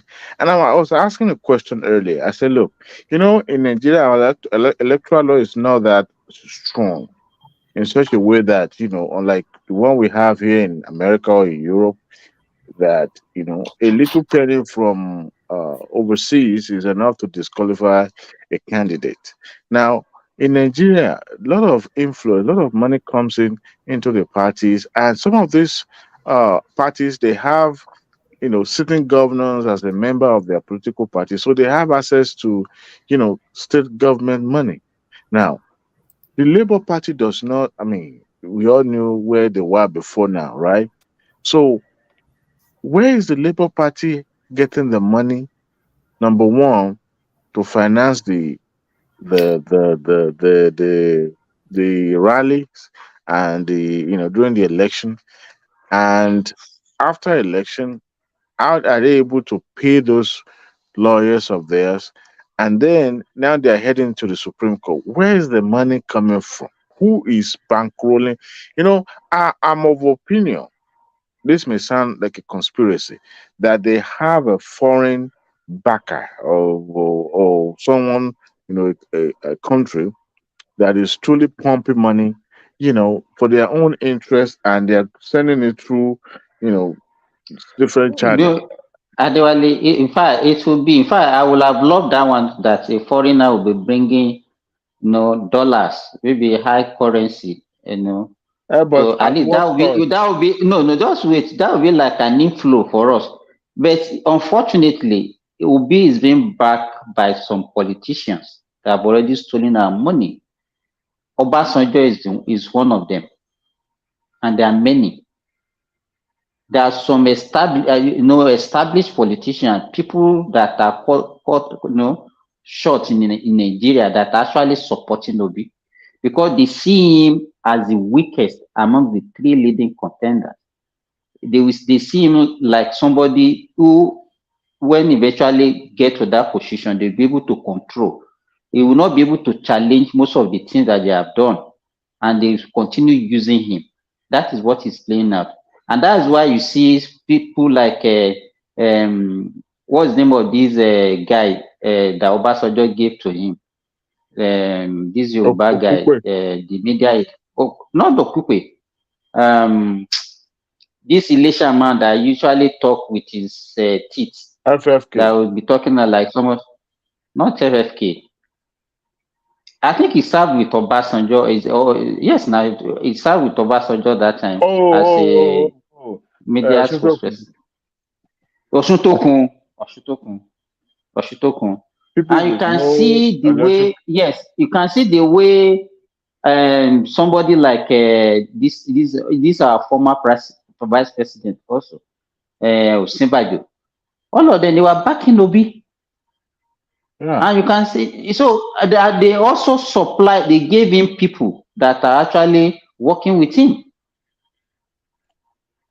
So there are so many people that are backing him on the ground, and they are the one actually funding it. Say a pastor like Osinbajo, you want to tell me that it's only the salary that is spending now. Look at him pre and post.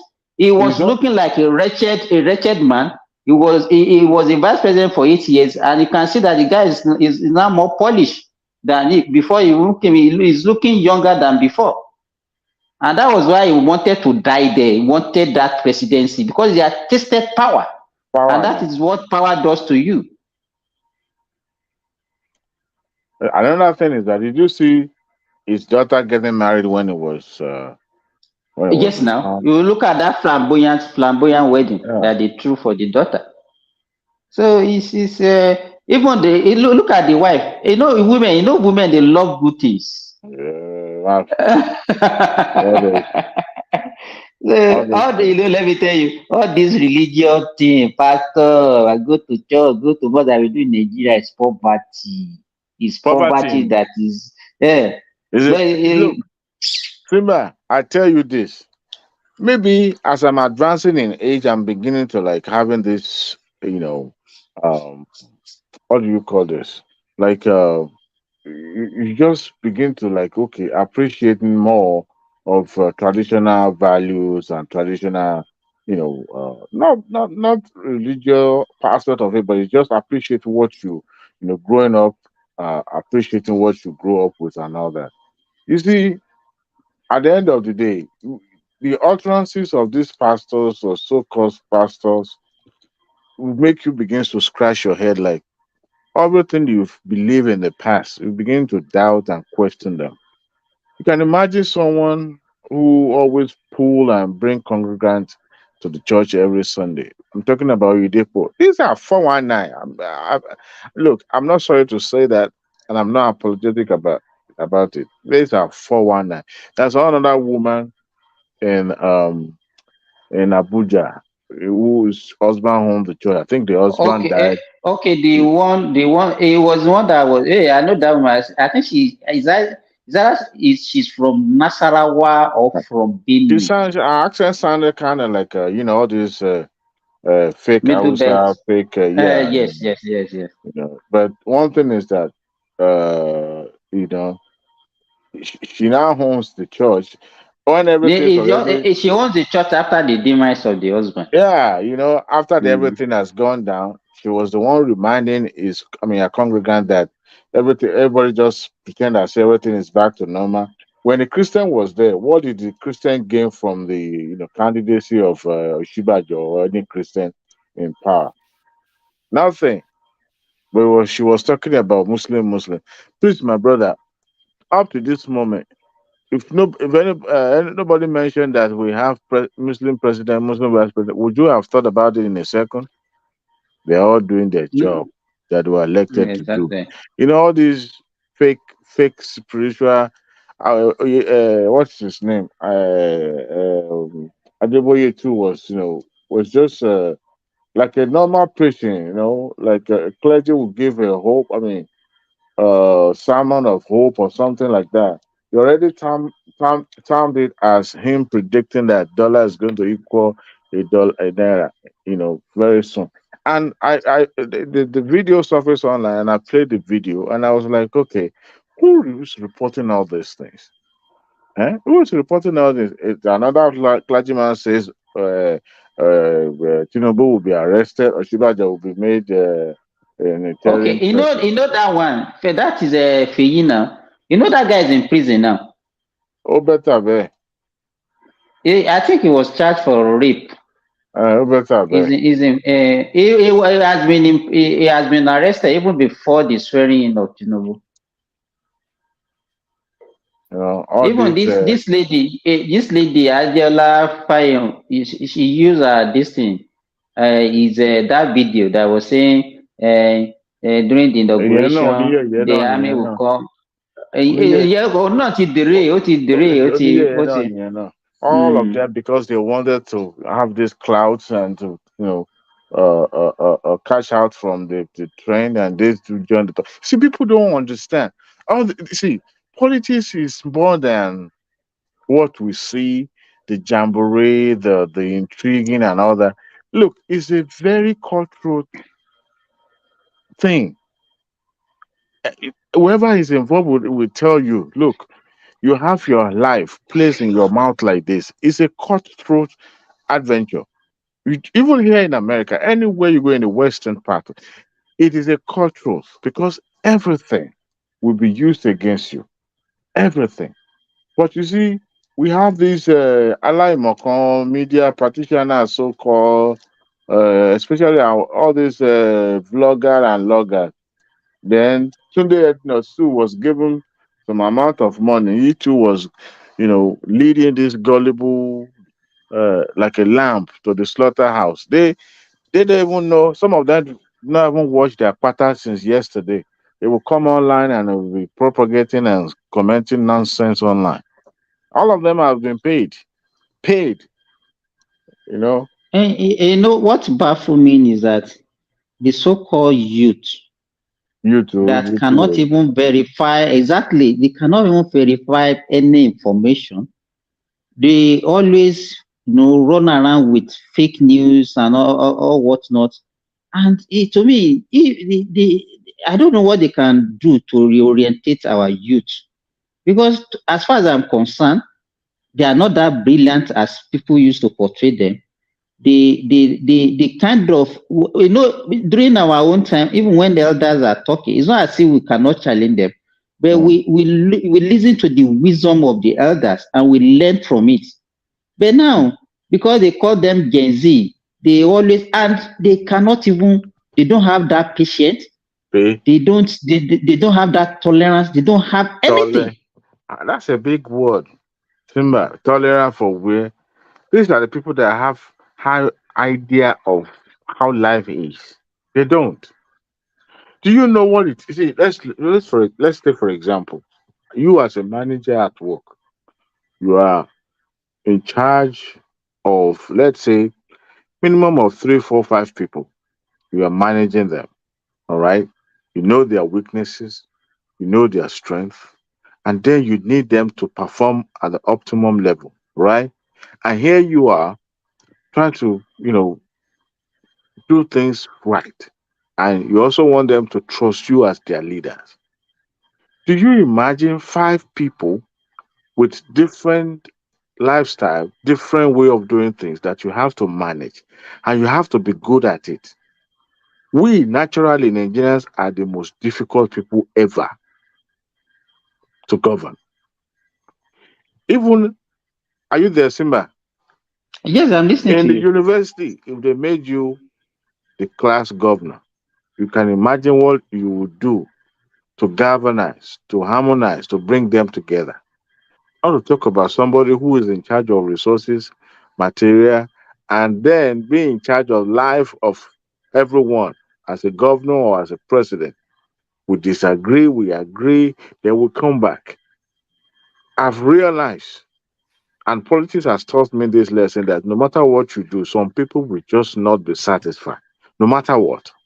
Even when you are supposed to be praised, they will still find something to criticize about. And look at this. Arise TV, I say Arise, our Slate TV.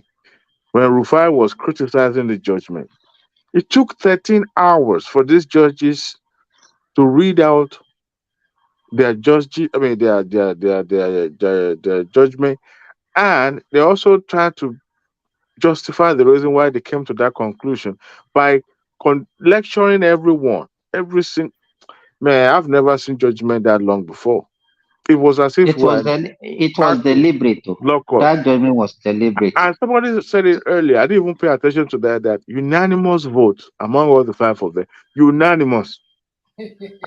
Not just one person dissenting, but unanimous vote. That tells you that what they're heading to a rock in the Supreme Court, because there's no way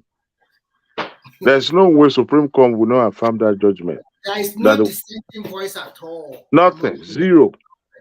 You see, I mean, I think there is powerful force, or some interest, probably powerful, not in Nigeria but abroad, that are behind the Obi's push. Because I see no reason why you should pursue or go, for that appeal. Annually, do you know how much you need to prosecute a petition at national level? If you understand this very well, look at people millions of naira. Look at people like Danjuma. Look at people like Obasanjo. Now, add Osinbajo to it. I have already told you the truth. Anybody that is so short, so daft like that, be careful of them. That is the truth. He wants that presidency. And Obasanjo has been losing consistently for the last 8 years since BUHARI came in. I think that guy also dealt with Obasanjo, one maybe business-wise or whatever. This is soldier to soldier. And BUHARI, let me tell you what Obasanjo has been doing. Obasanjo's farm. Yes. Obasanjo acquired that land in the name of this operation Feed the Nation. So it was Obasanjo DTT. All the investment on that farm was actually for federal government. Yes. So until when BUHARI came in, federal government pays the salary of all the workers. My God. Federal government, yes, pay the salary of all the workers in Obasanjo farm. Federal government finance that farm. The only thing that Obasanjo is doing is just to collect the money.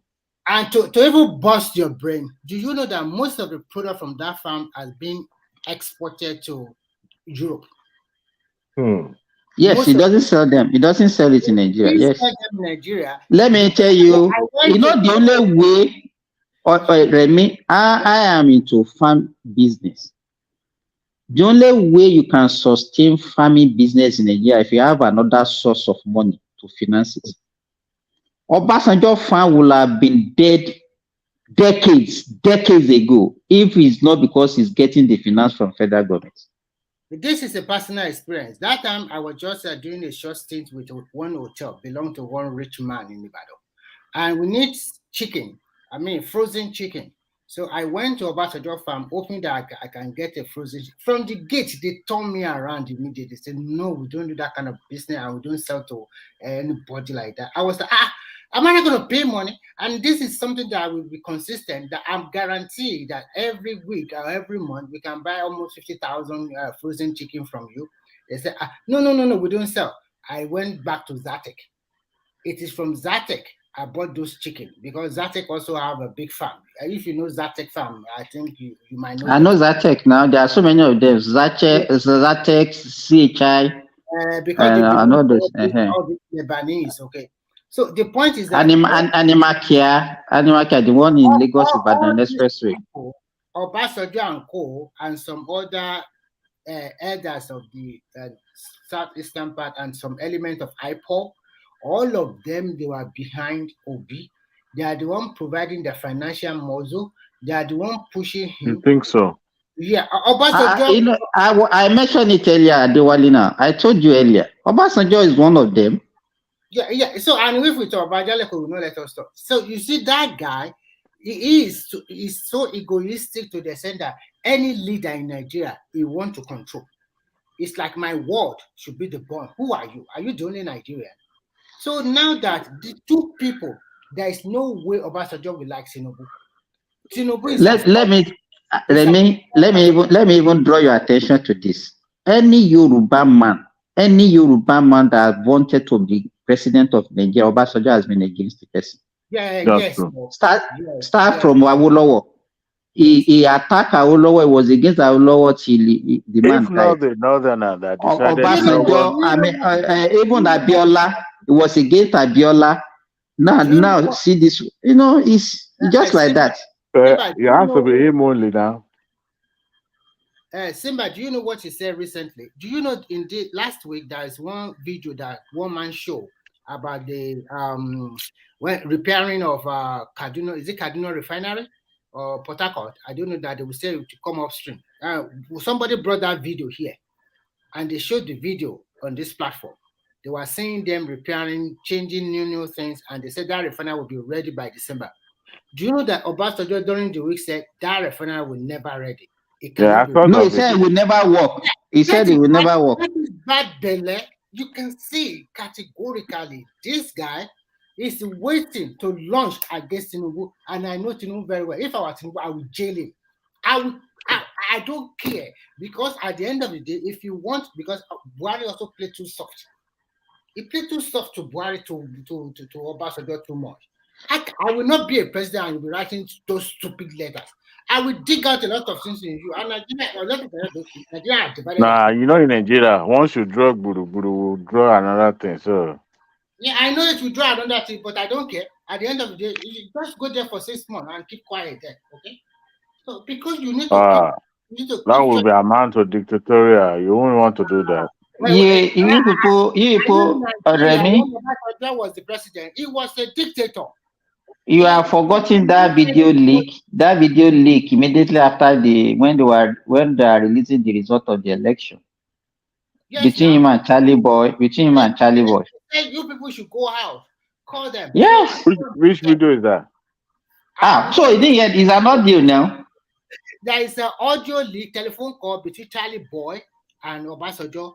And Charlie Boy was like asking, what is the way forward? They have been trying. What is the next thing? And he told Charlie Boy, call all your boys. Go out. That should mobilize the youth to go out and start rioting. Oh, okay.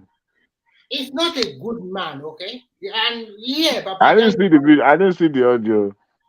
It was viral now. Everybody can. The Yoruba people hate that man. If not because it's a past leader. If I still have it, if I have your contact, I can send it to you. Wow. It was before the final judgment, when they noticed the way the result was going. It was an attempt to truncate the release of that full result. Believe me. Simba, I beg you, what concern a former president to go to the collation center? For what reason? Obasanjo went to that collation center. Do you remember? Before they announced. No, I didn't. He went there now. He went there. They show him. He went there the first day before the final collation. Remy, God has been saving that country. Believe me, in Nigeria. There are some people who wanted that country who wanted to destroy that country. You know what played out in 2015 was actually about to be played out in this 2023. Look at when Dino Malaya and others, said they want when they left that coalition center, and that was very dangerous, and it was all this Obasanjo and Co that was behind all those things. And that same Dino Malaya now, the democracy he wanted to truncate, he still now want to be a beneficiary by being a governor of. If he has succeeded in that time, are we still going to be talking about democracy in Nigeria? He's going to contest for Kogi governorship. Exactly. I think it will be number 3 or number 4. Go and write it down. So what? And Nigerians don't remember such things. In fact, for that singular, it's going to win. Yeah. Over Jimmy. This guy, Yahaya Bello. Yahaya Bello will do Yahaya Bello Nikoko. Yahaya Bello Nikoko. But even Tinubu will not allow that. Wike will not allow that. There are so many. He has so many enemies. Yes. Every resources will be mobilized towards Kogi to make sure that rascal did not get that governorship. From day one, I don't really like Obasanjo. And do you know where I lost all the respect for him? It's not even me. Right from 1979, I've hated that man. Right from 1979. So do you know what made me lose my respect totally for him? You came out with your book, Your Will, and you castigated Atiku very well. He's a terrible guy. He's a corrupt guy. He's this, he's that. Now, just opposed to 2019, after you collected $50,000 US, you just changed like that. Let's give him a chance. Actually, it took he did something to Atiku to make Atiku not. I think he like what this for feature of a thing that was an allegation against Atiku that will make Atiku not to be able to contest for any political post in Nigeria. Atiku has to go to court to, and so in fact it was one of the precedents they cited even in his own case now. They have the Atiku's case now. Exactly. So they even refer to that judgment. That why are they now bringing such thing here now when he was actually a beneficiary of that judgment before? So you see, those judges, I think they finished them totally. If you can hear the way they were talking, you can also see they were also talking from a point of anger. This one strike out. There was nothing in Obi and Atiku that has not been set aside by a previous judgment before. What I learned from all of this, nothing. What I learned from all of it, although Obi and Atiku does not have a good case, but I learned one thing: everybody is human. Pick your fight. Pick your fight very well. There are some fights you cannot win. Don't go there. Especially an umpire, I mean like a referee, or maybe like what do you call it? Like the judges. So the judges were there, you are posting their picture all around, and we continue to say Obi did not call his supporters to order. No, Remy, let me tell you, election is like a football game. Whatever the referee does, once he declares that you are the winner, they will not. They can punish the referee later, but that result of that, the final result of that football game, will never change. Yes, so nobody can reverse it. Once the final whistle has been blown. So that's all. That's all. So you can see they don't have no case, and they are troubling Nigeria. And you can see people. Look at that Pansas. I don't know what to call him. I don't know. He continues. Pansas is an hypophobia. Yeah. No, there are so many. What is the between Pansas and that Ezekiel man that came on Arise Television? And it's a son, I guess. It's a son, right? It's not a son. It's not. It's not a son. know, when that When lawyer, you look at that guy, you know that is a drum. Is an old man, but is a drum lawyer. It's a very that's what drum lawyer. that other lawyer said. If it's that good, he would have been appointed a judge. Yeah, exactly. Yeah, you know, that guy, don't try that guy. Oh. If you engage him in an argument, he will finish you. Then, with all due respect, if that's a good lawyer, would have been appointed a judge. And look at the way Rufai was filming. You cannot be attacking our guest. Is not a co-guest also? Why is he referring to them as their guest? The other guy is not a guest also. He said, hey, I'm not going to sit here and watch you denigrate our justices and all that. That is not going to happen. If that is the case, then you will collect water. If you are that good, you will have been in their position then. But of course, you aren't that good, unfortunately. You know, we have so many of those people in our country. It's only in Nigeria that we see opposition that are actually working against the progress of the country they wanted to rule. Why can't you work for the progress? Even if they are giving them opportunity, they cannot do better than the ruling party. They will even be worse. Let's assume that Obi is the winner of this election. We'll be in trouble by now. Baba Bakari will be there. I mean that Pastor Bakari. Everybody won't know they will be just in position. You know why? We know why. Let me tell you. You know why Obi government will be terrible for us. One, the guy himself, he doesn't have any idea. That is one. It will be like a Jonathan's government. Yes. Exactly. Period. No, you have summarized everything. No different. No different. No political will. He will want to be nice, and everybody will just be giving him idea. He will be so confused. They will just be stealing, and will not be able to say anything. How can you? Baba Yodepo will now go and pack all his jets in the Murtala, not pay shishi. You know, all those people. Those are the things they were benefiting from the government before, and that is why you can see Oyedepo filming against Buhari's regime, because they were the one looting. Now, you know, there are so many ways where you can loot a country. You see that you are not paying tax, the money that you're supposed to pay. You understand? You know how much you pay by parking your private jet in the airport. They don't, and you have like 3 or 4, and you are not paying a dime, and you still have the God to complain about the country, that the country is not well run, when you are one of the people who are also ruining the country. No. And you know, but our people, maybe in the name of religion or whatever, they will not see such things as being bad.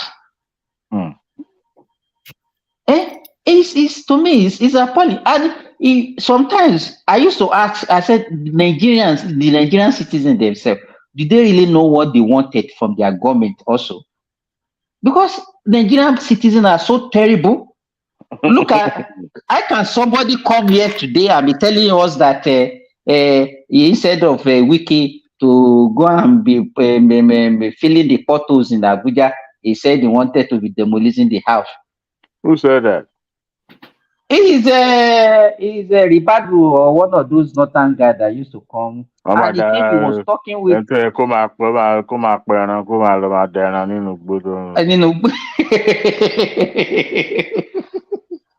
You know, Adewale, you know what you just said now. During my residency program, I have a Fulani guy as one of my senior registrars there.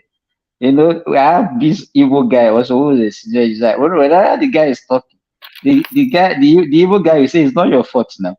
It's so people that gave you money to go to school. You that are supposed to be in the bush following cow. You are now using car with AC.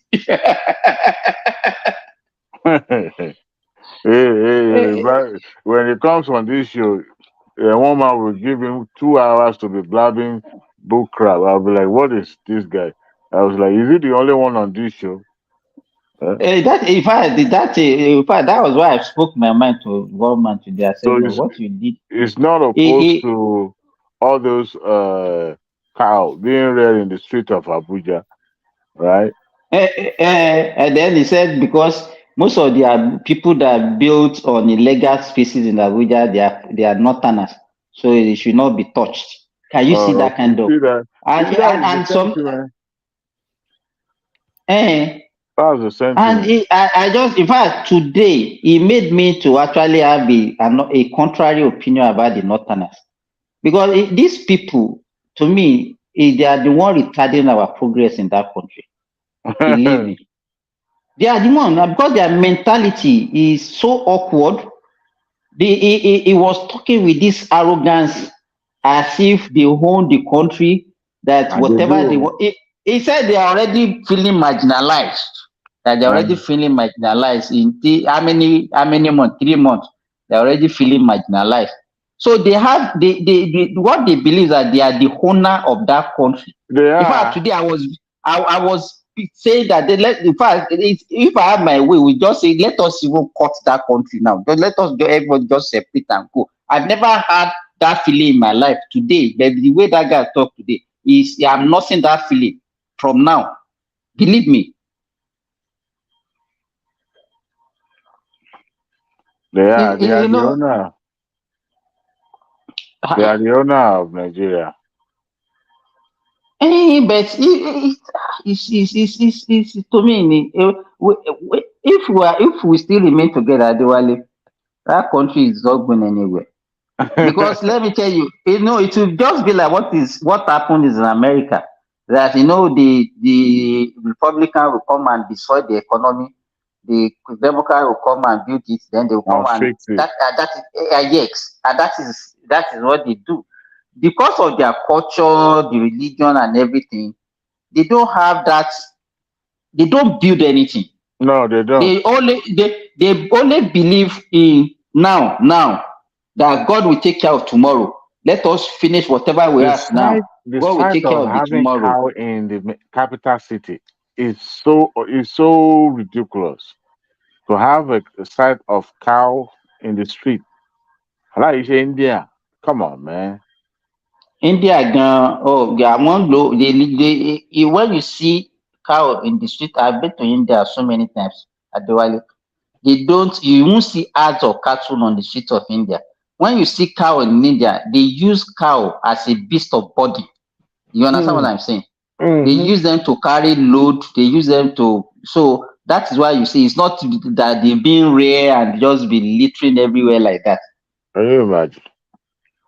And because majority of India people, they worship cow. They don't eat cow. In fact, they introduce ranching to them. They object to it. They say they don't want that. They want their cow to be moved about. But if it's the same way the animals are being reared in this country, create a little space for them with enough grass to eat that they can also wander around. But no, you want to be moving them from one village to another. Why those people going about with those cows also have AK-47 tucked in inside their pants? So Adewale, let me tell you, if I'm in the desert, when you see desert, you can see like 10, 15, 20 kilometers away. There is no tree, no grasses. Everywhere is dry. Do you understand what I'm saying? You won't see a single tree. But here, they still rear cows, they rear sheep, they rear goats in commercial quantity in the desert. So how are they doing it? And we are not even in the desert and we're having such problem. That's terrible. You understand? Here, you will see some people, the only thing they do in their farm is to grow grasses for the people who are rearing animals. So they will cut it and sell it to the pastorers. And that is a big business. And you see, by the time they bring all those things from the desert, you'll be wondering that how these animals are coming from the desert. How are they doing it? Because they have to find a way. They have to find a means. You understand? We have everything in abundance, but no, want to make life hard for everyone. Exactly. It doesn't make no sense. It doesn't make any sense. What is the point of and you see their cows, they are very big. If you see their goat, very big, because like our own now, they will go, they will throw them into the bush, they will walk kilometers. Everything that they have eaten, they will still burn the everything. And that's why you see an average cow in Nigeria will be weighing maybe 200, 250 kilo. When you have a cow that can weigh 1 ton. Do you understand? Yeah. So that means the biggest of our cow, you can one cow can just take care of that. In Europe, if you see those dairy cows, they can produce like 40 liters of milk per day. Wow. Mind my word, 40 liters. I'm saying 40 liters. You can barely get 4 liters from our own in a day. Oh, wow. If one can produce 40 liters and our own is only one can only produce maximum 4 liters, that means one cow can take care of is not 10? Is that not what it means? Yeah. You understand? So it's not more economical to have like 10 of that cows than to have 100 of our own. For where? We want it done in a hard way. Even Tinubu even make reference to that in India. You remember when he was talking about with the abundance of cows and all that we have, that we still can package a dairy product even for domestic use. Don't talk about exporting. And here we have cow roaming around the street. We're going to have something done because something has to be done. And can you imagine those people that are rearing those animals and putting them on the road, walking from one town to another? If they also branch out to having dairy and getting milk from this cow and packaging it and selling it, they will be made rich. But they concentrate on just selling the cow alone, maybe with few were here and there, but even with that, it wasn't profitable. So, I mean, we have to change orientation. I understand tradition and culture, but sometimes culture and tradition has to be modernized, have to be, rejigged in such a way that we'll be able to meet the millennium goal. We are no longer in a primitive year. This is now where we have machine that can extract milk from cows' breast instead of using hand to pump in and all that. So, and you can also measure by what you fill the cow to produce the milk. Because if a cow doesn't have balanced milk, to even produce milk that will, you'll be able to sell in commercial quantity. They are forgotten that what they used to provide the milk, to provide the meat, is wasted already in transit. Yeah, it is. It is. It's wasted already in transit. You'll be eating I have some guys. Yes, I have some. Very, very tough because they walk around their bodies, I have some guys. What they used to do, let me tell you, Dewale, they will go during the dry season. They will go to the north, buy all those cows. By the time they bring them, you see their bones already starved. You understand? What they will do in the south is that within 3 months, they will feed these cows. And you see the way, it's not as if our cow doesn't have that tendencies to grow bigger. It's because of the way we raise them. Within 3 months, they will feed them. They will go and buy food and feed them within 3 months. They call them fattening cows. And this guy will sell this cow times 3, times 4 of the money that they bought them. And in fact, because I have friends that are doing that kind of business. What you notice is that because these cows are already used to the way they manage them, by the time it's getting to like 9 o'clock, 10 o'clock in the morning, where they put them, they will be shouting. You see all of them, they will become restless. You know why they become restless? That is the time they used to. No, not milk. That is the time they used to chase them out to go and eat. Wow. So they are also used to going out every day and come back in the evening. So when it is come to that time, they become restless. Even if you give them food, they will not want to eat. They want to do that exercise. Unless the only way you can do that one is to tie them down. If not, it's like you will be seeing them. What you notice that it will be like a riot. They will just be shouting, and then they will stand up and just be running around until when somebody will not carry stick and say, okay, let's go. That's when they will not calm down. And when you see, to me, my argument is this: it's not only cow that is a family business in Nigeria. We have people that engage in poultry farming. We have people that engage in fishery. Those people, they invest money, they feed, they didn't throw their poultry, their chicken on the ground to go and just be feeding anywhere. They will buy food for them, and they are doing that business, and it's profitable. So why can't you do the same? Put your cow in a place, get them food that they want to eat, and then, so why are you using your own to disturb others? And what I notice is that most of these politicians, most of these rich men, they are the owners of these cows. Of course. All the Fulani that you see following those cows, they are not the owner. They don't even have the money to. How many Igbo or Yoruba do you see into that kind of business? How many? No, Adewale, let me tell you now. A lot of Igbos are Yoruba into that business now. Oh, really? Let me tell you, I say I have friends. I don't have Hausa friends. I have friends that are doing the business. It's not as if they are buying and selling, they have heads of cow that they employ this Fulani, and they are just paying them. Let me tell you the way they do it. They will buy this cow, they will just get one small, maybe less than 20-year-old Fulani that have been managing for them. They will build 1 or 2 rooms for them with their wife. They will stay there. They will give them like 20,000-30,000. Those guys are not after the money that they are giving them monthly. The benefits they get is the milk, the wara, that their wife will be selling.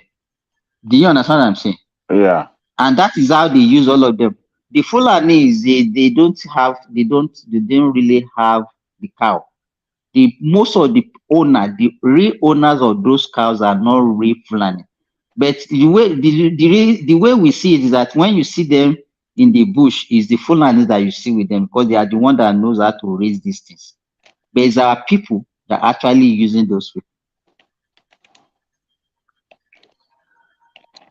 Wow. Well, at least. So, and it's a business that the only input from you is just buying that cow.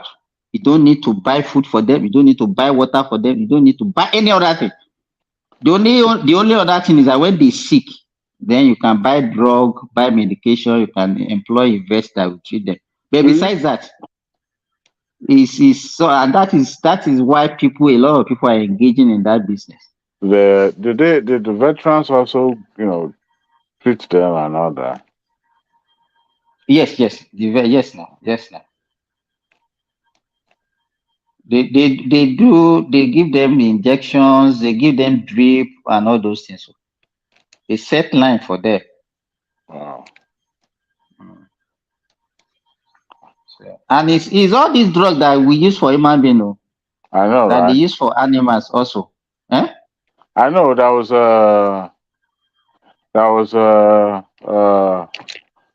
this situation then when the COVID first came, and they said that was the first set of people that were experiencing COVID there were taking this medication that was given to horses and all that. I forgot what it is. A very popular name like that. We're giving it to the horses, and people are using it and trying it and all that. It became a very controversial topic there in America. It was actually, the Trump people are the ones using it and all that. But yeah. Okay, an antibiotics. Something like that. I forgot what the name is. Let me tell you, 2/3 of all the antibiotics manufactured in Nigeria in the world actually goes into animals, not in human being. Wow. 2/3, yes. And that is why they are the one even causing problem now, because most of the resistance comes from the animal. So most of the antibiotics that humans are consuming now that are not working for an human being, because let me tell you now, every day you take little antibiotics from those meat that you consume. Oh yeah. You Steroids understand? too. So you cannot see that by the time, God forbid, if somebody now falls sick, you're already exposed to that antibiotics. Those organisms that is causing the illness in you, they have been exposed to subtherapeutic doses of those antibiotics. So by the time you needed that antibiotics, it will not work. Not America. It will not work. Okay, want to say something? I say most of what we consume in America is bullcrap. Because we all know our food is killing us in America. It's not only in America, even in Africa. Even in fact, if you see the way people use antibiotics indiscriminately for animals. Wow. Even for fish. Wow. I wonder how those fish always grow within weeks and they're already put the chicken is the one that surprised me the most. Man, why? Within 2 weeks, 3 weeks, chicken is already ready to be slaughtered and to be eaten. Yes, here the one they grow here in Saudi Arabia is 20 days. 18 days. 28 days. That one is good. Skill. That's what you see in the market. Me,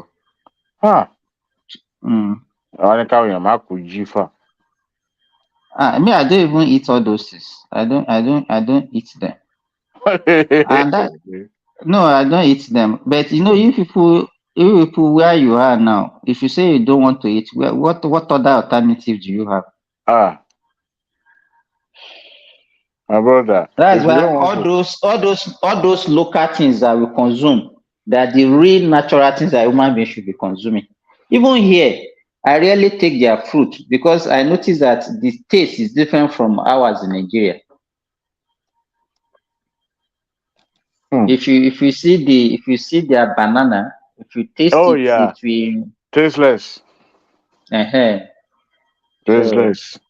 Even apple, because I have apple in my compound in Nigeria, but the one I grow is different from the one I buy on the street. Does apple grow in Nigeria? Very well. Very well. I didn't know. There are so many things that people have not tested that we just believe that we cannot grow. Our soil is not that friendly. What are you telling me? Such fruit. It's not true. I have, and it's growing very well. And it's bearing fruit. Really? In fact, even when you are in Nigeria, when you see watermelon, you think that it's only in the north that they can grow watermelon now. We used to grow watermelon in our farm when I was younger. But in fact, my children, there was a day. This was about almost 8-9 years ago. They just took the seed of the one that we bought that we eat, and they just plant. Exactly, it's just like a melon. This normal egusi that we used to plant. They belong to the same group. Anywhere you can grow egusi, you can grow watermelon. The fact that it cross. So exactly. They call them legume, right? Is it not legume? Legumes. Yes, yeah. They belong to the family of legumes. Yes. So this is the way the world is growing. I don't know. And the funny thing, Adewale, the last antibiotics, new antibiotics manufacture was about 30 years ago. Wow.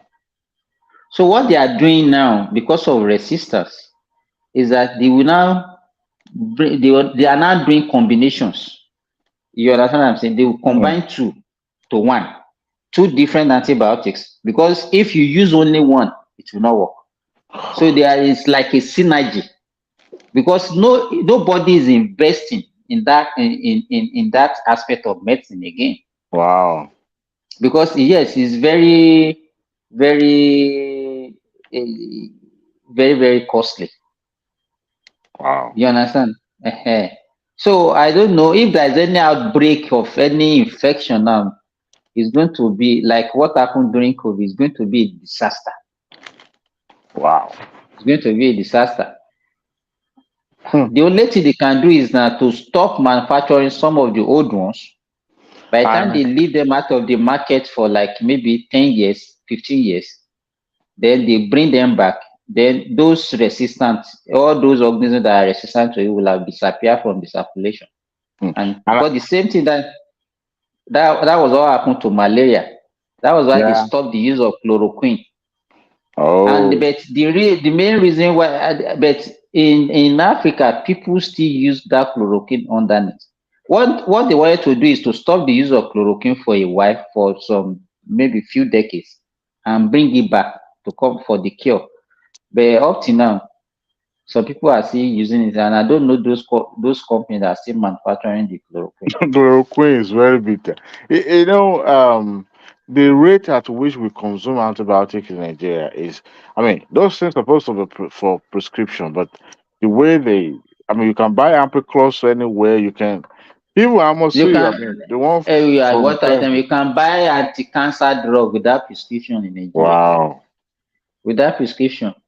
My experience 2010 when I went to India, I think about 4 days or 5 days when I got there, I was feeling weak. I was having this body ache. So, as usual, as Nigerian, I believe that it's like I have malaria now. So I went to the pharmacy. I told them I want to buy anti-malaria. They said no. They have to come with prescription. And with the test results, not only prescription, with the test results that I actually have malaria. I went everywhere. I even told them, I said, I'm a doctor. I know what is wrong with me. They said, no, I have to go to the hospital. That hospital at that time, I paid about 3,000 Nigerian money. 2010, paying 3,000 to do just a malaria test. Yes, wow. So I did the malaria test. I got the result the following day. What they know. And lo and behold, there was no malaria. Adewale. So I just have to cope with, and within 3 days after, I was well. Was it jet lag or something like that? You understand? But that is the way we abuse drugs in Nigeria. I was in Nigeria, I would have taken anti-malaria, thinking that I had malaria, I would have malaria, and I will be well. I will be thinking that anti-malaria that worked for me. But this time around, I didn't have opportunity to get the anti-malaria. I just have to bakamu. So you can see that most of the drugs that we buy, most of the medications that we buy in Nigeria that we consume is actually not necessary. Do you understand what I'm saying? If you ask somebody to go and do anti-malaria and to go and do malaria test in Nigeria, it will tell you, why do you need to put me through that route? Just prescribe for me and let me go and buy the medication now.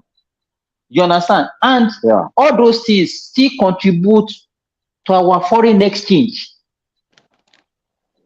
You understand? We spend billions of dollars importing those medications that we are prescribing or we are taking unnecessarily. But we don't look at it that way. You understand? Every day people consume anti-malaria for no malaria. That's true. I remember then. My lifestyle was killing me because I didn't know that my body retained caffeine. Okay. So I was doing big man in the office. We would get served tea in the morning, and I always request for coffee instead of tea.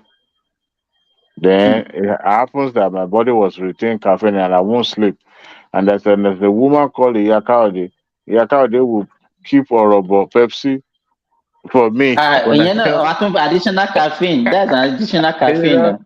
So when everybody is working, being productive in the office, I will be snoring on the chair to the point that my supervisor has to say, you know what, you have to take a vacation. You have to go. Oh, the Wakusibi. And by force, they make me take that vacation. Oh. I took it. And then only to find out that ignorance. Then I went to Redeem Camp for the monthly, what do you call it, Holy Ghost service. Yes. Yeah. Service. I am fortunate to be sitting side by side with one God sent woman. That's an angel. That woman was the one that said, what was my lifestyle? Because I was like, I don't even know what's wrong with me. I have headache all the time. Headache. You know, I was a day in the church. They said testimony. Only for me to pray. The headache left me for some time. Oh, then I did a testimony. By the time I finished the testimony, that your headache has gone. Yeah, so I was even barely about to leave where the testimony was conducted. The headache came back again. I said, I knew it, you know. And I went to a doctor that told me that he said I should go and do test. No, he didn't say test. He said I should it was just like when I went to do the test, he said, oh, you have typhoid. No blood test, so he said you have typhoid. Okay. So one of the nurses that to give me injection, that nurse stays in my room. I didn't even know it was an allergy injection. I said, you know, it was a very funny situation. At the end of the day, I went back. He prescribed amoxicillin, all these things for me. The next thing I knew, he said I should come for a refill. Simba, are you listening? Don't listen to Thomas. So. Oh, he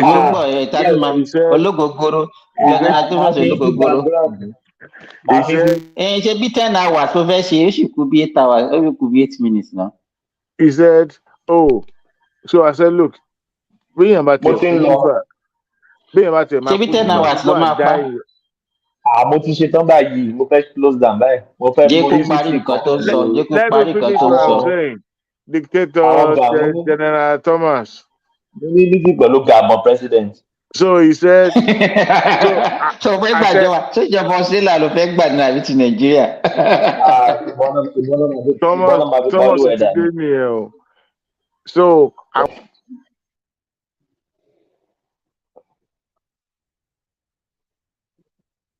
I have to shut down. Ẹ má bínú sí mi. Màá fi yín sí background kẹta gist. Ọ̀gá mi ti ń pè mí. Ẹ pé mo lọ́gàá. I have boss. My boss is calling me. Yeah. Country people, make una come here tori o. Say Dino carry money, give talk. Say make you go buy gun to Fiakwa. They say Dino carry money, give talk, carry gun, give talk. Say make dem go dey prepare for 2019. Ọlọ́run má jẹ́. They say me meet them for airport road. Alakiaye. My brothers, the venom of a viper cannot do anything to the back of a tortoise. I don't waka. But make I tell you now, Yahaya Bello, do you know Yahaya Bello máa ṣẹ̀wọ̀n lẹ́yìn ìjọba? I know Yahaya Bello máa ṣẹ̀wọ̀n lẹ́yìn ìjọba. Do you know GYB máa ṣẹ̀wọ̀n lẹ́yìn ìjọba? We know GYB máa ṣẹ̀wọ̀n lẹ́yìn ìjọba. Ìwọ Yahaya, you Yahaya, kí ló tún kù tí ó sọ? Kí ló tún kù tí ó sọ? Ẹni tí mo bẹ́ lórí tó ń ṣẹ̀nu wúyẹ́, kí ló tún kù tí ó sọ? Àti ẹkún ìyá ni ó jẹ, Yahaya Bello, àti ẹkún ìyá ni ó jẹ.